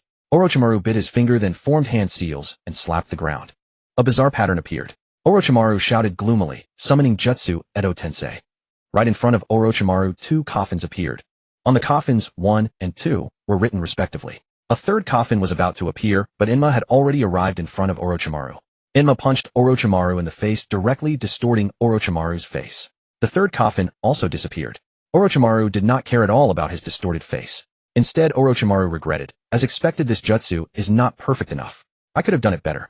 The next moment, the coffin lids were opened. Inside, 2 figures appeared. One wearing red armor, one wearing blue armor. They were the first Hokage and second Hokage of Konoha. The 2 Hokage looked at Sarutobi Hiruzen. Tobirama was somewhat dazed for a moment. He looked at his hands, which were full of cracks. Edo Tensei. What an inferior caster. Orochimaru chuckled. My Edo Tensei naturally cannot compare to the senior's jutsu, but I will gradually improve. Tobirama glanced at Orochimaru, then glanced at Sarutobi Hiruzen again. Monkey, your face is full of wrinkles. Even you have grown old. Seeing the second and first, Sarutobi Hiruzen's eyes couldn't help but moisten. He missed his mentor and the first Hokage very much. Sarutobi Hiruzen said, "Teacher, first Hokage-sama, Konoha now is very good." Then Sarutobi Hiruzen looked at Orochimaru with anger. Although Orochimaru had once been Sarutobi Hiruzen's favorite disciple, even now Sarutobi Hiruzen always showed mercy to Orochimaru. But what Sarutobi Hiruzen could not accept was that Orochimaru, this rebellious disciple, dared to profane the souls of the dead at will, especially the first Hokage and his teacher. These 2 were the seniors that Sarutobi Hiruzen respected and honored the most. Sarutobi Hiruzen waved his hand, and Enma transformed into the Konga Nyoibo, appearing beside Sarutobi Hiruzen. Sarutobi Hiruzen looked at the first and second with caution and said, "First Hokage-sama, teacher, excuse me. I will soon let your souls rest." Then Sarutobi Hiruzen shouted at Orochimaru, "Rebellious disciple. How dare you use such an evil jutsu to profane the souls of the first Hokage and your teacher?" Orochimaru forcefully straightened his crooked mouth and said, "He, teacher, the developer of the Edo Tensei, is not me." Senju Tobirama. The Impure World Reincarnation Technique was developed by Senju Tobirama. Because its power was too formidable and its casting method too macabre, it was classified as a forbidden technique. Originally, the Impure World Reincarnation Technique was used in conjunction with another forbidden technique, the Mutual Multiplication Explosive Tags Technique. However, that technique also became forbidden.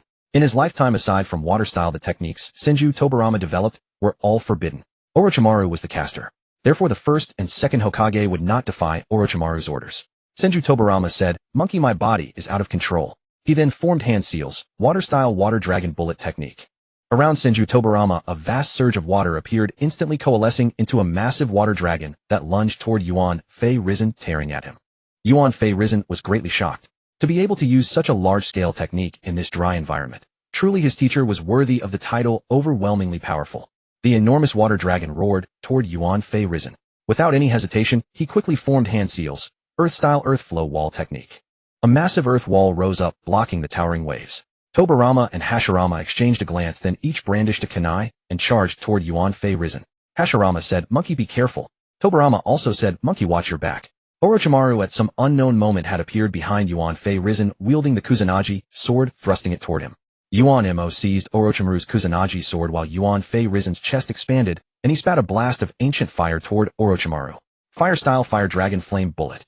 Tobarama quickly formed hand seals, water-style water shock wave. The water and fire collided, filling the barrier with countless steam clouds. Hashirama clapped his hands together, with style birth of the tree world. Yuan Fei Risen sensed imminent danger. It was with style. The first Hokage's bloodline limit. Its power was utterly immense. Within the barrier, mist obscured Yuan Fei Risen's vision. He continuously spun the adamantine staff in his hand, generating a wind strong enough to disperse the steam. However, Hashirama clapped his hands again. Bringer of darkness technique. The mist that had just dissipated instantly turned into pitch-black darkness, rendering the entire barrier completely impenetrable to sight. Suddenly, Yuan Fei Risen felt vines creeping over his body, tightly binding him. As the darkness cleared, he saw that the entire barrier was covered by Hashirama's wood style. He himself was bound to a large tree by the vines. Hashirama said to Yuan Fei Risen, "Monkey, use fire style." But Yuan Fei Risen smiled calmly. He said to Hashirama and Tobarama, "Lord First Teacher, no matter what means I employ, I am no match for you. But I am the Hokage now. I cannot let Orochimaru run rampant. I can still give my last light and heat. Old friend, I'm counting on you." The adamantine staff transformed into Yuan Mo's true form, who then used his sharp claws to cut the vines binding Yuan Fei Risen. The first Hokage formed hand seals, and a branch shot toward Yuan Fei Risen. Wood-style wooden insertion technique. The branch effortlessly pierced Yuan Mo's indestructible body, and the technique firmly pinned Yuan Mo to the ground. The third Hokage quickly formed hand seals, shadow clone technique. Two clones appeared beside him. The third and his clone simultaneously formed seals, sealing technique, dead demon, consuming seal. In an instant, two of the third's clones dashed toward Hashirama and Tobarama. Then in a mere moment, both Hashirama and Tobarama collapsed to the ground, unable to move. Furthermore, their bodies turned to ash. Orochimaru had no idea what had happened until he looked at the third Hokage's real body. Yuan Fei Risen was drenched in sweat, feeling an immense strain, using 3 dead demon consuming seals simultaneously. Even for the third Hokage, it was exhausting. The third's robe tore open at his abdomen, revealing a special pattern. Orochimaru's pupils contracted, for he saw behind the third the appearance of a massive white-robed death god. Orochimaru was a mix of excitement and fear. So this is the death god. It can only be seen by the caster and the target. This is absolutely marvelous. Body flicker technique. The third appeared instantly before Orochimaru and firmly grasped his hands. Orochimaru saw the death god, a dagger in its mouth, thrust one hand through the third's body and reached toward him. Orochimaru felt his soul being dragged. This was the first time Orochimaru felt terror. If he were devoured by the death god, then even the living corpse reincarnation technique would not revive him. Orochimaru said to the third, "Teacher, I am your disciple. Can you really bear to kill me?" The third replied, "From the moment you defected from Konoha, you ceased to be." Orochimaru chuckled, "Old fool, I have done nothing wrong. I merely seek immortality. I merely wish to understand the truth of this world. You don't understand me." The third said, "It is precisely your current way of thinking that has led you to this state." Orochimaru smirked. Then he opened his mouth, his tongue twisting continuously, and the Kusanagi sword moved rapidly along with it. The Kusanagi sword pierced the third's body, and blood trickled from his mouth. Perhaps it was because the third still could not bear to kill Orochimaru. Or perhaps the third had lost his strength. He said, "Very well, since I cannot kill you, I shall take away the techniques you pride yourself on." The next moment, the death god drew its blade and severed Orochimaru's soul. Instantly, Orochimaru felt his hands lose all control. Orochimaru had completely lost his ninjutsu. He glared at the third with fury in his eyes. Tears welled up in the third's eyes. Scenes of the past flashed before the third like a lantern show. Teacher always favors Orochimaru, so annoying. Teacher, I've learned another technique. Orochimaru, do you want to become Hokage? The fourth Hokage. What? Orochimaru is conducting human experiments. Orochimaru has defected. Orochimaru joined the Akatsuki. The scenes of his life flashed before the third Hokage. Ironically, in his final moments, the third Hokage's mind was still fixed on Orochimaru. In a daze he seemed to return to the day he first met Orochimaru. What is your name? Orochimaru. After the third died, Orochimaru went mad. He had lost his hands. Orochimaru could no longer use any ninjutsu. With bloodshot eyes he kicked the third's corpse. Old fool, you can't even rest in peace. The third Hokage was dead. With the last embers of his life, he had taken both of Orochimaru's hands. Orochimaru grumbled. If only you had done this earlier. If you had died in place of the fourth during the Nine-Tails rampage back then, none of this would have happened. Orochimaru desperately tried to move his fingers, even just a little. But it was merely a vain hope. The death god had taken Orochimaru's hands, and with them his ninjutsu. For Orochimaru this was worse than death itself. The third Hokage was dead. Konoha would not let Orochimaru go so easily. The barrier was about to collapse as the fierce battle within had brought it to the brink of destruction. Orochimaru chuckled as he looked at the Konoha ninja outside the barrier. Uchiha Sasuke, Hatake Kakashi, Might Guy, Yuhi Kurenai. These ninja were now all Orochimaru's enemies. Death was not terrifying, what was terrifying was dying without meaning. However, Orochimaru, having lost his ninjutsu, had no means to escape. At that moment, the purple barrier shattered like glass. Kakashi was the first to charge at Orochimaru. Orochimaru, I'll kill you. Lightning Cutter. Kakashi's speed was so great that even lightning couldn't catch up to him. But at that moment a figure appeared before Orochimaru. This figure wore a yellow mask and a navy blue outfit. In an instant, Kakashi halted in his tracks. His instincts told him that if he took another step forward, he would surely die. Kakashi stared at the mysterious masked man before him. Somehow he always felt a sense of déjà vu from this person. Obito said slowly, Kakashi, farewell. We will meet again. Then Obito grasped Orochimaru's shoulder and space twisted. Orochimaru and Obito vanished from the spot. Among the crowd, Yakushi Kabuto adjusted his glasses and also disappeared into the crowd. Lord Orochimaru, even if you have lost your ninjutsu, I will always follow in your footsteps. Even if you cannot fulfill your dream, I will carry your dream and continue on. In the moment of disappearing into the crowd, Kabuto glanced at Sasuke. This was what Lord Orochimaru desired most. Meanwhile, outside Konoha in the grass country, Orochimaru and Obito suddenly appeared. Orochimaru said to Obito, why are you helping me? Obito said, I was asked to. You shouldn't die in Konoha. Hehehe, your words and actions remind me of an old acquaintance of mine. Obito asked who. Orochimaru said with a grim expression, Uchiha Madara. Or rather the leader of the Akatsuki, who calls himself Uchiha Madara. Obito, I'm not. You're mistaken. Orochimaru regained a bright smile, and said, I must have been mistaken. Then Orochimaru walked deeper into the grass country. Obito watched his receding figure with a hint of loneliness. Meanwhile, Orochimaru's heart was in turmoil. As a former member of the Akatsuki, Orochimaru naturally knew what fearsome beings the Akatsuki members were, especially Pain. Orochimaru still hadn't figured out Pain's principle. Orochimaru was no match for Pain. And when he first joined the Akatsuki, he had also seen the mysterious masked man. Or rather, Uchiha Madara.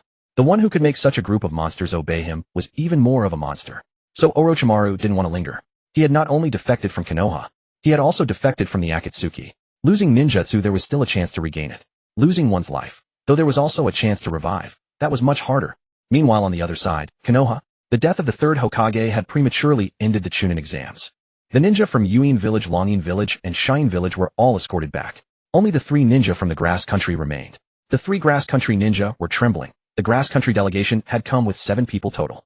1 teacher, 5 ninja, and 1 medical device. But now the medical device was missing. Huofu and Huoshan were also dead. The teacher had also disappeared. Konoha had imprisoned the 3 of them, making them very anxious. However, Konoha gave an explanation. That was because the Uchiha clan's inadequate protection had caused the death of 2 elite genin from the Grass Country in Konoha. Therefore, the Uchiha clan head Uchiha Fugaku along with Uchiha Itachi and the Uchiha elders went to the Grass Country to apologize. Meanwhile, in the Hokage building, the clan heads looked at each other in dismay. The only surviving Konoha elder was Koharu Utatane. Facing the Hokage seat that was within reach, Koharu Utatane dared not overstep. She let the seat remain vacant. After all of the 4 Konoha elders, only she was still alive. For the sake of her own life, Koharu Utatane planned to resign from her position as Konoha Hokage advisor after this meeting and retire peacefully at home. The meeting was silent for a long time. Finally, Nara Shikaku spoke. The death of the third brings us immense grief. But the village cannot be without a Hokage for even a day. We must still elect a new 5th Hokage. If anyone has a suitable candidate in mind, speak up. No one dared to speak. Until someone said, I recommend Uchiha Fugaku as Hokage. Uchiha Fugaku is the popular choice. Everyone was astonished.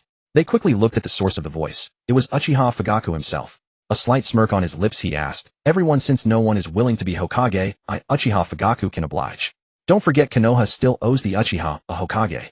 As soon as Fugaku finished speaking, the entire room fell into silence. After a long pause, Fugaku grew impatient. Why is no one saying anything? Who agrees, who disagrees? Give me a definite answer.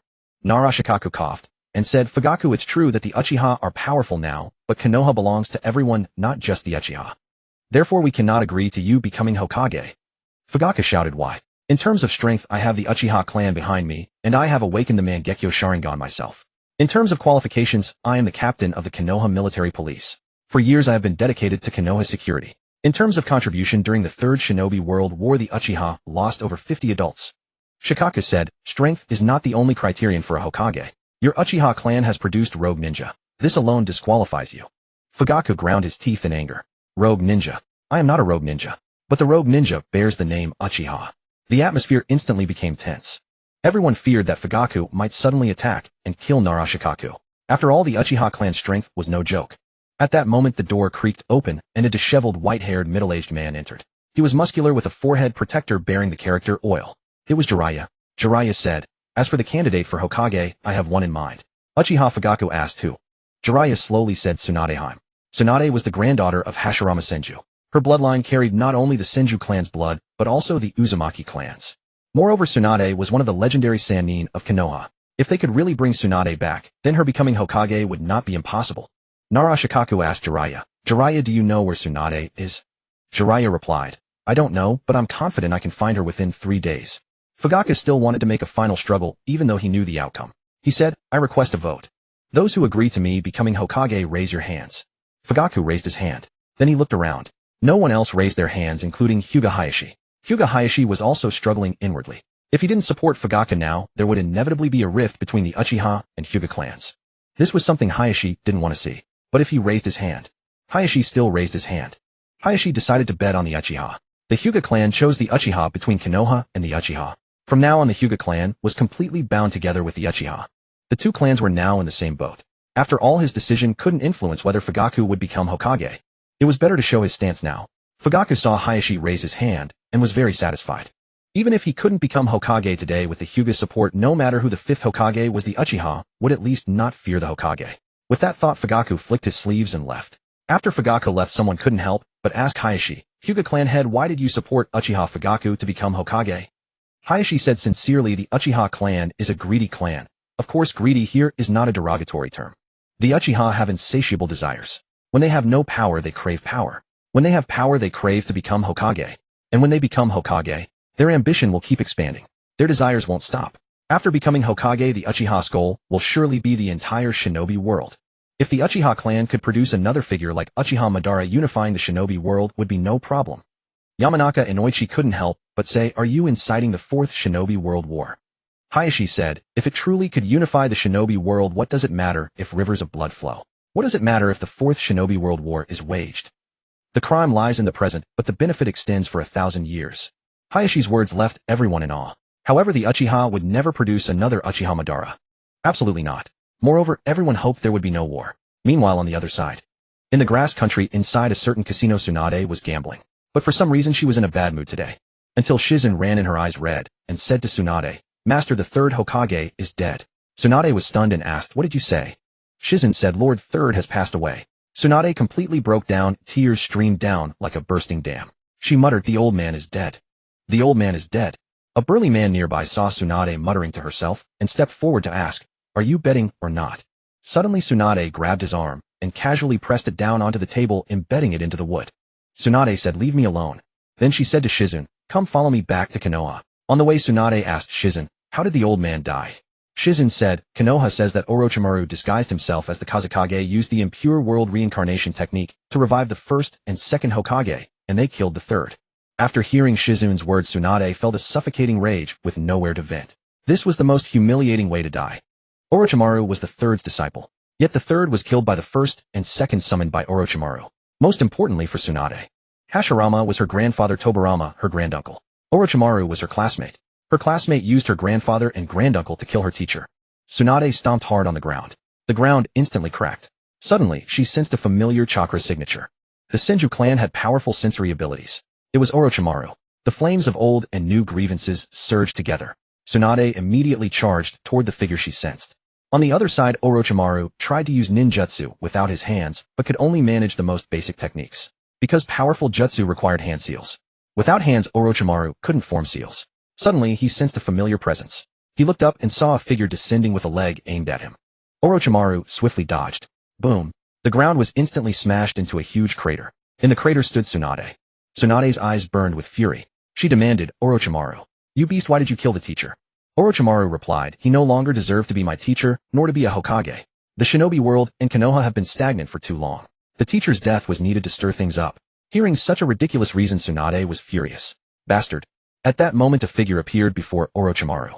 It was Yakushi Kabuto. Kabuto adjusted his glasses and said, Lord Orochimaru, run. Orochimaru looked at Kabuto in surprise. How are you here? Kabuto said with fervent eyes, I will always follow in Lord Orochimaru's footsteps. Chakra scalpel. Blue chakra scalpels appeared in Kabuto's hands. Although the chakra scalpel was extremely sharp, Yaoshido's opponent was Gang's-ho. The scalpel cut through Gansho's clothes and sliced her skin, but her wounds healed rapidly. Gang's-ho leaped high and slammed her foot down toward Yaoshido with a heavenly pain kick. Yaoshido dodged in time, but the shockwave still shattered his bones. Yaoshido clutched his chest in pain. I think my ribs are broken. Just as he thought Dash-1 had escaped, a figure suddenly appeared behind him. It was Dash-1. Dash-1 did not use this precious time to flee. He said to Yaoshido, I will not abandon my subordinate. Yaoshido was moved, but now was not the time for sentiment. He was no match for Gansho, and Dash-1 had lost his ninja arts. Yaoshido was about to say something when he saw that behind Dash-1 a figure had appeared at some unknown time. This figure carried a huge decapitating greatsword and was wrapped in bandages from head to toe. It was Zabuzen. Waste snake, get behind me. Zabuzen cursed. Meanwhile, Dai-2 was watching this scene from the Shinwei dimension. He did not like Dash-1, so Dai-2 did not want to save him. But Dash-1 was the one Zuozhu wanted to rescue, so Dai-2 could not let him die. Thus Dai-2 brought Zabuzen. It was only fitting that Zabuzen came to rescue Dash-1. Seeing Zabuzen appear, Gang's-ho grew wary. When had Zabuzen appeared? Why had she not sensed him? Before she could think, Zabuzen was already charging at her with his decapitating greatsword. Gang's-ho kept dodging. After Zabuzen appeared, it was impossible to eliminate Dash-1 anymore, because no one knew who might appear next. After the anger in her mind dissipated, Gang's-ho thought clearly. It was reasonable to avenge her master, but she also had to weigh her own strength. Gang's-ho glanced at Dash-1 and said, Dash-1, you killed our teacher. One day you will be killed by your own disciple. Dash-1 replied, I will not raise such a heartless disciple. After saying this, he slowly departed. Yaoshido's arm rested on Dash-1's shoulder. Dash-1 had lost his hands and Yaoshido had broken ribs. The two truly made a pathetic pair. Meanwhile, in the land of wind, the Hidden Sand Village, the death of Luo Sha caught everyone off guard. The high-ranking officials of the Hidden Sand Village convened an emergency meeting. After the death of the Feng-ing Luo Sha, the highest authority in the village belonged to the Feng-ing advisors, Hai Laozong and the puppet master Granny Qiandai. Granny Qiandai coughed and said, the Feng-ing is dead, we should elect a new Feng-ing. Hai Laozong said, Granny Qiandai, you are powerful, you are qualified to become the Feng-ing. Qiandai smiled and said, this old woman is too old. I'll die in a year or two. If I were 30 years younger, I would be the Feng-ing. But now it's not possible, I'm too old. Hai Laozong was silent for a moment, then turned his gaze to the elite Jonin Ma-ji. But Ma-ji did not have the potential to become a ing. Although he was powerful, his potential had reached its limit. Ma-ji was just an elite Jonin, not a ing. Ma-ji's heart pounded rapidly. He thought, Mr. Hai, why are you looking at me? Do you want me to be the Feng-ing? Should I refuse or agree, or refuse first, and then agree? If I become the Feng-ing, Ma-ji began to fantasize about what kind of construction he could bring to the Hidden Sand Village as the Feng-ing. Hai Laozong asked Ma-ji, you are the teacher of Wat Ai Luo. What do you think about Wat Ai Luo becoming the ing? Ma-ji was stunned. Wat Ai Luo, become the ing. Familiar words formed a strange phrase. Ma-ji said, Elder Hai, do you mean the one-tailed Jinchuriki, Wat Ai Luo? Hai Laozong nodded, that's right. The Hidden Sand Village is lacking talented people. In my opinion, after Luo Sha's death, the only one capable of taking the position of ing is Wat Ai Luo. Ma-ji said, but Wat Ai Luo is a Jinchuriki. He can't control the tailed beast inside him. Hai Laozong was silent for a moment. We have no choice. A Jinchuriki is a double-edged sword, it's not all bad. Ma-ji wanted to say more, but Granny Qiandai said, Wat Ai Luo as the Feng-ing. This matter, this old woman has thought about it, and it is feasible. But Wat Ai Luo's personality. Hai Laozong said, what the Hidden Sand Village needs now is exactly Wat Ai Luo's personality. Only if Wat Ai Luo becomes the ing can the Hidden Sand Village prosper again. And so the highest authority in the village, Hai Laozong and Qiandai, finalized the provisional candidate for the ing. That was Wat Ai Luo. Although the decision to let a Jinchuriki become the ing was quite abstract, it was the decision of Qiandai and Hai Laozong. For years the Hidden Sand Village had suffered a talent drain. After Luo Sha's death, there was no one to turn to. The only one they could pin their hopes on was truly just Wat Ai Luo. A Jinchuriki is a double-edged sword. While granting immense power, it is also highly unstable. But the Hidden Sand Village had no other choice. Ai Luo was still young, so Qian Dai and Hai Laozong would assist him in handling government affairs. What Ai Luo needed to do was to grow and become stronger. One day later, on the other side, the Hidden Sound village, a small country located among other villages. In the laboratory, Wan was injecting a dark green liquid into his arm. It contained the power of the curse mark. In other words, the power of the sage. Although Wan had lost his arms, he had not lost his mind. He would not sit idly by. Since he had lost his ninja arts, he could still obtain other powers. For example, sage art. The dark green liquid transformed into streaks of black patterns that attached to Wan's arm. Wan could sense the abundant power within, different from chakra, but he could not use it, because using this power also required his hands. Suddenly Wan had a flash of inspiration. Since he had lost his hands, then why not use his tongue or feet to form hand seals? As long as he could form seals, he could use the corresponding techniques. Outside the laboratory, Zaibuzan was polishing his decapitating greatsword. The greatsword was polished to a brilliant shine. Beside him, Guidang Shuiwe looked at Zaibuzan with sparkling eyes. Mr. Zaibuzan, you are my idol. Guidang Shuiwe's gaze was full of admiration. Because Zaibuzan not only had the courage to assassinate the Shuiying, but he was also the owner of the decapitating greatsword. Moreover, in the mercenary world, he had a 100 mission completion rate. Zaibuzan chuckled. Someone like me, still worthy of admiration. Guidang Shuiwe lifted his bangs, revealing the forehead protector of a rogue ninja from the Hidden Mist village. Zaibuzan. How could he run into rogue ninjas from the Hidden Mist everywhere? Was the Hidden Mist so prone to producing rogue ninjas? Zaibuzan asked, what's your name? Guidang Shuiwe replied, Guidang Shuiwe. Hearing the surname, Zaibuzan was surprised. Guidang, descendant of the second Shuiying. As a descendant of Ying, why are you a rogue ninja? But Guidang Shuiwe said angrily, it's all because of that idiot Shuiying. He's good for nothing but squeezing us. That damn Hidden Mist, I can't stand it another day. Guidang Shuiwe and Zaibuzan hit it off in their conversation. Zaibuzan was usually the quiet type. But meeting Shuiwe, Zaibuzan seemed to open up and kept talking with him. The two chatted until nightfall. Until Zaibuzan said he had to leave. Guidang Shuiwe was reluctant to part. But it was indeed time for Zaibuzan to go. A day later, back in the Hidden Leaf village, Zaibuzan practiced his swordsmanship as usual. The decapitating greatsword clashed repeatedly against a metal training dummy. Until Zaibuzan was drenched in sweat and the greatsword broke, he stopped. The greatsword was broken, but Zaibuzan didn't care at all. Because the greatsword was known as a living weapon. It could repair itself with blood. Zaibuzan cut his wrist and let his blood drip onto the blade. A sword fed with one's own blood would be more responsive. But this time, as the blood dripped, the greatsword did not grow back. Zaibuzan was bewildered. What was going on? Why wasn't the greatsword growing? He quickly examined it and found the greatsword had been swapped at some unknown time. This greatsword was a fake. When? When exactly? Zaibuzan truly had forgotten when it had been swapped. The only possibility was Guidang Shuiwe. In the Hidden Sound village, Guidang Shuiwe hugged the real greatsword with joy. This was the real decapitating greatsword, feeding on blood, incredibly sharp. That idiot Zaibuzan, how could he be its master? He doesn't deserve it. I am the true master of the greatsword. Guidang Shuiwe had been deceiving Zaibuzan all along. He had coveted the greatsword for a long time. But Zaibuzan was known as the demon, coming and going without a trace. Shuiwe could never find him, and even if he did, he couldn't defeat him. So Shuiwe had long planned this. The Guidang clan possessed a weapon scroll. He used the scroll to replace Zaibuzan's greatsword without arousing suspicion. For Shuiwe, and now that the greatsword was in his hands, it would never be returned. The ninja world was vast, as Zaibuzan would never find him. In the Hidden Leaf, the Uchiha clan. Uchiha Fuyue found you, and also Zhuazhu, and asked Zhuazhu to call out Dai too. Fuyue asked you and Zhuazhu, you die too, what do you think? If our Uchiha launch a war against the land of grass, how long will it take to finish? What are the odds of victory? Will other villages interfere? Zhuazhu said, the land of grass borders the land of rain, the hidden waterfall village, the land of earth, and the hidden sand village. The land of waterfall dares not stop us. The hidden rain village is currently ruled by the Akatsuki, so they will not interfere. The hidden sand village, because their Feng Ing Luo Sha just died, will surely be too busy with the succession of the Ying. So the only one we need to guard against is the land of earth, the two Ing of the hidden stone village, the Yimu of the two scales, who is no pushover. Fuyue was thinking about how to delay the Yimu. Zhuazhu suddenly had an idea. Hey, I have a plan. That was the plan of using one enemy to drive away another. In the hidden rain village, the Akatsuki. Xiaonan received a commission from someone in the Hidden Leaf sent to the Akatsuki. The Akatsuki, as a rogue ninja organization with a mercenary nature, would do anything for money. The mysterious mission Xiaonan received was harass the land of earth for 3 days, making them unable to attend to other matters. Reward 100 million Rio. That is 100 million Rio. Asuma's head was worth only 35 million Rio. But the mysterious clan from the Hidden Leaf offered 100 million Rio at once. Although the client was anonymous, Xiaonan could easily guess which clan it was. Either the Uchiha or the Hyuga. No other clan had that kind of wealth. Delaying the land of earth for 3 days. Who would be suitable? Paper cranes flew into the distance. The medical duo, Shi-Sha Ji-Xie and Dida-La were fishing by the lakeboard. A paper crane flew into Xie's hand.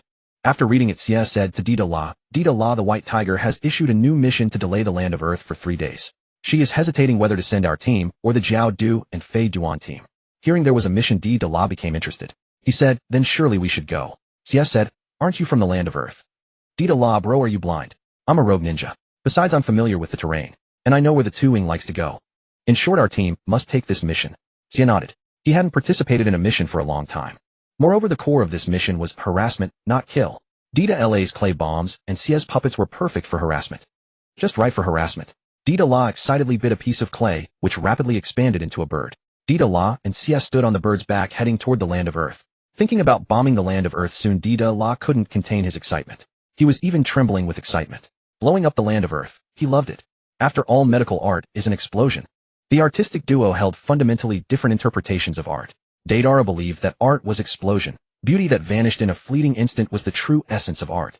Yet Sasori maintained that only beauty which endured, eternally never fading, could truly be called art. This fundamental disagreement had sparked countless heated arguments between the two. Perched atop the clay bomb bird, Sasori inquired of Deidara, "Why do you get so excited at the mere mention of bombing the Land of Earth? Aren't you a missing nin from that very land?" Deidara curled his lip dismissively and replied, "That old geezer can't be killed anyway. Besides, he never once acknowledged my art. I'll show him what real art truly is." Sasori retorted, "What you call art isn't worth a damn. It vanishes in an instant." Deidara countered passionately, "You just don't understand. The light and heat born in the moment of detonation, the sheer energy released in that instant, the breathtaking colors, the awe-inspiring shockwave. That is art." Sasori remained unconvinced. What was so admirable about art that lasted merely a moment? True art was that which endured through the ages, never fading, never dying. Of course, Sasori ultimately achieved his own form of art as well. After all, Kankuro had transformed Sasori into a puppet, an existence that could be considered a form of eternal preservation in its own right. Above the Tsuchikige's office building in Awakens, the hidden stone village of the Land of Earth, Deidara began kneading his clay. The clay transformed into countless clay spiders that rained down from the sky, landing upon every corner of the Tsuchikige's tower. It seemed that the explosion would come at any moment. The third Tsuchikige, Inoki, having just finished processing his documents, felt his lower back stiffen. He sighed. He was getting old, no longer as capable as he used to be. Inoki rubbed his aching back and walked to the rooftop, gazing at the cloudless sky. What a bright and sunny day. Suddenly, he spotted a small dark speck in the distance. Wait, what was that tiny black? Before Inoki could react, a shout echoed from above, "Katsu." Huh. Inoki was caught completely off guard. That familiar voice. Something was wrong. Sure enough, the next moment, Inoki sensed an immense surge of chakra all around him. The walls began to swell and crack. A devastating explosion was on the verge of erupting. Damn it. Inoki slammed his hand against the ground. Heavyweight rock technique, earth flow wall. Walls rose from all 4 sides, encasing Inoki firmly at the center. Boom. After the violent explosion subsided, the entire Tsuchikage tower had been reduced to rubble. Though Inoki had escaped injury, his entire body was charred black. His expression was even darker than his scorched appearance. Alright, you truly deserve to die. You learned your skills, and this is how you repay your master. Lightweight rock technique. Inoki immediately soared into the air. Countless fragments of rubble rose with him, gathering behind him into a colossal fist. Heavyweight rock technique. The stone fist became enormously heavy and hurtled toward Deidara's giant bird. Deidara watched Inoki with excitement. "Old man, you can fly pretty high, but not as high as me. I hold absolute command of the skies." The giant bird beneath Deidara's feet rapidly ascended, and the massive rock fist struck nothing but empty air. Meanwhile, from atop the bird, all manner of clay bombs continued to rain down. Katsu. Huh. Inoki was bombarded relentlessly. He wanted to unleash a particle-style technique to completely obliterate Deidara and his clay bird, but he still couldn't bring himself to do it. After all, this was the child he had raised since infancy. Inoki had been grooming Deidara from a young age to be the future Tsuchikage. Inoki was growing old, and the next Tsuchikage was supposed to be Deidara. Deidara possessed extraordinary talent, but he was also incredibly mischievous. Inoki had always tried to discipline Deidara with the rules and expectations of a Kage, yet he never once considered that it was precisely this pressure that drove Deidara into such fierce rebellion, ultimately turning him into a missing nin. Deidara had no interest in learning particle style. He much preferred clay bombs. Deidara called it explosion release. Deidara's body was different from others. His saliva contained a unique chakra that, when infused into the clay, produced astonishing explosive power. Inoki descended from the sky, gazing at the dark speck in the heavens. He clenched his fists tightly, grinding his teeth in fury. Moments later, ENBU members arrived at Inoki's side. They stared in horror at the ruins of the Tsuchikage tower. All of them panicked. "Lord Third, are you alright?" Inoki's mouth twitched as he watched the dwindling speck in the distance. He turned to the ANBU members and demanded, "The Akatsuki attacked at Tsuchikage's office. Where were you all?" The ANBU members were too terrified to speak. Inoki continued, "It was Deidara who returned. He didn't show any intention of invading the land of Earth. In any case, this incident must not be spread. Furthermore, rebuild the Tsuchikage's tower within 3 days." "Yes, Lord Third." Inoki floated away lightly. Because of his age, any slight movement caused severe back pain. Thus Inoki typically used the lightweight rock technique to float through the air whenever he needed to move. Back at home, Kitsuchi saw Inoki's chart appearance and asked with concern, "Lord Tsuchikage, what happened to you?" Inoki replied, "At home, just call me father." "Yes, Lord Tsuchikage." Nearby, Kuratsuchi was studying jutsu in her pajamas, her long slender legs floating in the air. Kuratsuchi heard Inoki's voice and turned to look. Inoki looked like a burnt little potato. Kuratsuchi wanted to laugh, but she dared not, fearing that laughing would incur Inoki's displeasure, and that would push her even further from the position of Tsuchikage. Kuratsuchi watched the figures of Inoki and Kitsuchi. Inoki resembled a small potato, and Kitsuchi resembled a mountain. Was Kitsuchi truly Inoki's biological son? No, she couldn't dwell on this any longer. If she kept thinking, she'd discover something was off. Kuratsuchi still aspired to become Tsuchikage, even though Inoki strongly opposed the idea. In Inoki's view, that Tsuchikage of Awagakure should be male, not female. Kuratsuchi couldn't help but tease, "Old man, was it Deidara who came back and bombed you?" Inoki asked, "How did you know?" Kuratsuchi smirked. "With that smile on your face, I knew you must have seen Deidara. If you hadn't, would you be this happy?" Also, old man, face reality. Deidara is already a missing mean. There's no way he can become Tsuchikage. Just teach me particle style already, and let me inherit the position of Tsuchikage. Inoki fumed with indignation, his eyebrows bristling. Absolutely not. A woman becoming Tsuchikage. What would people think? In truth, it wasn't that Inoki was sexist. Rather, he believed that Awagakure was in too dangerous a position right now. A woman in power might not be able to protect the village adequately. Now Mangekyō had grown increasingly powerful under Akatsuki's rule. Although Tsunagakure had lost its Kazekage, it was said they were going all in by making a Jinchuriki the Kage. As for Konoha, even though the third had died, the village still had the Uchiha and Hyuga clans. With those two clans, especially the Uchiha, Konoha was already in an unassailable position. After all, Inoki had witnessed firsthand the terror of Madara Uchiha in his prime. Inoki found Konoha's actions incomprehensible. Why would a village blessed with such a powerful clan choose to oppress them? If the Uchiha clan were in the land of Earth, Inoki would treat them like royalty. They want power. Give it to them. They want to be Kage. Hand it over. As long as it benefited the village and the nation who became Tsuchikage mattered little. His thoughts returned to the present. Inoki suddenly realized a grave problem. That being, the land of Earth was facing a generational gap. The younger generation had no shinobi capable of carrying the banner forward. Deidara had been one such candidate, but he had defected, and now Deidara had caused this commotion. For the foreseeable future, Inoki would have no mind to concern himself with the land of grass. Fugaku had been worried that Inoki might interfere with his plan to destroy that nation. Now there was no need for such concerns. Konoha, the Uchiha clan. Fugaku Uchiha looked at the 3 grass nin who remained. With a benevolent expression, he asked, "Young ones, what are your names?" "Kusa Ichi Kusa and I Kusa-san." Those were the names of the 3 shinobi. Fugaku said to them, "Good names. How about I escort you back to the land of grass now?" Kusa Ichi spoke up, "Clan leader Uchiha, wouldn't that be too much trouble for you?" Fugaku Uchiha replied with righteous solemnity, "No, this is my duty." Because of the negligence of the Konoha military police force, shinobi from the land of grass lost their lives. I must personally apologize to your nation's rulers face to face. Fugaku's tone was resolute. "I must apologize in person." Kusa and I and Kusa-san exchanged glances, then nodded. "Very well, we shall trouble you, clan leader Uchiha." Fugaku's smile stretched from ear to ear. The Uchiha's core forces divided into 3 routes. One route would seize control of the ANBU during the window of transition between Hokages. Another route, led by Fugaku himself along with Kento and other elite units, would head to the land of grass. The final route consisted of Sasuke, who would take Karen to the land of snow using the influence of the famous actress Yukinko to expose the crimes of the land of grass. This would legitimize the Uchiha's extermination of the land of grass. The Uchiha were not cruel destroyers of nations. They were carrying out justice on heaven's behalf. Aboard the ship heading to the land of snow, Sasuke said to Karen, "Karen, have you heard of Yukinko?" Karen curled up in the corner of the cabin like a little kitten. She shook her head no. Sasuke then asked, "Have you heard of Fujike's Yuki?" At the mention of Yukinko's stage name, Karen's eyes lit up. She nodded enthusiastically, "Yes. I love watching Yuki-sama's performances in Snow Ninja Chronicles." After all, watching stage performances was one of the few forms of entertainment Karen had. So naturally she knew of Fujike's Yuki. Sasuke said, "Soon we'll arrive at the land of snow to find her." The land of snow was now a lush, verdant landscape. A third of the nation's territory had been transformed into a green oasis.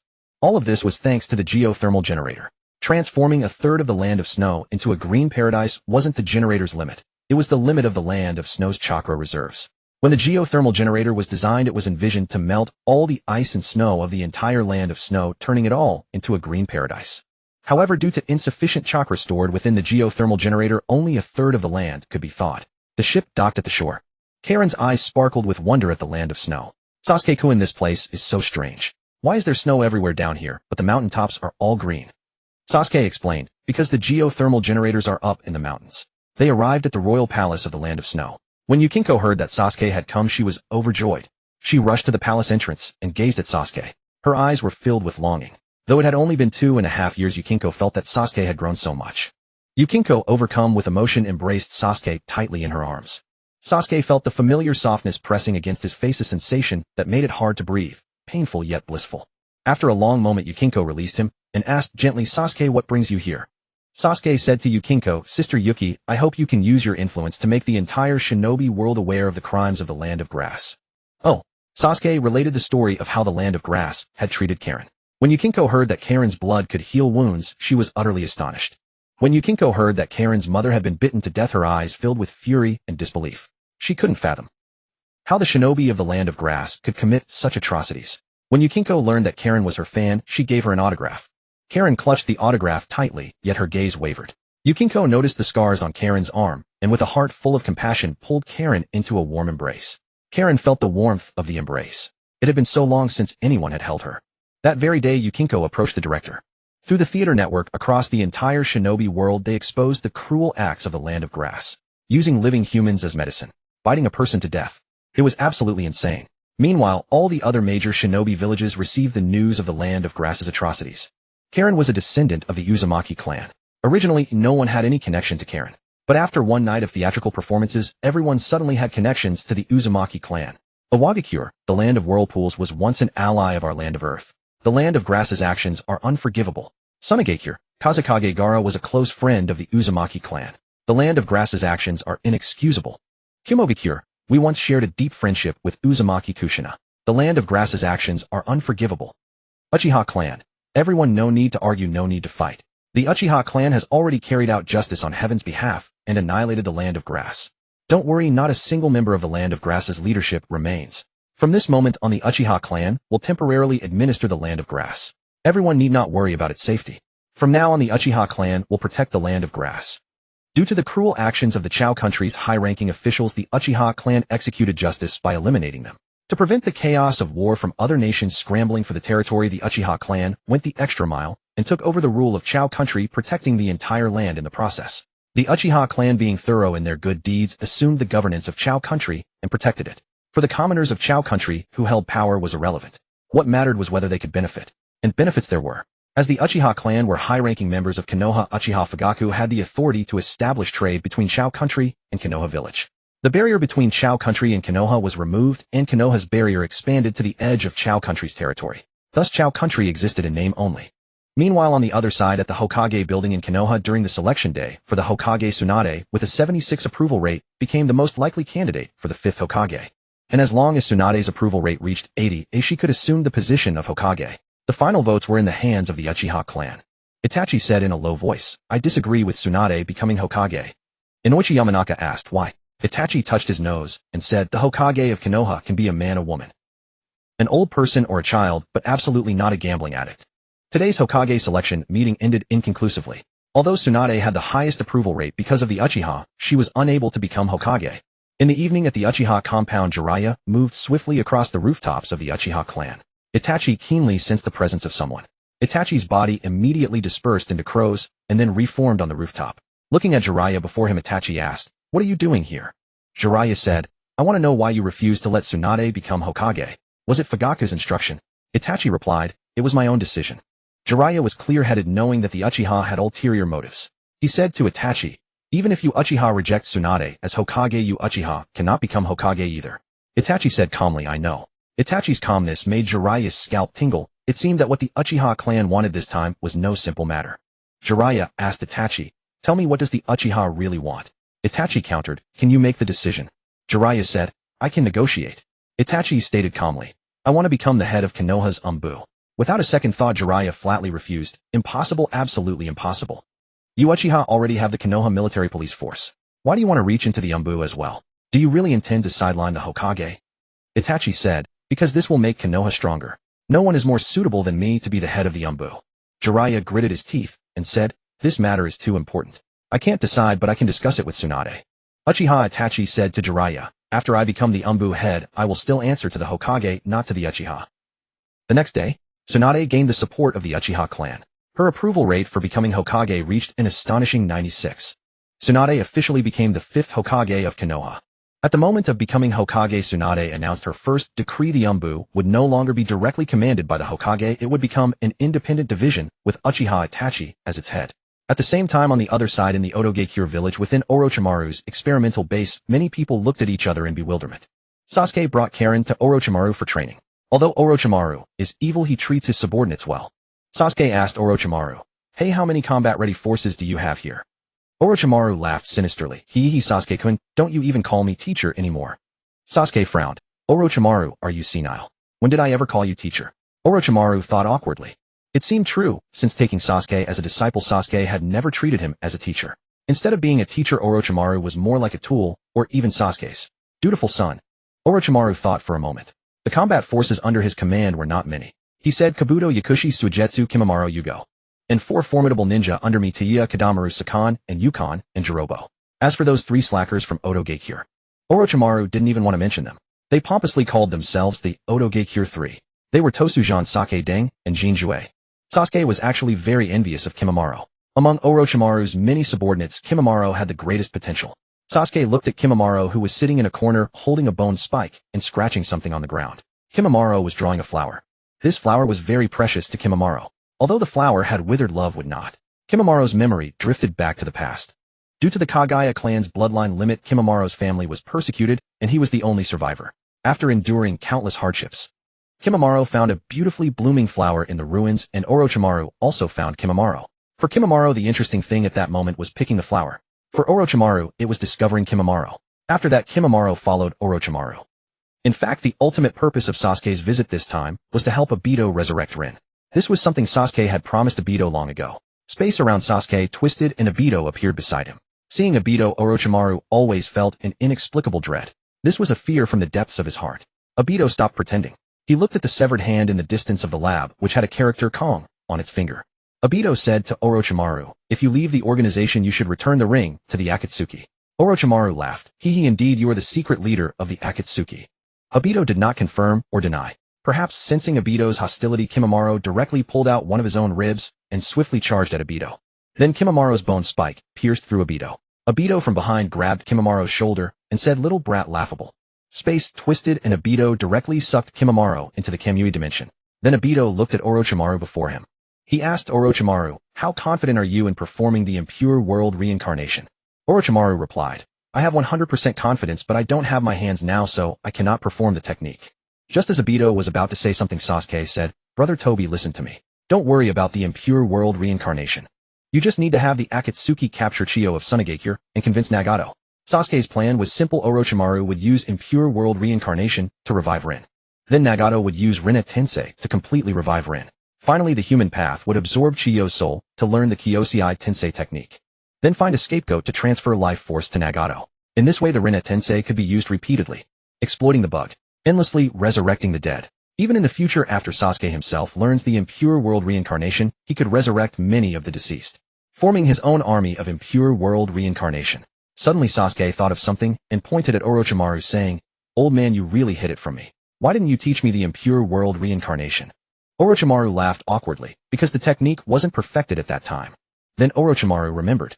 He was clearly Sasuke's teacher, so why was he so humble before Sasuke? Orochimaru said to Obito, leader, before you leave, could you release Kimimaro? Kimimaro is a good seedling. Obito said, I won't hurt Kimimaro. The rain village. The rain drizzled incessantly. This was Nagato's rain tiger at will technique, which could sense all who entered Mangekyō through the rain. However, when the rain touched Obito's body, it passed through him. Obito arrived at a ruin and sat on a large boulder. For the first time, Obito removed his mask, revealing a face covered in hideous scars. He placed the yellow mask aside. He watched the drizzling rain. In Mangekyō, the rain never stops. It would be a lie to say Obito wasn't nervous. Obito was extremely nervous. Rin had been killed by Kakashi, and now he was about to resurrect her. He felt both joy at the prospect of seeing Rin and hesitation. Obito took off his gloves and looked at his pale hands. These were hands rebuilt with Hashirama's cells appearing very white, but in Obito's eyes they were stained with blood. Blood of civilians ninja and his teacher. His hands were covered in blood. Obito didn't know how he should face Rin. Despite the inner turmoil, Obito put on his gloves and his tiger-patterned mask. For this mission he intended to go personally. Heading to Sunigakure. In Sunigakure against opposition Ebizo, and Shio insisted, and Gaara became the Kage. Not only were the villagers dumbfounded, but even Gaara himself was dumbfounded. What the hell? I'm the Kage. I'm a Jinchuriki that everyone despises. Yet under these circumstances Gaara still received support and affection from others, and became a Kage. Gaara was deeply moved, because this showed that someone still loved him. This was Gaara's first time as Kage. He had no experience, but he would do his best to be a good Kage. Night fell with a red moon hanging in the sky. Shio was teaching Gaara how to interact with ninja and villagers. In Gaara's mind the Uchiha's way of interaction appeared, the one he most yearned for. But Gaara could never achieve it, because now he was the Kage. Under the night sky on the rooftop Obito's long hair fluttered without wind. He quietly watched the lit Kazekage building where Chiyo was instructing Gaara. Obito was thinking whether to charge in directly or wait for Chiyo to leave the building. After all, Gaara was the one-tailed Jinchuriki. It might be a bit troublesome to deal with, but for Obito it was nothing. Obito's figure slowly faded away. Inside the Kazekage building Gaara's pupils contracted because a figure appeared behind Chiyo. Gaara opened his mouth in shock. But Obito's hand had already touched Chiyo's shoulder. I win. The next moment space twisted and Chiyo was about to be drawn into the Kimui dimension. However, at the critical moment Gaara grabbed Chiyo's clothes, and Gaara too entered the Kimui dimension. Entering the Kimui dimension meant Obito had won. Because no one else had a way to leave the Kimui dimension. However, dealing with both of them was what Obito should do now. Inside the Kimui dimension Chiyo was utterly incredulous. Why in just an instant am I here? What are these gray cubes around me? Why is this space endless? As Chiyo pondered, Gaara shouted, Grandma, be careful. A huge sickle flew past, nearly severing Chiyo's head. The sickle had a chain attached to its base, and the other end of the chain was in Obito's hand. Obito held the Uchiha fan in one hand, and the 7-star sickle in the other, staring calmly at Chiyo. Chiyo shielded Gaara behind her, and demanded, Who are you? Why have you brought us here? Obito said, You don't need to know who I am. There is no grudge between us. But to fulfill my dream your death is necessary. Gaara asked in confusion, Why does fulfilling your dream require Grandma Chiyo's life? Obito replied, Because I am stronger than you. If my dream requires your life, I will take it as well. However, I still have use for your life for now. In the ninja world, weakness is the original sin. Obito quickly formed hand seals, spat out a flame, and then fanned it with the Uchiha fan, creating a massive whirlwind of fire that towered toward the two. Fire release, swallow fan, great fire. A combination of fire release and wind release. Obito himself did not have wind release chakra, but he could enhance it with the Uchiha fan. Facing the sudden flames, Wa'ai Luo did not hesitate for a moment and manipulated all the sand from the gourd behind him. Wa'ai Luo clenched his fist sand shield. The sand wrapped around Wa'ai Luo and Qiandai, and after the blazing fan fire attack, left behind crystal clear glass. Because the temperature of the blazing fan fire was so high it directly melted and solidified the sand into glass. With a crack sound, the glass shattered. Wa'ai Luo stood frozen in place. This was the first time his sand had lost its effect. The sand that had always been invincible now seemed laughable in front of Dai-Tu. Qiandai did not dare to be careless at all. This could be the moment that decided the life and death of herself and the Kazekage. Qiandai instantly pulled out a scroll from behind, and unrolling it revealed 10 seals. White secret technique, Chikamatsu's 10 puppets. This was Qiandai's proud secret technique, also the most powerful technique among puppeteers. Puppeteers are defined by the number of puppets they can control. Qiandai had now achieved the ability to control one puppet with each finger. Dai-Tu saw this scene. He only felt it was utterly ridiculous, since when did puppeteers have a place before him? Except for that pink-haired Sia. Dai-Tu watched the 10 puppets charging toward him, some wielding large swords, some with chains, and some holding explosive tags. Dai-Tu extended his palm, and vines emerged behind him, shooting countless wooden spikes into the puppets' bodies. Dai-Tu clenched his fist, and the puppets were instantly destroyed from the inside out by the wooden spikes. Wood-style wood branch piercing technique. Because half of Dai-Tu's body was reconstructed from Jujian cells, Dai-Tu could also use wood-style ninjutsu. Qiandai widened her eyes in disbelief. What? My Chikamatsu's 10 puppets were eliminated so quickly. Dai-Tu wasted no words and rushed toward Qiandai. Meanwhile, Wa'ai Luo roared in his heart, One Tail. Don't you want my body? I'll give it to you. Shohei, how aren't you usually disgusted by me? Now you remember me. Wa'ai Luo, please save Granny Qiandai. Wa'ai Luo genuinely felt love from Qiandai, the kind of affection a grandmother has for her grandson. So Wa'ai Luo did not want Qiandai to die. Shohei, however, sneered. Hey, using the chakra of the one-tailed monster you hate the most, doesn't it make you feel sick? Wa'ai Luo fell silent. Indeed, Wa'ai Luo hated the one-tail. He believed that his entire miserable life was caused by Shohei. Thus Wa'ai Luo hated Shohei with every fiber of his being. Yet when pushed to the brink, the only power he could rely on was still Shohei's. This made Wat Ai Luo begin to hate himself, and also crave power. Shohei watched Wat Ai Luo's appearance. So he agreed to Wat Ai Luo, seeing you crying and begging like this. Find the next step, let me take the stage. Wat Ai Luo suddenly let out a strange laugh. Hee.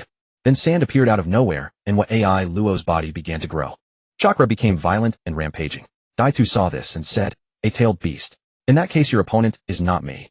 Space twisted and a huge ferocious outer path demon statue appeared out of thin air on the ground. Shohei immediately wilted at the sight of the outer path demon statue. Shohei. The sand on Wat Ai Luo's body quickly shrank, and then Shohei hid inside Wat Ai Luo's body too afraid to come out again. Wat Ai Luo saw Shohei like this and asked, what's wrong? Why did you come back? Shohei was furious, damn it. Why didn't you tell me earlier that there's an outer path demon statue outside? That thing can devour me directly. Shohei hid inside Wat Ai Luo's body, not daring to come out, and Wat Ai Luo was no match for Daitu. Qiandai was a puppeteer as she had lost her puppets, and became a weak person without strength. I win. Daitu grabbed Qiandai's neck, and then the space twisted with divine might, and Daitu left this place. In Yuin village Daitu found Chongmen. He threw Qiandai in front of Chongmen, and said to him, use the human path to search her soul. Chongmen was slightly surprised this is. Daitu said, Qiandai of Xiayin village. Use the human path to extract the secret technique life transfer from her mind. Life transfer is a method of forcibly transferring one's own life force to others to keep them alive. After Chongmen used the Rinne Tensei to resurrect Lin, Chongmen fell into a near-death state, so he needed life transfer to revive himself. After all, Chongmen still had the Rinnegan in his eyes. Cultivating a recipient for the Rinnegan was not easy. In the ninja world, only a few clans could accept the power of the Rinnegan. The Chinsho clan died out. The Uzibo clan, forget it. And then there is the Xuanhua clan. Pure-blooded Xuanhua members are extremely rare. In fact, in the entire ninja world, only Chongmen and Xianglin were pure-blooded Xuanhua. Moments later, the human path arrived at the cave. The human path's hand reached for Qiandai's head, and the hand directly grabbed Qiandai's soul. The human path began to search the soul. Chongmen's abilities were shared with the human path, including the memories above. Chongmen only felt that many useless memories appeared in his mind. This caused Chongmen pain. After all, Chongmen was the true body of the 6 paths of pain. A moment later, Chongmen said, found it life transfer. Ban, what do you plan to do with this technique? Daitu said, don't ask what you shouldn't. And one more thing, from now on don't call me Ban. Call me Daitu. Chongmen sneered, a person like you still cares about his own name. Daitu said, I also want to live for myself. That was to revive Lin. Veins bulged on Chongmen's forehead. No, if you're going to live for yourself, then what about the dead Mi Yan? Mi Yan's dream was world peace. Daitu completely ignored Chongmen and simply left the place. Meanwhile, on the other side, the Shiwan and Yao Shirdo split into 2 groups. Yao Shirdo had learned the impure world reincarnation technique, so he needed to hone his ninjutsu as much as possible to be of help to Lord De Shiwan in the future. Meanwhile, Zhuozhu brought De Shiwan to the ruins of the Wa country. Zhuozhu said, according to the records of the Uzibo clan, there is only one way to break the dead demon-consuming seal. That is to find the mask that bears the death god. From the mask, summon the death god, and then release the people swallowed by the death god.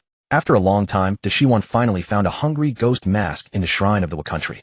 De Shiwan said excitedly, familiar scent. It's definitely the death god. De Shiwan put the mask on his face. The next moment, the death god's shadow appeared behind De Shiwan. The death god quietly looked at De Shiwan as if pondering something.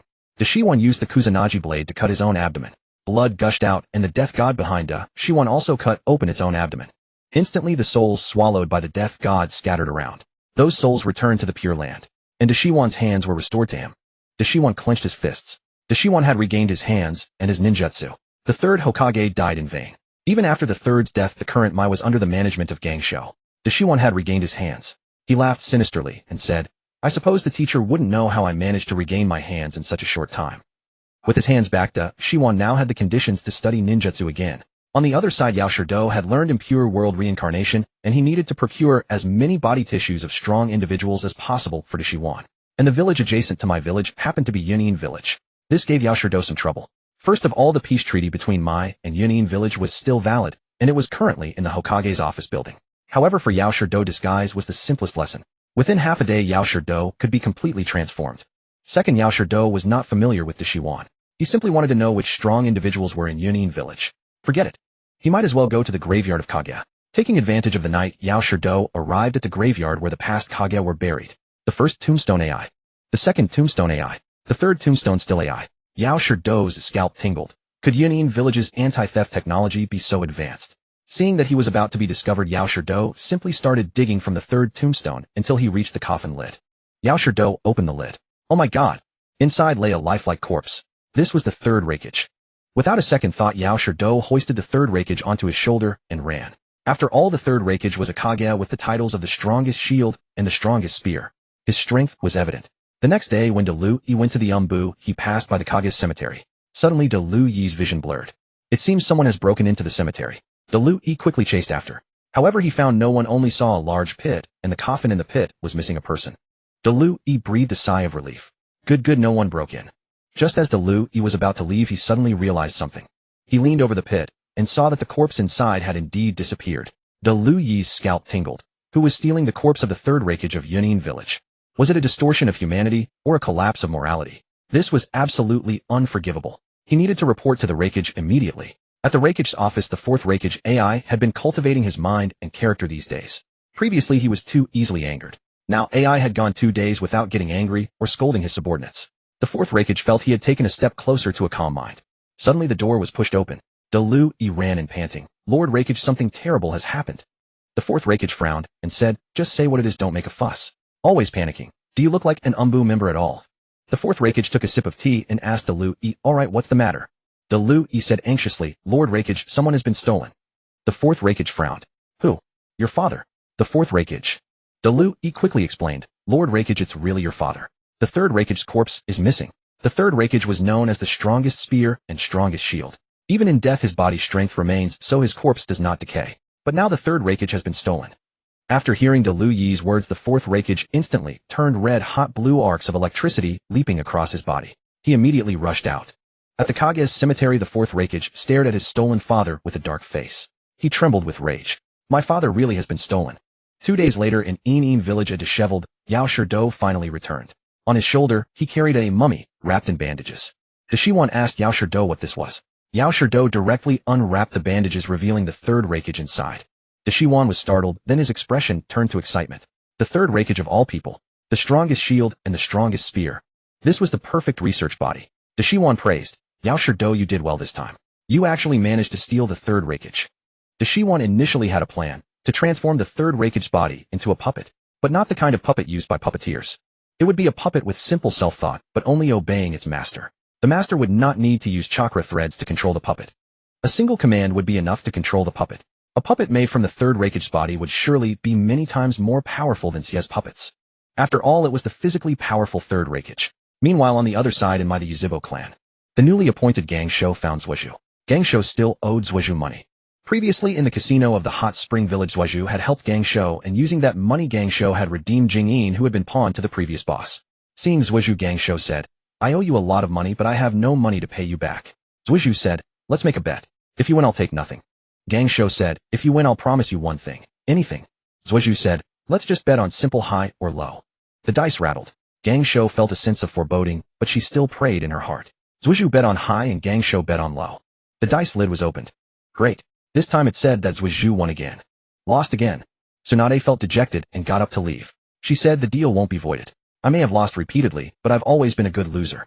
Also, even though I'm the Hokage, Konoha has no money right now. Once I have the funds, I'll pay the 10 million. After saying this, Tsunade left directly. Sasuke was puzzled. What luck was this? Gambling with me. Meanwhile, elsewhere, in the Hidden Rain village, the ritual for the impure world reincarnation had been prepared. For everyone, this was a novel event. Especially Orochimaru, who wanted to witness the miracle of resurrection. He had regained his arms through the death god, so he had his jutsu back. Everyone gathered. Among them were Orochimaru, Uchiha Sasuke, the emaciated Nagato Konan, and the 6 Paths of Pain. Finally, there was Obito. However, he was still known as Madara Uchiha, and his mask had yet to be removed. Nagato remained silent. Pain spoke. Madara, are you saying I should use the Rinne rebirth now? Obito nodded. That's the purpose for which I gave you the Rinnegan. Furthermore, after using Rinne rebirth, I will save you. After this, you will owe me nothing, and I'll even give you the Rinnegan outright. If Madara in the Pure Land could see this, he might just get so angry that he revives. His Rinnegan was being given away as a favor by Obito. Pain continued, how should I trust you? Obito said indifferently, you have no choice. You must trust me. And if the plan works, this is your only way to revive Yahiko in the future. Hearing this, Nagato was tempted not because of Obito's threat, but because of reviving Yahiko. Yahiko's death had always been Nagato's deepest regret. If Nagato had mastered the Rinnegan's power back, then Yahiko wouldn't have had to die. But everything in the world has regrets. It was Yahiko's death that allowed Nagato to master the Rinnegan's power and also made him what he was now. Sasuke looked at Nagato, who was skin and bones. This was because most of Nagato's chakra had been drained by the demonic statue of the outer path to activate itself. For years Nagato hadn't had enough chakra to sustain himself. In his impure world reincarnation state, Nagato could absorb Killer Bee's tailed beast cloak through the Preta path to regain youth. So shouldn't he be able to do it now? Sasuke said to Nagato, can you use the Preta path's ability to absorb chakra? Nagato nodded. Sasuke said, good, then absorb my chakra now. Nagato hesitated. If I drain your chakra, it probably won't be effective. Sasuke smirked. You don't have to trust me, but you should trust the tailed beasts. A black-blue chakra cloak formed around Sasuke's body. Nagato was astonished that Two Tails, which disappeared years ago, is indeed in Konoha. Nagato didn't say much. He climbed down from the stand supported by Konan. He placed his hand on Sasuke's cloak and murmured, Preta path. Immediately the tailed beast cloak on Sasuke began to diminish rapidly until Sasuke's true body was revealed. Nagato's appearance also underwent a dramatic change. His grayish-white hair turned red and glossy. Flesh filled out under his skin, and though still thin, he was no longer just skin and bones. The wrinkles on his face almost disappeared and Nagato returned to the appearance of his youth. Seeing this, Konan gasped in surprise. Nagato, why didn't you say you could recover? Why didn't you just go capture a tailed beast Jinchuriki at night? Nagato. He was used to fighting with the 6 paths of pain and hadn't thought about recovering himself. However, if Obito's plan could truly revive the dead, then even if Nagato himself died, he would definitely revive Yahiko. Konan asked Obito, you guarantee Nagato will survive? Rinne rebirth kills the caster after it's used. Obito waved his hand, and a white Zetsu appeared before Nagato. This white Zetsu had learned the Jiki Shinsei. They just needed to transfer the white Zetsu's life force to Nagato through Jiki Shinsei. Sasuke's plan was flawless. Everyone agreed. Nagato, now restored, felt a bit unaccustomed, but it was much better than controlling pain. The ritual began. Orochimaru bit his finger and made hand signs. He slapped the ground. Impure world reincarnation. The next moment, countless particles seemed to drift from the world of the dead, adhering to the white Zetsu's body, gradually forming the shape of Rin. Rin stood quietly with her eyes closed. Obito reached out to touch her, but hesitated. Seeing the cracks on her face and her lifeless body, he only felt a deep ache. Back then Obito hadn't even dared to confess his feelings. Yet Kakashi had pierced her body. Even though Obito's rationality told him it was to prevent the Three Tails from rampaging in Konoha, the pain that had awakened his Mangekyō Sharingan directly from Two-Tomoe made it impossible for him to stay rational.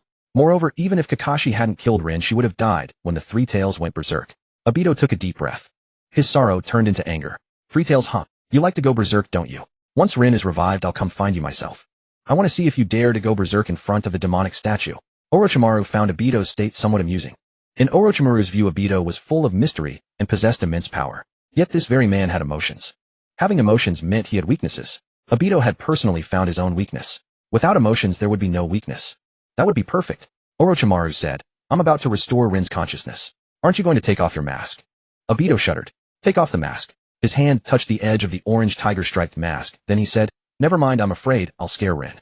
After all, Obito's current appearance was too frightening. Orochimaru chuckled and restored Rin's consciousness.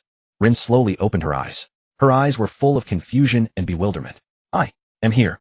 Didn't I die already? Obito saw Rin regain consciousness and wanted to speak to her, but didn't know what to say. Obito turned his head away, posing like a detached master with one hand behind his back. Rin saw Obito. She walked toward him step by step, then embraced him from behind. Obito didn't use his intangibility. He felt Rin truly hugging him. Though his outward expression remained calm, inside, he was in turmoil. Obito slowly asked, what are you doing? Rin, whose height only reached Obito's chest, was amused by his words. She said gently, you're still the same as before.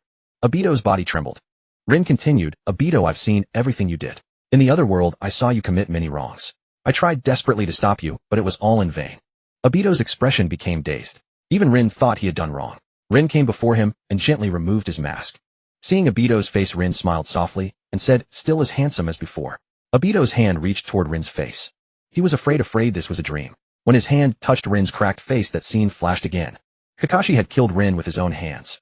Obito had given his eye to Kakashi as a gift for becoming a Jonin, asking him to protect Rin in his place, but Kakashi had turned around and killed her. Through his own eye, Obito saw Rin's expression. Rin suddenly said, Obito, don't hate Kakashi. I asked him to kill me. Hearing this, Obito's expression turned cold. He said nothing, put on his tiger-striped mask, and turned away. Rin realized something was wrong and said, Obito, wait. But this time she passed through Obito's body as he slowly faded away. Rin was bewildered, not knowing why Obito's attitude had changed so abruptly. Sasuke patted Rin's shoulder and said, you were classmates with Kakashi and Obito. I'm Kakashi's student, so I should call you sister. Sister Rin, the Obito now is not the Obito from childhood. Since your death, Obito has done many things to revive you. Some right, some wrong. You should have seen them all. But you chose to mention Kakashi at this moment. Rin said, that's not what I meant. Sasuke nodded. I know, but Obito misunderstood. In short, Obito is jealous. Right now he's probably already headed to Konoha to find Kakashi. In Konoha the night was dark and windy with a crimson moon hanging high. Kakashi was sleeping soundly, still wearing his mask even in sleep. On the table beside him there were only 3 things: a lamp, a short sword, and old photographs. Minato stood behind Rin in the middle, and Kakashi and Obito were sulking, refusing to look at each other. What had been a warm scene was now utterly mocking in Obito's eyes. He waved his hand, and the photo was thrown out the window. The sudden noise startled Kakashi awake. Seeing Obito in his room, he immediately entered a combat stance. Kakashi quickly formed hand signs Raikiri. Lightning chakra gathered in his palm, emitting a piercing chirp. This was the technique he had used to kill Rin. Obito's eyes were filled with killing intent. Kakashi charged, but the Raikiri passed through Obito's body. Obito sneered, foolish. Kakashi, you're no match for me now. Hearing his tone, Kakashi felt increasingly that he knew this person. Kakashi demanded, who are you? Obito didn't answer, instead drawing Itachi from Kemui's dimension. Obito instantly rushed at Kakashi. Kakashi defended, but Obito passed through his body, though the blade's arc did not. The blade left a wound on Kakashi's chest, exposing his ribs. Seeing Obito's power, Kakashi formed hand signs, fire-style Phoenix Sage Fire. Flames appeared in Kakashi's hands, then the fire expanded, instantly erupting into a blinding white light. The powerful explosion destroyed the house, and Kakashi's figure vanished. The explosion also attracted Konoha's ANBU. Obito stood on the rubble of Kakashi's room, watching the ANBU closing in. Obito said, Kakashi, you can't escape. Suddenly from the rubble a large rock was thrown aside, and Kakashi revealed his Mangekyō Sharingan. He aimed at Obito, Kemui. Space twisted and a powerful force tore at Obito's body, but Obito moved freely within the distorted space. Seeing this, Kakashi couldn't believe it. This was his ultimate technique. It had never failed before. Obito appeared behind Kakashi and said slowly, Kakashi, using the technique I gave you against me. Isn't that a bit foolish? You're still as arrogant and stupid as ever. Space twisted, and both Obito and Kakashi vanished. Inside Kemui's dimension, Kakashi trembled uncontrollably, his pupils dilated. The words just spoken made him guess Obito's identity, but he couldn't believe it. This masked man was the one who killed Minato and released the 9 tails. If it really was Obito. Kakashi stared in disbelief as Obito slowly removed his mask. Every scar on Obito's face seemed to mock Kakashi. Obito said, Kakashi, you considered yourself my best friend, yet you didn't recognize me. Aren't you ashamed? Kakashi, it really is you, Obito. You're alive. Why did you kill the teacher? Kakashi voiced the question in his heart. Obito said, Minato Namikaze, the yellow flash of the ninja world, possessed the fastest speed in the world, yet he couldn't save us when we were in danger. He's not worthy to be my teacher. This was the eternal knot in Obito's heart. Back then at the Canopy Bridge, Obito's team was ambushed by ninjas from the land of Earth. Obito saved Kakashi at that moment, and that was when he hated his own lack of strength. But later Obito began to resent Minato. Minato, hailed as the Yellow Flash, was the fastest shinobi in the world. Moreover, Kakashi carried a kunai engraved with the Flying Thunder God seal, yet even so. Back then at the Canopy Bridge, Minato was also on another mission and did not come to rescue Obito's team. Obito found it bitterly ironic. He never imagined that in Minato's eyes the mission was more important than his students' lives. Becoming Hokage was also more important than his students' danger. When Obito fought Minato, he yearned desperately. Yearned for the teacher before him to recognize him as Obito. But the teacher did not recognize his own student. Ridiculous, utterly ridiculous. Hearing Obito's words, Kakashi's body trembled. He wanted to defend his teacher. Yet Kakashi could not find any excuse. When Kakashi was promoted to Jonin, Minato had given him a kunai. That kunai was always carried by Kakashi's side. But at the Canopy Bridge, Obito died. Rin died too. Obito's hand reached into Kakashi's chest. But this time Kakashi did not evade. Obito's hand pierced through Kakashi's body, yet Obito felt a pang in his heart. Why didn't you dodge? Kakashi said to Obito, Obito, since you hate me, then I hope my death can lessen the hatred in your heart. Obito withdrew his hand and shouted angrily, stop pretending to be magnanimous, Kakashi. I gave you my eye, asked you to protect Rin for me, but you killed her. Kakashi gouged out his own eye with 2 fingers and returned it to Obito. Your eye, I give it back to you. Obito took it without hesitation, placing the eye that once belonged to him into its socket. Tears of blood streamed down. Obito said furiously to Kakashi, Kakashi, if there was a chance for you to die and bring Rin back to life, would you be willing? Hearing Obito's words, Kakashi's face lit up. He said to Obito, Obito, are you serious? I have dreamed of such a chance day and night. If it were possible, let my death exchange for Rin's life. This way my guilt would be much lighter. Seeing Kakashi's expression, he was not lying. Obito shook off Kakashi's hand and said, you will live in guilt for the rest of your life. With that, Obito left. The illusions around Kakashi shattered like reflections in a mirror, and Kakashi left the Kemui dimension. Seeing the Umbu members around him, they all showed concern. Kakashi, are you alright? Kakashi felt the pain in his left eye. The socket was empty. I'm fine, he said. Then he collapsed. Perhaps the pain could ease his heart. Back then Kakashi had indeed promised Obito to protect Rin. Even though it was a special circumstance, he had still killed Rin. This was an indisputable fact. No matter how Kakashi explained his hands were stained with blood. Moreover, back then it didn't have to be Obito who died. The boulder back then was falling toward him. It was Obito who pushed him away. Kakashi recalled the scarred face of Obito, and his heart ached as if cut by a knife. Obito must have suffered so much to survive. Meanwhile, elsewhere, in the Hidden Rain village, space twisted. Obito returned. This time he was not wearing a mask. Perhaps Obito did not want Rin to mention that name again. He said, "I didn't kill Kakashi. He is not worth my effort now." But Rin noticed that Obito now had both eyes. She did not ask. She stepped forward and gently held Obito's hand. Rin could feel Obito's body stiffen. In the Pure Land, she had witnessed everything Obito had done for her, so she naturally understood his feelings toward her. In her youth, Rin had admired Kakashi. It was not love, but admiration for the strong, the excellent. And Kakashi did not like Rin, as she knew that. Thus Rin naturally knew who truly loved her, and how she should choose from now on. The answer was Obito. But Rin was a girl after all, if some words were hard to say. Obito was also a silent brooder. He was like that before his corruption, and after his corruption he merely hid it. Witnessing this scene, Nagato urged, "Madara, I will perform the Rinne rebirth technique. Once Rin is fully revived, you two can catch up later." After saying this, everyone dispersed. Nagato began forming hand seals. The steps were simple, but with each seal, he felt his strength draining away. Until he completed the final seal drenched in sweat. Nagato shouted, "Outer Path Rinne Rebirth." The next moment, a huge king of hell appeared, opening its mouth wide, and extending its tongue forcibly, snatching Rin's soul from the Pure Land. The price paid was Nagato's life. The cracks on Rin's face began to fade. Her stiff body turned soft and flushed with color. Her black eyes also turned white. Rin was completely revived. Obito looked at Rin, who had reappeared before him, his heart surging with emotion. He felt her small, soft hand holding his blood-stained one. It felt like an unbelievable dream. Rin was revived, but Nagato lay dying from overexertion. Just then, hello, with a greeting, White Zetsu appeared. White Zetsu quickly formed hand seals and pressed his palm onto Nagato's chest. White Zetsu's life force surged into Nagato's body, restoring color to his face.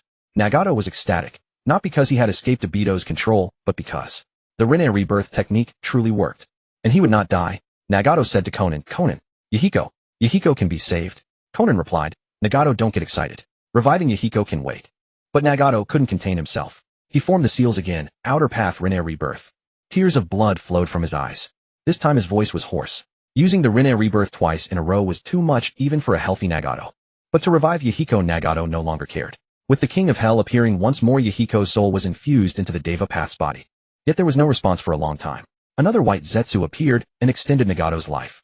Nagato looked weakly at the Deva Path. His eyes were filled with disappointment. Did it fail, eh? Tears welled up in Konan's eyes, but she still comforted Nagato. "It's okay. Maybe it's because Yahiko died too long ago, or maybe his soul doesn't want to return." Everyone left. In the vast room, only Nagato and the Deva Path remained, or rather Yahiko. Others might not know, but Nagato did. Ever since the Rinne rebirth took effect, he had lost contact with the Deva Path. He also lost control of the Deva Path. There was only one possibility: his soul had entered that body. Yahiko had been successfully revived, but he didn't want to show it. Though Nagato didn't understand, he respected Yahiko's decision. He didn't expose that Yahiko had been revived. Having used the Rinne rebirth twice today, Nagato's life force was restored by White Zetsu, but his fatigue remained. Nagato said to Yahiko, "Yahiko, I haven't given up on our dream. The Akatsuki is still striving for peace." Yahiko replied, "I know, Nagato. You've worked hard." Nagato asked, "Yahiko, should I help you remove the black rods from your body? Will it hurt?" Yahiko shook his head. "No need. Let them stay in my body. I've been dead for so many years. Without these rods, how could I realize our dream?" These black rods embedded in his body, uncomfortable, painful, and ugly, but better than having no power. Yahiko still possessed the power of the Rinnegan's Deva Path. Although he had been revived, his body had been refined into the Deva Path, so he retained its power. Nagato asked if it hurt. Yahiko, as if he had forgotten how to smile, said, "Pain reminds me how hard one power is. I will cherish this power even more." Nagato then asked, "Then why don't you let Konan know you're alive?" Yahiko looked at his own body. In this state, what difference was there between living and dying? His feelings for Konan were complicated. They had grown up together, even liked each other. But after so much, Yahiko knew that personal feelings were insignificant in the face of world peace. Nagato asked if this was deceiving Konan. Yahiko said, "If it's deception, then I am the one deceiving her." The bonds among Nagato, Konan, and Yahiko were all complex. In the past, Konan and Yahiko had feelings for each other, but neither had confessed. Nagato also harbored unusual feelings for Konan, which he buried deep in his heart. After all, from the very beginning, it was Konan and Yahiko who relied on each other. 2 days later, in the Hidden Rain village, Yahiko sat alone on the rooftop overlooking the entire village. His Rinnegan was filled with coldness. The endless rain washed over his body. Suddenly, he sensed a piece of paper flying behind him. The paper was not soaked by the rain. More and more paper gathered behind Yahiko, coalescing into Konan's figure. She stood behind him also gazing at the village. Conan said, "Isn't it beautiful?" Yahiko nodded. Conan said, "This is our village. Back then Hanzo the salamander plotted to kill Yahiko, and we inherited his will, took over the Akatsuki, and rebuilt the Hidden Rain village. If only Yahiko could see this." Yahiko said, "Maybe he has already seen it." Conan suddenly grabbed his arm. He instinctively resisted not wanting to hurt Conan with almighty push. Conan felt his pulse, his heartbeat. Tears streamed down her face. She cried, "Yahiko, you're alive. Why didn't you tell me?" Yahiko's body trembled. He stood up and turned away, not looking at Conan. She hugged him from behind and wept. "Yahiko, why didn't you tell me? Why?" Yahiko said slowly, "Does it matter whether I'm alive or dead? Isn't it still my body fighting alongside you? You and Nagato have your own dreams and ideals to pursue. My revival is just the icing on the cake. Without these black rods I would only be holding you back. I also want to go back to the way things were to start training from that point. I believe I wouldn't be much weaker than I am now. But everything is too late, time cannot be reversed. I must continue in this state to fulfill our shared dream. In that case I am pain. Does it really matter whether I am revived or not?" Yahiko's words were utterly rational. "But girls are emotional." Conan said, "It matters. It matters a lot. Yahiko, you are the pillar of our group. The Akatsuki was founded by you. The ideal of world peace was proposed by you. Most importantly, I want you to live. Can't we be like before, the three of us together?" Yahiko smiled bitterly. "We can't go back. Perhaps Yahiko should never have been revived." Proud Yahiko could not accept his current state, neither living nor dead. But even more, he could not accept the feeling of being powerless. Back then, if Yahiko had been strong enough, Conan would not have been taken hostage and Nagato would not have gone berserk. Even now, Yahiko believed he needed sufficient power. Yahiko once had a dream, to become a kami, who could change the world and bring peace. Nagato had succeeded in molding him into a god. Yahiko did not want to lose his power now, even though he loathed what he had become. Conan watched his fading figure and called out, "Yahiko, don't lie to me, okay?" Yahiko nodded. Conan smiled with relief. She followed behind him as they walked toward the center of the Hidden Rain village. Within the mist-shrouded village, amidst a tranquil lake, a colossal turtle with three tails frolicked joyfully in the waters. This was the Three Tails. The Three Tails' fate was truly tragic. It had been successively sealed within two Jinchuriki, yet both hosts met untimely deaths. Although tailed beasts are aggregates of chakra and cannot truly perish. The death of a Jinchuriki severely weakens the tailed beast.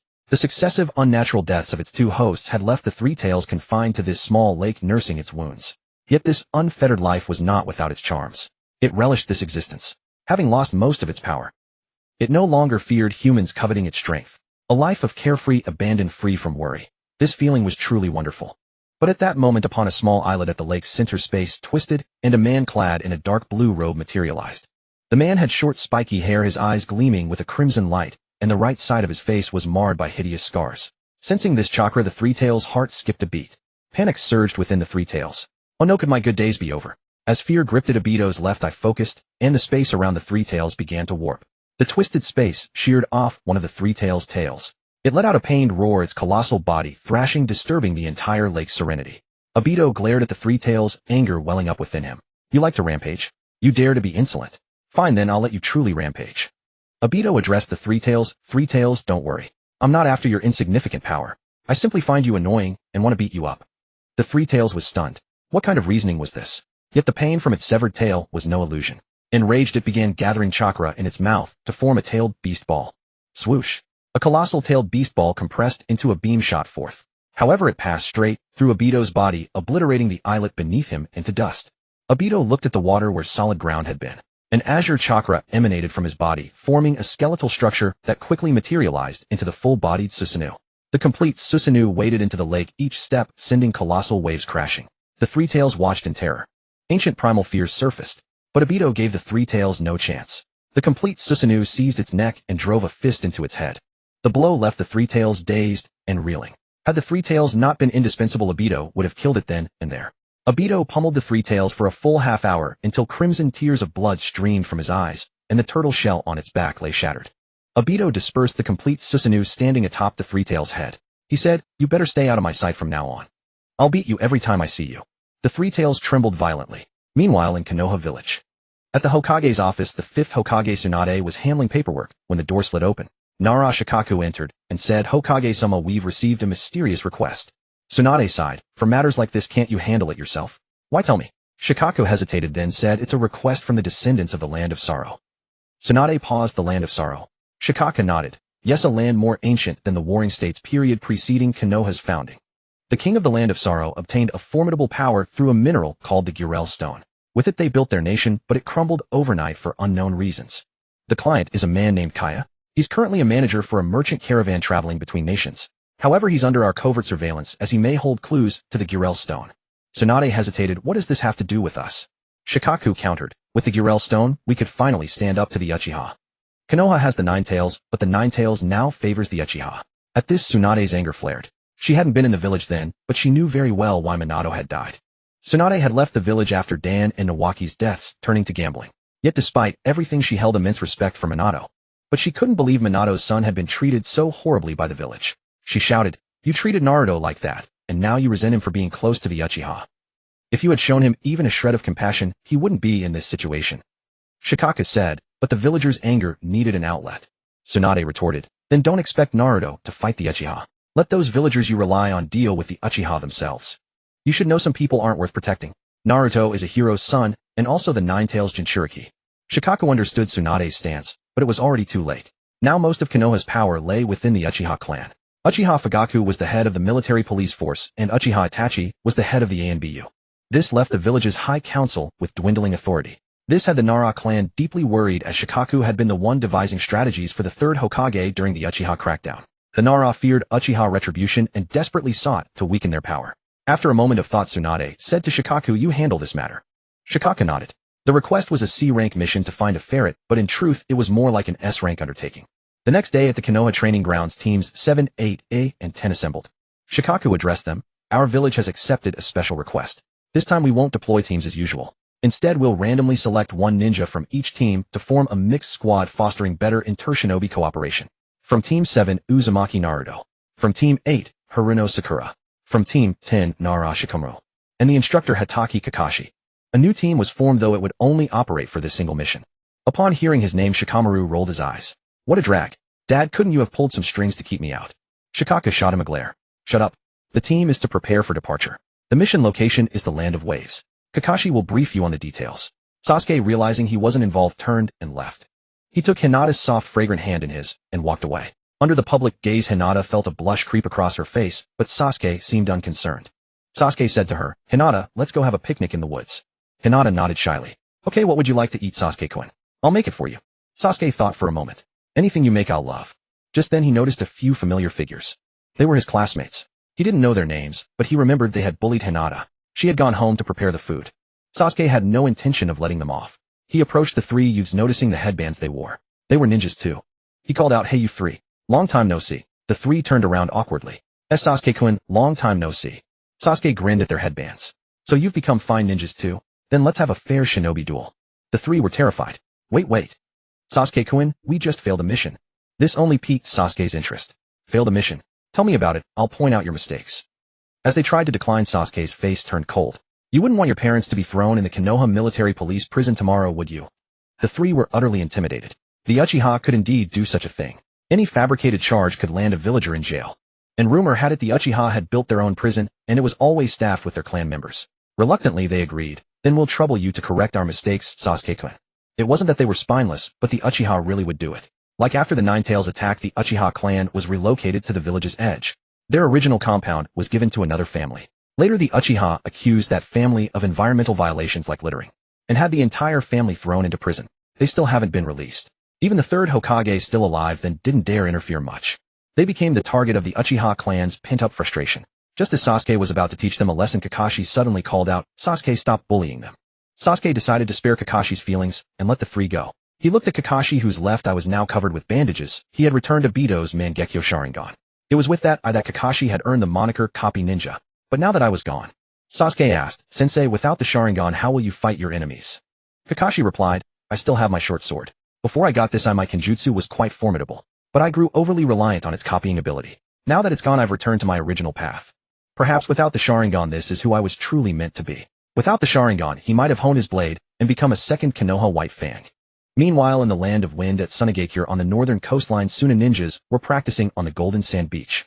Chiyo's death had deeply affected Gaara. After her passing, Kankuro resolved to become the mightiest puppeteer, determined to inherit Chiyo's puppets. But the White Secret technique was a forbidden art far beyond the current Kankuro's ability. He could only practice with his own crude, mismatched creation. Gaara sat on the beach, quietly observing.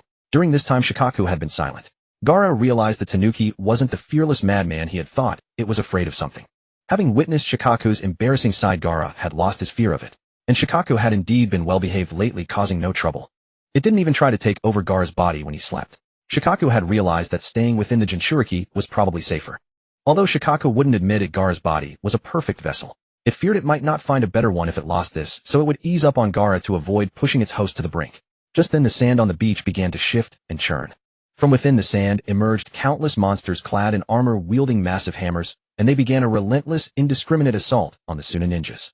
Seeing this, Kenkaro felt a surge of excitement. He swiftly maneuvered his puppet, launching it at one of the monsters. But the monster simply punched the puppet, shattering its head. Kenkaro was furious. How dare it treat the world's greatest puppeteer like this? He pulled a white scroll from behind him. He unrolled a corner of the scroll. White secret technique, Shikamatsu's one-man guard. Since he couldn't control 10 puppets, he would control one. But a puff of white smoke appeared, and nothing else. Kenkaro was left embarrassed. It seemed he couldn't even control one puppet. The other Suna ninjas discovered these monsters were immortal. They came back to life even after being killed. A ninja shouted to Gaara, "Kazekage-sama, these monsters can't be killed." Gaara nodded, rising to his feet.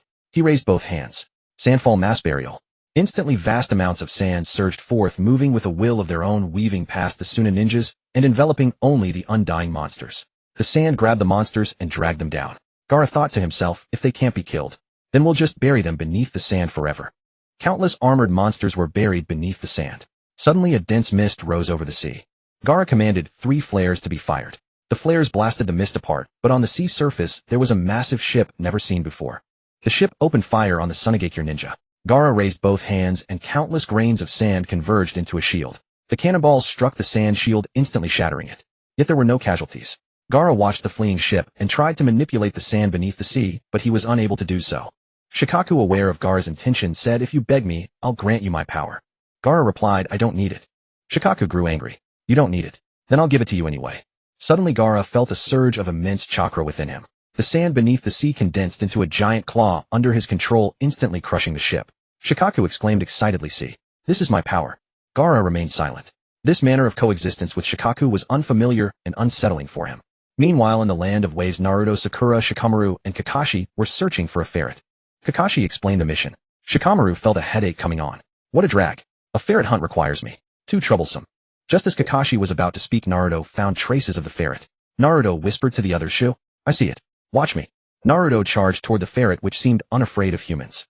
The ferret stood upright, staring straight at Naruto. Naruto grabbed the ferret by the neck, and then held it by the tail, showing it off to Sakura. "Sakura-chan, see. I'm pretty awesome, right?" Sakura looked disgusted. She did not appreciate Naruto's ingratiating behavior.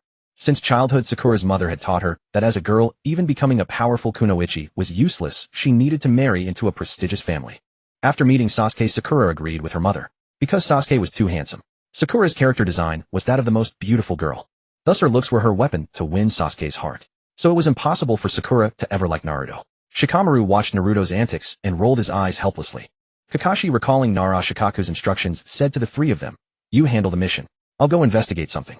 That something was the Grayer Stone, which Kakashi was to investigate in secret. After Kakashi left, Naruto, Sakura, and Shikamaru arrived at the edge of the Land of Waves. Shikamaru looked at the small village ahead. A doubt crept into his mind. Why was the village so devoid of life in broad daylight? Before he could pinpoint the anomaly, 5 undead monsters clad in armor appeared around them. Seeing the undead monsters, Shikamaru sighed. Troublesome. Sakura punched through the armor of one monster and stuffed an explosive tag inside. With a bang, the explosion caved in the monster's chest, revealing a hollow interior. The creature was like a clay figure, empty inside the armor. Before Sakura could ponder further, the monster with its chest broken revived. Sakura shouted, "Watch out. They can regenerate." Suddenly, a monster grabbed Sakura from behind, locking her in a tight embrace. Naruto yelled, "Sakura, I'll save you." But the remaining monsters, as if coordinated, pinned Naruto down. No matter how many shadow clones he produced, or how many Rinnegan he formed, he couldn't break free. In desperation, Naruto's eyes unconsciously turned into slitted pupils, and a crimson chakra surfaced on his skin. Vermilion Rinnegan. The Rinnegan, infused with Ninetales chakra, instantly obliterated 4 undead monsters.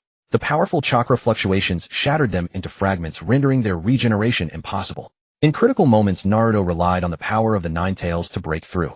At this stage, even a sliver of power granted by the Ninetales was immensely potent for Naruto. Naruto instantly appeared in front of Sakura. He punched the monster behind her, shattering it, and saved her. Just then a flash of sword light came from afar. Naruto looked over and saw a golden-haired youth clad in silver armor.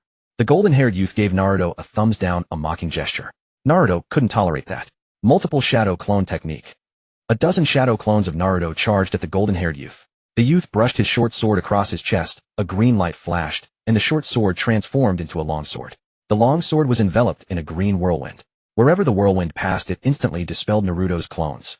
With the last clone shattered, Naruto's real body burst forth. Vermilion Rasengan. The crimson Rasengan clashed with the golden-haired youth's green whirlwind, causing a violent explosion. The ground was blasted into a fissure, and both of them fell off the cliff. Just as Shikamaru was about to rescue them, a huge mechanical sound came from the village behind him.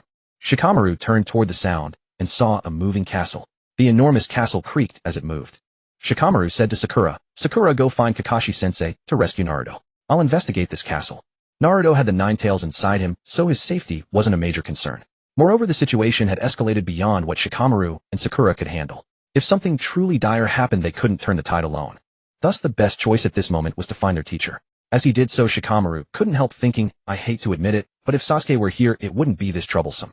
Kakashi had left not long ago, so he should be nearby. But Sakura searched for Kakashi until she nearly left the land of waves, yet she couldn't find him. Left with no choice, Sakura returned to Konoha to seek help from others. In Konoha, Sasuke and Hinata were having a picnic in the forest. Suddenly, Hinata sensed chakra. Activating her Byakugan, she said, "Sasuke-kun, Sakura is back." Sasuke asked, "Is she alone?" Hinata nodded. "Yes, she seems to be in trouble. Her chakra is very agitated." Just then Sakura rushed over. Seeing Sasuke, she exclaimed excitedly, "Hinata, Sasuke, Naruto is in trouble." Hearing this, Hinata instinctively worried for her comrade. But Sasuke asked Sakura to explain clearly. "Undead monsters, a green mark, a golden-haired boy, a ferret." After Sakura recounted what had happened, Sasuke suddenly understood. Isn't this the Gray Earth Stone incident? This so-called Lord Hideo, overestimating himself, wanted to build a so-called utopia using the power of the Gray Earth Stone, a land without war where the strong do not oppress the weak. Suddenly, an amusing thought struck Sasuke. Hideo wanted to build a utopia. The Akatsuki also wanted to create a peaceful ninja world. Hideo wanted a world without war. So did the Akatsuki. Hideo collected Gray Earth Stones. The Akatsuki collected tailed beasts. The goals of Akatsuki and Hideo seemed remarkably aligned. But the Akatsuki truly sought peace, while Hideo was merely using the utopia as a pretext to gain control of the entire Gray Earth Stone. In that case, why not let Hideo understand what it truly takes to build a utopia? Sasuke said to Sakura and Hinata, "Hinata, take Sakura back to rest. I'll go rescue Naruto." Then Sasuke summoned Manda, and stepping on the giant snake headed toward the hidden rain village. Konoha and the rain village were adjacent, so Sasuke arrived quickly. Sasuke found Nagato, and said, "Nagato, someone wants to build a utopia." Nagato was startled. "What is a utopia?" Sasuke replied, "A land without war where the strong do not bully the weak." Nagato said, "That sounds good, similar to my goal." Sasuke added, "But what if he is the one who starts the war?" Nagato. Sasuke continued, "The one who wants to build a utopia is named Hideo. Hideo possesses a mineral called Gray Earth Stone, which contains immense chakra. He deludes himself into using its power to control the ninja world. His so-called utopia is merely his personal one. He also has undying soldiers created through human experiments on children." After hearing Sasuke's words, Nagato's fists clenched in anger. The Akatsuki, though not a benevolent organization, had always followed Yahiko's dream of striving for world peace. That was what the Akatsuki believed and acted upon. But now someone was using the slogan of a utopia to wreak havoc on the ninja world. This was something the Akatsuki could not tolerate. Nagato would not allow Yahiko's dream to be so desecrated by Hideo. He declared, "I want to see just how powerful this so-called Hideo and his Gray Earth Stone really are. Sasuke, I owe you a favor. Do you have any intelligence on Hideo?" Sasuke replied, "I don't have direct intelligence on Hideo, but he has three subordinates, Kamairo, Ranku, and Fuga. They seem to have transformation abilities." Nagato pondered for a moment. Using the pretense of establishing a utopia, Hideo and his followers must be formidable. To be safe, the Six Paths of Pain would personally intervene against Hideo. Hoshigaki Kisame would face Kamairo, Haiden would take on Ranku, and Sasori would confront Fuga. Every member of the Akatsuki possessed the strength to defeat a Kage. Now Nagato was deploying 3 Akatsuki members and the Six Paths of Pain against Hideo. This was already showing Hideo great respect. Meanwhile, Hideo had no idea he had been targeted by the Akatsuki. If he knew he was about to face the Six Paths of Pain, he would probably be terrified and abandon his entire mission. After all, Hideo had been active in the ninja world for years. He knew that compared to the elusive chakra of the Gray Earth Stone, the chakra of tailed beasts was far more vast and violent. But Hideo was no match for tailed beasts. Even the weakest three-tailed beast was beyond him. However, the Akatsuki was different. The Akatsuki's goal was to capture tailed beasts, and each member had the strength to do so alone, except for the intelligence officer Zetsu. Below the cliff, Naruto woke up. He saw the golden-haired youth lying beside him with the ferret resting on the youth's shoulder. Naruto jolted awake. What the hell? Where am I? As Naruto stirred, the golden-haired youth slowly regained consciousness. Both had fallen from the cliff and were severely injured. But Naruto had the nine tails within him and was of the Uzumaki clan, granting him immense vitality and regenerative abilities. Thus Naruto's body was already recovering. However, the golden-haired youth, though recovering quickly, was still slower than Naruto. Naruto asked the youth, "Who are you?" The youth initially wanted to ignore him, but then recalled Naruto's strength and thought he could contribute to building the utopia. The golden-haired youth said, "My name is Tamushi." Naruto pressed, "Why did you attack us?" Tamushi replied, "Because you were in our way. We are building a utopia, and you stood in our path." Naruto was baffled. He thought he was Shinibu, but this golden-haired youth seemed even more so. Tamushi spoke excitedly, almost involuntarily. "I will follow Lord Hideo's footsteps to build a utopia without war or oppression. Will you join me?" Naruto shook his head helplessly. "Forget it, I still want to become Hokage and protect my friends." Elsewhere on the northern coast of the hidden sand village, a golden-haired girl emerged from the shattered ship. Suddenly, 2 square blocks of sand hurtled toward the girl, but she was unfazed as lightning surged around her, deflecting the sand. The girl was Chimera, a follower of Hideo with the ability to control lightning. Just as Gaara was about to strike, a chilling sensation crept over his scalp. An overwhelming, terrifying chakra fluctuation suddenly appeared around him. In the cabin, a tall figure had materialized without warning. His face was hidden beneath a conical hat, but his stance alone radiated an aura of immense power. "Yuramasu Ini. Yuramasu Ini." A voice tinged with 3 parts of sarcasm, 3 parts of mockery, and 4 parts of teasing echoed through the abandoned ship's cabin. Kisame, gripping Samehada, stood there exuding an overwhelming aura of menace. At the very least, Gaara admitted to himself that he was no match for Kisame. At that moment, Kisame flicked his hat aside, revealing his face. Gaara felt a surge of tension. This was the S-rank rogue ninja from Kirigakure, Hoshigaki Kisame. He had a record of attempting to assassinate the Mizukage and escaping unscathed. Camilla felt a wave of nausea at the sight of Kisame's face. So ugly. She couldn't help muttering. Kisame's ears twitched, catching her muttered complaint. He turned to Gaara. "Kid who here is called Camilla." Camilla was startled. This ugly fishman was looking for her. "It's me," she said. The next moment, Kisame appeared before her in an instant, raised Samehada, and brought it down with tremendous force. Boom. After the deafening sound, Camilla's chest was crushed inward by Kisame's blow. Camilla cried out, "You really don't know how to treat a lady. It hurts so much, my chest hurts. Lord Hyde, help me." Her body began to transform. Her skin turned purple, and her once pretty face became monstrous. Her entire body grew immensely strong. At first glance, she appeared even more burly than Kisame. Camilla despised this form. Though it was powerful, it was truly hideous. As for Kisame's lack of chivalry, he had killed even his own childhood sweetheart, who loved him without hesitation. Dealing with a Camilla was a trivial matter. Seeing Camilla complete her transformation, Kisame felt not a trace of fear, but rather found it quite amusing. If not for such an opponent, he wouldn't have bothered to come. Kisame swiftly formed hand seals. Water-style great shark bullet technique. The nearby sea was his domain. An enormous shark burst through the cabin, seized Camilla's body, and crushed it instantly. The water shark devoured Camilla's body and plunged into the depths of the ocean. Kisame. Gaara. Kisame. She looked strong, but why so weak? Couldn't even withstand a single blow. Kisame grumbled. Gaara, however, was on high alert. If Camilla had been killed by Kisame, would he be the next target? Otherwise, would the legendary rogue ninja Kisame have come to Mangekyō just for a Camilla? Just as Gaara was tensing up, Kisame spoke to Gaara. "Kid, you nervous? Don't worry. This time you're not part of my mission." With that, Kisame dove into the sea and vanished.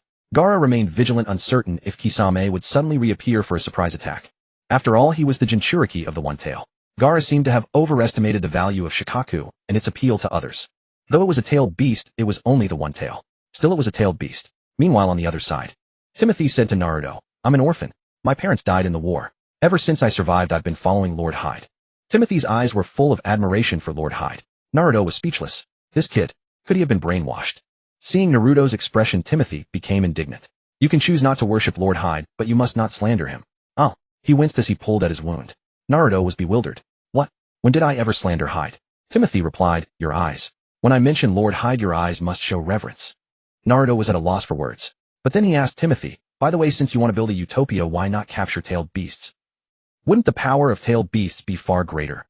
Timothy was taken aback. "Then I have a question. What exactly is a tailed beast?" Seeing Timothy's astonished expression, Naruto was shocked too. "Are you even a ninja? You don't even know what a tailed beast is?" Timothy was indeed not a ninja. He was a knight. Naruto explained, "A tailed beast is a mass of concentrated chakra possessing its own intelligence and earth-shattering power." Words alone could not convey the true power of a tailed beast. Only by witnessing one firsthand could one truly grasp its terror. The next morning, Naruto discovered that Timothy was missing. He asked Hien, "Uncle, have you seen Timothy?" Hien was somewhat exasperated. "Haven't seen him. And my ferret is missing too." It wasn't raised by me, but by my ancestors. Technically that ferret's seniority is even higher than mine. Naruto said, don't worry Uncle Hien. Timothy is still injured, so he can't have gone far. I'll definitely bring your ferret back. With that Naruto relied on his instincts to chase after Timothy. On a nearby path Timothy was limping along, his wounds not yet fully healed. Timothy couldn't help but admire Naruto's regenerative ability. In the moving castle Timothy's own healing was already terrifying, but compared to Naruto's it was nothing. What a monstrous constitution. Timothy stroked the ferret on his shoulder. Why are you following me? The ferret rubbed affectionately against his golden hair. Naruto, however, had run in the wrong direction. The Ninetales inside him spoke. Hey kid, you're going the wrong way. Naruto asked, how do you know? The Ninetales said disdainfully, I can smell that ferret's stench from several miles away. Naruto scratched his head sheepishly. Thanks, Nine-Tailed Fox. Ninetales, I kindly warned you, and you still call me Nine-Tailed Fox. How? Unreasonable. Naruto quickly caught up to Timothy. Timothy limped along and demanded, why are you following me? Naruto said, I suddenly find your utopia quite interesting. I want to join Lord Hyde's organization and build a utopia too. Timothy took him seriously. He stopped and said, all right, I'll take you to see Lord Hyde right now. On the cliff stood a massive moving castle. The moving castle had 8 legs like a crab underneath. Naruto was astonished. What is this? Timothy said proudly, this is Lord Hyde's creation. Entering the moving castle, Shikamaru, hidden in the shadows, was shocked. What? Naruto had actually come to the moving castle too. By the way, Sakura had gone back to call for reinforcements. Why hadn't she returned yet? The moving castle marched imposingly towards Sunagakure. Meanwhile, Hien's caravan was also heading to Sunagakure. Hyde was corpulent and wore a blue cloak. Seeing Timothy bring back a stranger, he asked kindly, and this is a? Timothy said to Hyde, this is Naruto. He's very strong and wants to join us to build the legendary utopia. Hyde spoke to Naruto. To build a utopia, we must break the monopoly of the 5 great villages. To break the monopoly, we need immense power. And the thing that can grant me that power is the legendary Grial Stone. Naruto asked curiously, why not capture tailed beasts? Unlike Timothy, Hyde knew about tailed beasts. He was a bit speechless. If I could capture tailed beasts, do you think I'd need to go to all this trouble searching for the so-called Grial Stone? Hyde said, that's different. The tailed beasts have already been distributed among the villages. We can't force others. Since other villages have tailed beasts, we'll just go find the Grial Stone. Shikamaru, hidden in the shadows, crushed the scroll in his hand, then bit his finger and wrote a few words on the scroll: Moving Castle, Sunagakure, Utopia, Hyde, Grial Stone. The next moment, countless characters transformed into a tiny butterfly that flew out of the castle towards Konoha. Meanwhile, at Sunagakure, on the vast, endless desert, 2 figures were walking. They were Hyden and Sasori of the red sand. Hyden yawned. Hey, why are we here sunbathing in the desert? Sasori said, the leader told us to wait in the desert. So we wait. Hyden found it boring. He slicked back his hair and said to Sasori, you're a rogue ninja from Sunagakure, right? Why did you become a rogue? Sasori didn't answer. Hyden continued, Sasori, are you really this ugly? You're a puppeteer, right? Where's your real body? Let's have a chat. Hyden went on, Sasori, did you hear? The leader came too, but why haven't I seen him? Oh, by the way, I joined Akatsuki because of Orochimaru, but now Orochimaru has defected from Akatsuki. Hyden kept talking, but Sasori didn't respond a word. Hyden said helplessly, what a boring person. Teaming up with you is really dull. Sasori's puppet tail's needle aimed at Hyden. Shut up, or I'll kill you. Hyden got excited. He took down his 3-bladed scythe and taunted Sasori, kill me. You can't. But I can kill you. Just as the 2 teammates were about to fight, a figure descended from the sky. It was the animal path of the 6 paths of pain. Though it was the animal path, the 6 paths shared senses, so the animal path was also the leader. The animal path said to Hyden and Sasori, shut up both of you.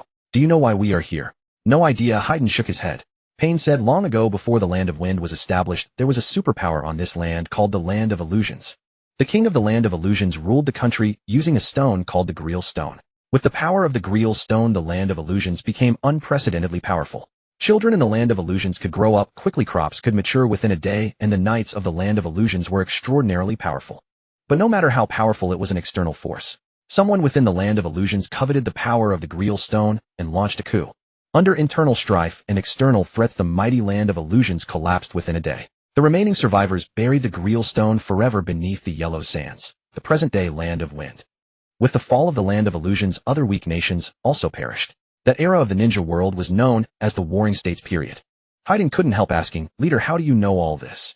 Pain replied, Zetsu's intel. Though uncertain of its veracity, Zetsu's information was rarely wrong. As Pain finished speaking, the ground trembled violently. A massive mobile puppet was approaching Sunagakure. Pain said, so this is the so-called Hyde group. The 3 followed behind the moving castle until it stopped. Then many people descended from the castle and began digging in the sand. Pain observed, it seems this is where the Grial Stone is buried. Hyden had been itching to kill for a long time.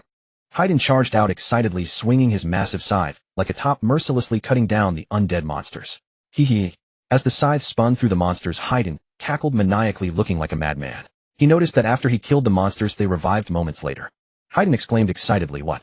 They're also immortal. Do these monsters also worship the Jashin? But no matter, even believers can become nourishment for Lord Jashin. Hee hee. As Haiden laughed, a girl appeared on the moving castle. It was Ranka, one of Hyde's 3 subordinates. She was Haiden's opponent this time. Ranka shouted, hey hey hey, what are you doing? Haiden replied, are you blind? Can't you see I'm killing these monsters? Ranka smiled slightly. Then don't blame me for killing you. The next moment she appeared behind Haiden. An almost invisible thread severed Haiden's head. Ranka murmured, another one dead. But when she turned around, she was dumbfounded. Haiden's body was holding his own head, and his head had a look of ecstasy. Kimoji. So comfortable. Ranka shuddered with disgust. This was simply a pervert. Kulon thought correctly. Fei Duan was a complete pervert. Pain made him feel pleasure. He was nothing short of a masochist. Yet Fei Duan's strength was still formidable. Kulon stared at Fei Duan in bewilderment. Fei Duan held his own head, a look of ecstasy on his face. Then Fei Duan's body picked up his own head and placed it back onto his neck. Moments later, the skin healed and Fei Duan was restored. Kulon. He didn't die even after losing his head. So absurd. Fei Duan, his face flushed with a sickly excitement, said to Kulon, you cut off my head. Now it's my turn. Kulon. Don't come near me. Stay away. Fei Duan swung his scythe, sending the massive blade flying. Though Kulon reacted quickly, her arm was still grazed by the scythe. Fei Duan pulled back his scythe. Gazing at the blood on the blade, he said blissfully, come, let us share the pain together. Let us feel each other's suffering. With that, Fei Duan licked the blood from his scythe. Then his body turned black and white. Strange symbols began to appear beneath his feet. Fei Duan pulled a black rod from his sleeve and said to Kulon, let us experience pain together. The next moment, he plunged the black rod into his own thigh. Instantly, a look of exhilaration spread across Fei Duan's face. But Kulon felt a sharp pain in her own thigh, just as she was about to transform. Fei Duan aimed the black rod at his own heart. Kulon realized what was happening and murmured no. But it was too late. Fei Duan drove the rod into his body. The agony of a shattered heart mingled with ecstasy surged through Fei Duan. He writhed and convulsed on the ground, not from pain but from pleasure. Fei Duan possessed an immortal body, but Kulon did not. Her heart broken, she lost all life and collapsed to the ground. She died without even using her transformation. Xia, watching Fei Duan twitching on the ground in ecstasy, remarked, disgusting. Fei Duan retorted, you don't understand art. The pain inflicted on the body, that is true art. Xia. Good grief, another one preaching about art. Forget it, no point arguing with a fool. Xia quietly observed the enormous moving castle. To him, the crafting of puppets was exquisitely intricate. This too was a form of machinery. But as Xia looked at the moving castle, he found it unbearably crude. He opened the back of the puppet and a young man with pink hair stepped out from within. Fei Duan was startled. Damn, you're that young. Xia smiled, his voice becoming pleasant. He said, sometimes appearance doesn't equal age. I defected right after the Second Ninja World War ended. Xia pulled a scroll from behind his back. The scroll bore the character 3. A puff of white smoke and a gigantic puppet appeared. Fei Duan examined Xia's puppet and said, I've fought puppet masters from Mangekyō before, but their puppets don't seem the same as yours. Xia said disdainfully, don't compare me to those trash. My puppet is the most powerful in the world, the 3rd Kazekage. He had assassinated the 3rd Kazekage and turned him into a puppet. Through Xia's special craftsmanship, the puppet retained the 3rd's bloodline limit from his lifetime. Magnet release. Perhaps sensing Xia and Fei Duan, 2 figures appeared atop the moving castle. One was Haida. The other was Haida's last powerful subordinate, Feng Wei. Haida's cloak fluttered in the wind. He looked down at Fei Duan and Xia. May I ask why you 3 block our path? Chu Shengdao asked Haida, are you Haida? Haida nodded. Yes, and you are. Chu Shengdao said Akatsuki. Then Chu Shengdao quickly formed hand seals and slammed the ground. Summoning technique. The next moment, the remaining 5 panes appeared in Haida's view. Haida's scalp tingled at the sight of these panes. He was about to speak when he heard a cry Azura would. Azura Path had appeared beside Haida, wrapping 6 arms around him and leaping down from the air. Tian Dao Pain said, get down here first. Then Human Path struck from behind Haida, grabbing his abdomen as if to extract his soul. Haida screamed in agony. Who are you? I have no enmity with you. Tian Dao Pain said, I heard you want to build an ideal world. But with your power, it's nothing but a pipe dream. Those who have never tasted pain cannot truly understand it. Let me show you the gap between you and a god. Azura Path held Haida while Human Path attempted to extract his soul. Haida screamed in torment. Don't push me too far. Tian Dao Pain said, and what if I do? A cyan light flickered on Haida's chest. An immense surge of chakra erupted. His body instantly swelled, breaking free from Azura Path's grip. Haida charged at Tian Dao. You're the main body. Tian Dao said, clever, but overconfident. Shinra Tensei. A powerful repulsive force sent Haida flying. Chu Shengdao slammed the ground, summoning technique Chameleon. The chameleon appeared instantly, its invisible tongue wrapping around Haida. Before he could break free, Azura Path leaped high. Azura attack. Azura Path's head split open, revealing a massive cannonball. It fired at Haida instantly. Boom. After the explosion, Haida lay on the ground barely alive. Tian Dao Pain walked up to him, lifted his head, and said, "Saving the world. Your power is not enough. I have no need to kill you. Stop here." With that, the six Pains turned to leave. But a blonde-haired youth suddenly blocked their path.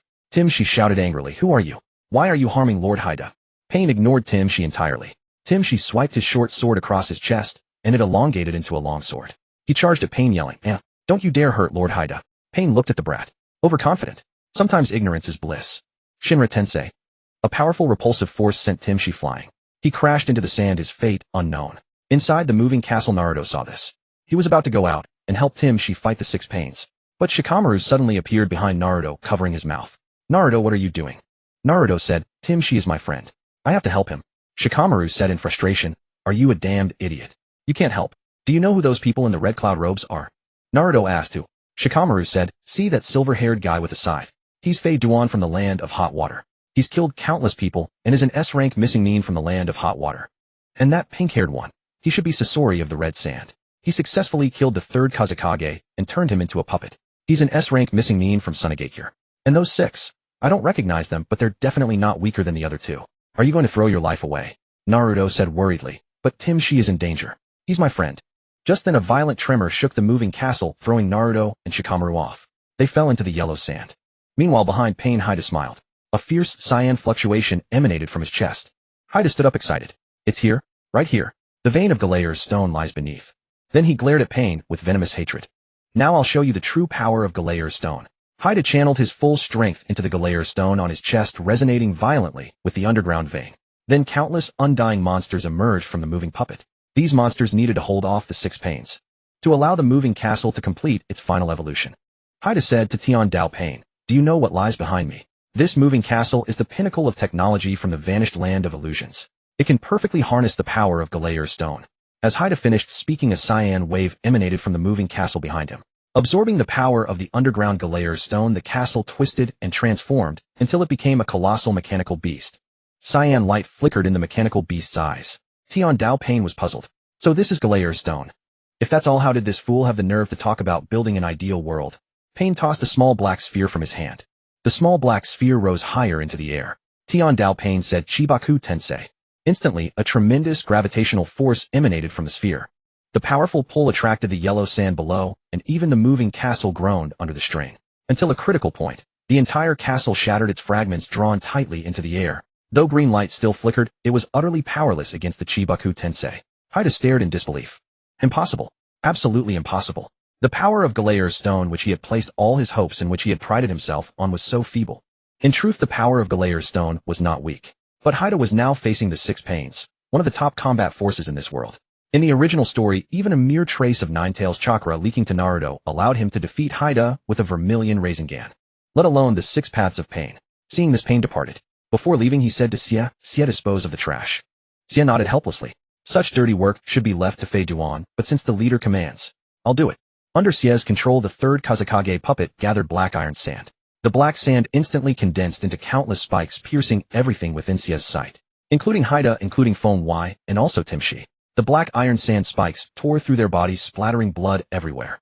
Tim Shi had only been unconscious, but as the iron sand pierced his body, he struggled briefly and then died. Shikamaru pressed Naruto's head firmly into the sand. "Naruto, calm down. You were just putting on an act." Naruto said, "But he was my friend." In his rage, red chakra covered Naruto's body. Finally, he couldn't hold back. His eyes blazing red, he charged out. "You killed my friend." Multiple shadow clone technique. With the boost of Ninetales chakra, hundreds of clones surrounded Xie.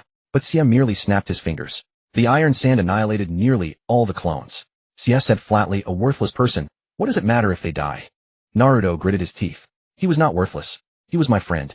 Xie said sternly, "Fine, then I'll send you to join your friend." Just then a gust of wind swept by. Kakashi instantly grabbed Naruto and fled the spot. A massive block of iron sand crashed down where Naruto had been. Kakashi said to Naruto, "I'm here now. You can rest." Naruto said tearfully, "Kakashi-sensei, he killed my friend." Kakashi.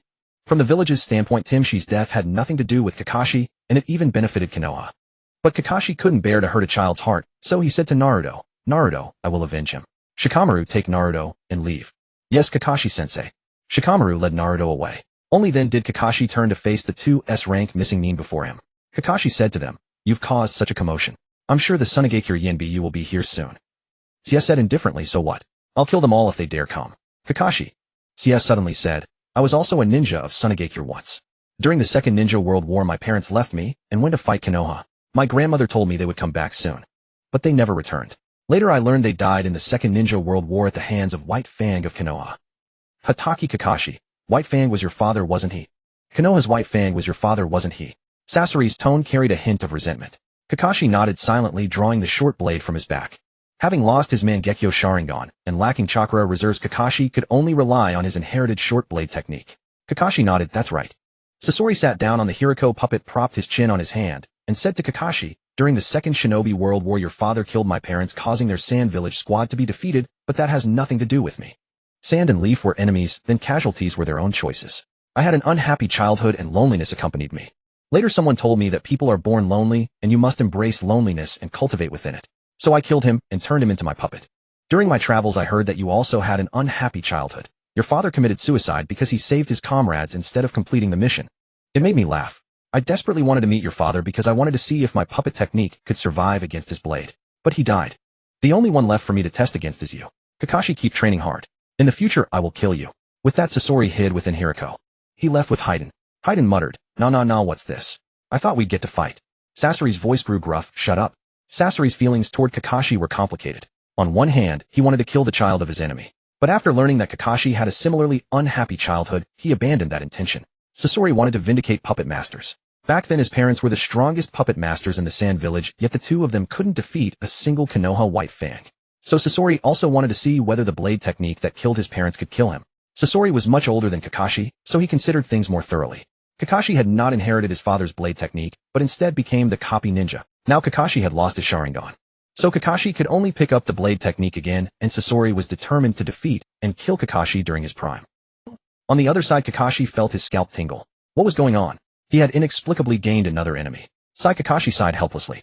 He walked toward Konoha. After everyone left, the Sand Village ninja squad crept over. The Sand Village truly had no one else to spare. Kenkaro, who considered himself the strongest puppet master, said to Gaara behind him, "Gaara, they've all left." Temari slapped Kenkaro. "How many times have I told you? When we're out, address him by his title." Kenkaro chuckled, "Lord Kazekage. They've all left." Gaara nodded. He gazed at the massive meteorite suspended in the sky, his heart throbbing. An attack like that was impossible for him to intercept. If he ever became his enemy in the future, death would be the only outcome. Gaara believed that even as a perfect Jinchuriki, he would not be a match for pain. Gaara feared that the Chibaku Tensei in the sky might suddenly fall. He raised both hands. Sand waterfall claws. Countless yellow sands transformed into two giant sand claws supporting the Chibaku Tensei from below. As the sand was controlled by Gaara, the original appearance beneath the sand was revealed. Inside the blue rock, green stones were embedded. This was the Grial stone that Heidi had been searching for. Gaara sensed the immense chakra within it. He jumped into the pit, stroking the blue rock and the green stones embedded within it. This thing is called Grial stone, right? Shikaku sensed the chakra inside the Grial stone and felt it. So familiar. Why? Gaara would never have imagined that someday the Sand Village would become the richest in the ninja world because of this Grial stone mine. In the future, Grial stone would be the most convenient mobile energy device. The Sand Village would earn the title, a cloth on the head, the richest in the ninja world. But that was for later. For now, Gaara didn't yet realize the importance of Grial stone in future development. Gaara tried to absorb the power of the Grial stone, but failed. Shikaku said, "Don't waste your effort. The chakra in these stones is special. Humans can't absorb its power." After all, Heidi had said that Grial stones could only fuse with the royal descendants of the Land of Illusions. Gaara was clearly not one, so he couldn't use its power. Nevertheless, such a large source of chakra couldn't be wasted. Gaara took a deep breath and ordered Kenkaro from now on dispatch a 3-man Umbu squad to guard the mine day and night rotating shifts. "Yes, Lord Kazekage." Meanwhile, elsewhere, Konoha. Naruto was still brooding over the death of his friend. Shikamaru comforted Naruto. "Naruto, don't be sad. Different paths, no common goals. You two were never meant to walk the same road. You said his goal was an ideal world." Naruto nodded, "Yeah." Shikamaru said, "Then don't forget Konoha is one of the 5 great nations, and almost all wars are started by the 5 great nations. To build an ideal world, the 5 great nations must be eliminated. As a Konoha ninja, whose side would you choose?" Naruto instinctively said, "Of course I stand with Konoha." Shikamaru said, "That's right. As a villager of Konoha, as a ninja of Konoha, everything you say, do, and think must be for Konoha." Naruto nodded. Though it was true, losing a friend still saddened him. After all, Naruto didn't have many friends. On the way back to the village, Naruto spotted some women picking mushrooms in the forest, ordinary villagers of Konoha. Naruto cheerfully greeted them hello.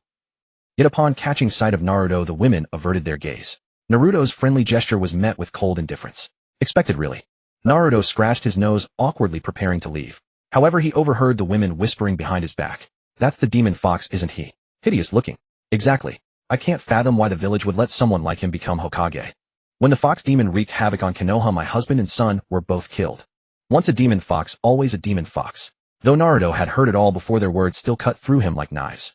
Naruto clenched his fists. He had intended to leave, but the more he thought about it, the worse he felt. My parents also died during the Nine-Tails rampage. Without my father, you would all be dead. I wasn't the one who brought disaster to the village. I was the one who saved it. Naruto's eyes gradually turned bloodshot.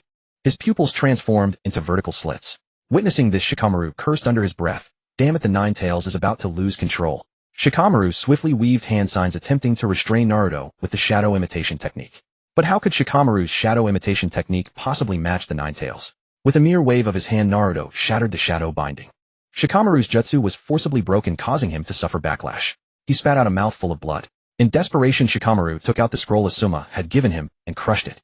Asuma had told him to crush the scroll if he ever faced danger, and he would appear immediately. A single tail of the tailed beast cloak began to form over Naruto's body. His eyes were filled with savagery and cruelty. Naruto asked the women, each word dripping with menace, "Why do you call me a demon fox? I've never harmed anyone." The woman replied bluntly, "You are the demon fox. There's no why about it." Tears welled up in Naruto's eyes. "But my father saved all of you." The woman retorted, "He was the Hokage. Saving us was his duty. We didn't ask him to. What about our losses?" Naruto closed his eyes. A single thought echoed in his mind: some people are not worth saving. Already devastated by Timothy's death, Naruto was on the verge of a complete emotional breakdown. He was just a teenager after all. Inside him, the Nine-Tails hissed, "Kid, tear them apart. Rip them to shreds. Tear them apart." Naruto lost consciousness, his mind completely consumed by the Nine-Tails. Feeling the boy's body, the Nine-Tails chuckled, "A frail vessel indeed. But it will suffice." An orange-red tail manifested over Naruto's body. He pointed a finger at the three women. Black, blue, and red chakra converged, forming a miniature tailed beast ball at his fingertip. With a whoosh, the tailed beast ball was fired, instantly reducing the three women to ashes under the immense force. Naruto cracked his neck, turning his gaze towards Shikamaru. Shikamaru stared into Naruto's eyes, a chill running down his spine. What kind of eyes were those? Devoid of any emotion, only pure slaughter and cruelty. Shikamaru's skin crawled. Is Naruto going to target me now? Naruto's finger pointed at Shikamaru, the tricolored tailed beast ball, gathering once more. Just at that moment, Shikamaru heard a sound as welcome as a savior's call, fire style, ash pile burning. A cloud of gray smoke enveloped Naruto, followed by a violent explosion. Asuma appeared behind Shikamaru, grabbing him and pulling him away. Asuma asked Shikamaru, "Why did the Nine-Tails lose control?" Shikamaru explained, "On this mission, Naruto lost a friend. He was already on the edge. And when we got back, they called him a demon fox again." Asuma frowned. Shikamaru nodded. "Yes, three women. They're dead now." Ah! At that instant, a crimson light flashed. Red chakra completely enveloped Naruto's body, obscuring his form entirely. He now resembled a miniature version of the Nine-Tails. The chakra tail behind Naruto morphed into a massive hand swiping at Asuma. Asuma shouted to Shikamaru, "Get out of here. I'll hold him off." Fire style. What the? Asuma was mid-hand sign when a tail slammed into him, abruptly cutting off his jutsu. Asuma's body flew backward, a searing pain in his chest. Felt like at least 2 ribs were broken. How could Naruto possess such immense power? No, not Naruto. The Nine-Tails. Asuma righted himself mid-air, weaving signs again. Fire style, ash pile burning. A thick cloud of gray smoke was expelled from Asuma's mouth. This smoke was saturated with volatile fire chakra, which ignited instantly upon contact, causing a massive explosion. Suddenly, a hand of pure chakra shot out from the smoke. Asuma clenched his fist, yelling, "Ignite!" Boom, boom, boom. The explosions were deafening. Asuma used the body flicker technique to escape the blast radius. He looked back. Amidst the settling dust, Naruto stood there completely unharmed. Asuma's jutsu had failed to cause any damage to the Nine-Tails. Asuma felt a chill of dread. If this incomplete form was this powerful, how terrifying would the full Nine-Tails be? What kind of monster did the 4th Hokage face back then? A second tail began to emerge behind Naruto. A single thought now dominated Asuma's mind: run. If he continued fighting, he would surely die. Asuma didn't fear death, but he refused to die so pointlessly, especially not at the hands of a fellow villager. The intense explosions attracted the attention of the Konoha military police force. Fugaku Uchiha frowned, observing Naruto from a distance. Damn it, the Nine-Tails is rampaging again. This time it has nothing to do with the Uchiha clan. Despite his words, he knew he had to act. After all, Fugaku was the captain of the Konoha military police force. He quickly weaved hand signs. Fire style, great fireball technique. A massive fireball soared towards Naruto. Fugaku commanded his subordinates behind him. Kinji, take 3 men and set up the 4 violet flames formation. Yes, clan head. The fireball flew at Naruto, but he merely swiped a claw through it, extinguishing the flames. He then lunged straight for Fugaku.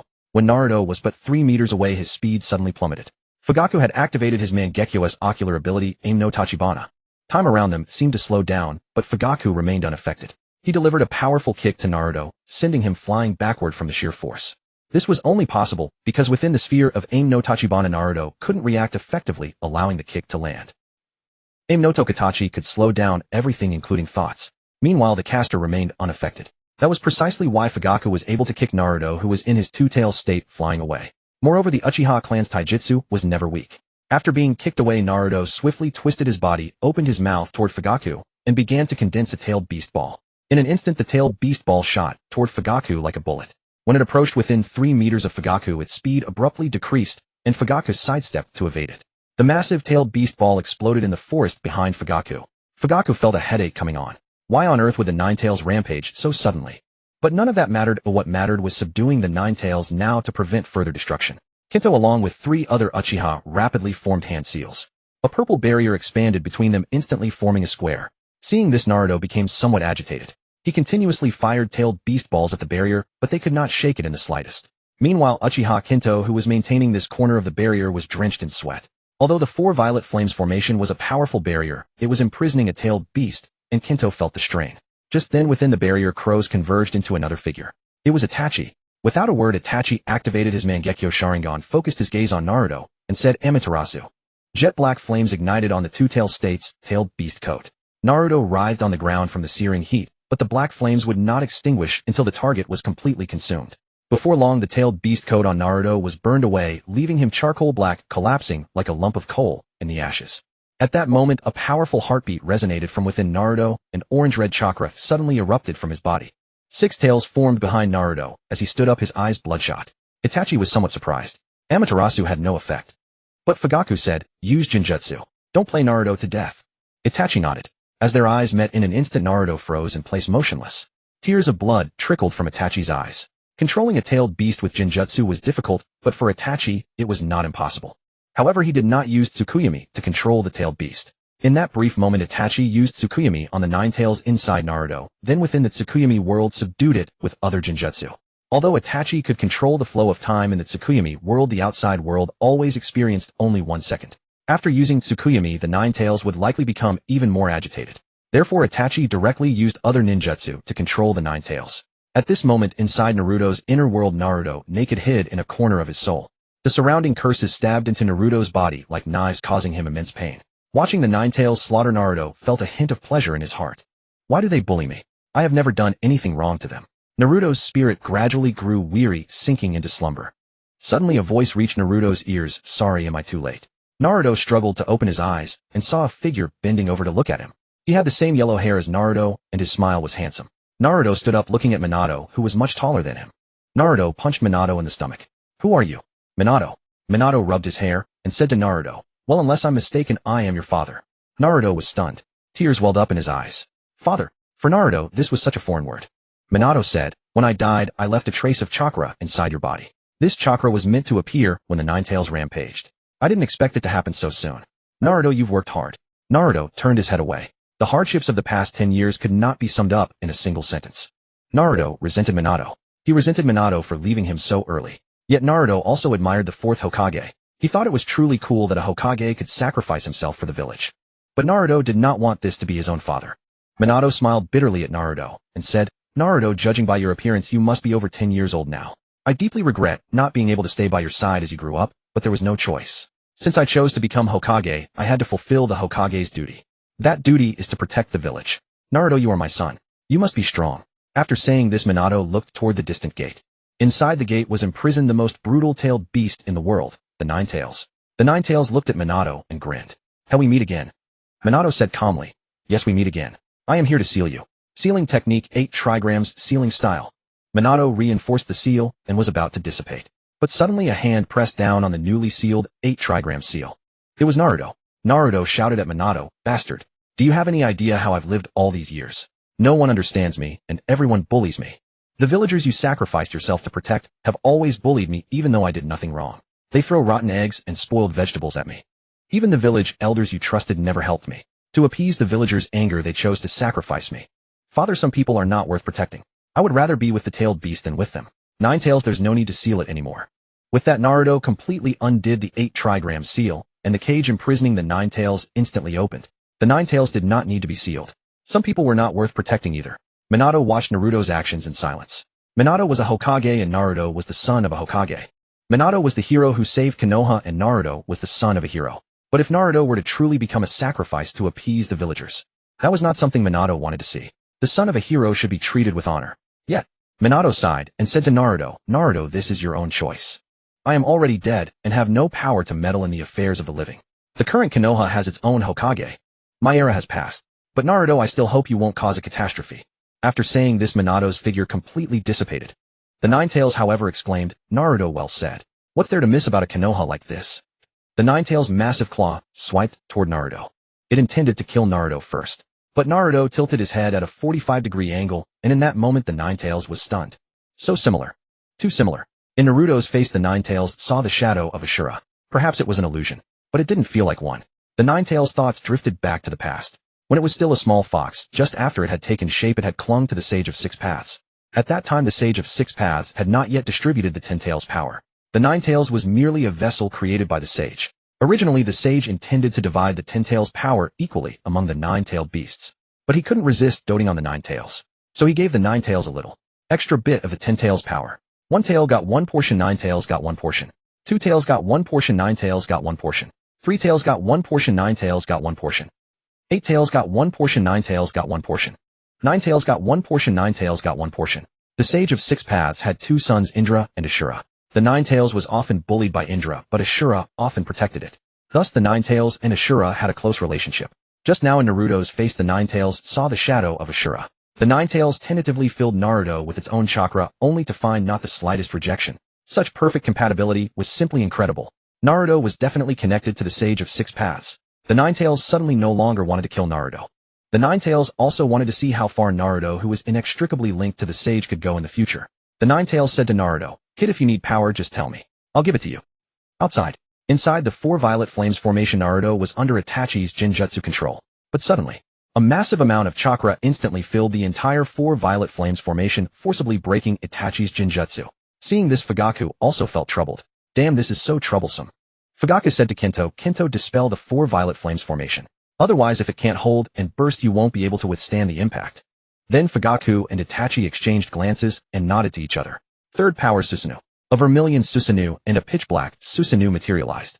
Just as Itachi and Fugaku were about to engage in full-scale combat, an immense amount of chakra returned to Naruto's body, and he returned to normal. The Ninetales stopped rampaging. Fugaku, Itachi, what was happening? They were just about to fight seriously, and now the battle was over. The 2 Susanoo dissipated. Itachi was about to step forward and ask Naruto, but the orange-red chakra erupted again. Itachi and Fugaku immediately went on full alert. They summoned Susanoo once more. After a moment, Naruto lay on the ground and said to Itachi and Fugaku, who were inside their half-body Susanoo, You're Sasuke's brother and you're Sasuke's father, right? I feel so full right now, like my chakra is about to overflow. Itachi dispelled his Susanoo again. He walked up to Naruto and asked, Why did the Ninetales inside you go on a rampage? Naruto was silent for a moment before speaking. My friend died. I felt really sad. And then I saw 3 Konoha villagers. I greeted them, but they cursed me. What did they curse you for? They called me a demon fox, said I was brutal, and claimed my father's death was utterly meaningless. Fugaku was furious. Damn it. For such a trivial matter, he had nearly exhausted his dojutsu power. Fugaku said to Kento, Kento, issue a police force announcement. Declare that Naruto is the son of Minato, the 4th Hokage of Konoha, and a hero of the village. We must not let heroes shed tears in addition to blood. From now on, anyone who dares to insult the Ninetales Jinchuriki will be arrested on charges of treason. Kento was taken aback and asked Fugaku, Clan leader, isn't treason a bit too severe? Fugaku replied, Not severe at all. Don't forget, a tailed beast is a village's vital strategic weapon. If their words cause the tailed beast Jinchuriki to defect to another village, resulting in such serious consequences, what is that if not treason? Kento nodded excitedly. Yes, clan leader. Naruto's stomach was bloated and he lay on the ground like a doll. Soon others arrived one after another. The 5th Hokage Tsunade, along with Narashika Yamanaka and Oichi, and other Konoha high-ranking officials all came. Tsunade looked at the mess and asked, The Ninetales went on a rampage just now. Fugaku nodded. The Ninetales rampaged, but it has been suppressed now. It was Naruto who suppressed it himself. Tsunade was stunned. Naruto, can you control the Nine Tails on your own now? Naruto nodded and said, I don't know why, but the Nine Tails suddenly isn't so irritable anymore. It's become very easy to talk to. The Nine Tails shouted in Naruto's mind, call me Kurama. Kurama is my name. Tsunade was a little excited. Did that mean Naruto had become a perfect Jinchuriki? Tsunade was about to keep questioning Naruto, but Kakashi returned from outside the village. He looked at the surrounding chaos and asked, what happened? Why is everyone here? Tsunade said, you arrived just in time. The Nine Tails went on a rampage, but Naruto suppressed it. I suspect Naruto has also become a perfect Jinchuriki. But Kakashi said, becoming a perfect Jinchuriki is not that easy. Tailed beasts all have their own feelings and consciousness. The Nine Tails' nature is violent and cruel. The Nine Tails cursed in his mind. Who the hell spread that rumor about me? If you hadn't bullied me, would I have been so cruel? But Kakashi could not hear the Nine Tails' words. Tsunade said, well then take Naruto back and observe him carefully. Kakashi was about to agree, but Fugaku said, I believe Kakashi does not have the ability to observe the Nine Tails. I suggest bringing Naruto to the Uchiha for observation. Tsunade, Fugaku. The two sides were at odds. Tsunade was troubled. The ANBU commander position was given to the Uchiha. You are the police force captain. Now do the Uchiha want to take the Nine Tails as well? Fugaku said, what do you mean take? The Nine Tails will always remain in Konoha. Besides, Kakashi's strength is simply insufficient to observe the Nine Tails. If the Nine Tails goes on a rampage again, what then? Only the Uchiha have the capability. Tsunade was about to retort. Uchiha Fugaku said to Tsunade, Hokage-sama, how about letting Naruto choose for himself? Very well, let Naruto choose for himself. This was a critical moment determining whether the top echelons of Konoha would be completely usurped by the Uchiha. If Naruto truly mastered the power of the Nine Tails, then his choice at this moment was of utmost importance. Naruto glanced at Tsunade, then at Fugaku. Finally he said, I choose the Uchiha. At least within the Uchiha clan, Naruto would not be discriminated against. He would retain the basic dignity of being a Jinchuriki. Moreover, the public security law just enacted by Fugaku filled Naruto's heart with warmth. Upon hearing Naruto's words, Tsunade felt as if she had fallen into an icy abyss. The Konoha military police force belonged to the Uchiha, and the Konoha Anbu also belonged to the Uchiha. The most powerful clan besides the Uchiha was allied with them through marriage. Now even the Nine Tails belonged to the Uchiha. Such an outcome was difficult for Tsunade to accept. The Hokage had been thoroughly usurped by the Uchiha. Tsunade had lost all means to counter the Uchiha. Konoha the Uchiha. Deep within the Uchiha compound lay a courtyard filled with numerous rooms. Inside were the Jinchuriki. The prototype of the tail organization's Six Tails, Jinchuriki, Utakata, lived there. Outside, many Uchiha members stood guard. However, these guards were not watching Utakata, they were protecting him. Initially, Fugaku intended to confine Utakata and seal the Six Tails' power within the Uchiha forever. But Sasuke vetoed the idea. Sasuke said he who employs should not doubt, and he who doubts should not employ. Sasuke trusted Utakata. Now it seemed Sasuke's judgment was correct. Utakata lived quite comfortably in the Uchiha compound. His favorite pastimes were painting blowing bubbles and teasing Xiaoing. Xiaoing was now a chunin of Konoha while Utakata remained a freeloader. Despite being a freeloader, Utakata, as the Six Tails Jinchuriki, led a leisurely life. He was resting on a crooked tree in the center of the courtyard when suddenly the door was pushed open. Uchiha Fugaku brought Naruto. Naruto, gazing at the spacious and luxurious courtyard, could hardly believe it. So I'm going to live here from now on. Fugaku nodded. Yes, from now on you will live here. If you need anything, just tell the guards outside. But don't misunderstand. These guards are not here to watch over you. They are here to protect you. After saying this, Fugaku left. Naruto curiously surveyed the courtyard when suddenly a clear voice rang out from the tree. Hey, who are you? Naruto looked up at the tree. Utakata with his chest bare was lounging seductively on the branch. Naruto said, I'm Uzumaki Naruto. Pleased to meet you. I still don't know your name. Utakata jumped down from the tree and asked Naruto, what are you a Jinchuriki too? Naruto nodded. Yeah, I am. On Utakata's shoulder, chakra condensed into a mini Six Tails. The mini Six Tails stood on his shoulder and said to Naruto, how many tails is the one inside you? Because of Naruto's special constitution, the Six Tails could not identify it. As soon as the Six Tails finished speaking, a mini Nine Tails condensed on Naruto's shoulder. The Nine Tails jumped onto Naruto's head and said to the Six Tails, little Six, it's me. The Six Tails was somewhat excited. It's the Nine Tails. Aren't you supposed to hate humans the most? The Nine Tails said earnestly. Yeah, but take a look at who he resembles. The Six Tails looked closely and indeed saw the shadow of Ajura. The Six Tails was astonished. The Nine Tails instantly leaped onto Utakata's shoulder, kicked the Six Tails over, and said, don't say it. The mini Six Tails rolled twice on the ground, and then nodded. The Nine Tails was the most powerful. The Six Tails could not defeat it. However, the Six Tails sensed that the Nine Tails was not as strong as before and asked why. The Nine Tails said, my dark side was sealed by Minato. The Six Tails was perplexed. You mean the current you, the dark side, is not your dark side? Then how dark must your dark side be? The Nine Tails' expression turned grim. The Six Tails quickly said, wait, don't be angry. Let me, your little brother, tell you about my experiences over the years. After the 8-trigram seal was opened, the Nine Tails could use this method to condense into a miniature version of itself, enjoying brief freedom and wandering around. Utakata said to Naruto, "My name is Utakata, Yuta as in song, kata as in form." Although Utakata appeared aloof, he was secretly a warm-hearted person. Naruto asked, "I've never seen you in Konoha before." Utakata looked up at the sky and said, "I'm from the Hidden Mist Village. I've now joined Sasuke's Tail Organization." Naruto had never heard of Sasuke's Tail Organization before. Utakata explained and Naruto understood. Sasuke wanted to gather all the tailed beast Jinchuriki together. That way no one would dare bully the tailed beast Jinchuriki. Utakata even showed Naruto the Tail Organization's uniform he had designed. The pure white combat uniform, with simple black trim, exuded a sense of power. The most important part was the forehead protector. 1, 2, 3, 4, 8, 9, corresponding to the Jinchuriki of 1 tail through 9 tails. Naruto found it quite impressive. Since Utakata knew some of the Jinchuriki, he had already sketched drafts. For example, 1-tail Gaara and 8 tails Killer Bee were among those Utakata knew. Naruto saw that the 2 tails was actually Sasuke. Naruto was surprised. Sasuke is also a Jinchuriki. Utakata nodded. Yes, Sasuke is the 2 tails Jinchuriki. Didn't you know? Naruto shook his head. He really didn't know? Thinking that his best friend was a Jinchuriki, yet hadn't told him, Naruto felt a pang of sadness. A moment later, Sasuke arrived. Dressed in white, Sasuke was as handsome as ever. Naruto asked Sasuke, "Sasuke, are you the 2 tails Jinchuriki?" Sasuke nodded. "Yeah, what about it?" "Then why didn't you tell me?" "Because the relationship between the Uchiha and the village was tense back then, so I couldn't tell anyone. I was about to become the Uchiha's weapon." After Sasuke explained, Naruto suddenly understood. He didn't understand politics and had no interest in power. So Naruto was oblivious to all of this. As for Naruto wanting to become Hokage, it was simply because he wanted others to acknowledge him. Sasuke said to Naruto, "Naruto, you know only strength can change the world. So I hope you can join my tail organization to eliminate war and stop the strong from bullying the weak. Just like the ideal country Timothy wanted to build." Naruto was surprised. "Sasuke, you know Timothy?" Sasuke nodded. "Yes, the Uchiha intelligence network spans the entire ninja world, so of course I know about Timothy. He wanted to build an ideal country, so he needed the power of the Jewel Stone. But we are different. We are Jinchuriki, we have the power of the tailed beasts." Naruto nodded. "Okay, I'll join you." On one hand, Naruto already approved of the organization. On the other hand, he also wanted to fulfill the mission his friend had left unfinished. The tail organization welcomed its 4th member. Naruto. 1 tail Gaara, 2 tails Sasuke, 6 tails Utakata, 9 tails Naruto. On the other side, Sasuke returned to his room. Everything was proceeding in an orderly manner. But in the shadows, a malignant tumor was still growing. That was the Kara organization. Several years ago, Kagaya Otsutsuki and Ishiki Otsutsuki chose the ninja world and planted the chakra fruit there. However, Kagaya betrayed Ishiki.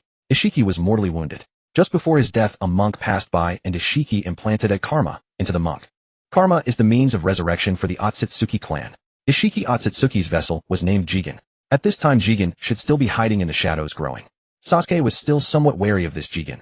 No, he should be wary of Ishiki Otsutsuki. After all, Ishiki was a top combatant of the Otsutsuki clan at that time. Sasuke was now 13 years old. At 15, his eyes would evolve again. By then, Sasuke would make his move, seek out the hidden Jigen, and deal with the Otsutsuki. Otsutsuki, just you wait. Time flew by, and 2 years passed in the blink of an eye. During these 2 years, the Uchiha clan remained exceptionally quiet without any overstepping. Yet Tsunade felt something was amiss. The Uchiha clan should not have been so docile. Today was Sasuke's 15th birthday. Sasuke was extremely excited. After 2 years of training, he had become incredibly powerful. His strength far surpassed anyone else currently existing in the ninja world. With the eternal Mangekyō Sharingan and Sasuke's perfect sage mode, he believed he was now the strongest combatant in the ninja world. And indeed that was the case. Tick, tock. The clock on the wall kept turning. Until the time arrived. Sasuke's eyes were struck with an indescribable pain. It felt as if his eyes were being crushed and then reassembled. Sasuke did not rub his eyes, instead he endured the pain.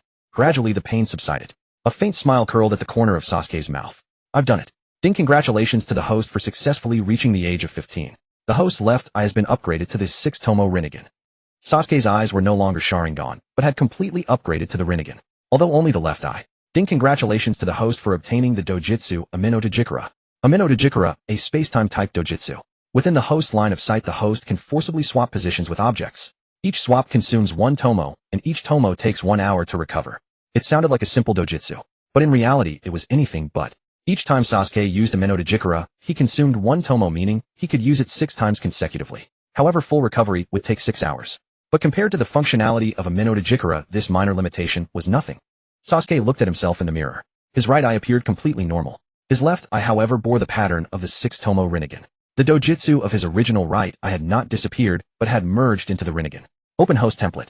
Host Uchiha Sasuke. Special Physique, Chakra, Affinity, Indra's Reincarnation, Two Tails, Jinchuriki, Perfect Sage Mode. Kekkei Genkai, Eternal Mangekyō Sharingan right, I6-Tomoe Rinnegan left, I Blood Release. Dojutsu, Amaterasu Kagetsuchi Blood, Moon, Amano no Tachibana, Ameno de Jikara. Chakra Natures Fire, Lightning, Earth, Water, Wind, Yin-Yang. After acquiring the Rinnegan, Sasuke not only gained the 5 basic chakra nature transformations, but also obtained Yin-Yang release. Meanwhile at the Hokage building, Tsunade tossed and turned at night, unable to sleep. She gazed at the moon outside. It was a blood-red moon again. In recent years the appearance of the red moon had become more frequent. The Uchiha clan had also grown more powerful. The next Hokage would likely be a member of the Uchiha, because the Uchiha were now far too powerful. Itachi, Fugaku, Sasuke, and the mysterious masked man. These individuals were among the top combatants in the entire ninja world, and the powerful Hyuga clan was an ally of the Uchiha. Tsunade thought of the clans supporting her: the Sarutobi clan, the Inoshikaicho of Konoha, the Aburame clan, the Inazuka clan. Alas, all these clans combined would probably not be a match for a single Sasuke. Headache. Difficult. Why did I ever take on this burden of being Hokage? Unable to sleep, Tsunade went to the rooftop of the Hokage building to have a few drinks. Shizen prepared a large sake jar for Tsunade. Although there were no appetizers, it was tolerable. Tsunade asked Shizen, care to join me for a drink? Shizen shook her head. I don't drink. Tsunade then looked at Taunton. Taunton feared that it might end up as an appetizer at this rate. In the distance, Sasuke witnessed this scene. He activated his dojutsu. One Tomoe disappeared from his left eye. In an instant, Sasuke swapped places with Shizen. Shizen only felt a tearing sensation in her body before finding herself somewhere else. Where is this? Why am I here? Shizen was at a loss. Meanwhile, on the rooftop of the Hokage building, Tsunade sensed a spatial fluctuation. She turned around and saw Sasuke. Tsunade was startled. What are you doing here? Sasuke said, today is my birthday. I came to have a drink with you. Tsunade waved her hand, and a sake jar flew towards Sasuke. She taunted, you're so young, can you even drink? Sasuke replied, of course I can. He plopped down opposite Tsunade. In an unguarded moment, Tsunade caught a glimpse of Sasuke's left eye. Tsunade instinctively thought she had misseen. She rubbed her eyes and looked again. She hadn't been mistaken. It wasn't the Mangekyō Sharingan. It was the Rinnegan. When did Sasuke acquire the Rinnegan? No wonder the Uchiha had been so quiet lately. They had been cooking up something big. The burdensome administrative affairs left Tsunade feeling mentally exhausted. Sasuke asked, what's the matter? Tsunade said, the Cloud Village has been restless lately. They believe Konoha's internal situation is unstable with the village's high-ranking officials and the Uchiha clan on the verge of conflict, so they've been frequently provoking incidents along the border. Sasuke frowned, remembering. Back when Konoha and the Cloud Village signed the peace treaty, the Cloud Village had attempted to abduct Hinata, but Sasuke had saved her. It was also around that time that he learned the lightning release body flicker technique. However, for the Sasuke of now, that technique was no longer impressive. In terms of speed, Ameno de Jikara completely outclassed the lightning release body flicker technique. In terms of power, the blaze release of Amaterasu combined with Kagetsuchi utterly dominated it. Thinking this, Sasuke said to Tsunade, Lady Hokage, do you have lightning release chakra within your body? Tsunade was taken aback, then replied, yes I do. Sasuke said, then I will teach you the Cloud Village's lightning release body flicker technique. Tsunade was stunned, then said, body flicker technique? Isn't that a secret technique of the Cloud Village? It uses lightning release chakra to activate the body cells, revitalizing them to enhance speed and strength. Sasuke nodded, saying, that's right. I figured it out myself in my early years. Then he demonstrated the lightning release body flicker technique. In an instant, electric arcs enveloped Sasuke's body. Tsunade was astonished. You really know it.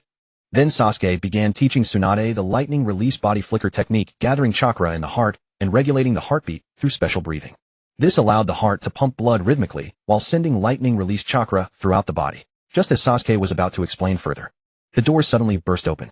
Nara Shikaku entered and said, Lady Hokage. He froze. Shikaku's mind went blank. Even with his intelligence, he couldn't comprehend what was happening. Tsunade shouted, get out. You saw nothing today? Yes, Lady Hokage. Shikaku left. Oh, an hour later. Electric arcs finally flickered over Tsunade's body. This meant she had initially mastered the lightning release body flicker technique. Sasuke was about to leave. Tsunade stopped him. Wait. What? Go teach the Cloud Village a lesson. Why me? Sasuke said with a guilty conscience. Fine, I'll go.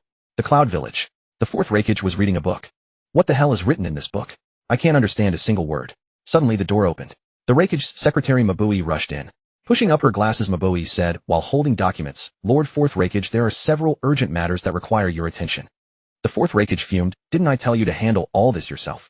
Every time I see these things, my head is about to explode. Mabui said, very well, then I'll mention the major issues. First, Killer Bee has sneaked out again. The Raikage asked, where did he go? Mabui replied, unknown, but Fujike's Yuki is holding a concert in Konoha Village, so Killer Bee probably went to see it. The fourth Raikage took a deep breath. The peace treaty between Konoha and the Cloud Village was still in effect, so there was no major problem. Maboe continued. Also, Lord Reikage, someone in the Cloud Village has drawn a comic about you, and it's spreading rapidly throughout the village. The fourth Reikage said, that's a good thing. Spreading my heroic image, what's wrong with that? Maboe struggled to hold back a laugh. But in the comic your image is depicted as an insatiable, utterly perverted monster. The fourth Reikage. Maboe handed the comic to the Reikage. The first page showed a close-up of the fourth Reikage, but the portrait looked lewd. The story in the comic depicted the fourth Reikage killing his own father to inherit the position of Reikage. He was the most powerful man on the planet, so nothing could escape his clutches. Later the fourth Reikage grew bored with women. One day, he set his eyes on Darui, the captain of his guard who had fought alongside him for years. Then he turned his gaze to the 8 tails that guarded the Cloud Village. The fourth Reikage threw back his head and laughed. Haha, I think the 8 tails still has some charm left. The story ended there. The comic inside was drawn in extreme detail, capturing every nuance. After reading it, the fourth Reikage's face twisted with fury. He struggled to suppress his rage, but his voice still trembled. Who did this? Maboe said, unknown, but we are investigating. The fourth Reikage crushed the comic book in his hand. Thinking about the content he had just read, he felt sick all over. But he had no outlet for his anger. The fourth Reikage had lived a life of honor, but his image was ruined by this book. Struggling to contain his fury, Maboe said, Lord Reikage, your book is upside down. No wonder I couldn't recognize the words. It was upside down. But that's not important. What matters is stopping the spread of this comic within the Cloud Village. The fourth Reikage roared, quick. Mobilize the entire ANBU of the Cloud Village to stop this comic from spreading any further. The Reikage went directly to find Darui, the captain of the Cloud Village's ANBU. He said, Darui, at any cost destroy every copy of this comic in the Cloud Village. And finally find that damn author. Darui nodded. He had also seen the comic. In it he and the Reikage were depicted as having an affair. Seeing this, Darui, a straight man, felt as if the sky had fallen. Would his and the Reikage's reputation be ruined because of this comic? The fourth Reikage had lived an upright life, yet his image was destroyed in a comic. The very thought was absurdly ironic. Darui would never allow such a thing to happen. Never. What the Reikage found most unbearable was the line. He thought the 8 tails still had some charm left. What kind of person would come up with that plot? Last night he had gone to bed in a good mood, but when he woke up this morning the sky had fallen. Meanwhile, on the other side, the Snow Country's Queen Kazahana Koyuki deeply missed Sasuke, so she decided to come to Konoha Village and hold a concert. Kazahana Koyuki contacted her former director, who then contacted the Konoha Opera House. It was tentatively set for 3 days later with the concert to be held at the Opera House. Kazahana Koyuki used her stage name Fujike's Yuki again. Walking along Konoha's streets, she could see members of the Konoha police force wearing green vests everywhere. Because the police force was severely understaffed, it was divided into many squads. Squads 1 through 10 were composed of Uchiha members. Squads 11 through 36 were made up of non-Uchiha members. The number of shinobi in Konoha was abundant, so there was no shortage of personnel. Moreover, the compensation offered by the Uchiha was quite generous. The Uchiha clan learned that Kazahana Koyuki had arrived in Konoha. They dispatched an entire squad to ensure her safety. Squad 12 of the Konoha police force. Captain Kimimaro. When Kazahana Koyuki saw that her protector was still a child, she was surprised. You're so young, and already a captain. Kimimaro was not fond of talking. But remembering Orochimaru's instructions, he still replied, age and strength are not related. Because of the Kagaya clan's special bloodline, it was difficult for Kimimaro to live past the age of 25. And due to his personality, he knew nothing besides fighting. So Orochimaru gave Kimimaro a task to speak at least 30 different sentences every day. This was a challenge for Kimimaro. But to avoid angering his master, he complied. Later, to earn some money, Kimimaro joined the Konoha police force. With his outstanding combat prowess and reckless nature, Kimimaro defeated many opponents and successfully became the captain of Squad 12 of the Konoha police force. Hearing Kimimaro's words, Kazahana Koyuki covered her mouth and chuckled. Yes, I once knew a handsome young man. He was also very young at the time, but his strength was terrifying. Kimimaro didn't know how to respond. But remembering Orochimaru's task, he asked, may I ask your name? Kazahana Koyuki. You can also call me Fujike's Yuki. Did you have breakfast? Yes. Which country are you from? The Snow Country. How tall are you? 176 centimeters. There was still one last sentence left to complete today's task. Kimimaro racked his brain, but couldn't think of anything else to ask. Kazahana Koyuki looked at the somewhat strange young man, thinking he was just full of questions. And since he seemed young, she answered them all. Just then a burly man with a thick beard spotted Kazahana Koyuki and exclaimed excitedly, Are you Miss Fujike's Yuki? Kazahana Koyuki nodded. The man tried to approach her, but Kimimaro stepped in front of him, saying coldly, First warning. Keep your distance. Kimimaro thought to himself, 30 sentences finally done. But the man sneered at Kimimaro, Do you know who I am? Get the hell out of my way, you brat. Kimimaro's eyes darkened. Second warning. One extra sentence, but it didn't matter. The man still persisted like a besotted fool, and Kimimaro didn't bother to speak anymore. Fighting was his forte. Kimimaro thrust both hands into his own chest, splattering blood all over the man. The man was terrified. Kid, I didn't touch you. Don't try to frame me. Kimimaro snapped two of his own ribs, holding them like sharp daggers.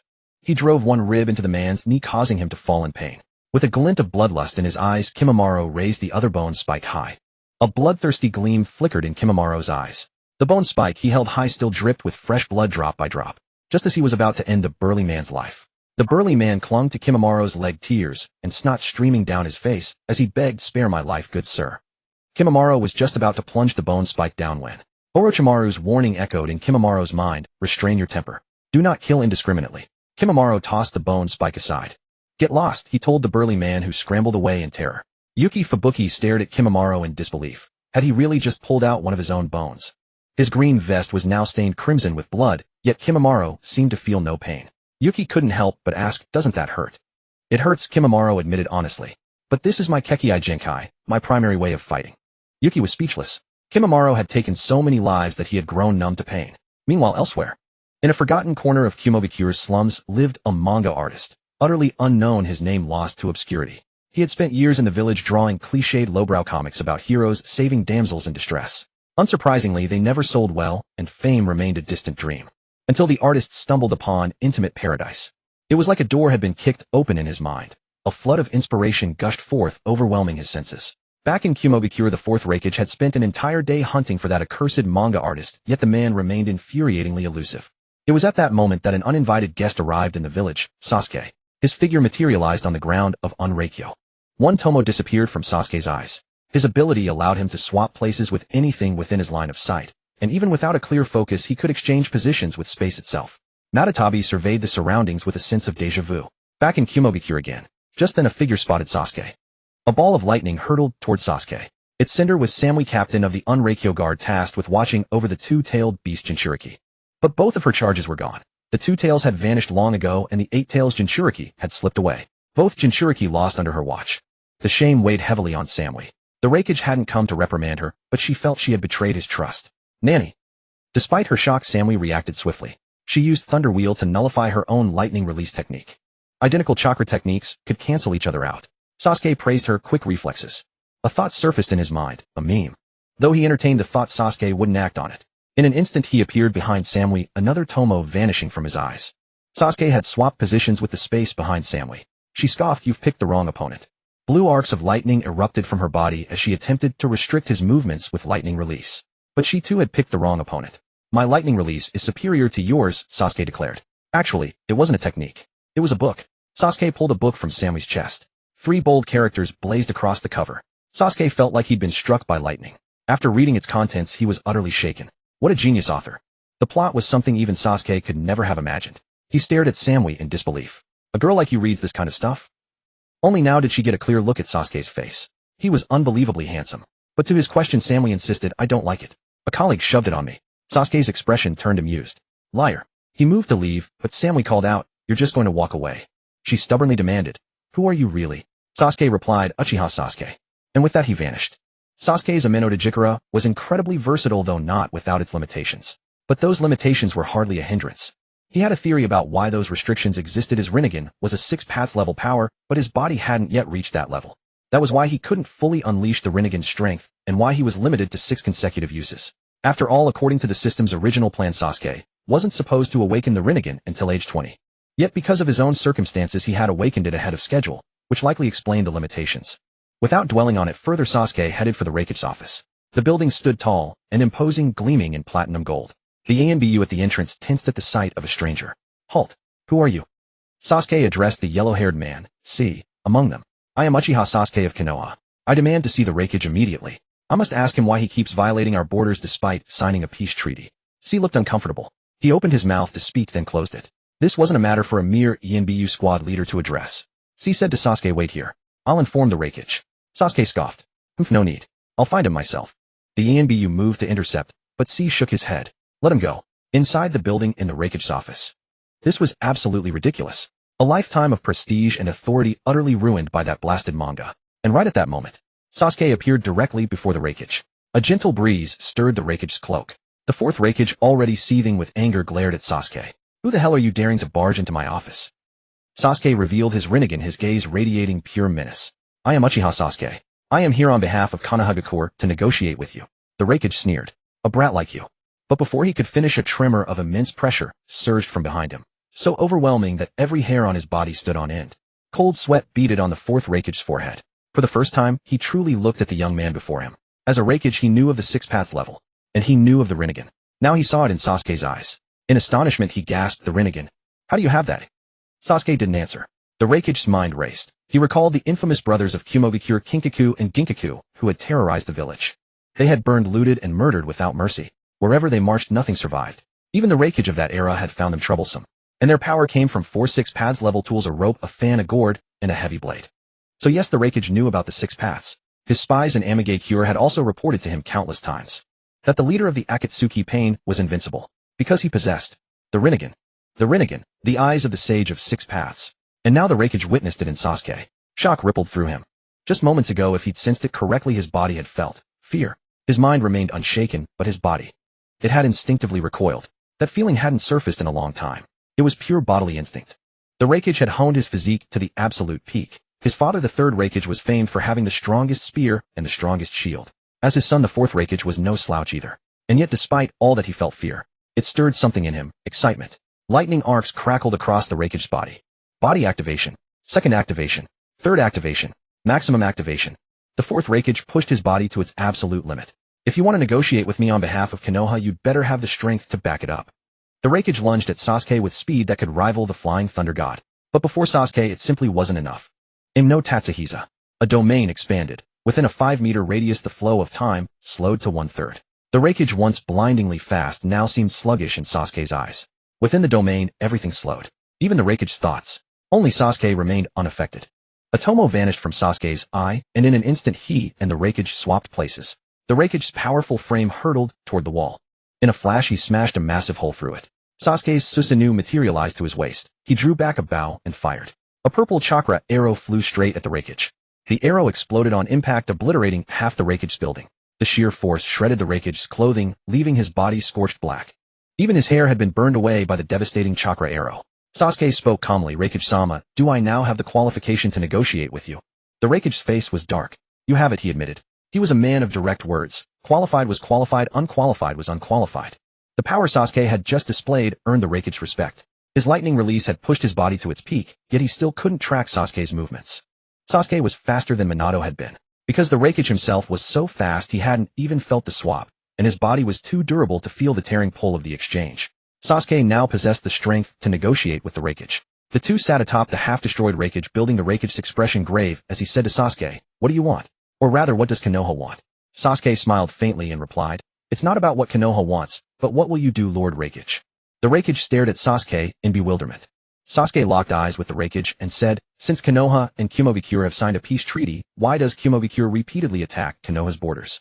The Reikage was about to deny it, but meeting Sasuke's cold gaze, he relented. "Fine, I'll restrain my subordinates. They will never violate the terms of the peace treaty." Sasuke said sternly, "If Kumogakure continues to invade Konoha's borders, then Konoha will take corresponding measures. The Uchiha clan will bring all its members to the Cloud Valley Gorge." The Reikage's eyes widened.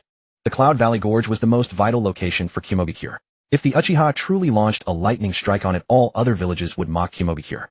And afterwards, Kumogakure could be renamed the Konoha Branch Village. Meanwhile, elsewhere, at the Konoha Opera House, Yuki Fujikase stood on the center stage dancing and singing. The melody and rhythm of the song were wonderfully enchanting, perfectly matching her movements. In the moonlight rises, with the lit crimson lanterns, the festival tune is the signal, luring out the delicate butterfly. The performance ended. Thunderous applause erupted throughout the venue. Encore. Princess Yuki, one more song. Beads of sweat glistened on Yuki's forehead. She scanned the audience, but still couldn't find the figure she longed for. In the third row, a figure sat wearing a hat concealing his face. He forcibly suppressed the excitement in his heart. This music, this dance, it was absolutely perfect. Killer Bee barely restrained himself from behaving oddly. He desperately wanted to rush onto the stage and lick her toes. But Killer Bee held back. If news of the Eight Tails Jinchuriki causing a disturbance at the Konoha Opera House spread, the Reikage would surely kill him. So Killer Bee held back. He had 3 passions in life: rap, dance, and basketball. Yet he had never tried to combine dance and music. His genius mind raced swiftly. He immediately decided to emulate Yuki Fujikase and merge music with dance, call it rap and dance. Suddenly a voice asked Yuki, "Princess, what is the name of this song?" Hearing the unexpected voice, hope flickered in Yuki's eyes. She looked toward the entrance of the opera house and saw Sasuke Uchiha standing there. Tears shimmered in her eyes. Yuki said the lyrics, composition, and dance of this song were taught to me by a young man a few years ago. He said it's called Gokuraku Jodo. Killer Bee bit down hard on his sleeve. Gokuraku Jodo. A perfect name. He trembled with excitement. Suddenly the white-haired man beside Killer Bee said, "Stop wriggling, you're disturbing my writing."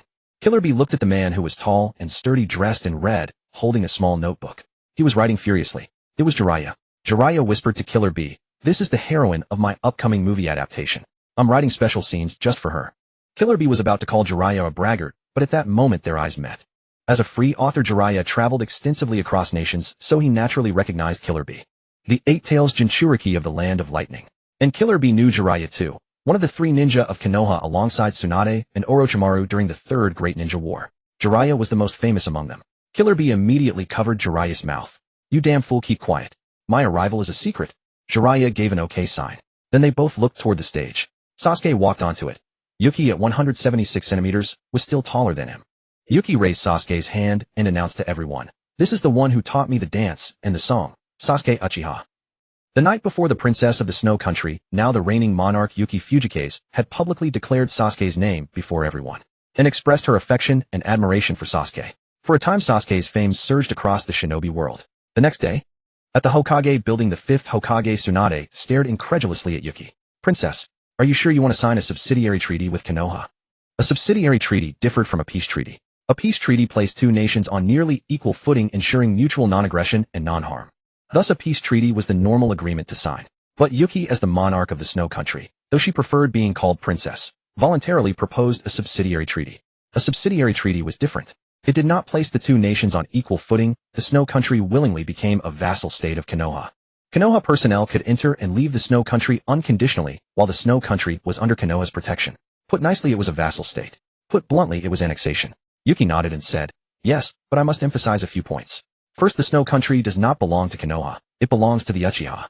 Second, Konoha members may still enter and leave the Snow Country, but they cannot establish a military force there." Tsunade frowned.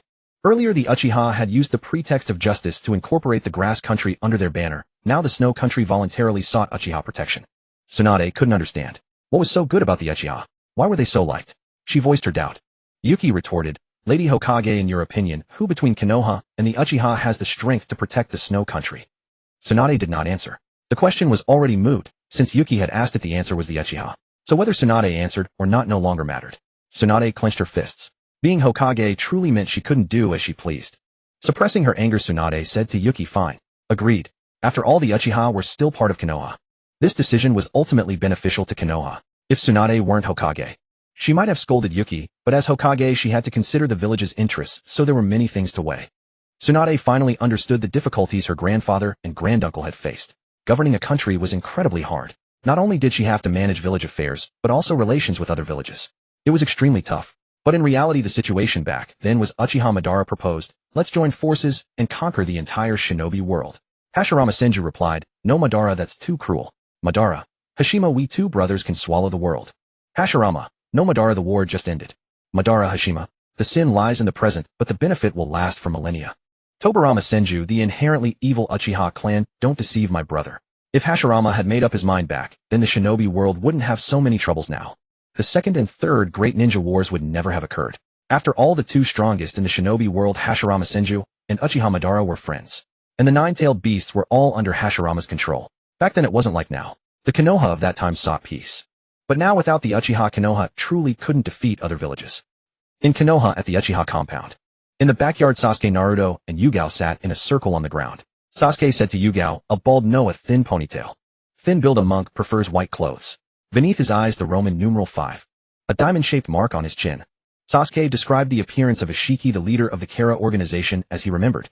Yugao drew Ishiki based on his description. He asked Sasuke, "Is this him?" Sasuke's eyes lit up.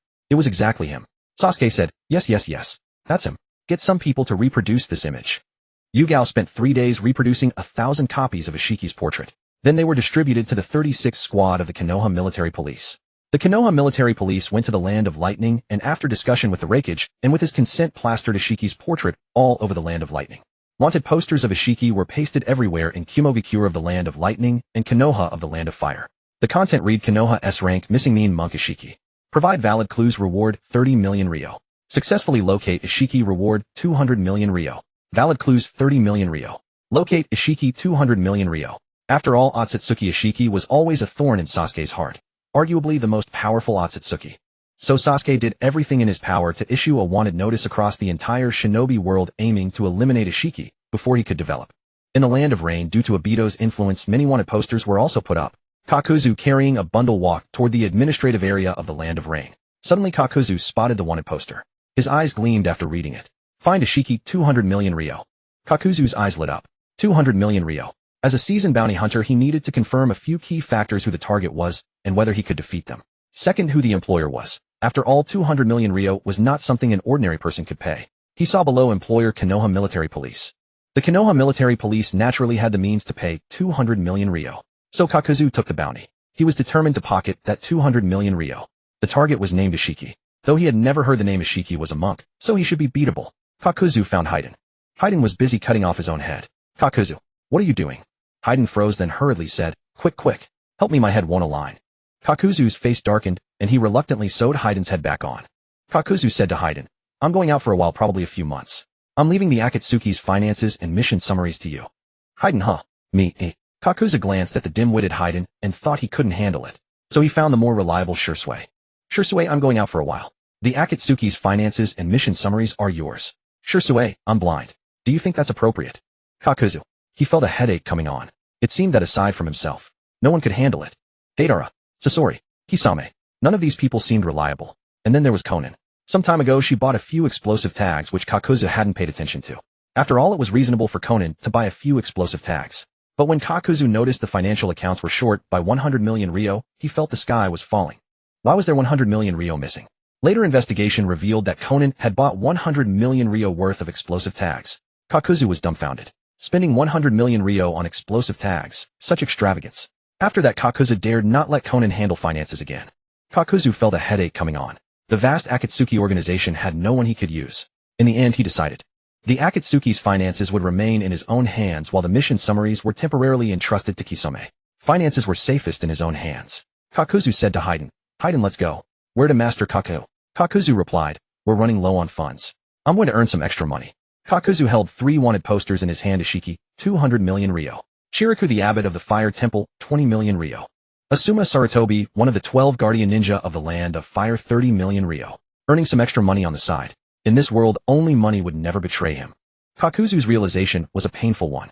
After all, he was already a centenarian, and in his youth he had once attempted to assassinate the most formidable shinobi of his time, Senju Hashirama. Though he failed, facing an opponent like Senju Hashirama meant that even defeat was an honor. Kakuzu was originally an elite jonin of Takigakure, and the village elders said to him, go and assassinate Senju Hashirama.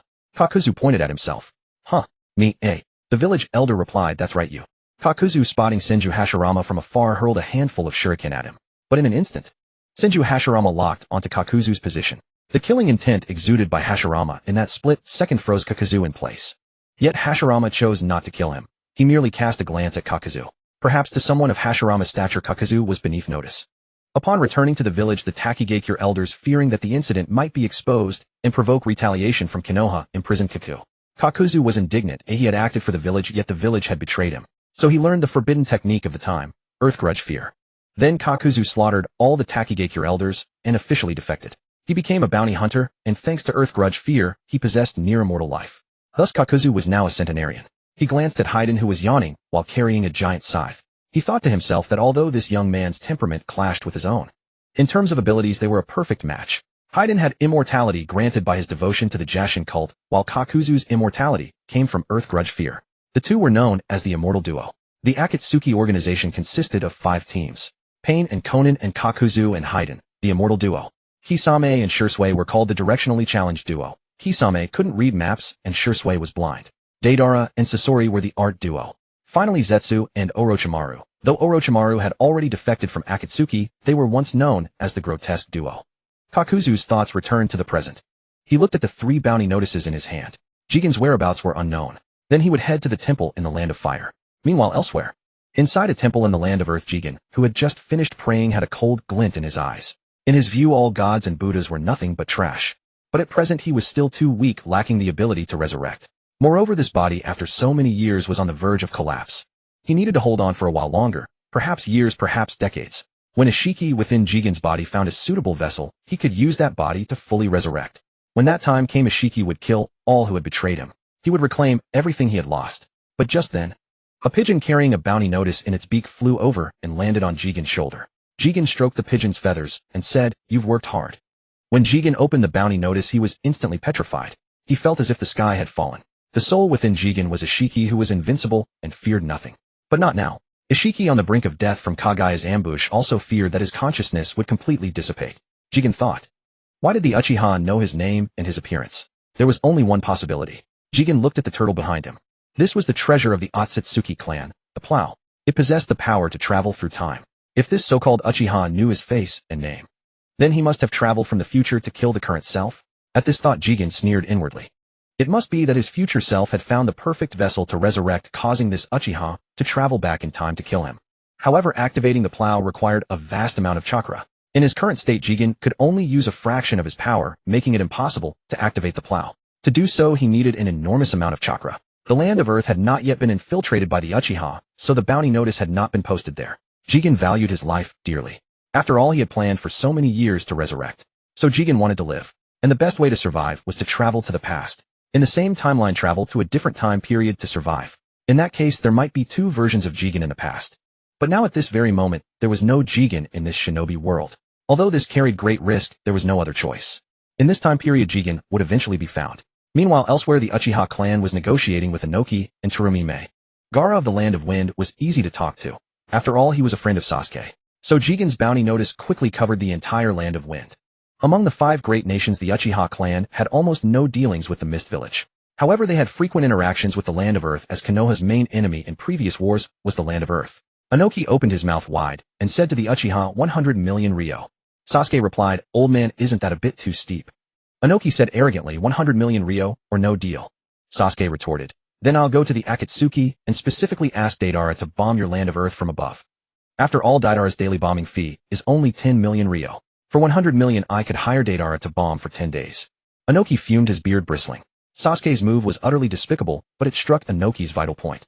Deidara was Inoki's disciple, and although Deidara had defected, Inoki still regarded him as a student. He even fantasized that one day Deidara would return and become the Tsuchikage. Inoki's partiality and affection for Deidara were evident. Having Deidara bomb the Land of Earth was nothing short of psychological warfare. Inoki finally backed down. He said to Sasuke, "I can post the bounty notice throughout the Land of Earth, but you need to have Deidara come to the Tsuchikage building." Sasuke replied, "Okay." Inoki planned to forcibly keep Deidara there. In Inoki's eyes, Deidara was still too childish. He was in his rebellious phase and couldn't be allowed to continue down this path. Sasuke found Obito, who was now in the Land of Snow with Rin. Enjoying their sweet two-person world, the Land of Snow was far from the mainland and far from conflict. It was the life Rin loved. Moreover, Obito's presence there ensured the safety of the Land of Snow. Sasuke used the transceiver developed by Orochimaru to contact Obito. Use your connections to mobilize the Akatsuki. Have someone protect Deidara on his trip to the Land of Earth. I suspect Inoki might harm him. Obito said okay. Although he had withdrawn from the Akatsuki, the Rinnegan was a gift from Obito to Nagato, and Obito had also facilitated the organization's founding. In short, unless a request was particularly unreasonable, Nagato and Yahiko would fulfill Obito's wishes. Obito used Kimui to travel to the Hidden Rain village. Now Obito no longer wore a mask. Although his face was covered in scars, he no longer needed to hide his identity. The eye he had given to Kakashi had been returned. And after gathering both Kimui eyes, Obito gained a special ability. That was the Kimui mark. Similar to the Flying Thunder God mark, he could leave a Kimui mark at a specific location, allowing him to move quickly between mark points, just like the Flying Thunder God technique. But the Flying Thunder God was faster than Kimui. Obito's movement required a phasing process, which, though invincible, still took time. The Flying Thunder God was instantaneous teleportation. In terms of functionality, the Flying Thunder God was far inferior to Kimui. And Kimui in turn was inferior to Sasuke's Amino Jikara. Obito informed Nagato that Deidara needed to go to the Tsuchikage building in the Land of Earth. Have a few people protect Deidara. Yahiko decided to go himself. After all, the power of a god was not to be underestimated. At the Tsuchikage building in the Land of Earth, Deidara stood reluctantly at the entrance. This building was where he had trained long ago. But he never liked that life. Dust release, earth release, they were all too boring. Explosions were the real thing. Their fleeting beauty was utterly captivating. However, Inoki never acknowledged Deidara's art, which led to his defection. Deidara loved his time in the Akatsuki. Not only was his art unrestricted, but he also had an older brother figure to discuss art with, even though their artistic philosophies were completely different. Still, the thrill of proving his art to Sasori through explosions was truly exhilarating. Behind Deidara stood a man with orange hair. His face was studded with black rods, giving him a somewhat punk appearance. Inoki saw Deidara and came out excitedly, grabbing his sleeve and pulling him inside. Deidara, take off those clothes. They're hideous. Deidara frowned. Old man, don't touch me. Inoki looked like a lovesick fool. He released Deidara reluctantly and said, won't you even call me master anymore, Deidara? Deidara replied, if you have something to say it quickly. I need to get back to the Hidden Rain village. Inoki frowned. Child, now that you're here, don't leave. Pain watched the scene in silence. He said to Inoki, Tsuchikage, I'm sorry, but I cannot let you take Deidara. He is a member of the Akatsuki. At that moment, although the Akatsuki was a renowned mercenary organization, and Inoki often hired them, he did not know Pain's true strength. Yet whenever Inoki saw those Rinnegan eyes, a strange familiar fear stirred within him. It seemed as if he had seen those eyes somewhere long ago. But Inoki was certain he had never encountered the Rinnegan before. Inoki said to Pain, Deidara was originally a member of the Land of Earth. Pain interrupted, sorry, but now Deidara is a member of the Akatsuki. We share a common goal, to strive for peace in the shinobi world, to build a world without war, without oppression. A world where powerful nations do not bully the weak. Inoki was displeased. He retorted, it's not that the powerful nations bully the weak. Pain. Inoki continued, when we go to war with small nations, we great nations also bear the corresponding pain. After hearing Inoki's words, Yahiko's heart was shattered. Konin and Nagato were all war orphans. The main battlefield of the Third Shinobi World War was the Hidden Rain village. The Land of Earth, the Land of Wind, and Konoha were locked in a three-way war. Yahiko's parents had died in that conflict. Killed by Konoha shinobi. He spoke of the great nations bearing the same pain. But if the great nations had no ambition, war would never happen. If the great nations also bore the same pain, then why were there almost no war orphans in the great nations? The war orphans in the great nations were children of shinobi. The war orphans in small nations were children of civilians. Pain's expression turned cold. He had completely lost patience with the Tsuchikage. Pain said to the Tsuchikage, you don't understand what true pain is. Deidara was instantly alarmed. Whenever the leader spoke seriously about carrying beams and bags of rice, Deidara knew the leader was angry, and he had to get out fast. Pain's body slowly rose into the air. As he floated, he said, you people of the great nations don't understand what true pain is. Feel pain. Consider pain. Accept pain. Understand pain. Those who do not know pain cannot understand peace. From now on, let the world feel pain. Inoki looked at Pain in bewilderment. What are you mumbling about? Such a Chinibu. Suddenly Pain spread his arms, his figure shining brilliantly under the sunlight. Almighty push. Instantly centered on Pain, a repulsive force of immense power flattened half the Land of Earth. Inoki was completely dumbfounded. Did I just say one thing? Why did he overreact? One almighty push destroyed half the Land of Earth. Only those who have experienced pain, would yearn for peace, would understand peace. Pain did this to make the Tsuchikage know what peace truly is. Perhaps years later, a child from the Land of Earth would ask their mother, Mommy, why is the Land of Earth built in a big crater? The child's mother replied with a thoughtful expression, back then there was a peace-loving guy. After watching Pain use the ultimate Shinra Tensei, Inoki was completely stunned. I only said one wrong thing. You destroyed half of my village. Pain's ultimate Shinra Tensei had killed many people, their bodies lying among the ruins. Floating in midair, Pain observed the scene. His eyes remained calm and unreadable. Creating a perfect world required sacrifices, and their sacrifices all had meaning. The people of the Land of Earth would harbor resentment toward Pain from this moment on. After all, Pain had taken their families. He wondered whether he should eliminate them as well, but ultimately decided against it. Just as Inoki was about to seek revenge, the Pain before him suddenly vanished. Meanwhile, in Mangekyō, the animal path struck the ground, activating the summoning technique. The heavenly path Pain, positioned far away in the Land of Earth, was instantly recalled. Tilting his head upward toward the sky, he contemplated the arduous journey ahead toward peace. At that moment, by the riverbank in Mangekyō, Nagato was strolling with Konin, when suddenly he felt his body weaken, his legs giving out, as though something vital had been drained from him. With the black receivers embedded in the Pain's Nagato, and the 6 bodies shared chakra, the chakra reserves of Yahiko alone could not sustain the ultimate Shinra Tensei, so Nagato's chakra had to be drawn upon as well. Since Yahiko's resurrection, command of the 6 paths of Pain had passed to him. That is why Nagato experienced this sudden sensation of being drained. Konin noticed Nagato's distress and asked what was wrong. His face had grown gaunt and his hair had lost its vibrant red hue. Nagato dismissed it, saying he just needed some rest. Perhaps it was time to find another Jinchuriki and replenish his chakra. After years of being drained by the outer path, his reserves were running low. Nagato's body had already borne the lasting effects, but with adequate chakra supply, he would recover. Meanwhile, elsewhere, in the Land of Earth, the temple where Jigen resided fell within the blast radius of the ultimate Shinra Tensei and was destroyed. However, the massive chakra released by the attack happened to awaken the Karma Seal. Gazing at the floating, rotating turtle suspended in midair, Jigen sneered and said farewell to this era. Without hesitation, Jigen stepped into the Karma's activation zone. When he opened his eyes again, he had arrived in a different timeline. Though uncertain of the current era, Jigen had escaped the perilous timeline. And in this new reality, another version of himself already existed.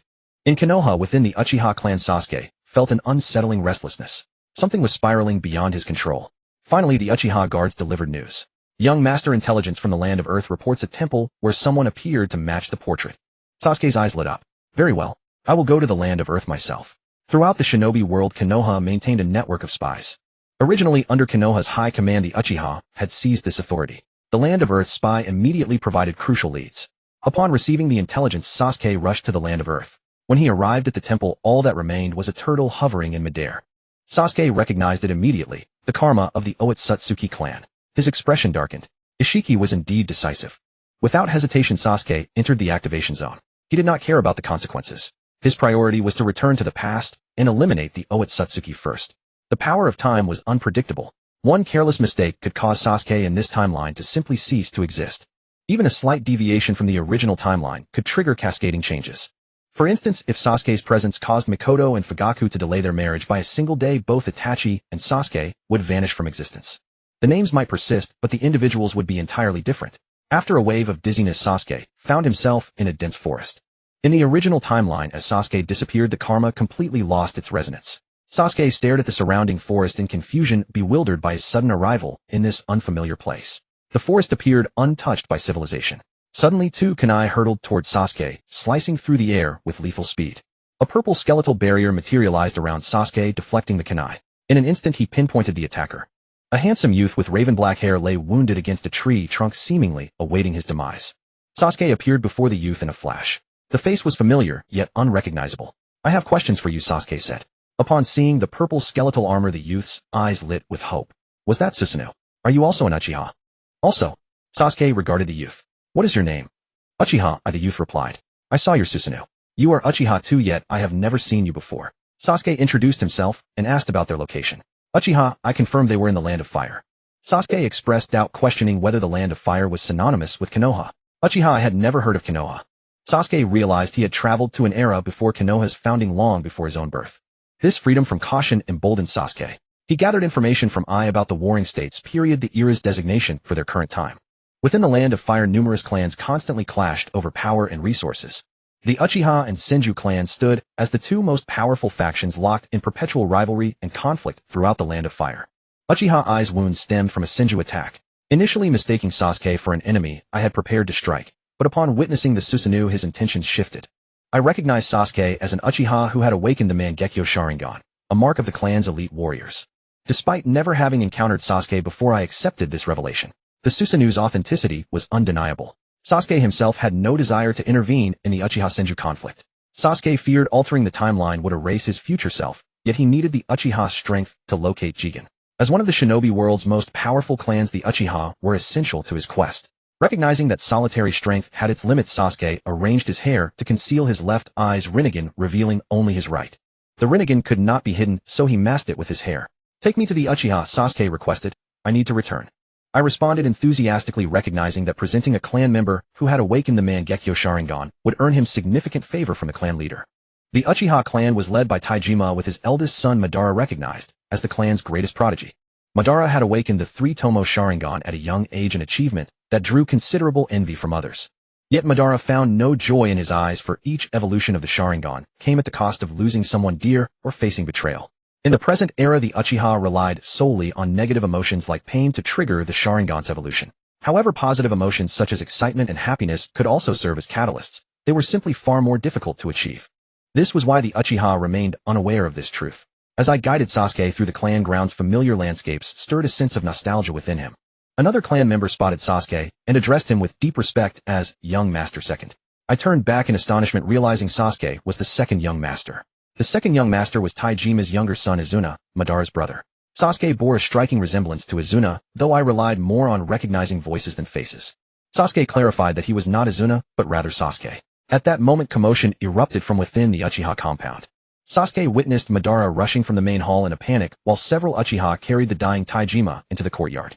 Young master, second, the clan leader. He is dying.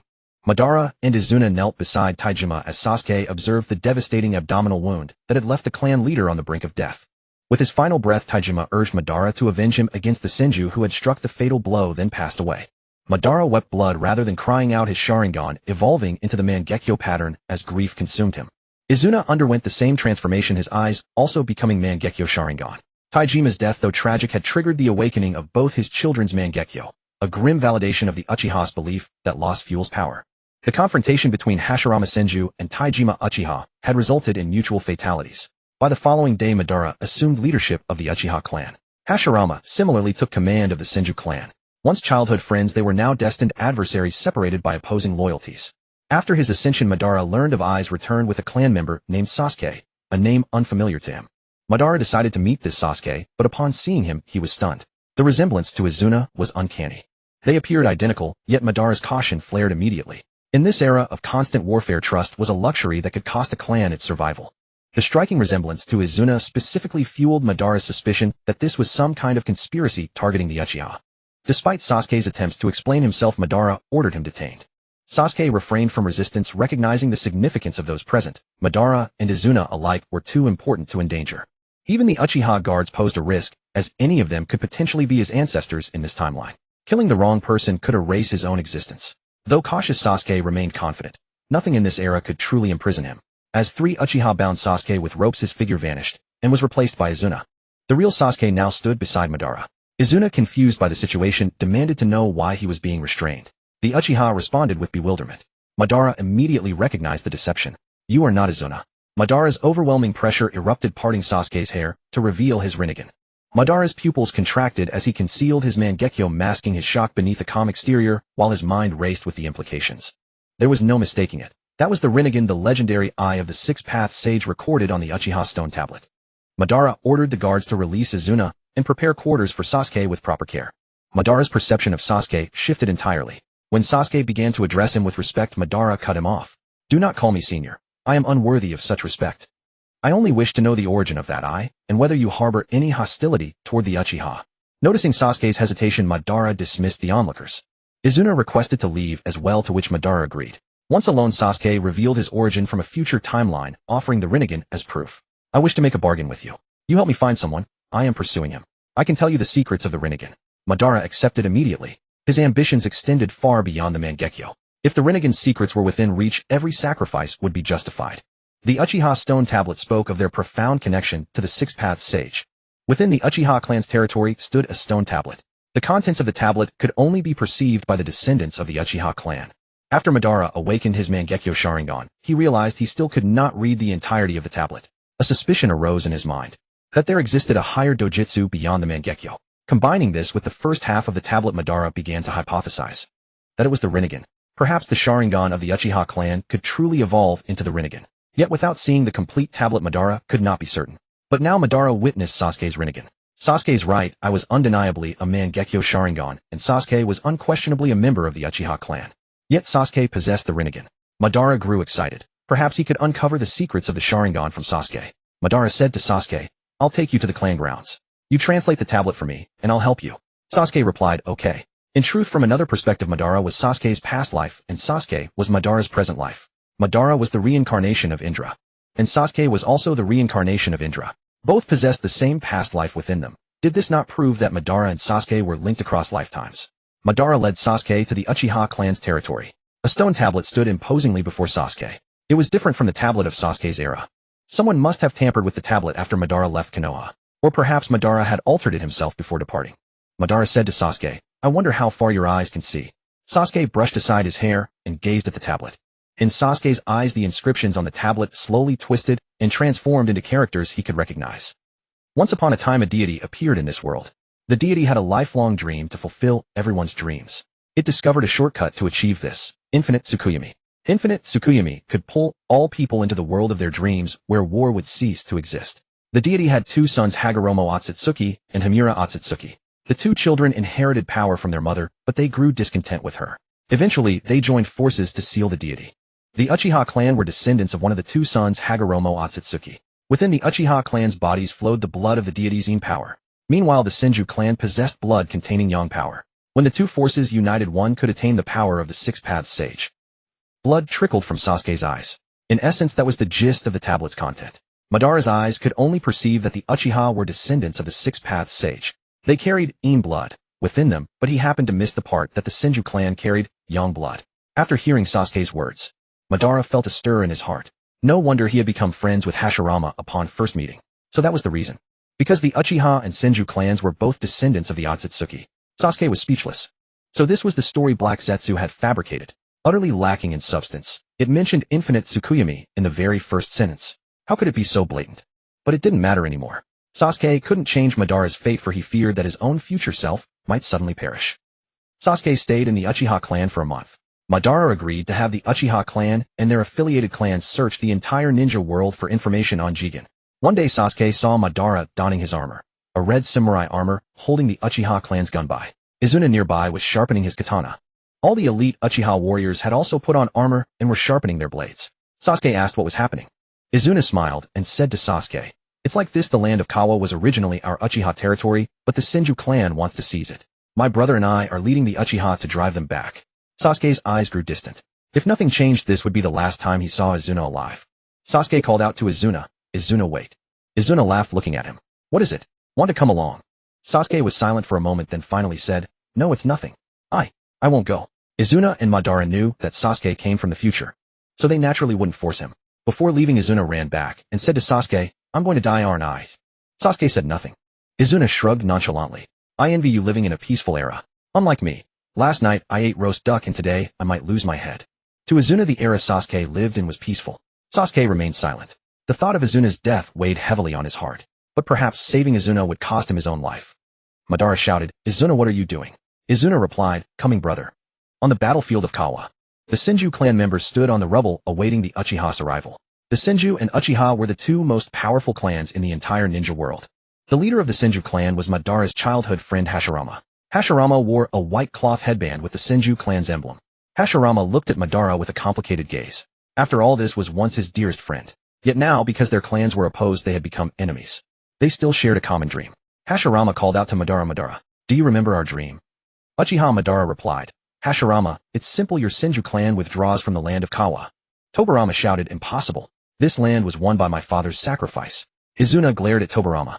"Our father also sacrificed himself. If that's the case, enough talk. Let's fight." In an instant, everyone clashed. Tobarama faced Izuna while Madara fought Hashirama. Madara crossed his arms, his gaze arrogant, as a blue Susanoo emerged wielding a massive blade. Suddenly a loud roar echoed. Wood release, wood dragon technique. A colossal wooden dragon surged into the sky, coiling around Madara's Susanoo. Hashirama said to Madara, "Madara, give up." Madara shouted back, "Impossible. Our positions are different. We can only be enemies, never friends." Hashirama yelled, "Nothing is impossible. Both the Uchiha and Senju are the strongest clans in this world. If we reconcile, we might truly end the war." Hashirama continued, "I am willing to cede the land of Kawa." Madara was moved. If the Uchiha and Senju could truly reconcile and bring peace to the ninja world, that was what Madara wanted to see. Madara said to Hashirama, "Fine, but..." Before he could finish, he saw Tobarama kill Izuna. Izuna, caught off guard, hadn't even activated his Mangekyō. He fell to Tobarama's flying thunder god slash. Izuna's eyes were wide with disbelief. From the very start, he had been on the offensive. He had been on guard. Yet he still died. Izuna collapsed in a pool of blood while Tobarama stood drenched in sweat. Madara instantly manifested his complete Susanoo, shattering the wood dragon. But Hashirama also activated the wood golem technique. The wood golem held Madara back as Hashirama shouted to Tobarama, "Run. I can't hold him for long." Izuna's death ignited the Uchiha's fighting spirit. The Uchiha reclaimed the land of Kawa. Hashirama managed to retreat unharmed, perhaps because Madara had never intended to kill him. Izuna was dead. Madara stared at Izuna's corpse, overwhelmed with grief. He wanted to cry, but no tears came. He carried Izuna's body back to the Uchiha clan. Madara loathed war. He loathed death. Yet he had no choice. Living in a chaotic era, he had to possess enough power to prevent the remaining Uchiha from dying. Madara had lost all his family. The Uchiha clan members were now his only kin. He transplanted Izuna's eyes, transforming his Mangekyō Sharingan into the eternal Mangekyō Sharingan. The negative effects of the Mangekyō Sharingan were eliminated. Madara declared to all Uchiha members, "Attack the land of Kawa, avenge Izuna." On the other side, the Senju clan received word that the Uchiha were about to launch a full-scale assault. Once again, Madara faced Hashirama. But this time Madara's mindset was entirely different. He looked at Tobarama behind Hashirama and said, "Hashirama, your brother killed my brother. I have lost my last family member." Hashirama replied, "That's why we must end the war. Don't let power consume us." Madara said nothing, charging at Hashirama in an instant. Their fists and feet clashed, showcasing the art of Madara's taijutsu. Madara's Mangekyō spun, constantly analyzing the battle against Hashirama. Fire release, great fire annihilation. An endless wave of flames engulfed Hashirama's vision. Tobirama quickly formed hand signs. Water release, water wave technique. Tobirama summoned a water release no less powerful than Madara's. The collision of fire and water created a sea of steam. A blue Susanoo burst from the steam, slashing at Tobirama. Tobirama was startled and used the body flicker technique to dodge. Seeing this, Hashirama clapped his hands together. Would release wood golem technique. A massive wood golem once again clashed with the Susanoo. The mere residual force of their battle made it impossible to keep one's eyes open. Hashirama shouted to Madara, "Madara, look at the ground. Senju clansmen are dying and Uchiha clansmen are dying too. Is this what you want to see?" Madara was moved again. He did not want to see Uchiha clansmen die. Together Madara and Hashirama dispelled their Susanoo and wood golem. Madara asked Hashirama, "What do you want? To reconcile with the Uchiha?" Hashirama nodded. "Yes, that is the only way to end the war." Madara suddenly shouted, "But your brother killed my brother, my only family." Hashirama said earnestly, "I can die. I can atone for your brother's death. As the elder brother, I must bear the consequences of my younger brother's mistakes." Madara nodded. "Fine. If you die, I will make peace with the Senju clan." Tobirama cried out, "Brother, don't fall for it. This is Madara's scheme. If you die, how can we withstand Uchiha Madara?" But Hashirama said, "I know Madara. He is not that kind of person. If my death can bring peace to the world, then my death will have meaning. Madara, don't forget our dream." With that, Hashirama removed his armor. He took off the red armor, revealing his black inner shirt, then picked up a kunai and aimed it at his abdomen. Just as the kunai was about to pierce him, Madara stopped him. "Forget it. I'm afraid if you die, I won't be able to resist killing him." Madara could not bear to see Hashirama die. After Izuna's death, Hashirama was Madara's only friend. Besides, achieving their dream required Hashirama's strength. Hearing Madara's words, Hashirama and Madara exchanged smiles.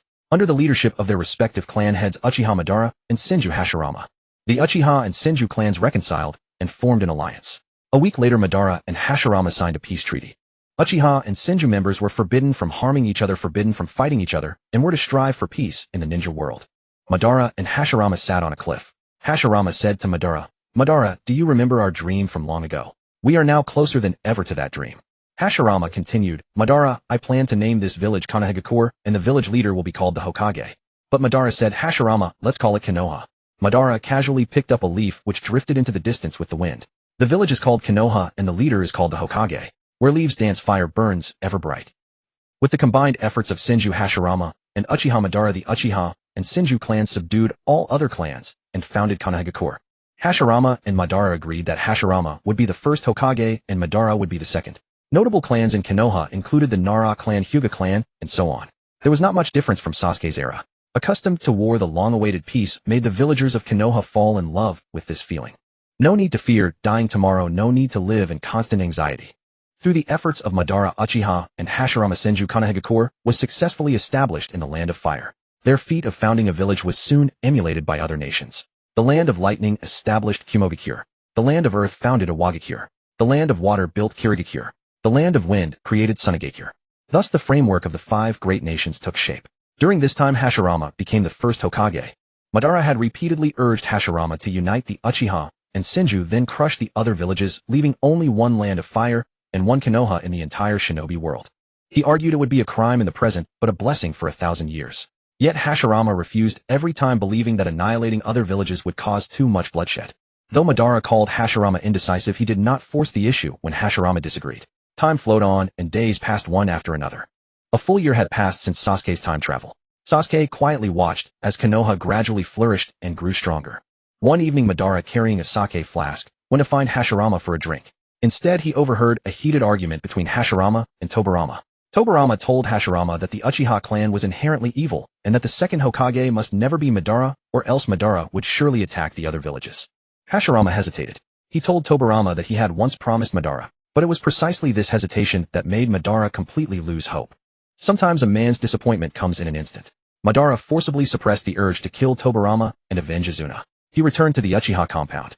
In the clan grounds, Madara, almost broken, said to Sasuke, "What should I do? My father died together with Butsuma Senju. My younger brother died at Tobirama's hands, yet I cannot avenge him. Even my closest friend no longer trusts me. What have I done wrong? What should I do?" Sasuke did not answer, for his answer might alter his own fate. Sasuke said to Madara, "Just follow your own heart. Since Konoha does not trust me, I will lead the Uchiha and build a new village." In the first year of Konoha, Madara left the village. Under the setting sun, no one stood behind him. His figure appeared utterly desolate. "That day I called upon all Uchiha to leave the village with me, but not a single one was willing to follow. The very clansmen I wanted to protect had no faith in me. Thus Madara lost faith not only in Konoha, but also in the Uchiha clan. He placed his last hope on the stone tablet in the Uchiha clan grounds. The infinite Tsukuyami. Madara had always believed that the current peace was merely temporary. As long as the shinobi system existed. As long as the great ninja villages existed, war would never cease. Hashirama did not understand Madara. The clan did not trust him. So Madara would achieve the peace of his dreams by himself. Konoha was nothing but a dream. Sasuke followed behind Madara, making his figure less lonely. Madara scoffed. Are you following me to mock me? Sasuke replied, no, I want to see what you have been through. Madara's tone softened slightly. Sorry, I can't fulfill what I promised you. Sasuke said, it's fine. I will find Jigen eventually. After Madara left Konoha, Sasuke followed him, perhaps because Sasuke looked exactly like Izuna. Madara gave all his tenderness to Sasuke. When he caught a wild pheasant, he gave both drumsticks to Sasuke. When he caught a fish, the most succulent part went to Sasuke. Though Sasuke merely watched Madara's actions without intervening, at least Madara was no longer alone. He arrived at Sunagakure in the land of wind. In the endless desert, a powerful chakra fluctuation could be sensed. Shikaku the One-Tail. To achieve the peace in his heart, Madara set his sights on the tailed beasts. If he gathered all 9 tailed beasts, the power he obtained would far surpass Hashirama's. Madara found Shikaku, who was sound asleep in the desert. But suddenly someone intruded upon his resting place. Shikaku flew into a rage. His belly swelled, and a powerful blast of wind pressure shot toward Madara. Madara snorted, a mere trick. He swung the Uchiha fan, and the wind bullet was reflected back. Uchiha reflection. The immense force shattered half of Shikaku's body into sand. Shikaku was furious beyond measure. Surrounding sand coalesced into Shikaku's form again. Enraged, he swung a massive sand claw toward Madara. Madara's armor and hair fluttered in the wind. He crossed his arms as blue chakra erupted around him. A colossal double-faced half-body Susanoo enveloped him. The Susanoo wielded twin blades, slicing Shikaku's body apart in 2 strokes. Then the Sharingan seized control of Shikaku's soul, the weakness of all tailed beasts. Though subdued, Shikaku was astounded. How is this man so powerful? Since he is that strong, I might as well submit. Shikaku had already decided to yield. But Madara released the Genjutsu, and said, as a tailed beast, your power is so pitifully weak. You are unworthy to serve me. With that, Madara turned and walked away without looking back, leaving with an air of nonchalance. Shikaku, I'm a tailed beast. How can you look down on me like that? Wait. Come back. Are you really leaving? Madara truly left. Shikaku had thought it was a bluff, but Madara was gone. This left Shikaku feeling a deep sense of rejection. Am I not a tailed beast? Why would someone dislike my power? After Madara left, Sasuke appeared. Seeing another human in his territory, Shikaku roared furiously, damn human, I'll kill you. Sasuke casually fired a Susanoo arrow of Amaterasu, and Shikaku immediately became docile. Realizing Sasuke was also immensely powerful, Shikaku said, come enslave me. I willingly offer you my power. Sasuke replied, you are too weak. Shikaku felt as if his heart was bleeding. Twice in one day humans had humiliated him. This made Shikaku's hatred for humans reach its peak. Meanwhile, the 2 tails inside Sasuke was nearly dying of laughter. This Shikaku is such a joke. When I return to the future timeline, I'll definitely roast him. Sasuke said to Madara, Lord Madara, you should check out the 9 tails. He is the strongest of all tailed beasts. Madara, alright. The 9 tails. Madara found Kurama and fought him. He discovered that Kurama was truly formidable. Such chakra earned Madara's recognition. Madara declared, become my tailed beast. Kurama, dream on. Madara, you will agree whether you like it or not. Madara used his Sharingan to control Kurama and forcibly signed a summoning contract. For Kurama, it was a disgrace. But there was no choice. Madara's strength was overwhelming. Kurama was forced to become Madara's summoned beast. After contracting Kurama, Madara settled near the border of the land of Earth. Another year passed. Sasuke turned 17. Madara returned to Konoha. Suddenly alarms blared throughout the village. Tobirama asked his student, Kagami, what is happening? The Uchiha now served as the Konoha military police force. Uchiha Kagami, then 15 years old, was Tobirama's disciple. With a complex expression, Kagami said, Sensei, someone is invading Konoha. Tobirama raged, who is it? I'll personally. Kagami replied, it's Uchiha. Madara. Tobirama, I'll go get my brother. Hashirama saw Madara clad in red armor, standing atop a tailed beast. He said in disbelief, Madara, you're finally back. Why did you leave without a word back then? Madara replied, we have different paths and no common ground. Our ideals have diverged and there is no need to stay together. Hashirama shouted, Madara, are you going to let all our efforts, everything we've worked for, go to waste? That would only dishonor our brothers and comrades. Madara's expression turned scornful. You are not qualified to lecture me.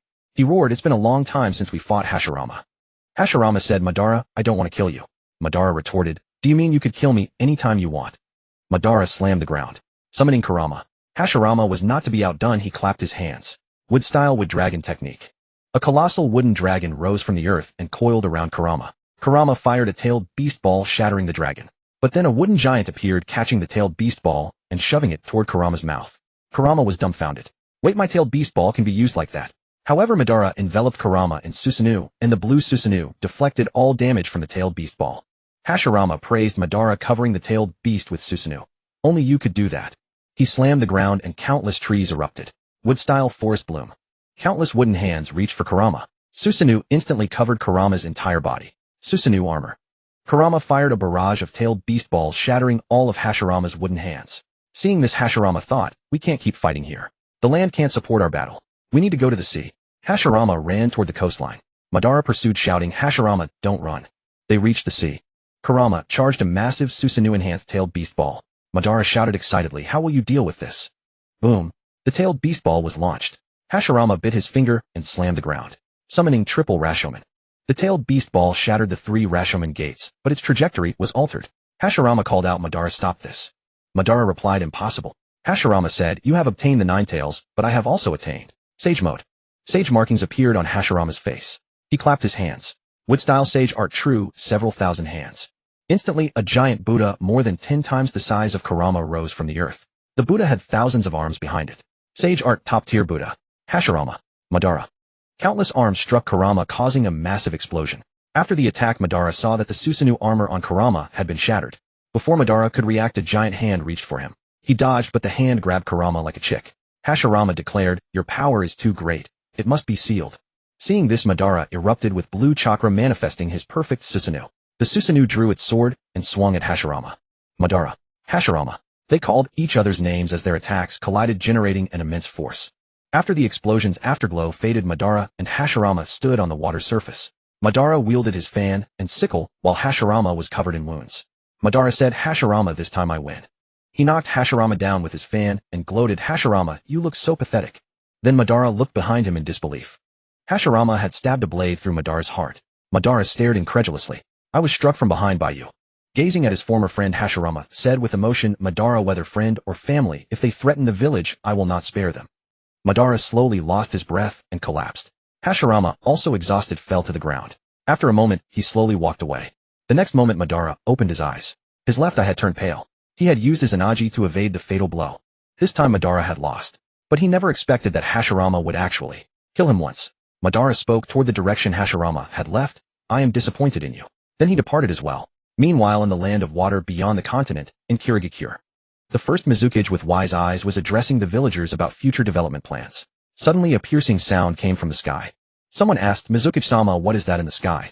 The Mizukage looked up and saw a small black dot. The dot grew larger. Holy crap! A tailed beast ball that huge. The Mizukage was completely dumbfounded. A tailed beast ball dropped from the sky right into his home. The water shadow exclaimed, my tailed beast ball. A single massive orb shattered the water shadow's dream of infrastructure. Meanwhile, elsewhere, Uchiha Band, dragging his half-crippled body, found Zuiju. He said to Zuiju, I lost. Zuiju asked, I did not help you. I hope you won't blame me. Ban gave a bitter laugh. Even now he could not fathom that Zhu Jian would actually kill him.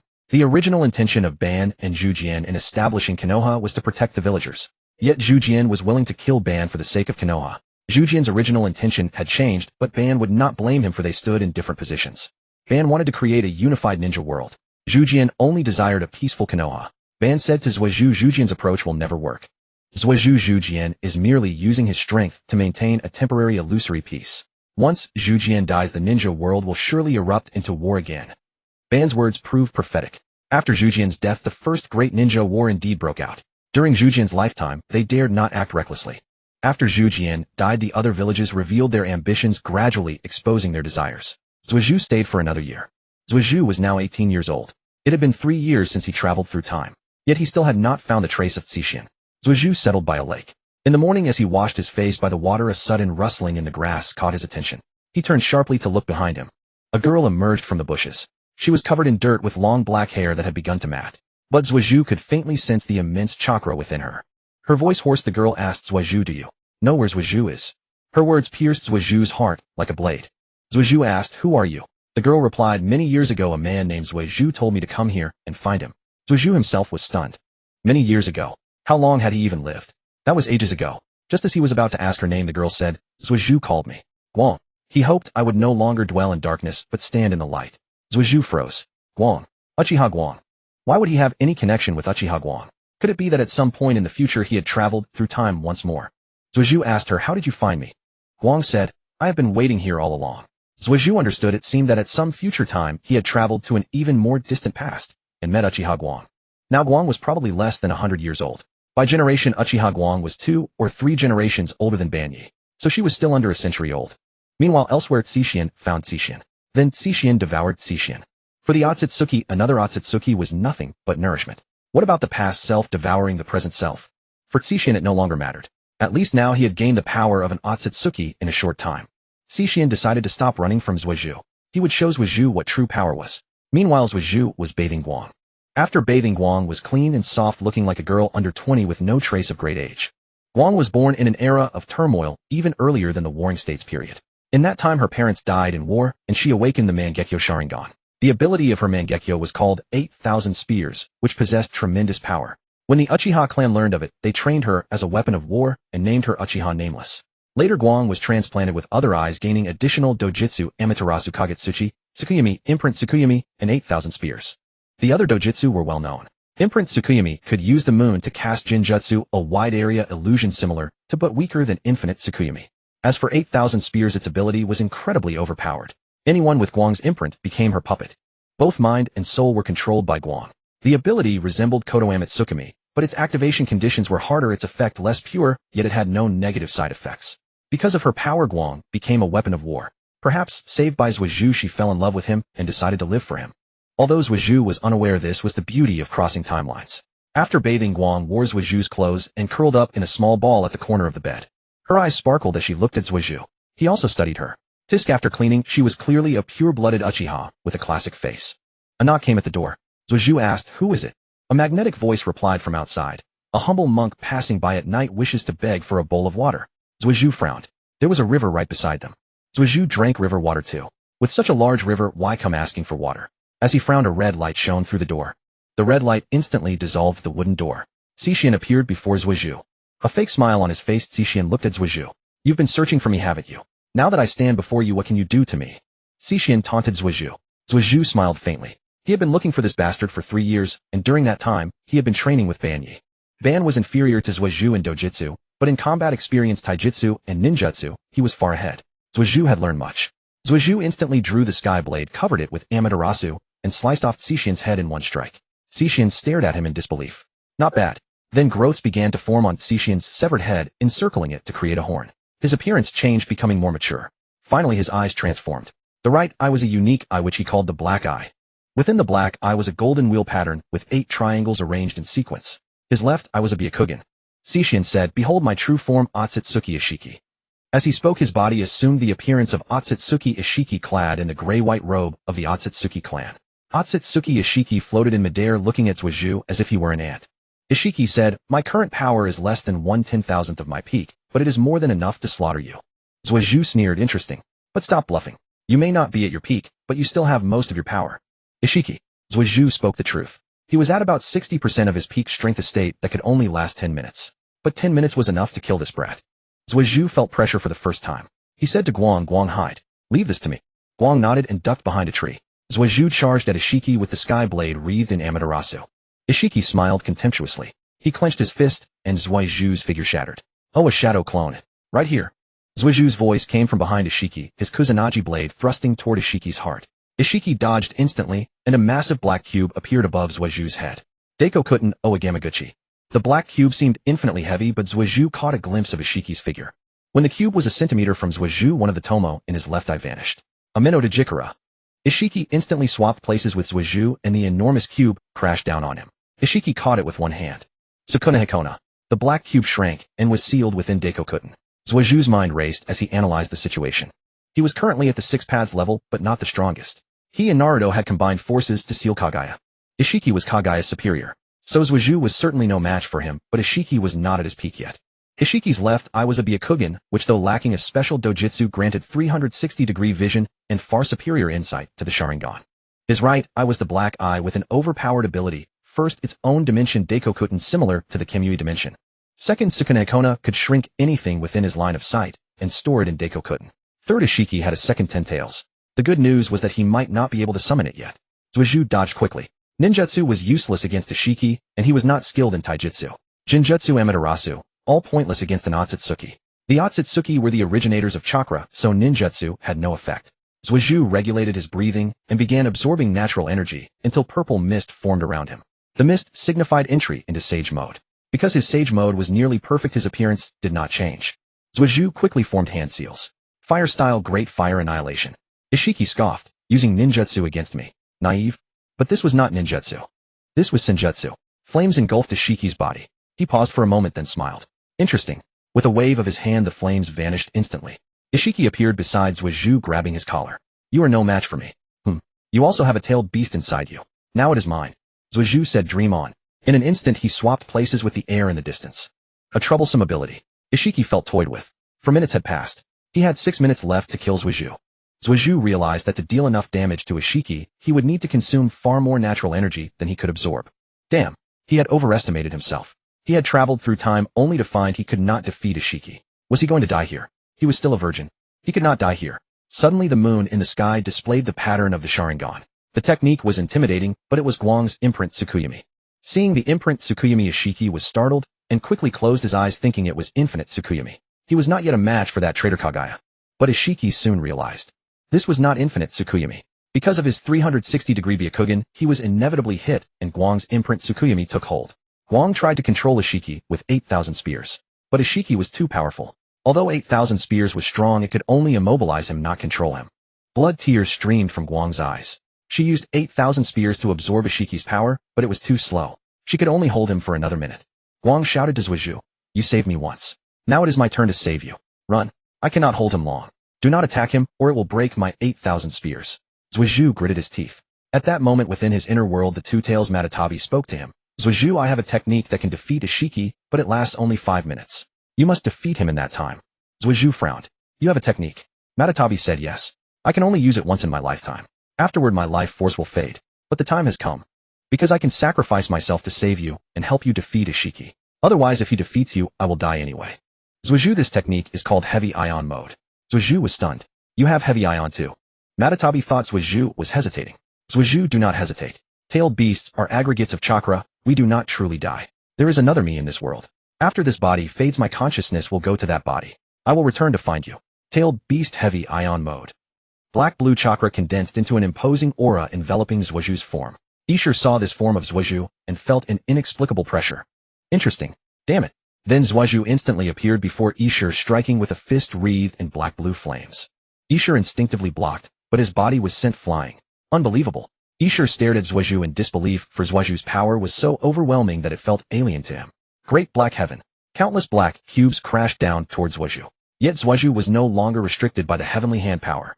With boundless chakra, Zhuozhu teleported endlessly, precisely evading the black cubes of Cixin. His speed was so great that Cixin could not react at all. The next moment the complete Shuzwanungwu appeared, drawing its bow with an arrow wreathed in black-blue flames. Arrow of the Two Tails. This arrow carried centuries of chakra from the Two Tails. Can you withstand it? The Two Tails chakra isn't powerful, but its life force is mighty. The black-blue flames annihilated everything around the target, including Isher. Isher's form had turned into a charred shell. Zhuozhu released the Shuzwanungwu and descended from the sky, gazing at Isher. Isher suddenly opened his eyes, met Zhuozhu's gaze, and said, interesting. Farewell. Isher's body completely disintegrated into ashes. Meanwhile, a black diamond-shaped tattoo appeared on the palm of Zhuozhu's left hand. Zhuozhu's expression darkened. Well, he planted a xia on me. However, Zhuozhu truly didn't know how to remove the xia. Isher has become a monk. Whatever, at least I don't have to worry about him. After this it will take Isher at least centuries to regain his power. Meanwhile, elsewhere. In Cloud Village, the Two Tails, while resting, suddenly received a memory that was not its own transmitted into its mind. Hashirama captured me. Cloud Village, Cloud Lightning Gorge, Ujito, Zhuozhu, time, travel, heavy ion mode. Is this my future memory? I never thought I'd experience so much. The Two Tails walked towards Zhuozhu, intending to return to his body. Zhuozhu was playing with time. At this point in time Zhuozhu hadn't been born, yet the Two Tails existed. The future Two Tails also appeared here. Zhuozhu just needed to bring this Two Tails back to the future timeline. Then there would be no problem. At worst the Two Tails would vanish from this period until Zhuozhu traveled back. That is, the Two Tails disappeared in history for a while, allowing Zhuozhu to gain heavy ion mode to combat Isher. Zhuozhu found the plow at this point in time.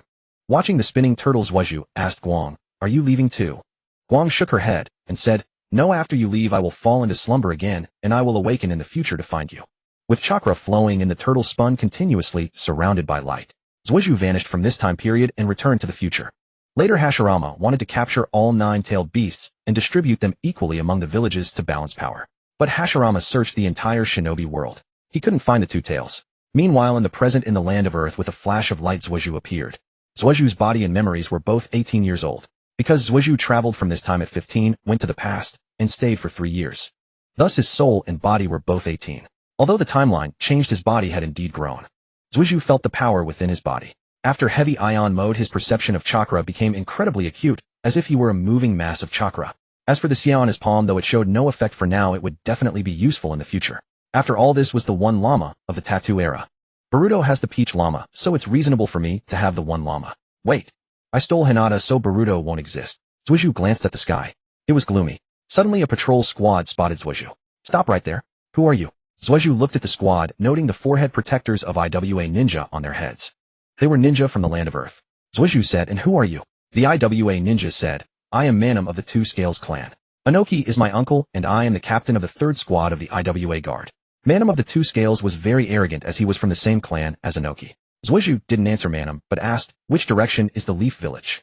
Manam frowned, thinking, so he's a Leaf spy after all. Actually, it should be northeast. But Manam decided to deceive Zuozhu into the main city of IWA, letting Anoki deal with him.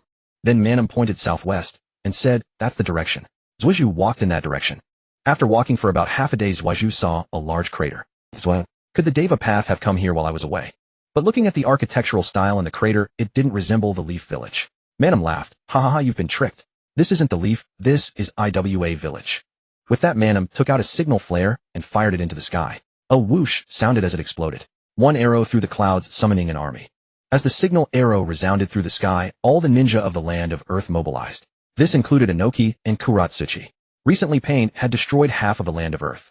This made Anoki furious, but he could do nothing about it. He couldn't defeat the Deva path anyway. He wouldn't be foolish enough to go to the Rain Village to fight pain. The rogue ninja of the Akatsuki were all formidable. However, when Anoki saw that the person before him was not the Deva path, but a kid, his anger flared up.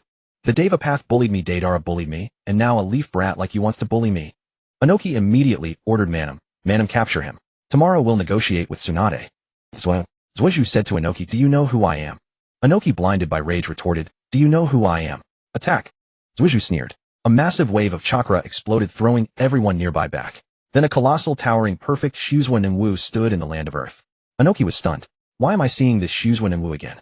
And this one is even more intimidating than the one Madara used. Anoki was dumbfounded. Another godfather. Half a day later at the Tsuchikage's office. After much pleading, Zuozhu decided not to retaliate against the land of Earth. At his age, he's always being treated like a subordinate. Zuozhu never intended to retaliate. He said that just to mess with the old man. Kuratsuchi glanced at Zuozhu sideways. What are you looking at? Zuozhu, looking at you, so what? Kuratsuchi had no comeback given Zuozhu's obvious strength. That night under a dark moon, Kuratsuchi sat by the window, gazing melancholically at the moon. If only I had Zuozhu's strength. The next morning, Zuozhu went alone to the Tsuchikage's office. The land of Earth's affairs were almost entirely handled by the Tsuchikage alone. The Tsuchikage was also the first Kage to achieve true centralization. Zuozhu said, Tsuchikage, you're old. Sensing trouble, the Tsuchikage chuckled. I'm old, but I can still hold on for a few years. Zuozhu said, Tsuchikage, I'll get straight to the point. I give you two choices. First, be beaten up by me and become an enemy of the shinobi world. The Tsuchikage laughed. How would you make me an enemy of the world? Zuozhu smiled. Tsuchikage-sama, you wouldn't want everyone to know that you're the mastermind behind the black market, would you? Anoki was stunned. This was a secret. How did Zuozhu know? Only Anoki knew about this. The black market had bounties for nearly all shinobi in the world, and most of the completed ones were for Leaf and Cloud Ninja. Not long ago, Asuma Sarutobi's head was exchanged for 30 million ryo. That money came from Anoki. If other villages found out he was the black market boss, the fourth shinobi war would likely be fought in the land of Earth. Anoki asked, what's the second choice? Zuozhu said, simple. Abdicate the Tsuchikage position to Kuratsuchi. Anoki exclaimed, Kuratsuchi. She's a girl. How can she beat Tsuchikage? Zuozhu said, why not? The Hokage of the Leaf and the Mizukage of the Mist are both women. Besides, Kuratsuchi is your granddaughter. Anoki's eyes wavered. But Kuratsuchi doesn't know dust release. Zuozhu retorted, did Deidara know dust release? No, he didn't. But if it were Deidara, Anoki would abdicate. Purple chakra began to form behind Zuozhu. Anoki hurriedly said, wait, let's negotiate. Zuozhu said, no negotiation. If you don't abdicate, I'll kill you and all your supporters. Then I'll have the Uchiha clan take over the land of Earth. Anoki, you don't want the IWA village to become a name, only do you? Anoki was taken aback. He felt the gap in power once again. Inoki took a deep breath. Why Kuratsuchi? Why not Huantu? Zuozhu said sternly, because I want to break your gender discrimination. Inoki. After deep thought, Inoki said, Kuratsuchi can beat Tsuchikage, but I must be informed of all major village affairs. Zuozhu fine. Making Kuratsuchi the Tsuchikage was enough. As for power, let Inoki keep it if he wishes. At least Kuratsuchi is a Kage now. The fourth Tsuchikage Kuratsuchi. Wait, it's the fourth Tsuchikage Kuratsuchi. A week later, Inoki held an abdication ceremony in the Land of Earth. Everyone in the Land of Earth knew that Inoki's granddaughter Kuratsuchi had become the fourth Tsuchikage. Her first act was to request cooperation with the Leaf Village and sign a peace treaty. The Leaf and Iwa villages agreed not to invade or interfere with each other. The next day, Sasuke returned to Konoha. At this time, another round of Chunin exams had just concluded. Hinata and the others had all been promoted to Chunin rank. At the entrance of the examination hall, Sakura excitedly said to Hinata, Hinata, we've become Chunin too. Hinata nodded. Yet her eyes held a trace of disappointment. A month had passed since Sasuke transmigrated, and Hinata had lost 5 kilograms from worrying about him day and night. Hinata was only 15, still growing. From the side, one could see straight past Sakura to Hinata. Sakura was flat-chested. Hinata walked with a slight sway. Simply extraordinary talent. Outside the examination hall, Kakashi waited for his students. Naruto's opponent this time was Neji. Naruto won the match, though both demonstrated Chunin-level strength. Kakashi watched as students emerged one by one. His thoughts drifted back to his student days when Minato was still alive, and he had already attained the rank of Jonin. During the first Chunin exams, Rin passed, but Obito failed the written portion. With Rin's encouragement, Obito eventually passed on his second attempt. Yet through the years, his strength had grown far beyond what Kakashi possessed now. Kakashi had once been known as the genius ninja, while Obito was labeled the bottom student. But the bottom student had surpassed the genius. Kakashi couldn't fathom what Obito had endured over the years, but the scars on his face revealed a painful existence. After Kakashi had returned to Obito's, they hadn't met again. Now Kakashi wanted to see him, to learn whether that promise to trade his life for Rin's had actually come to pass. Suddenly a figure appeared behind Kakashi. Sasuke placed a hand on his shoulder, triggering an immediate defensive reaction. Kakashi despised having someone stand behind him. Kakashi drew his short blade in an instant and lunged at Sasuke, but his strike hit only a stone. Sasuke's Amaterasu had lost all restrictions, becoming an ability with 0 startup frames. Before Kakashi could register the swap, his blade had already pierced the rock. Teacher Kakashi, Sasuke said, is this how you treat your student? Kakashi shuddered and turned to face him. A month apart, Sasuke had grown noticeably taller. He had matured. Is this really Sasuke? Why have you grown so much? I spent 3 years in another timeline. By the way, Teacher Kakashi, where's Carrie? Fugaka took her back. Sasuke nodded. As Sakura and Hinata emerged from the exam hall, they spotted Sasuke's back. Who's talking to Teacher Kakashi? Sakura asked. Since Sasuke stood taller than Kakashi, Sakura never suspected it was him. But Hinata froze in place. It was Sasuke. She knew it was him. Tears welled in her eyes as she rushed forward and embraced him from behind. Sasuke felt her warmth and asked, did you miss me? Hinata cried. Why did it take you so long? Were you okay over there? Through his conversation with Kakashi, Sasuke realized nearly a month had passed in this timeline. Only a month. That's not long. But I spent 3 years there. Hinata clung to him, afraid it was all a dream. Sasuke lifted her gently and vanished, using his Tenseigan to teleport through the Hyuga compound.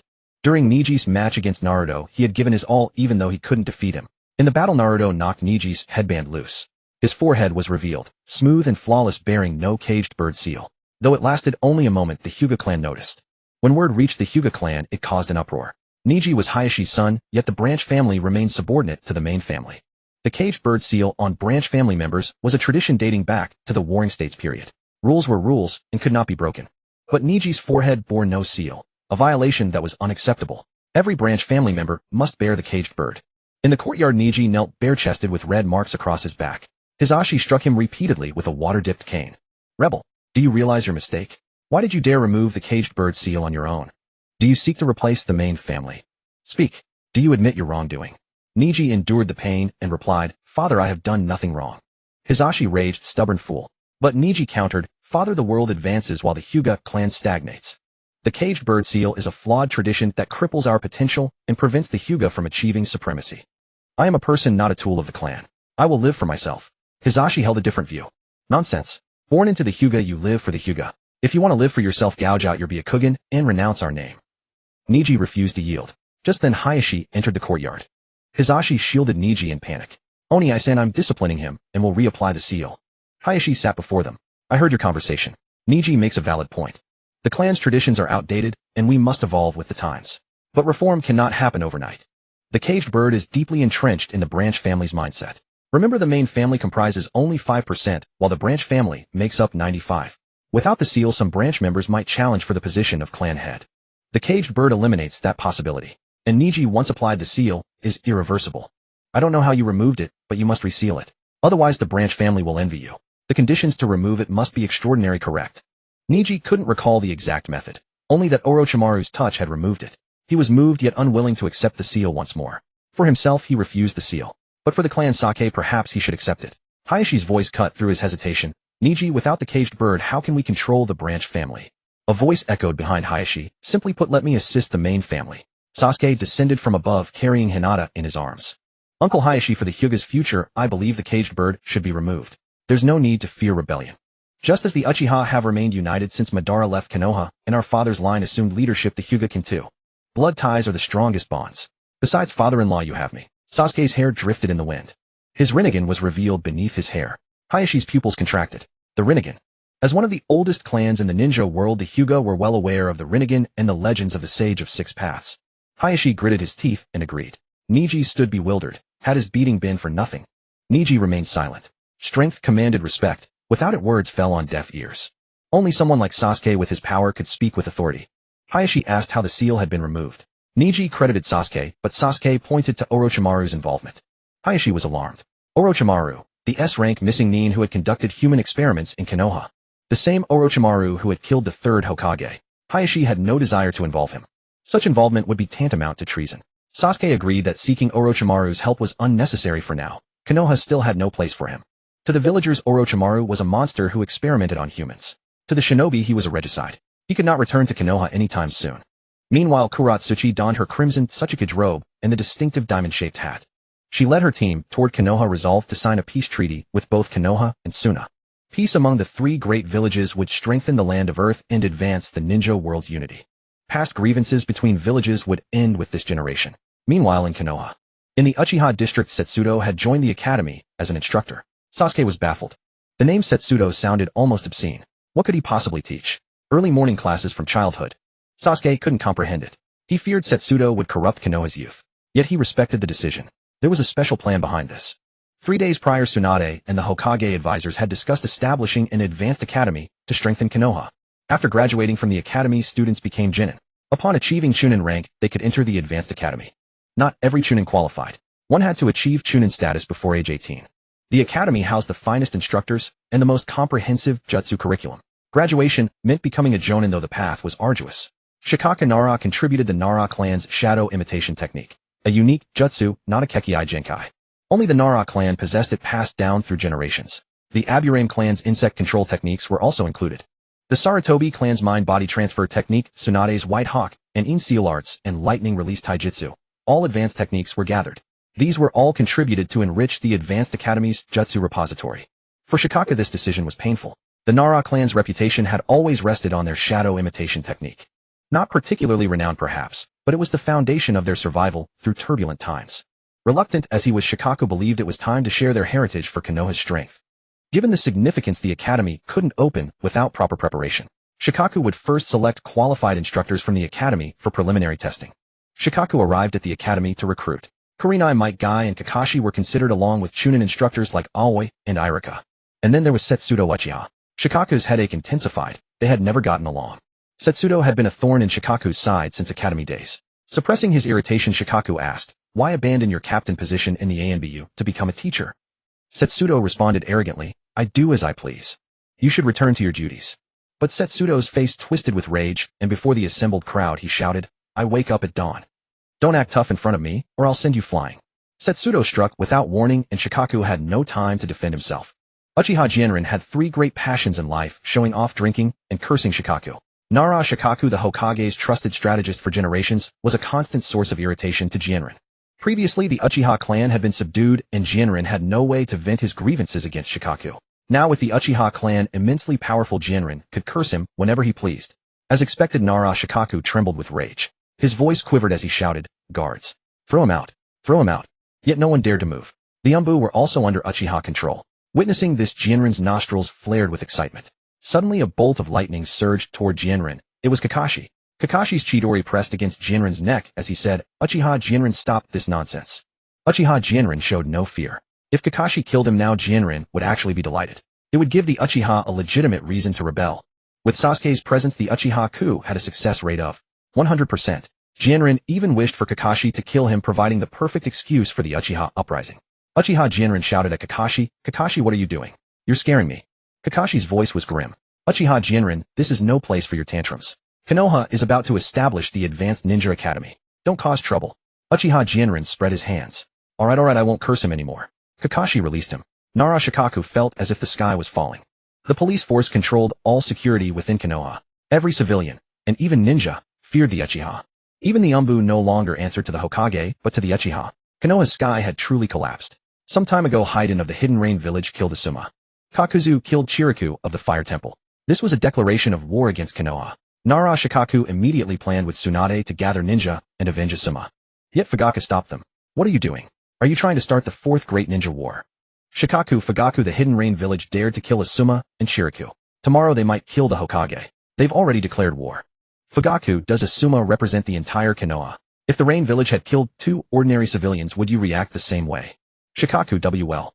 Fugaku, as a Hokage advisor, you should treat everyone equally. Openly favoring Asuma like this. Frankly, I oppose war with the Rain village. Objection overruled. Even if war breaks out, the Uchiha clan will remain neutral. We will not send a single soldier. Nara Shikaku was furious. The Umbu and the police force, the vast majority of Konoha's power, were in Uchiha hands, and the Uchiha stood by idly. Nara Shikaku couldn't help but mutter, "The Uchiha clan. Ha. The third Hokage should have listened to the second and wiped them out." Hearing this, Fugaku stopped writing. Shikaku realized he had misspoken. Fugaku gave a half-smile. The second Hokage lacked the ability to destroy the Uchiha, because Madara left him with indelible memories. Besides, the first Hokage forbade any attack on the Uchiha. As for the third Hokage, whether he could have destroyed us is debatable. But if I wish, tomorrow Konoha would lose the Nara clan. Uchiha Fugaku's smirk put immense pressure on Shikaku, who broke into a sweat. Under Fugaku's overwhelming aura, Shikaku finally backed down. "I'm sorry I spoke out of turn."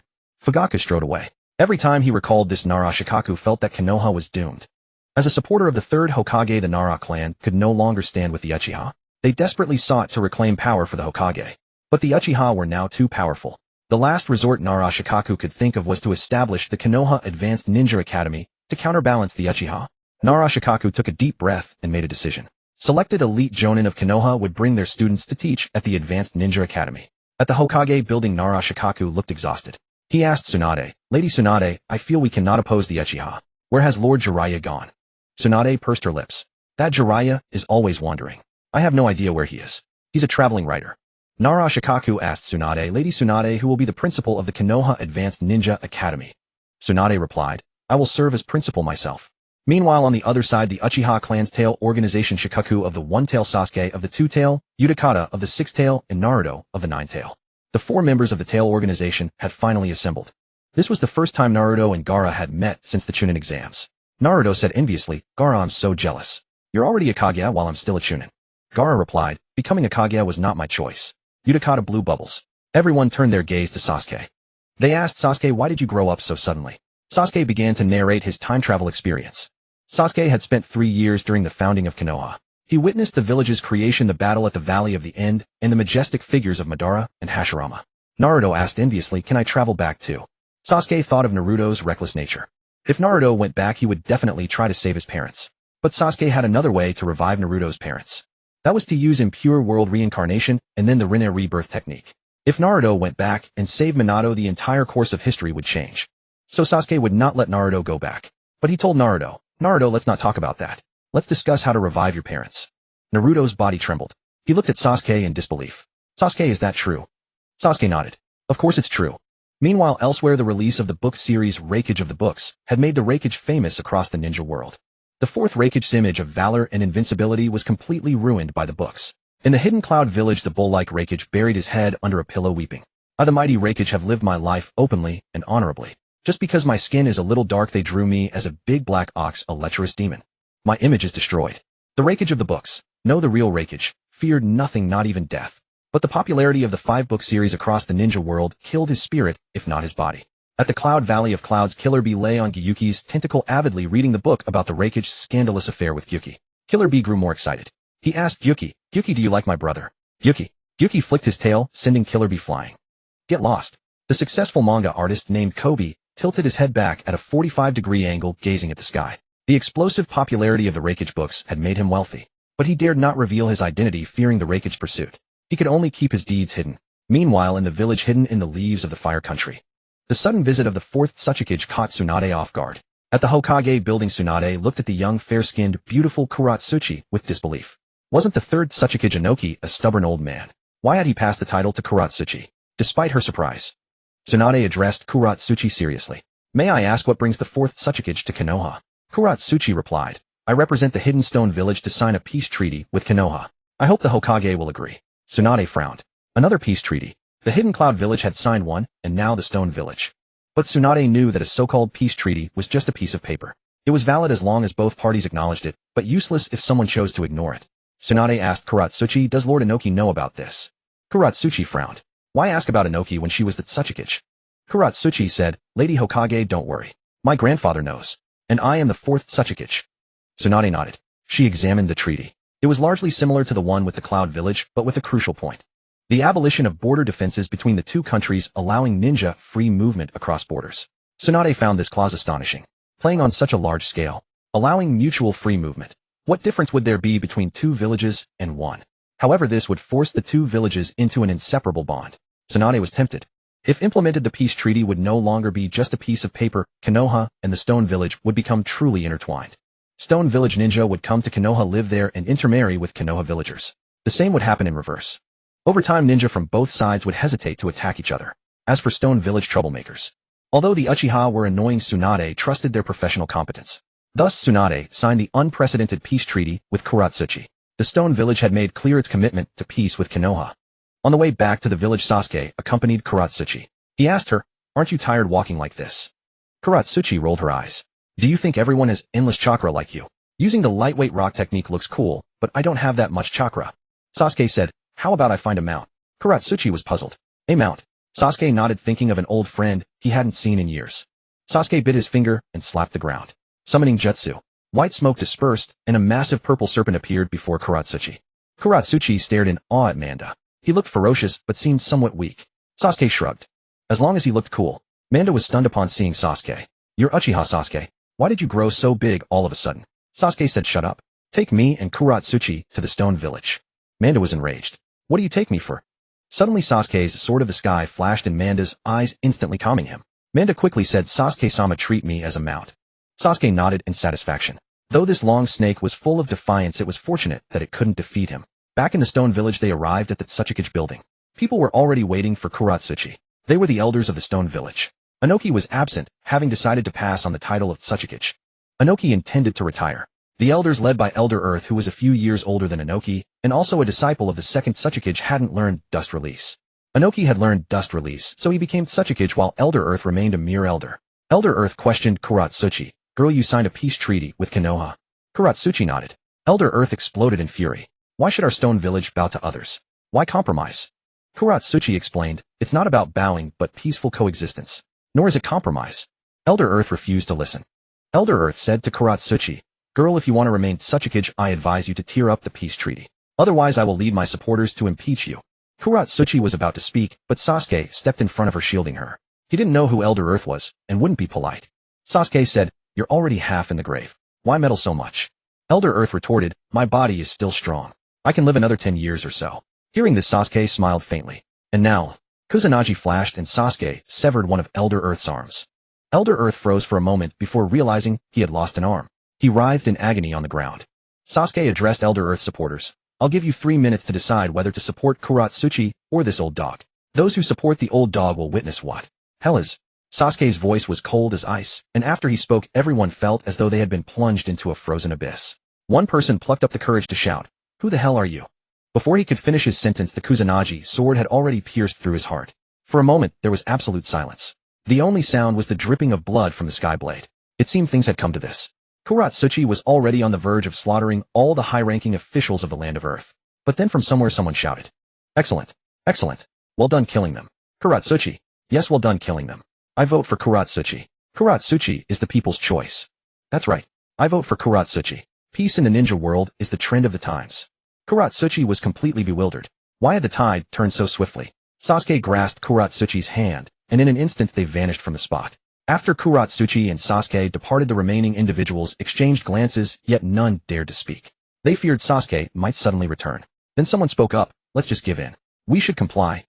Meanwhile, at the Tsuchikage's building, Sasuke's chakra enveloped the entire building, ensuring no third party remained inside. But she was too proud. Ordinary men didn't meet Kuratsuchi's standards. And Sasuke was indeed perfect, handsome, powerful, and uninterested in becoming Kage. Simply perfect. Meanwhile, elsewhere, a fleet had invaded the land of snow. Kazahana Komari stepped forward to negotiate. This fleet belonged to the Cloud Village. This is the land of snow, a vassal state of Konoha. Your Cloud Village and Konoha have a peace agreement. Leave immediately. However, the Cloud Ninja merely exchanged smiles. Damn it, we're fighting Konoha. Several figures charged toward the people of the land of snow. But suddenly a figure appeared before Kazahana Komari. Princess, please step back.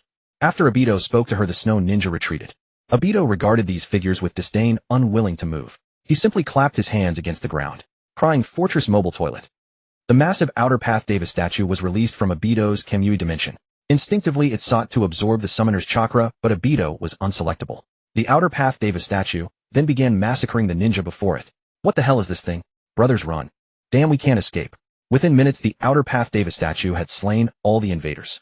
Once it calmed, Obito retreated it back into his Kamui dimension. Witnessing the colossal Outer Path Deva statue, the inexperienced snow ninja stood agape, utterly astonished. With such a powerful ally in the land of snow, there was nothing to worry about. Meanwhile, Obito felt a sharp sting in his eyes. The Mangekyō Sharingan, no matter how powerful, always carried a drawback. Prolonged use of its ocular techniques risked blindness. Although Obito rarely used Susanoo, since reclaiming his left eye and merging the two Kimuis, his ocular chakra consumption had multiplied exponentially. It was taking a toll on Obito. Moreover, his health had been poor lately. Silently, he wiped away the blood tears around his eyes, ensuring Rin wouldn't notice anything amiss. However, this was no long-term solution. Continuing to overuse his ocular techniques would likely result in permanent blindness. The only way to remedy this was to awaken the eternal Mangekyō Sharingan. Yet Obito had no family members, making it impossible to fuse for the eternal Mangekyō. This delved into the realm of life sciences, which was precisely Uncle Snake's area of expertise. In the field of human tissue cultivation, Orochimaru was the foremost authority. Sound Village. In the laboratory, Orochimaru, clad in white, spoke to Kabuto. Kabuto, whose clone cultivation is progressing the fastest. Kabuto replied, Lord Orochimaru, it's Suigetsu. His clone has reached approximately 3 years of age externally. Next is Uchiha Obito. His clone has already developed self-awareness and has attempted to send signals to the outside world multiple times. Orochimaru nodded. The Uchiha genes had all been provided by Sasuke, Itachi, Shirsue's, Fugaku's, Taijima's, and Obito's. Most clones cultivated steadily. Only Taijima's proved problematic. Each time Taijima's clone gained consciousness, it instantly perished, preventing successful cultivation. Nevertheless, it didn't matter. Since Taijima never awakened the Mangekyō, cultivating his clone was premature. Orochimaru entered the dim cultivation chamber. Inside the chamber stood rows of transparent tanks filled with green liquid, each containing a preserved body. These bodies possessed life, products of Orochimaru's life science research. Once his experimental data was exposed, the entire ninja world would be thrown into turmoil. For Orochimaru's experimental data was truly shocking. He could not only clone complete life forms using genes. Orochimaru could also continuously provide organs. Orochimaru's memories drifted back to the Third Shinobi World War, when his most talented student Namiko suffered fatal heart damage that Tsunade's medical ninjutsu couldn't heal.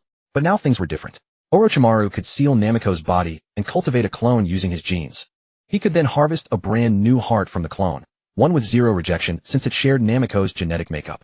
Yet it was already too late. But at least Orochimaru had achieved it now. Cultivating bodies like Suigetsu and Kimimara's served as contingency reserves. Meanwhile, the clones of Itachi and Fugaku were intended to completely eliminate the blindness risk associated with the Mangekyō Sharingan. To Orochimaru, this risk was merely a genetic defect. However, Orochimaru could use his life science expertise to circumvent these flaws. The most crucial point, and what Orochimaru valued most, was that Orochimaru could transplant these genes into his own body, cultivating himself into a perfect life form. Though his body would initially experience rejection reactions. Yet Orochimaru's impure world reincarnation technique could effectively prevent this. Over time, he would surely transcend into a perfect being. Even the Sharingan Orochimaru had long coveted would be within his grasp. With genes provided by Sasuke, there was no need for Orochimaru to steal Sasuke's body. The risk was too great. Orochimaru believed he couldn't defeat Sasuke in his current state. Meanwhile, in the Sand Village, Temari reported with a grim expression to Gaara, Lord Kazekage, special bloodline limit ninja from the Sand Village have been going missing. What are your thoughts?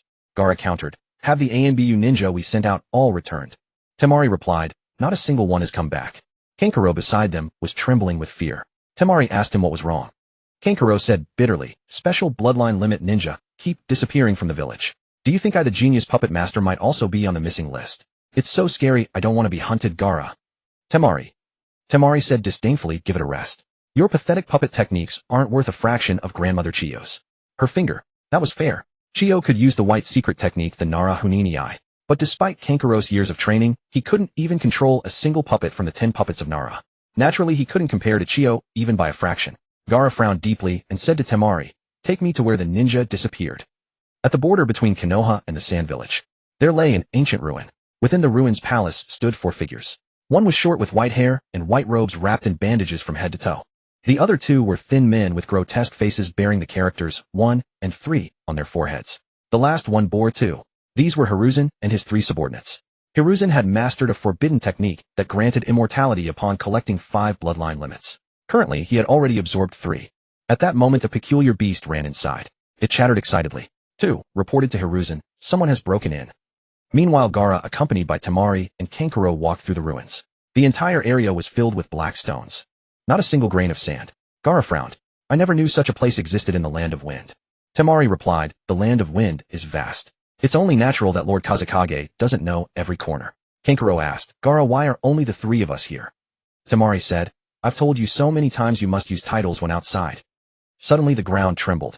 3 massive beasts appeared, their bodies stitched together. The 3 wolf-like creatures snarled at Gaara and his companions.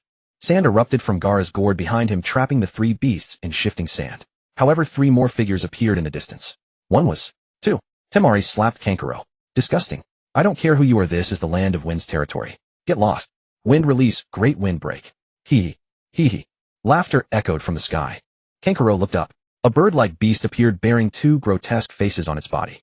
It was 1 and 3. 1 waved his hand, and the bird beast scattered countless feathers. Gaara raised his hand, and a sand shield appeared blocking the explosive feathers. But suddenly a flash of lightning struck. Gaara's chest was pierced by a white hand. It was Hiruzen. Hiruzen said slowly, the Kazekage is nothing special. However, Gaara's body slowly turned into quicksand. It was a sand clone. Not far away, Gaara's figure reformed. You're the one behind the disappearances of our special bloodline limit ninja, aren't you? Where are they now? Huh. Hiruzen replied. They're already dead, and you will be too. Steel release. This special bloodline limit made Hiruzen's body harder than steel. Storm release. Hiruzen instantly flashed toward Gaara. Sand erupted from Gaara's gourd, shielding him. But Hiruzen's storm release failed to break through Gaara's sand defense. However, Gaara had exhausted his sand reserves. With only the sand around him, he couldn't defeat Hiruzen. At that moment, Gaara's body began to expand. Sand blocks appeared on his body, and his half-bijou form emerged. Gaara said to Shikaku, I'm counting on you. Shikaku chuckled. Your old man is here. But Hiruzen clapped his hands on the ground, and a stitched beast far larger than Shikaku appeared. The stitched beast roared and breathed fire at Shikaku. Enraged, Shikaku generated sand from nowhere, his power. Gaara controlled this sand. Sand claw. The sand condensed into a massive claw and struck at Hiruzen. But Hiruzen's body was protected by his indestructible steel release. Shikaku's belly expanded, and he unleashed a ferocious wind release energy ball. However, Hiruzen absorbed all these ninjutsu and converted them into an even more powerful energy blast aimed at Shikaku. Shikaku was terrified and instantly transformed Gaara into quicksand, disappearing from the spot. Gaara. Shikaku, what are you doing? Why did you run? Weren't you going to help me fight him? Shikaku, no way. He can absorb others' attacks. My chakra is useless against him.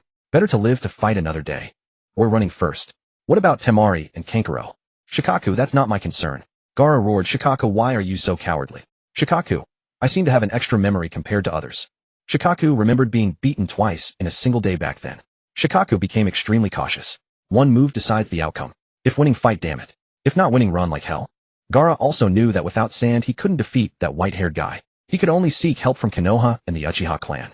Gaara said to Shikaku, head toward Konoha quickly. Gaara was heading toward the Hidden Leaf Village to seek Sasuke's assistance.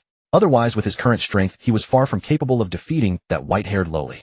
After all, Gaara had no intelligence whatsoever regarding Hiriko. The Hidden Leaf Village, the Umbu headquarters. Itachi sat in a chair, legs crossed, his gaze cold and merciless as he stared at the figure kneeling before him. Lord Itachi, my mission has failed. Itachi looked at the figure wearing a fox mask. His name was Sai. He had been trained by Danzo within the Root organization since childhood. After Danzo's death, Sai had joined the Umbu. Now Itachi was Sai's direct superior. The belief Sai had been instilled with since childhood was that no matter the means, even at the cost of sacrificing comrades, one must complete the mission. Yet this time Sai's mission had failed. After all, Sai was still just a 17-year-old youth. Itachi addressed Sai, starting today you are no longer a member of the Umbu. Sai trembled all over believing he had lost his worth. But Itachi appeared before him, patted his shoulder, and said, you've endured too much. Go and become a ninja. The next day at the Advanced Ninja Academy, the first class of students was ready, and the instructor for the Advanced Ninja Academy was Yamanaka Inoichi, the father of Yamanaka Ino. Inoichi addressed the assembled students, you are the first class of the Advanced Ninja Academy. Here we will teach you, without reservation. I will conduct your first lesson. I will teach you the fundamentals of Genjutsu, how to dispel the simplest illusions, and finally, the Yamanaka clan's mind-body switch technique. If you wish to learn, I will teach it to you, without holding anything back. Inoichi's gaze swept across the students below: Rock Lee, Niji, Hinata, Naruto, Sakura, Ino, Shikaku, Sasuke, and others. Nearly all eligible Chunin had come to the first class. Just at that moment, Kakashi pushed open the door and entered, bringing a student with him. Sorry, hope I'm not interrupting. This is a new transfer student named Sai. Inoichi nodded and let Sai join the group. In the evening, the Advanced Ninja Academy had dedicated dormitories. Sai was assigned to share a room with Naruto. Naruto asked Sai, so what do you do? Sai paused for a moment, then pointed to himself and replied, I was in the Umbu. Because my mission failed, I was demoted to Chunin. Now I'm in the same dorm as you. Naruto. Naruto noticed that Sai's body was covered in scars with bandages wrapped around them. Just as Naruto was about to continue the conversation, Kakashi pushed the door open again. He looked at the two and brought two gifts. Sai, you like reading, don't you? I've left a few manga for you. Sai took the thick stack of manga. On top was a copy of Makeout Paradise. Beneath it was the second volume of the Thunder Labyrinth series titled Peerless Thundergate.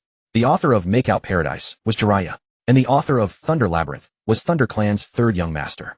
Sai had never read these two books before. He said to Kakashi, Arigato. Then Kakashi handed Naruto two bells. The bells had been crushed out of shape, looking like two demented toys. Naruto took the bells and asked Kakashi, Kakashi-sensei, these are? Kakashi replied, the bells are broken. Help fix them. Who knows, maybe when you become a teacher in the future you'll need them too. Naruto immediately began to fantasize. He imagined the scene of himself becoming a teacher in the future. Naruto couldn't help but chuckle. Naruto said excitedly, in the future I will say to my disciples, those who abandon their mission are trash. But those who abandon their comrades are worse than trash. The first half of the statement Sai agreed with, but the second half took him by surprise. It was completely at odds with the ideology he had been taught. The belief Sai had been raised on was even if it means sacrificing comrades, one must complete the mission. The ideology Naruto expressed was entirely different from Sai's. Meanwhile, on the other side, in the hidden sand village inside the ruins of a castle, Kankuro and Temari were bound to two massive crosses. Number 2 was in charge of guarding these two because as long as they were held captive, Gaara would surely come to rescue them. Hiriko held no regard whatsoever for the Kekkei Genkai of these two. Perhaps they didn't even possess any. If it were Raza's gold dust technique, Hiriko would have had some interest. But these two hadn't inherited their father's Kekkei Genkai at all. Number 2 bound Kankuro to the cross and asked, tell me, where did Gaara go? Kankuro replied, give it up. I'm not telling you anything. Number 2 frowned, then electrified the cross. Kankuro's face twisted in agony. I won't tell you anything, Aya. After the electric current stopped, Kankuro angrily said to Number 2, bring on all the tortures you have. I'll never say a word. Number 1 and Number 3 sauntered over with sly grins. Silly boy, don't bother holding out. We don't have any honey traps here. Kankuro immediately deflated like a punctured balloon. Why wasn't this like the books? Didn't Makeout Paradise have that trope where captured spies, if they refused to confess, would be subjected to the honey trap? Why is it different here? Number 2 looked at Kankuro's disgusted expression and electrified the cross once more. Kankuro's face contorted again. Areawa. Hiriko said to Numbers 1, 2, and 3, enough playing around. We're declaring war on the entire shinobi world. Hiriko gazed up at the sky at a 45-degree angle. Hiriko was originally a ninja of the Hidden Leaf and a close friend of Orochimaru, Tsunade, and Jiraiya. However, Hiriko's talent was far inferior to those three. Moreover, those three were disciples of the third Hokage. The disparity in strength and talent tormented Hiriko, and eventually, he began secretly researching a forbidden jutsu, the demonic bud merger technique. Later, when the technique was discovered, the third Hokage ordered Hiriko's execution.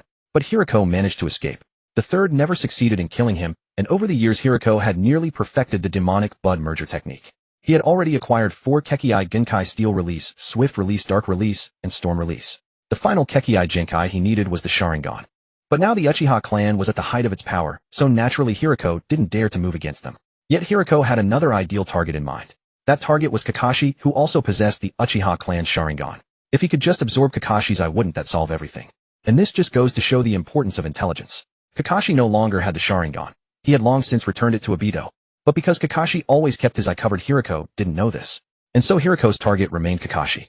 Hiriko had already gathered 4 types of release. He only needed to collect the final one to achieve immortality and become the most perfect life form. Hiriko's projection appeared above every village as he declared war on the entire shinobi world. Once he obtained immortality, Hiriko would be able to launch the fourth great ninja war and dominate all life in the shinobi world. After the Hiriko incident, Tsunade was under immense pressure. Because Hiriko was a ninja from the Hidden Leaf, a rogue ninja of the village, other nations had developed hostility toward the Hidden Leaf. As for the villages among the 5 great ninja villages, all except the Hidden Mist had signed peace treaties with the Hidden Leaf. They didn't dare show hostility toward the village. But the countries were a different matter. The daimyo, upon hearing that Hiriko was about to start a shinobi world war, immediately pressured the fire daimyo. The fire daimyo had no choice. He could only summon Tsunade. When Sasuke learned of this, he accompanied Tsunade to the fire daimyo's residence. Tsunade asked Sasuke, "Why are you coming with me?" Sasuke replied, "Afraid you'll get bullied." Tsunade turned her head away, refusing to look at him. The carriage creaked along as Sasuke asked Tsunade, "Why was it that when the village was first founded, the first Hokage showed such deference to the fire daimyo?"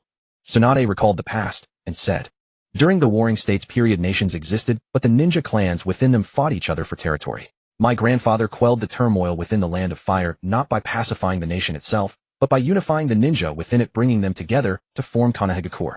The fire daimyo also supported my grandfather wholeheartedly. They provided money and other resources to support the village's founding.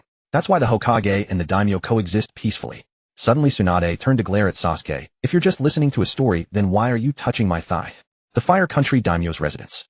As the supreme ruler of the nation, the daimyo's residence was naturally the epitome of luxury. Tsunade and Sasuke passed through layers of guards and arrived at the innermost hall. In the innermost hall stood a series of steps. At the highest point hung a gauze curtain behind which sat a corpulent figure. It was the fire daimyo himself. Flanking the daimyo were figures on each side, originally 6 on each side, 12 in total. These were the 12 guardian ninja tasked with protecting the daimyo. Asuma and Chiriku had been among their number, but their heads had already been exchanged for bounty money by Kakudo. Tsunade, other countries have already grown dissatisfied with the land of fire. I hope you can resolve the Hiriko matter as quickly as possible. Don't let the situation escalate into something more embarrassing. Tsunade said, "Please grant me time, Lord Daimyo." The daimyo stated, 1 week. "I'll give you just 1 week. The land of fire has already drawn the enmity of other nations. If you cannot resolve the Hiriko matter swiftly, it will severely damage the trust between the land of fire and Konohagakure. Without the daimyo's support, the Hidden Leaf village itself may cease to exist." Tsunade remained silent. But Sasuke was displeased. How dare an ordinary man speak to him like that? Sasuke retorted, "Are you afraid of Hiriko?" The daimyo hesitated, then said, "Not exactly afraid, but troubled." Sasuke laughed in anger. "You're afraid of Hiriko, but you're not afraid of me." Sasuke's figure instantly appeared before the daimyo. He grabbed the daimyo by the throat with one hand, dragged him out from behind the curtain, and threw him to the floor. "You fear Hiriko, yet you don't fear me." The daimyo trembled in terror. Sasuke looked at him. The man looked utterly ridiculous. The daimyo shouted, "Protect me." Immediately the 10 ninja guards charged at Sasuke. Sasuke glanced back at them, and instantly the 10 ninja froze in place. They had all been ensnared by Sasuke's Jinjutsu. Truth be told, Jinjutsu wasn't Sasuke's specialty. Seeing his 10 bodyguards neutralized, the daimyo shook with fear. Sasuke asked him, "Do you know who I am?" The daimyo nodded, "I know. Uchiha Sasuke." Sasuke slapped him across the face. "You know who I am, yet you still dare speak to me like that." The daimyo trembled. He didn't dare be harsh with the Uchiha. During the Warring States period, if not for Hashirama Senju, Madara Uchiha would have already killed the daimyo of that era. When the daimyo of that time learned that Madara and Hashirama intended to establish a village, he expressed his support.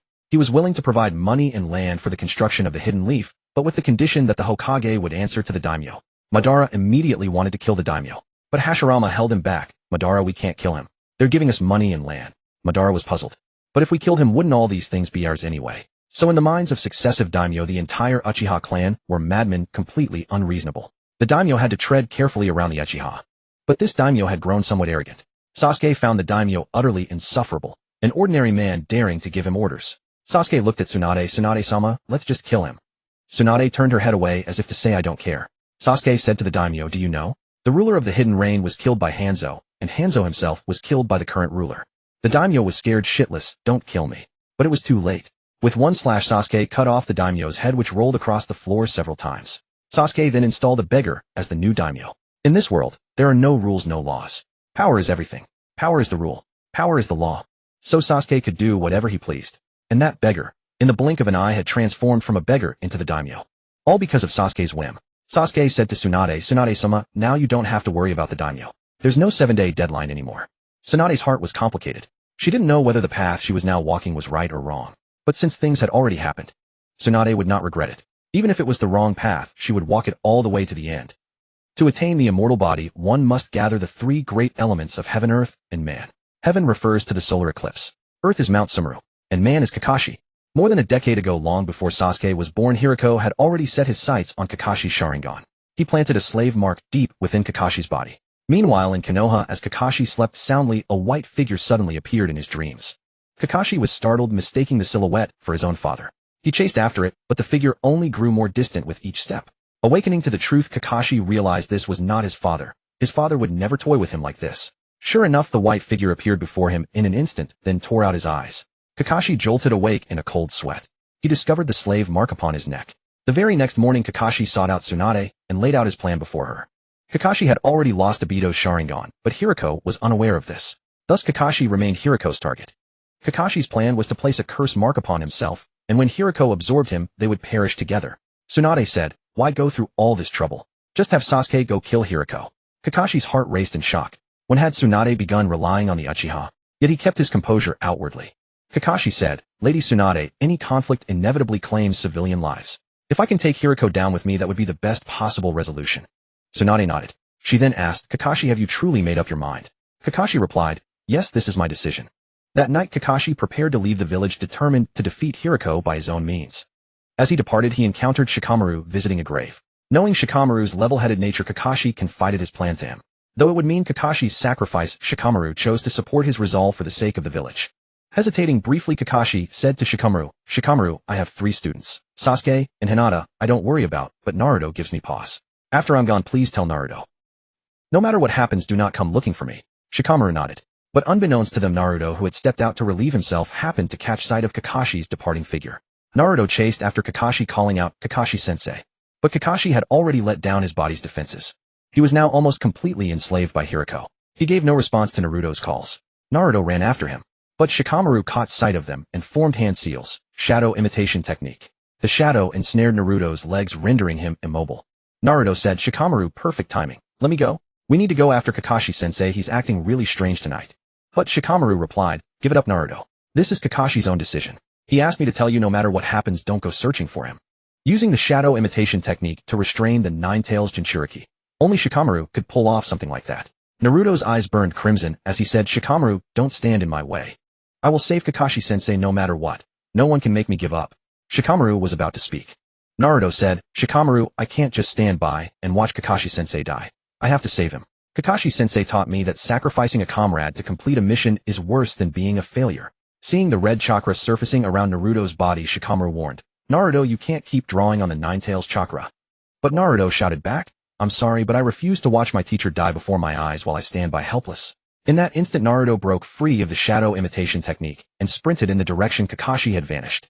Shikamaru stood frozen in place. The image of Asuma dying before his eyes was one he could never forget. But Shikamaru had no choice then. He simply didn't have the strength to save Asuma.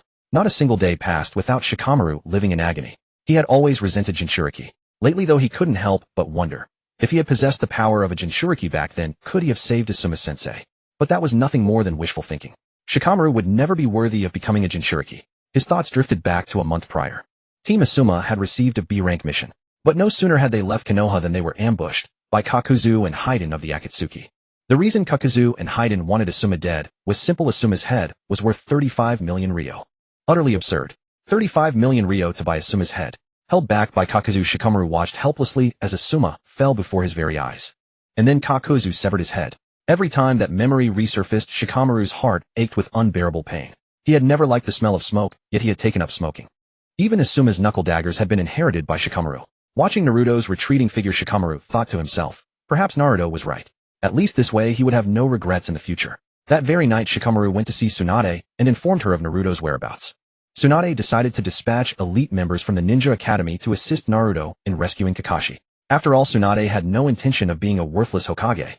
At the Uchiha compound in the dead of night, a knock came at Sasuke's door. "Who is it?" Sasuke asked. "It's me." Sasuke opened the door and saw Tsunade. "Lady Hokage, to what do I owe this midnight visit?" Tsunade didn't want to rely on the Uchiha. It would make her seem incompetent. But Sasuke was the exception. "Sasuke," she said, "can you defeat Hiriko?" Sasuke replied, 3 and 7. Tsunade's expression dimmed. "Even you lack confidence." Sasuke continued, 3 minutes. I'll cut Hiriko into 7 pieces. Tsunade suddenly smiled and said, "Kakashi and Naruto." Before she could finish, Sasuke cut in, "I know. But I don't plan to help. Hiriko is no match for Naruto." "Why, oi?" Don't forget whose son he is, and don't forget he's the Nine-Tails Jinchuriki. As long as Naruto was willing to tap into the Nine-Tails power, there was almost no one in the shinobi world who could stand against him. Meanwhile, elsewhere, the 12 ninja of Konoha had also arrived at the borders of Sunagakure, within a crumbling palace at the boundary between Suna and Konoha. Hiriko gazed at Kakashi, his heart brimming with excitement. Soon he would possess the immortal body. Gazing at the moon outside, he knew that when the solar eclipse came tomorrow, he would achieve immortality and attain perfect life. Just as Hiriko reached for the headband to glimpse the Rinnegan he coveted, so dearly anguished screams echoed from the adjoining room. I'll never tell you, aw. Hiriko's veins bulged in fury. That damn puppeteer had been grating on his nerves for days. Damn it, damn it, damn it. Why the hell had he kept him alive? Might as well kill him now. Hiriko stormed toward the next room. There he saw Kankuro sitting bare-bottomed on an electric chair, his face flushed crimson. He looked rather pleased. Tu said with disgust, Lord Hiriko, I think he actually enjoys being electrocuted. Hiriko said, then kill him. Kankuro. He began thrashing violently. Wait. Come on now, you're not even giving me the femme fatale treatment. Hiriko's face darkened. Kankuro said, alright, I'll talk. Whatever you want to know. Hiriko asked Kankuro, I want to know how you'd like to die. Kankuro said with utter despair, do I really have to die? Hiriko nodded. Kankuro's face twisted in reluctance. Can't I just not die, eh? Or can I at least die tomorrow instead, eh? Hiriko was speechless. Are you seriously bargaining with me? Hiriko moved to kill Kankuro on the spot. Kankuro shouted desperately, wait. I need to take a dump. I'm afraid that if I die my sphincter won't hold the crap in, and I'll soil your floor. Hiriko was at a loss for words. Is this really Raza's son? Maybe Raza was cuckolded. Kankuro was released to go relieve himself.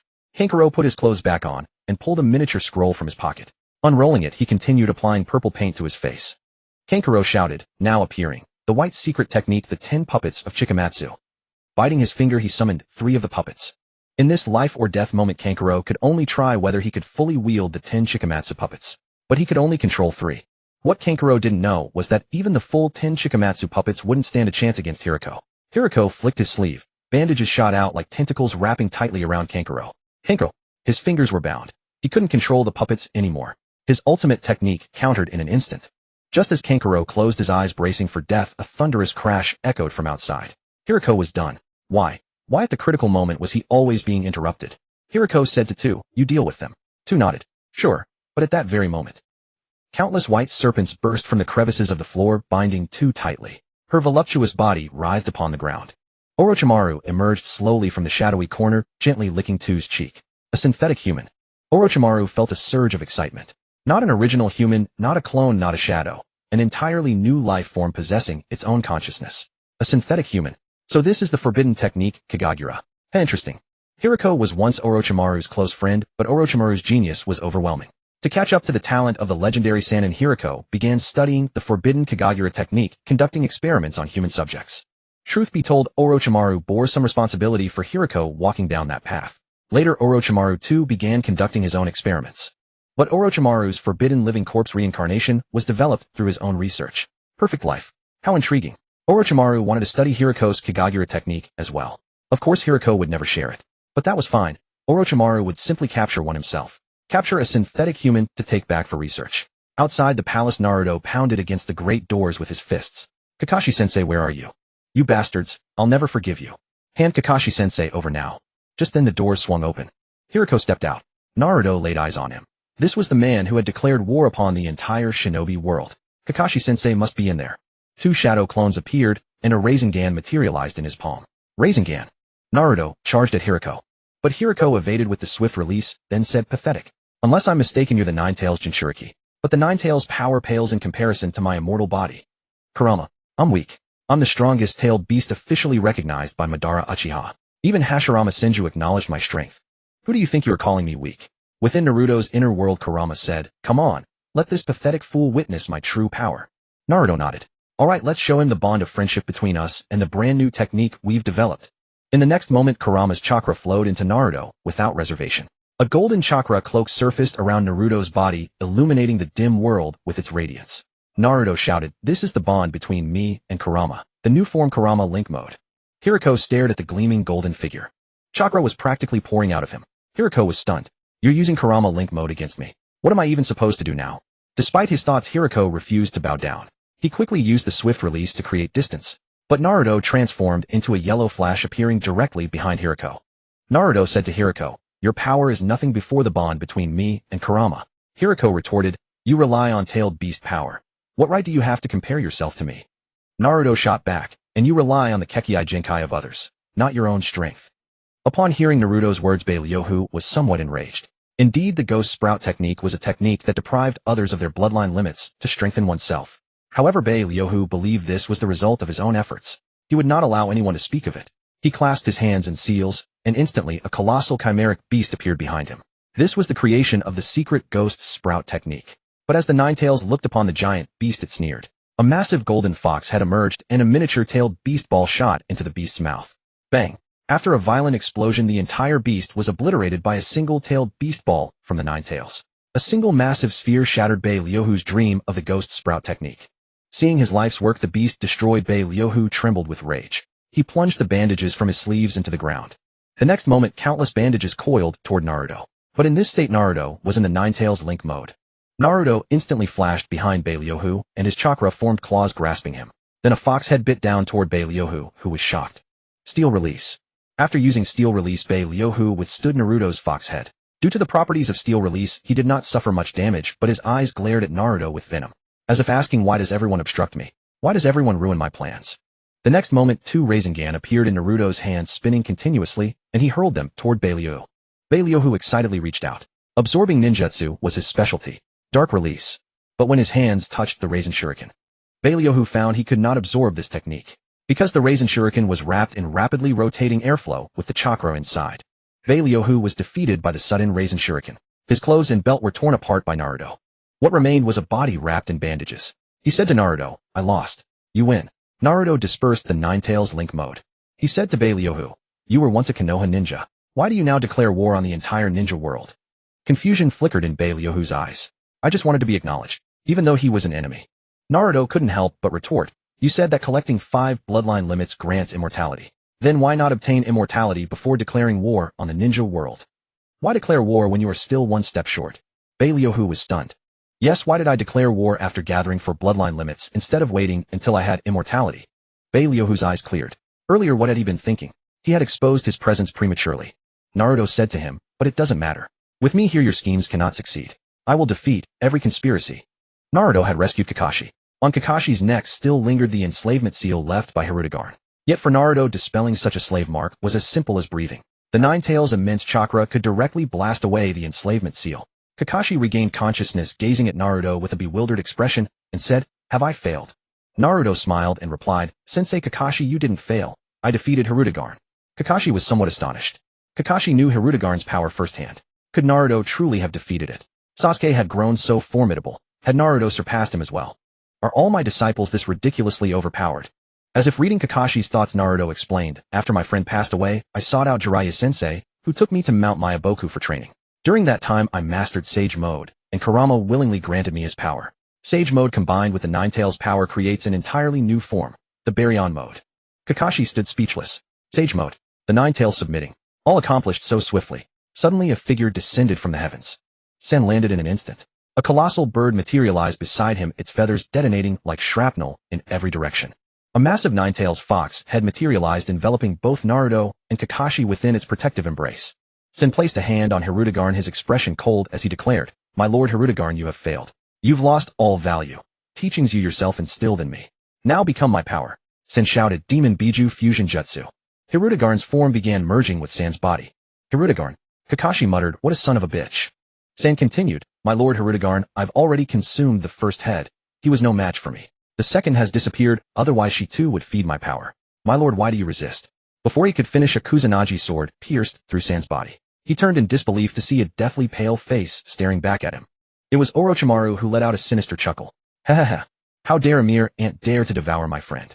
Sen collapsed to the ground, unwilling to accept his fate. Orochimaru extended his hand toward Rinnegan. Rinnegan, you look quite wretched. Didn't you desire a perfect body? Come, let us work together and see whose form proves truly perfect. Rinnegan's eyes flickered with emotion. He never expected Orochimaru to be the one to save him at this critical moment. Rinnegan grasped Orochimaru's hand and was pulled to his feet. Together they walked off into the distance as Kakashi watched them depart. Kakashi held back, knowing both Orochimaru and Rinnegan were S-rank missing Nin. Even with Naruto's help, defeating them would be an uphill battle. Meanwhile, Naruto's eyes glistened with tears. From his perspective, these two had fallen out decades ago, yet here they were now. Both had fallen into darkness and lost their way, yet they continued to save each other. What an incredibly moving story of friendship. Meanwhile, on the other side, Zhuozhu was planning the matter of resurrection. He was contemplating whether to revive Lord Ban. If Lord Ban were revived, Changmin's Rinnegan would be lost, and Ban might not obey Zhuozhu's orders to assist in the resurrection plan.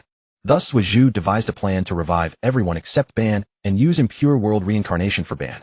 After all, Ban under impure world reincarnation still possessed the Rinnegan, and the reincarnated body could switch between the Rinnegan and the eternal Mangekyō. Therefore, it was fine to keep Ban in the impure world reincarnation state, because Ban's desire to be revived was solely to cast the infinite Tsukuyomi. However, with Zhuozhu's intervention, Ban no longer needed to perform the infinite Tsukuyomi. Zhuozhu's eyes suddenly turned cold. I was so focused on the big plan that I forgot about you, you bastard. Hey, Ju. In the Rain Village, Ju was reporting intelligence to Changmin. Inside the aloe head was a face of black and white looking extremely eerie. Suddenly space twisted and Dai-Tu and Zhuozhu appeared in that space.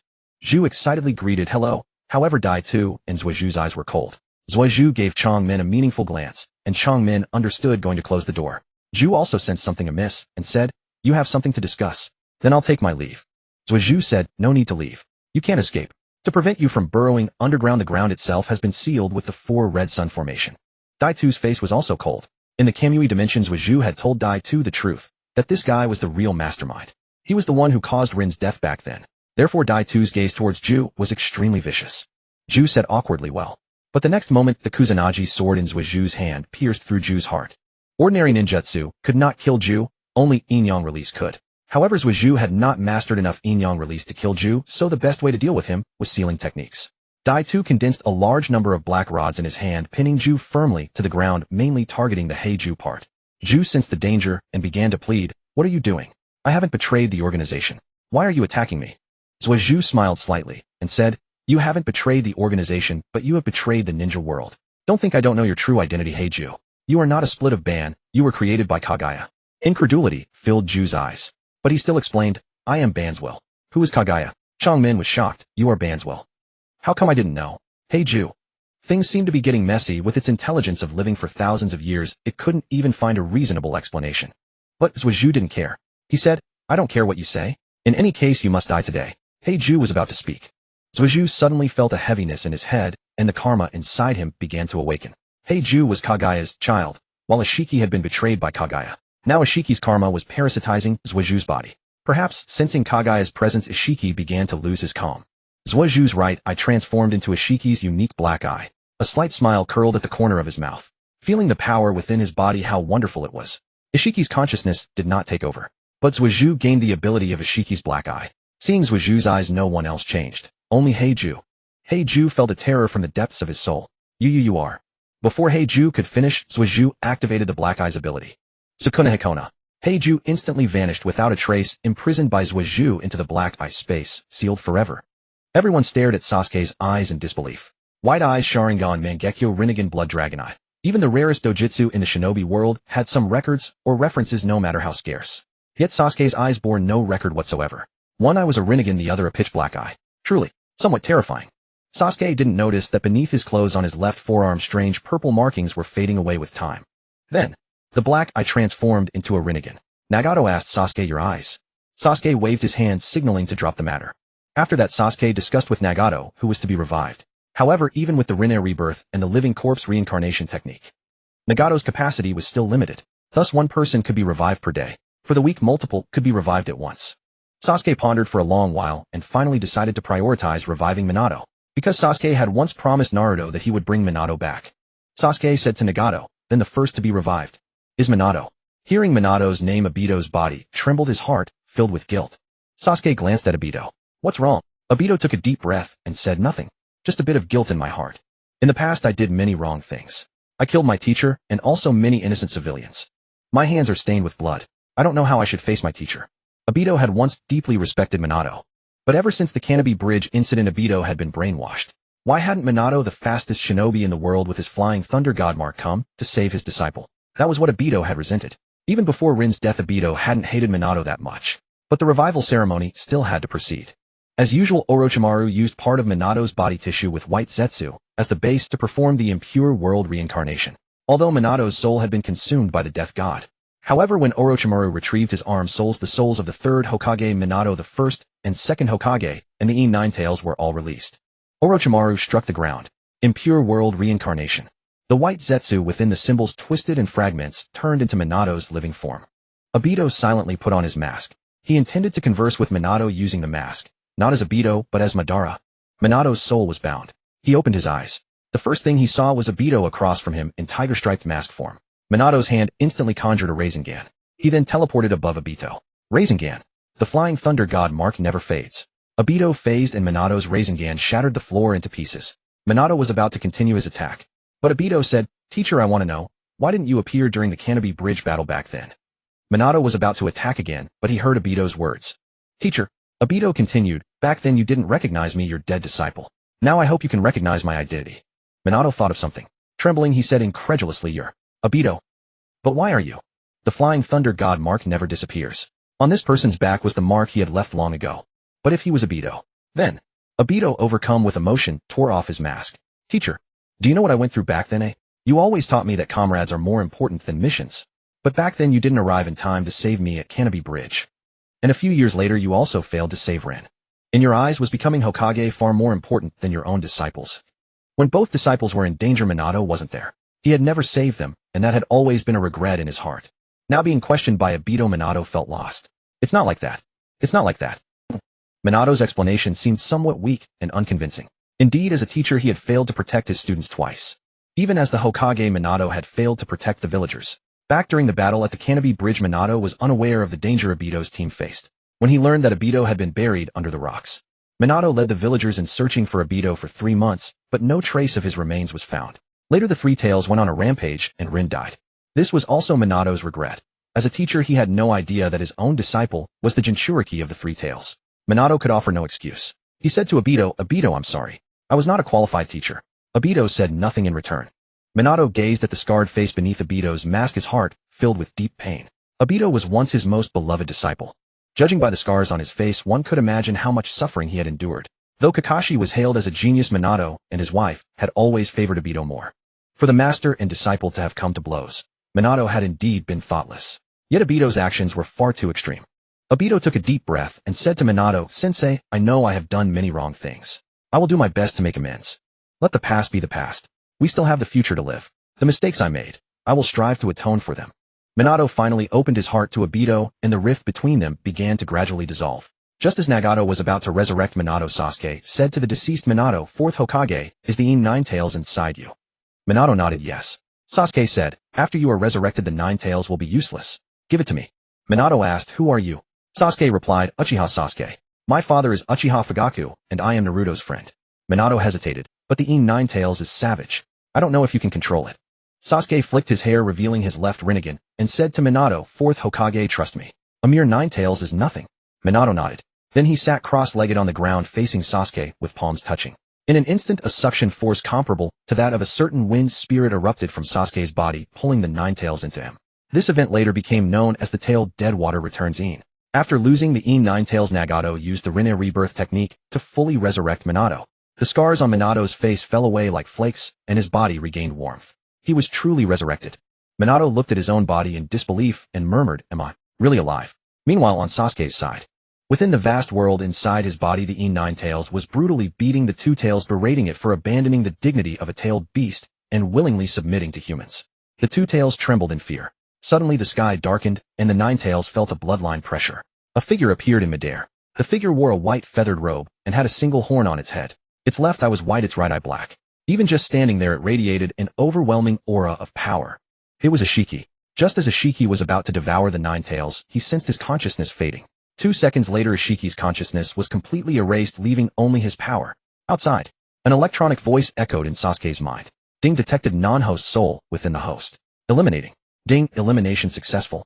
The system effortlessly erased the remaining consciousness of Ishiki, allowing Sasuke to inherit Ishiki's power. Ding, congratulations to the host for obtaining new power. Ding, congratulations to the host for obtaining Byakugan, hidden left, I can switch with Rinnegan. Ding, congratulations to the host for obtaining high and hidden right, I can switch with Eternal Mangekyō. Ding, congratulations to the host for obtaining the new Otsutsuki bloodline. Sasuke's panel was completely renewed. Host Uchiha Sasuke, Otsutsuki Sasuke. Age 18 years old. Special physique ancestor of chakra ninjutsu immunity Indra's reincarnation Otsutsuki bloodline Jinchuriki, of Kurama Jinchuriki, of Matatabi perfect sage body. Bloodline limit eternal Mangekyō, Sharingan Heian Byakugan, 6-Tomoe Rinnegan. Dojutsu Kagetsuchi Amaterasu Blood Moon Aim no Habakiri Aminoda Jikara Deiko Kuten, Sukuna Hikona Heian Space. Wow, Ishiki's powers, huh? Sasuke inexplicably obtained all of Ishiki's divine powers. With a thought Sasuke's right eye transformed into Heian.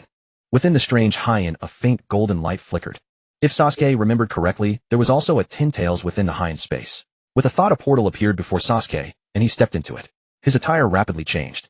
His black hair turned into snowy white hair. His clothes also transformed into the distinctive feather robe of the Otsutsuki clan, symbolizing power and purity. Meanwhile, the sky blade in Sasuke's hand shattered, then rapidly restored itself, becoming a 6 paths level divine artifact. Sky Blade, a 6 paths level divine artifact indestructible capable of cutting through any defense, and wounds it inflicts will never heal. Sasuke floated in midair like a deity. Suddenly a crimson eye opened in the darkness and massive tails slammed towards Sasuke. Without looking back, Sasuke instantly vanished from his spot. The tails lashed against the ground, and only then did Sasuke see the monster's true form. An ugly, ferocious, bloated, 10-tailed monster. It resembled a grotesque octopus with its 10 tails being tentacles, each ending in a hand-like appendage. It was another 10 tails. Sasuke felt a flicker of excitement within, but his face remained calm. The 10 tails, having been trapped by Ishiki for countless years, naturally harbored immense hatred for him. However, the 10 tails did not possess the strength to defeat Sasuke. Sasuke activated his Heian ability. Deiko Kuten Daikuten. Immediately black cubes appeared and crashed down heavily, directly striking the 10 tails trapping it in place and rendering it immobile. Sasuke marveled at his own power. So this is the power of the Otsutsuki. Indeed, it was mighty and captivating. After sealing the 10 tails, he left through the portal. Arriving outside, Otsutsuki Sasuke transformed back into Uchiha Sasuke. He took a deep breath and murmured to himself, since I have obtained such power now, there is no need for the shinobi world to remain divided. What I want to do I will definitely accomplish. I am Uchiha Sasuke, and I will do whatever the hell I want. On the other side, in Konoha village, a man with yellow hair gazed at the familiar, yet unfamiliar village. It was Shuemin. Shuemin looked at the gatekeeper Bujihua Shinjian and asked Shinjian. Bujihua Shinjian looked at Shuemin in disbelief, tears streaming down. Fourth Hokage, is it you? Shuemin nodded. It's me, I'm back. Where's the third Hokage? Bujihua Shinjian said sorrowfully, the third Hokage has passed away. Shuemin asked, what about the third's disciples? Have they returned? Bujihua Shinjian said, on the day the third died, only Orochimaru returned. Shuemin was deeply moved. Indeed, appearances can be deceiving. When the third died, only the traitorous disciple returned. Shuemin, what if Orochimaru hadn't come back? Bujihua Shinjian, the third would still be alive. Shuemin. Minato was speechless. At a time like this, Bujihua Shinjian was still telling him dark jokes. Minato suddenly thought of himself. When he died, only Dai-Tu came to the scene. However, Dai-Tu had already forgiven Minato. And when the third Hokage died, only Dashuin came to the scene. Could it be that the fate of the Mai Hokage is to be killed by their own disciple? Minato suddenly felt a chill down his spine. If so, he needed to quickly inform the fifth Hokage. Minato instantly appeared at the Hokage building. The flying thunder god mark he had left on the building was still there, and he walked in. Minato pushed open the door of the Hokage office, and on the wall hung his own photograph. Fourth Hokage. Minato felt a little lonely while Gangsho was handling administrative affairs. Gangsho did not see Minato but only heard the sound of the door opening. She asked, who is it? Minato said, it's me. Hearing the familiar voice, Gangsho's body trembled, and she turned around in disbelief looking at Minato. She said incredulously, fourth Hokage. Minato nodded, and said, Senior Gangsho, I have been revived. Gangsho felt incredulous. Revived? The dead could come back to life. This completely overturned Gangsho's understanding, but looking at the living Minato before her, sensing his familiar chakra, Gangsho could confirm that this was indeed Minato. But how exactly had Minato been revived? Gangsho did not yet know. She asked Minato, how did you come back to life? Gangsho's heart was stirred with excitement. To this day, she had not forgotten that during the third ninja war, her younger brother Shangshu died before her eyes, and her first love, Jiating Duan, also died in front of her. This was the pain of Gangsho's life, which was why at her age she had still not found a partner. If she could learn the method of Minato's revival, then could Gangsho revive Shangshu and Jiating Duan? Gangsho's mind was in turmoil. If it were true, she looked at Minato with hopeful eyes. Minato said, a person named Yuzhibo Zuaju revived me. Hearing the name Zuaju, Gangsho's heart sank. It was Zuaju again. I should have guessed it's Zuaju again. Zuaju wanted something, and Gangsho knew exactly what it was. After all, there were not many things that could move Zuaju. But Gangsho hesitated in her heart. She had been hesitating all along. Restless Gangsho said to Minato, I don't want to be Hokage anymore. Starting tomorrow, you will be the fourth Hokage again. With that, Gangsho took off the Hokage robe and threw it aside. Minato, Gangsho said, After you and Juxinai sacrificed yourselves, didn't the third Hokage take over again? Now I don't want to be it anymore. The Hokage is yours. Just pretend I'm dead. Gangsho continued. I'll have Jingin inform the Umbu and the Guard Corps. On the other side, the Yuzhibo clan. The gathering place of the tailed beast Jinchuriki. Naruto suddenly felt his heartbeat quicken. There was a feeling of suffocation in his heart. Naruto was puzzled. Why did he feel this way now? The nine tails inside him told Naruto. The other half has returned.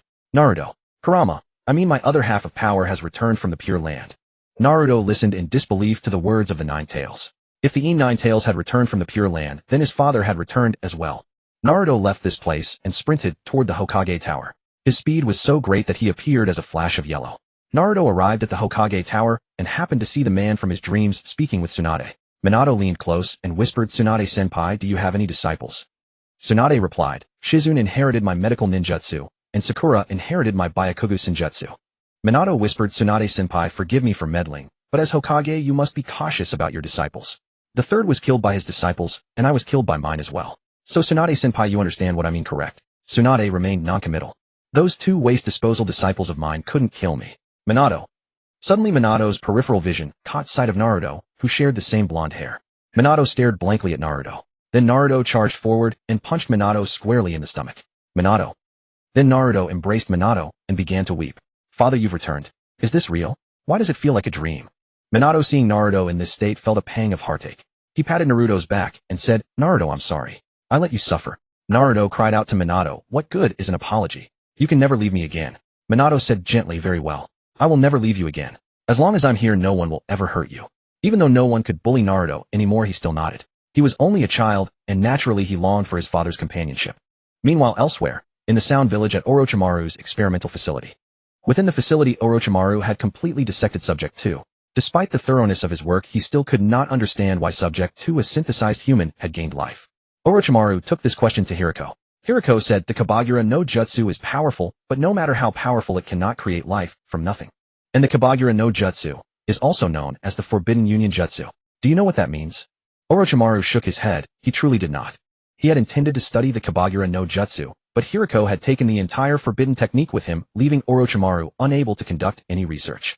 Orochimaru could not help but ask, then why are there no signs of surgical fusion? Hiriko replied, this is the miraculous nature of the Kabagura no Jutsu. It can fuse at will. And Subject 2's soul. I found a compliant soul and stitched it into this body. Orochimaru frowned. If you value perfect bodies so much, then what about Subjects 1 and 3? Were they so incompetent that you carefully chose them? Hiriko, in truth, I didn't find 1 and 3 incompetent, but their betrayal of their master was something I never anticipated. Orochimaru, that's not incompetent. Then what would you call incompetent? Hiriko pondered for a moment and said, the kind of incompetent I mean is someone like Danzo. The next day Sasuke had Nagato resurrect Kushina. Subsequently Sasuke revived Senju Hashirama, Senju Tobirama, and the Kage of various villages.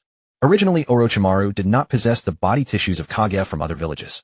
However, prior to this, Yakushi Kabuto had conducted a grave-robbing campaign, stealing many Kage corpses. Before the resurrection ritual of Hashirama, Orochimaru said to Sasuke, Hashirama is far too powerful for me to control. Sasuke, if anyone present can restrain him, it must be you. Sasuke instantly mastered the impure world reincarnation technique. He had no intention of reincarnating only one person. Before him stood 4 white Zetsu. Then Sasuke formed hand seals, summoning impure world reincarnation. In the next moment, countless fragments materialized into the forms of the first through third Hokage, and the final figure was Madara. Next, Sasuke bestowed souls upon them. The 3 Kage, including Madara, opened their eyes. The moment Tobirama saw Orochimaru, he understood the situation. You are the disciple of the third Hokage, I presume. I never imagined my technique would be developed to such an extent by you. Orochimaru, displaying a measure of humility before the master of forbidden arts, replied, the technique you created, Lord Second, is indeed formidable, yet it harbors certain flaws. Thus I have perfected the impure world reincarnation. Meanwhile, Hashirama turned his gaze toward Madara and strode toward him with excitement. Madara, it's been a long time. Madara's eyes, complex and brooding, rested on Sasuke, and then on the Rinnegan beside Nagato, his inner thoughts turbulent. He looked at Hashirama and said, Hashirama, I never expected you to die so soon after the Valley of the End battle. The Senju clan was renowned for its vitality. Yet during that battle Madara's power was formidable and Hashirama sustained injuries from which he could not recover, ultimately leading to his death. Madara, however, survived by relying on the life force of the demonic statue of the Outer Path. He addressed Sasuke, now that you have reincarnated us, do you have some ulterior motive? Sasuke replied, Madara, forgive me for not resurrecting you just yet. The Rinne rebirth technique of the Rinnegan requires Nagato to perform it. Madara frowned as he glanced at Nagato, then closed his eyes. In the early days of Konoha's founding, he and Sasuke had shared a profound friendship. Immediately after Nagato performed the Rinne rebirth technique before Madara formally resurrecting Hashirama. Madara remarked the Rinne rebirth technique costs the user's own life. However, a white Zetsu appeared and used the Jisho Tensei rebirth technique to transfer its life force to Nagato, reviving him. Madara was utterly bewildered. Could it really be played like this? Of course, cheating the system allowed such a trick. Tobarama's eyes darkened with fury as he shouted, "You inherently wicked Uchiha brat, you are toying with the souls of the dead. Speak, what do you intend to do after resurrecting us?"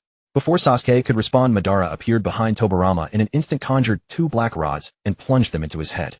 With a kick, he shattered half of Tobarama's body. Madara said to Tobarama, "White-haired fox, I have long wanted to kill you. Out of respect for Hashirama, I have refrained from striking you." Tobarama roared, "Brother, do something." Hashirama, however, chuckled and said, "Tobarama, don't cause trouble. After all, you killed Izuna, so it's natural for Madara to hate you. Besides, you're in impure world reincarnation form and can't die. Let Madara vent a little." Tobarama, brother, I'm your real brother. Hashirama, but Madara is also our brother. It's only natural that he dislikes you after you killed his brother. Hearing Hashirama's words, the corners of Madara's mouth curled upward. He thought, since that's the case, I won't hold your betrayal against you. The resurrection ritual could not continue because Hashirama was too powerful. Nagato had nearly been drained by resurrecting him, so he could no longer perform another resurrection. Nagato took a deep breath and went back to rest. Finally, the third Hokage could no longer stand it. He shouted, "Uchiha Madara, stop attacking my master, or I won't be polite." Upon hearing this, Madara indeed stopped. He said to Hiruzen Sarutobi, "You damned monkey, I've been annoyed by you too. Since that's the case, you'll take the beating on behalf of your master." Hiruzen Sarutobi, "I was just saying that. You're taking it seriously." Hiruzen Sarutobi looked at Tobarama, pleading, "Master, look at him." Tobarama said, "Hiruzen, I'll leave it to you. I have important matters to attend to." With that, Tobarama vanished from the spot. Outside, Tobarama walked along the streets of Konoha with a complicated expression. Looking at the current prosperity of Konoha, he heard that Konoha had become the strongest nation in the ninja world. Though it had been before as well after Hashirama and Tobarama died, Konoha had been declining. Suddenly, a cute little boy with black hair tugged at Tobarama's pants, looking up with hopeful eyes. "Mister, are you the second Hokage?" Tobarama was taken aback. "How do you know me?" The little boy said, "Mister, you look a lot like the faces on the Hokage rock." Tobarama countered, "Aren't you afraid of me?" The little boy said, "I'm not afraid. Everyone says the second Hokage was a very serious Hokage." The corners of Tobarama's mouth lifted slightly. This kid is quite cute. Kid, what's your name?" "Uchiha Ito." The smile on Tobarama's face instantly froze. "Uchiha." The little boy said to Tobarama, "Second Hokage-sama, could you give me an autograph?" Tobarama really wanted to turn and walk away, but seeing the boy's gaze, his heart softened. Whatever, although he is an evil Uchiha by nature, he is still a kid of Konoha. With a complicated expression, Tobarama signed his name on the boy's clothes. The little boy was stunned, then pulled out a piece of paper from his pocket. Crying, he said, "Hokage-sama, why did you sign my clothes?" Tobarama, "Didn't you ask me to sign on your clothes? Damn Uchiha, naturally evil Uchiha kid. At such a young age you've made me lose face, and you already know how to manipulate my feelings. Damn it." Tobarama vanished on the spot. He no longer knew what he should do next. Or rather, facing children, especially Uchiha children, Tobarama-sama wouldn't apologize. After all, he was the second Hokage, one of the founders of Konoha in the ninja world. Meanwhile, in Konoha, a young man with ash-gray hair silently appeared on one of the village's streets. He was handsome, clad in gray-white garments with matching hair, and his eyes were tightly shut as though he were blind. This was none other than Tonari, who had just arrived in the shinobi world from the moon. Tonari was also a descendant of the Otsutsuki, the son of Himura Otsutsuki. He came to the shinobi world seeking a Byakugan of exceptional purity to merge with the divine power of the Otsutsuki and awaken the Tenseigan. The Tenseigan is the ultimate evolution of the Byakugan. Tonari walked along the streets heading toward the Hyuga compound he sensed nearby. In his perception, numerous Byakugan resided there. Upon reaching the outer gates of the Hyuga estate, Tonari paused briefly, then knocked. A Hyuga clan member opened the door and, looking at him, asked, "Who are you and what do you want?" Tonari said shyly, "Could you give me your Byakugan?" The Hyuga clan member was stunned. "Idiot, are you insane?" With a slam, the wooden door shut firmly, leaving Tonari standing alone outside, bewildered. At that moment, Hayashi Hyuga happened to return and noticed the young man at his doorstep, a hint of curiosity in his eyes. But as Hayashi drew closer, he suddenly recoiled. Within the youth before him lurked a power that even Hayashi himself feared. Hayashi was about to speak when Tonari said softly, "Forgive me." Instantly, Hayashi's body went rigid, paralyzed, and unable to move. Tonari then reached out and tore both of Hayashi's eyes from their sockets, bloody and raw. Luckily for Tonari, Hayashi was from the main house, bearing no caged bird curse mark, so the Byakugan would not self-destruct. Thus it was fortunate for Tonari. As the Byakugan settled into his eye sockets, their form shifted and morphed, eventually taking on an entirely new appearance. Within his eyes flickered a pale blue or azure glow. This was the Tensigen. With the Tensigen acquired, Tonari turned to the immobilized Hayashi and said, "Elder, I apologize. I truly needed your eyes." In his heart, Hayashi cursed Tonari's ancestors, yet he dared not voice it aloud, for he knew full well that he was utterly no match for the young man before him. Just then the second Hokage happened to pass by and witnessed the scene. He was enraged. What? Someone dared to attack a villager of Konoha in broad daylight. As the second Hokage, he would deliver righteous justice. Flying Thunder God Slash. Tobarama's hands moved swiftly through hand signs, forming a shadow clone that charged at Tonari, wielding a chakra-concentrated blade. Tonari frowned at the attacking second Hokage, asking, "Who are you and why do you attack me?" With a casual wave of his hand, the shadow clone dissipated into nothing. Tobarama frowned slightly, realizing that Tonari was not to be trifled with. Moreover, there was something peculiar about his appearance. The gray-white robes, the ash-gray hair, and those eyes he had never seen before. Could it be that he resembled the Otsutsuki described in the records? Tobarama asked, "And who are you? Why have you come to Konoha, and why did you harm him?" Tonari replied, "My name is Tonari Otsutsuki. I did not intend to harm him. I simply needed a pair of Byakugan." Hayashi, internally fuming, thought, "Why did you have to take mine? You need eyes, so you gouge out mine." Hizashi dared only to mutter these complaints in his heart, unable to voice them aloud, for he sensed a certain bloodline suppression from Tonari. "Fortunately, our second Hokage would stand up for the villagers." Tobarama said, "Since you say that, then I might need your eyes." Tonari frowned. He used Yomi Hirasaka to ascend into the sky, then looked down at Tobarama with a furrowed brow. He asked, "Do you mean to attack me?" Tobarama declared with authority, "You attack the villagers of Konoha, so I will attack you." Truly, if he couldn't defeat Madara, could he not defeat this one? The next moment, Tobarama suddenly threw a shuriken, which swiftly grazed past Tonari. Then grasping Itachi, he instantly appeared behind Tonari. Flying Thunder God Slash. Tobarama's unexpected Flying Thunder God Slash successfully struck Tonari. However, Tonari's physical resilience was formidable, rendering the technique ineffective. Seeing this, Tobarama quickly formed hand seals. Water-style Water Dragon Jutsu. He swiftly rode the waves forward, conjuring a water dragon that coiled toward Tonari. But Tobarama was unaware of one crucial fact: the Otsutsuki clan was immune to ninjutsu attacks. Tonari sighed and said, "I truly do not wish to fight you." Just then Hanabi ran out. Seeing her father's condition, she was greatly astonished. "Father, what happened to you?" Hizashi shouted to Hanabi, "Run! Run!" Hanabi looked up at Tonari in the sky, his jade-green eyes glistening exceptionally captivating. Tonari also noticed Hanabi, sensing the exceptionally pure Byakugan within her.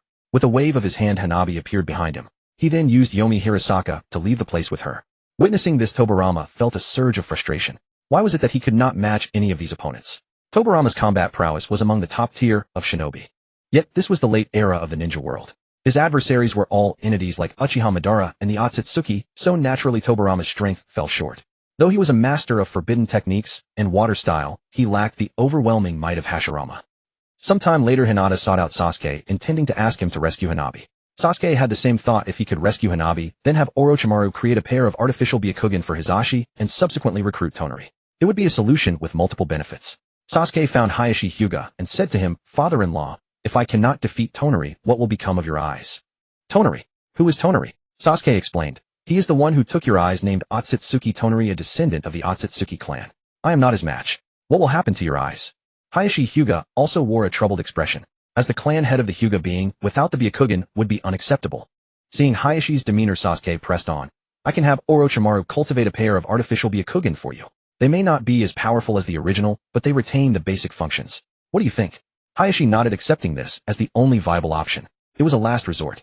Meanwhile, on the other side, on other planets, Jinshi said to Tao Shi, "Lord Tao Shi, the chakra fruit on this planet has ripened." Tao Shi nodded. He took a bite of the chakra fruit. It burst with juice, crunchy and crisp. The taste was good, but not of the highest quality. Meanwhile, Pu Shi also traced Hui Ye's whereabouts and arrived outside the ninja world. He gazed at the scenery above the moon. Pu Shi's nose twitched. On the moon, he caught the scent of a fellow clansman, but the scent was impure, a half-breed. Pu Shi found Shiren and wanted to kill him, but he was no match for Shiren. Because Shiren now possessed the Zhuan Shengyan, Pu Shi, a mere weakling, was not his opponent. Pu Shi tried to flee, but Shiren sealed the space, preventing him from activating Huang Quan by Liangban. Then Shiren clapped his hands, and a colossal statue of Datong Mu, Ucun, rose from the ground, tightly embracing Pu Shi. On the statue, there was a powerful sealing force. Then the statue slowly sank into the moon. Shiren said, "I will seal you here for 10,000 years. At the same time, above the ninja world, a celestial object descended. The sun of the entire ninja world disappeared. It turned into boundless light, within which two figures descended from the sky. Like gods, they were none other than Datong Mu, Jinshi, and Tao Shi. Tao Shi sat on Jinshi's shoulder and declared war against the entire ninja world. Across the ninja world, everyone was watching the two in the sky. Zhao Mei Ming of the Mist Village. Feng Hua Xiao Shui of the Snow Country. Hei Tu of the Rock Village. Lei Ying of the Cloud Village. The Akatsuki of the Rain Village. The Shi Wan and Bei Lu Hu of the Sound Village. Zui Zhu and Ming Ren of the Leaf Village. At this time Ming Ren had already become a perfect Jinchuriki. Ming Ren frowned, looked up at the sky and shouted, Ikesu Jiu Lama. Wei Shouhua. A huge golden Jiuwei body appeared, turning into a golden flash and charging into the sky. However, ninjutsu was ineffective against the Datong Mu. Ming Ren was punched away by a rock giant. Then behind the Jiuwei, Su Zhuaneng who appeared. The giant purple Su Zhuaneng who caught Ming Ren and said to him, leave the rest to me. Then in full view of everyone, Zhu Zhu dismissed Su Zhuaneng who and stood quietly in midair. Xian Rin Mo Sure activate. Purple eyeshadow spread over Zhu Zhu's eyes, making them look extremely enchanting, and then he waved his hand. A powerful noise and tinnitus erupted, and a laser white dragon shot out instantly. Xian Fa by Ji Ji Shu. Bo Lei Shen shield. Jin Shi stood in front of Tao Shi, and Bo Lei Shen turned into a pink shield blocking the Bai Ji Ji Shu. But Zhu Zhu instantly used Tian Shou Li and appeared behind Tao Shi. Zhu Zhu kicked Tao Shi in the face, sending him flying backward. Tao Shi frowned, and Bo Lei Shen turned into pink chains locking Zhu Zhu, then slammed him forcefully to the ground. Zhu Zhu used Tian Shou Li to instantly swap positions with Tao Shi. In a daze, Tao Shi was thrown hard to the ground. Zhu Zhu's Xian Rin Mo Shi was something Tao Shi had never seen before, a strange power that could not be absorbed. With disheveled hair, Tao Shi devoured Jin Shi and gained his full power. Seeing this, Zhu Zhu stopped pretending and directly used Yi Shi's power. Yi Shi possessed Zhu Zhu, and the immense power stunned Tao Shi. Then from the Hei Yin, a huge cube fell, directly crushing Tao Shi beneath it. Tao Shi was furious. Don't underestimate me. But the next moment the four Kage appeared around Tao Shi, and Zhu Jian shouted Xian Fa Ming Shen Min. A huge Ming Shen Min descended from the sky, and the three Kage gave all their chakra to Zhu Jian. Although the Ming Shen Min could only restrain Tao Shi for a moment, it was enough. In this form, Zhu Zhu directly transformed into a complete Su Zhuaneng Hu. The Su Zhuaneng Hu carried the power of another Shi Wei from Yi Shi's space, turning into an arrow and shooting toward Tao Shi. Yu Ji Bo Ji Shi. The powerful arrow instantly killed Tao Shi. Zhu Zhu landed on the ground. Looking at the entire ninja world, the sun had come out, and the sky was clear and boundless.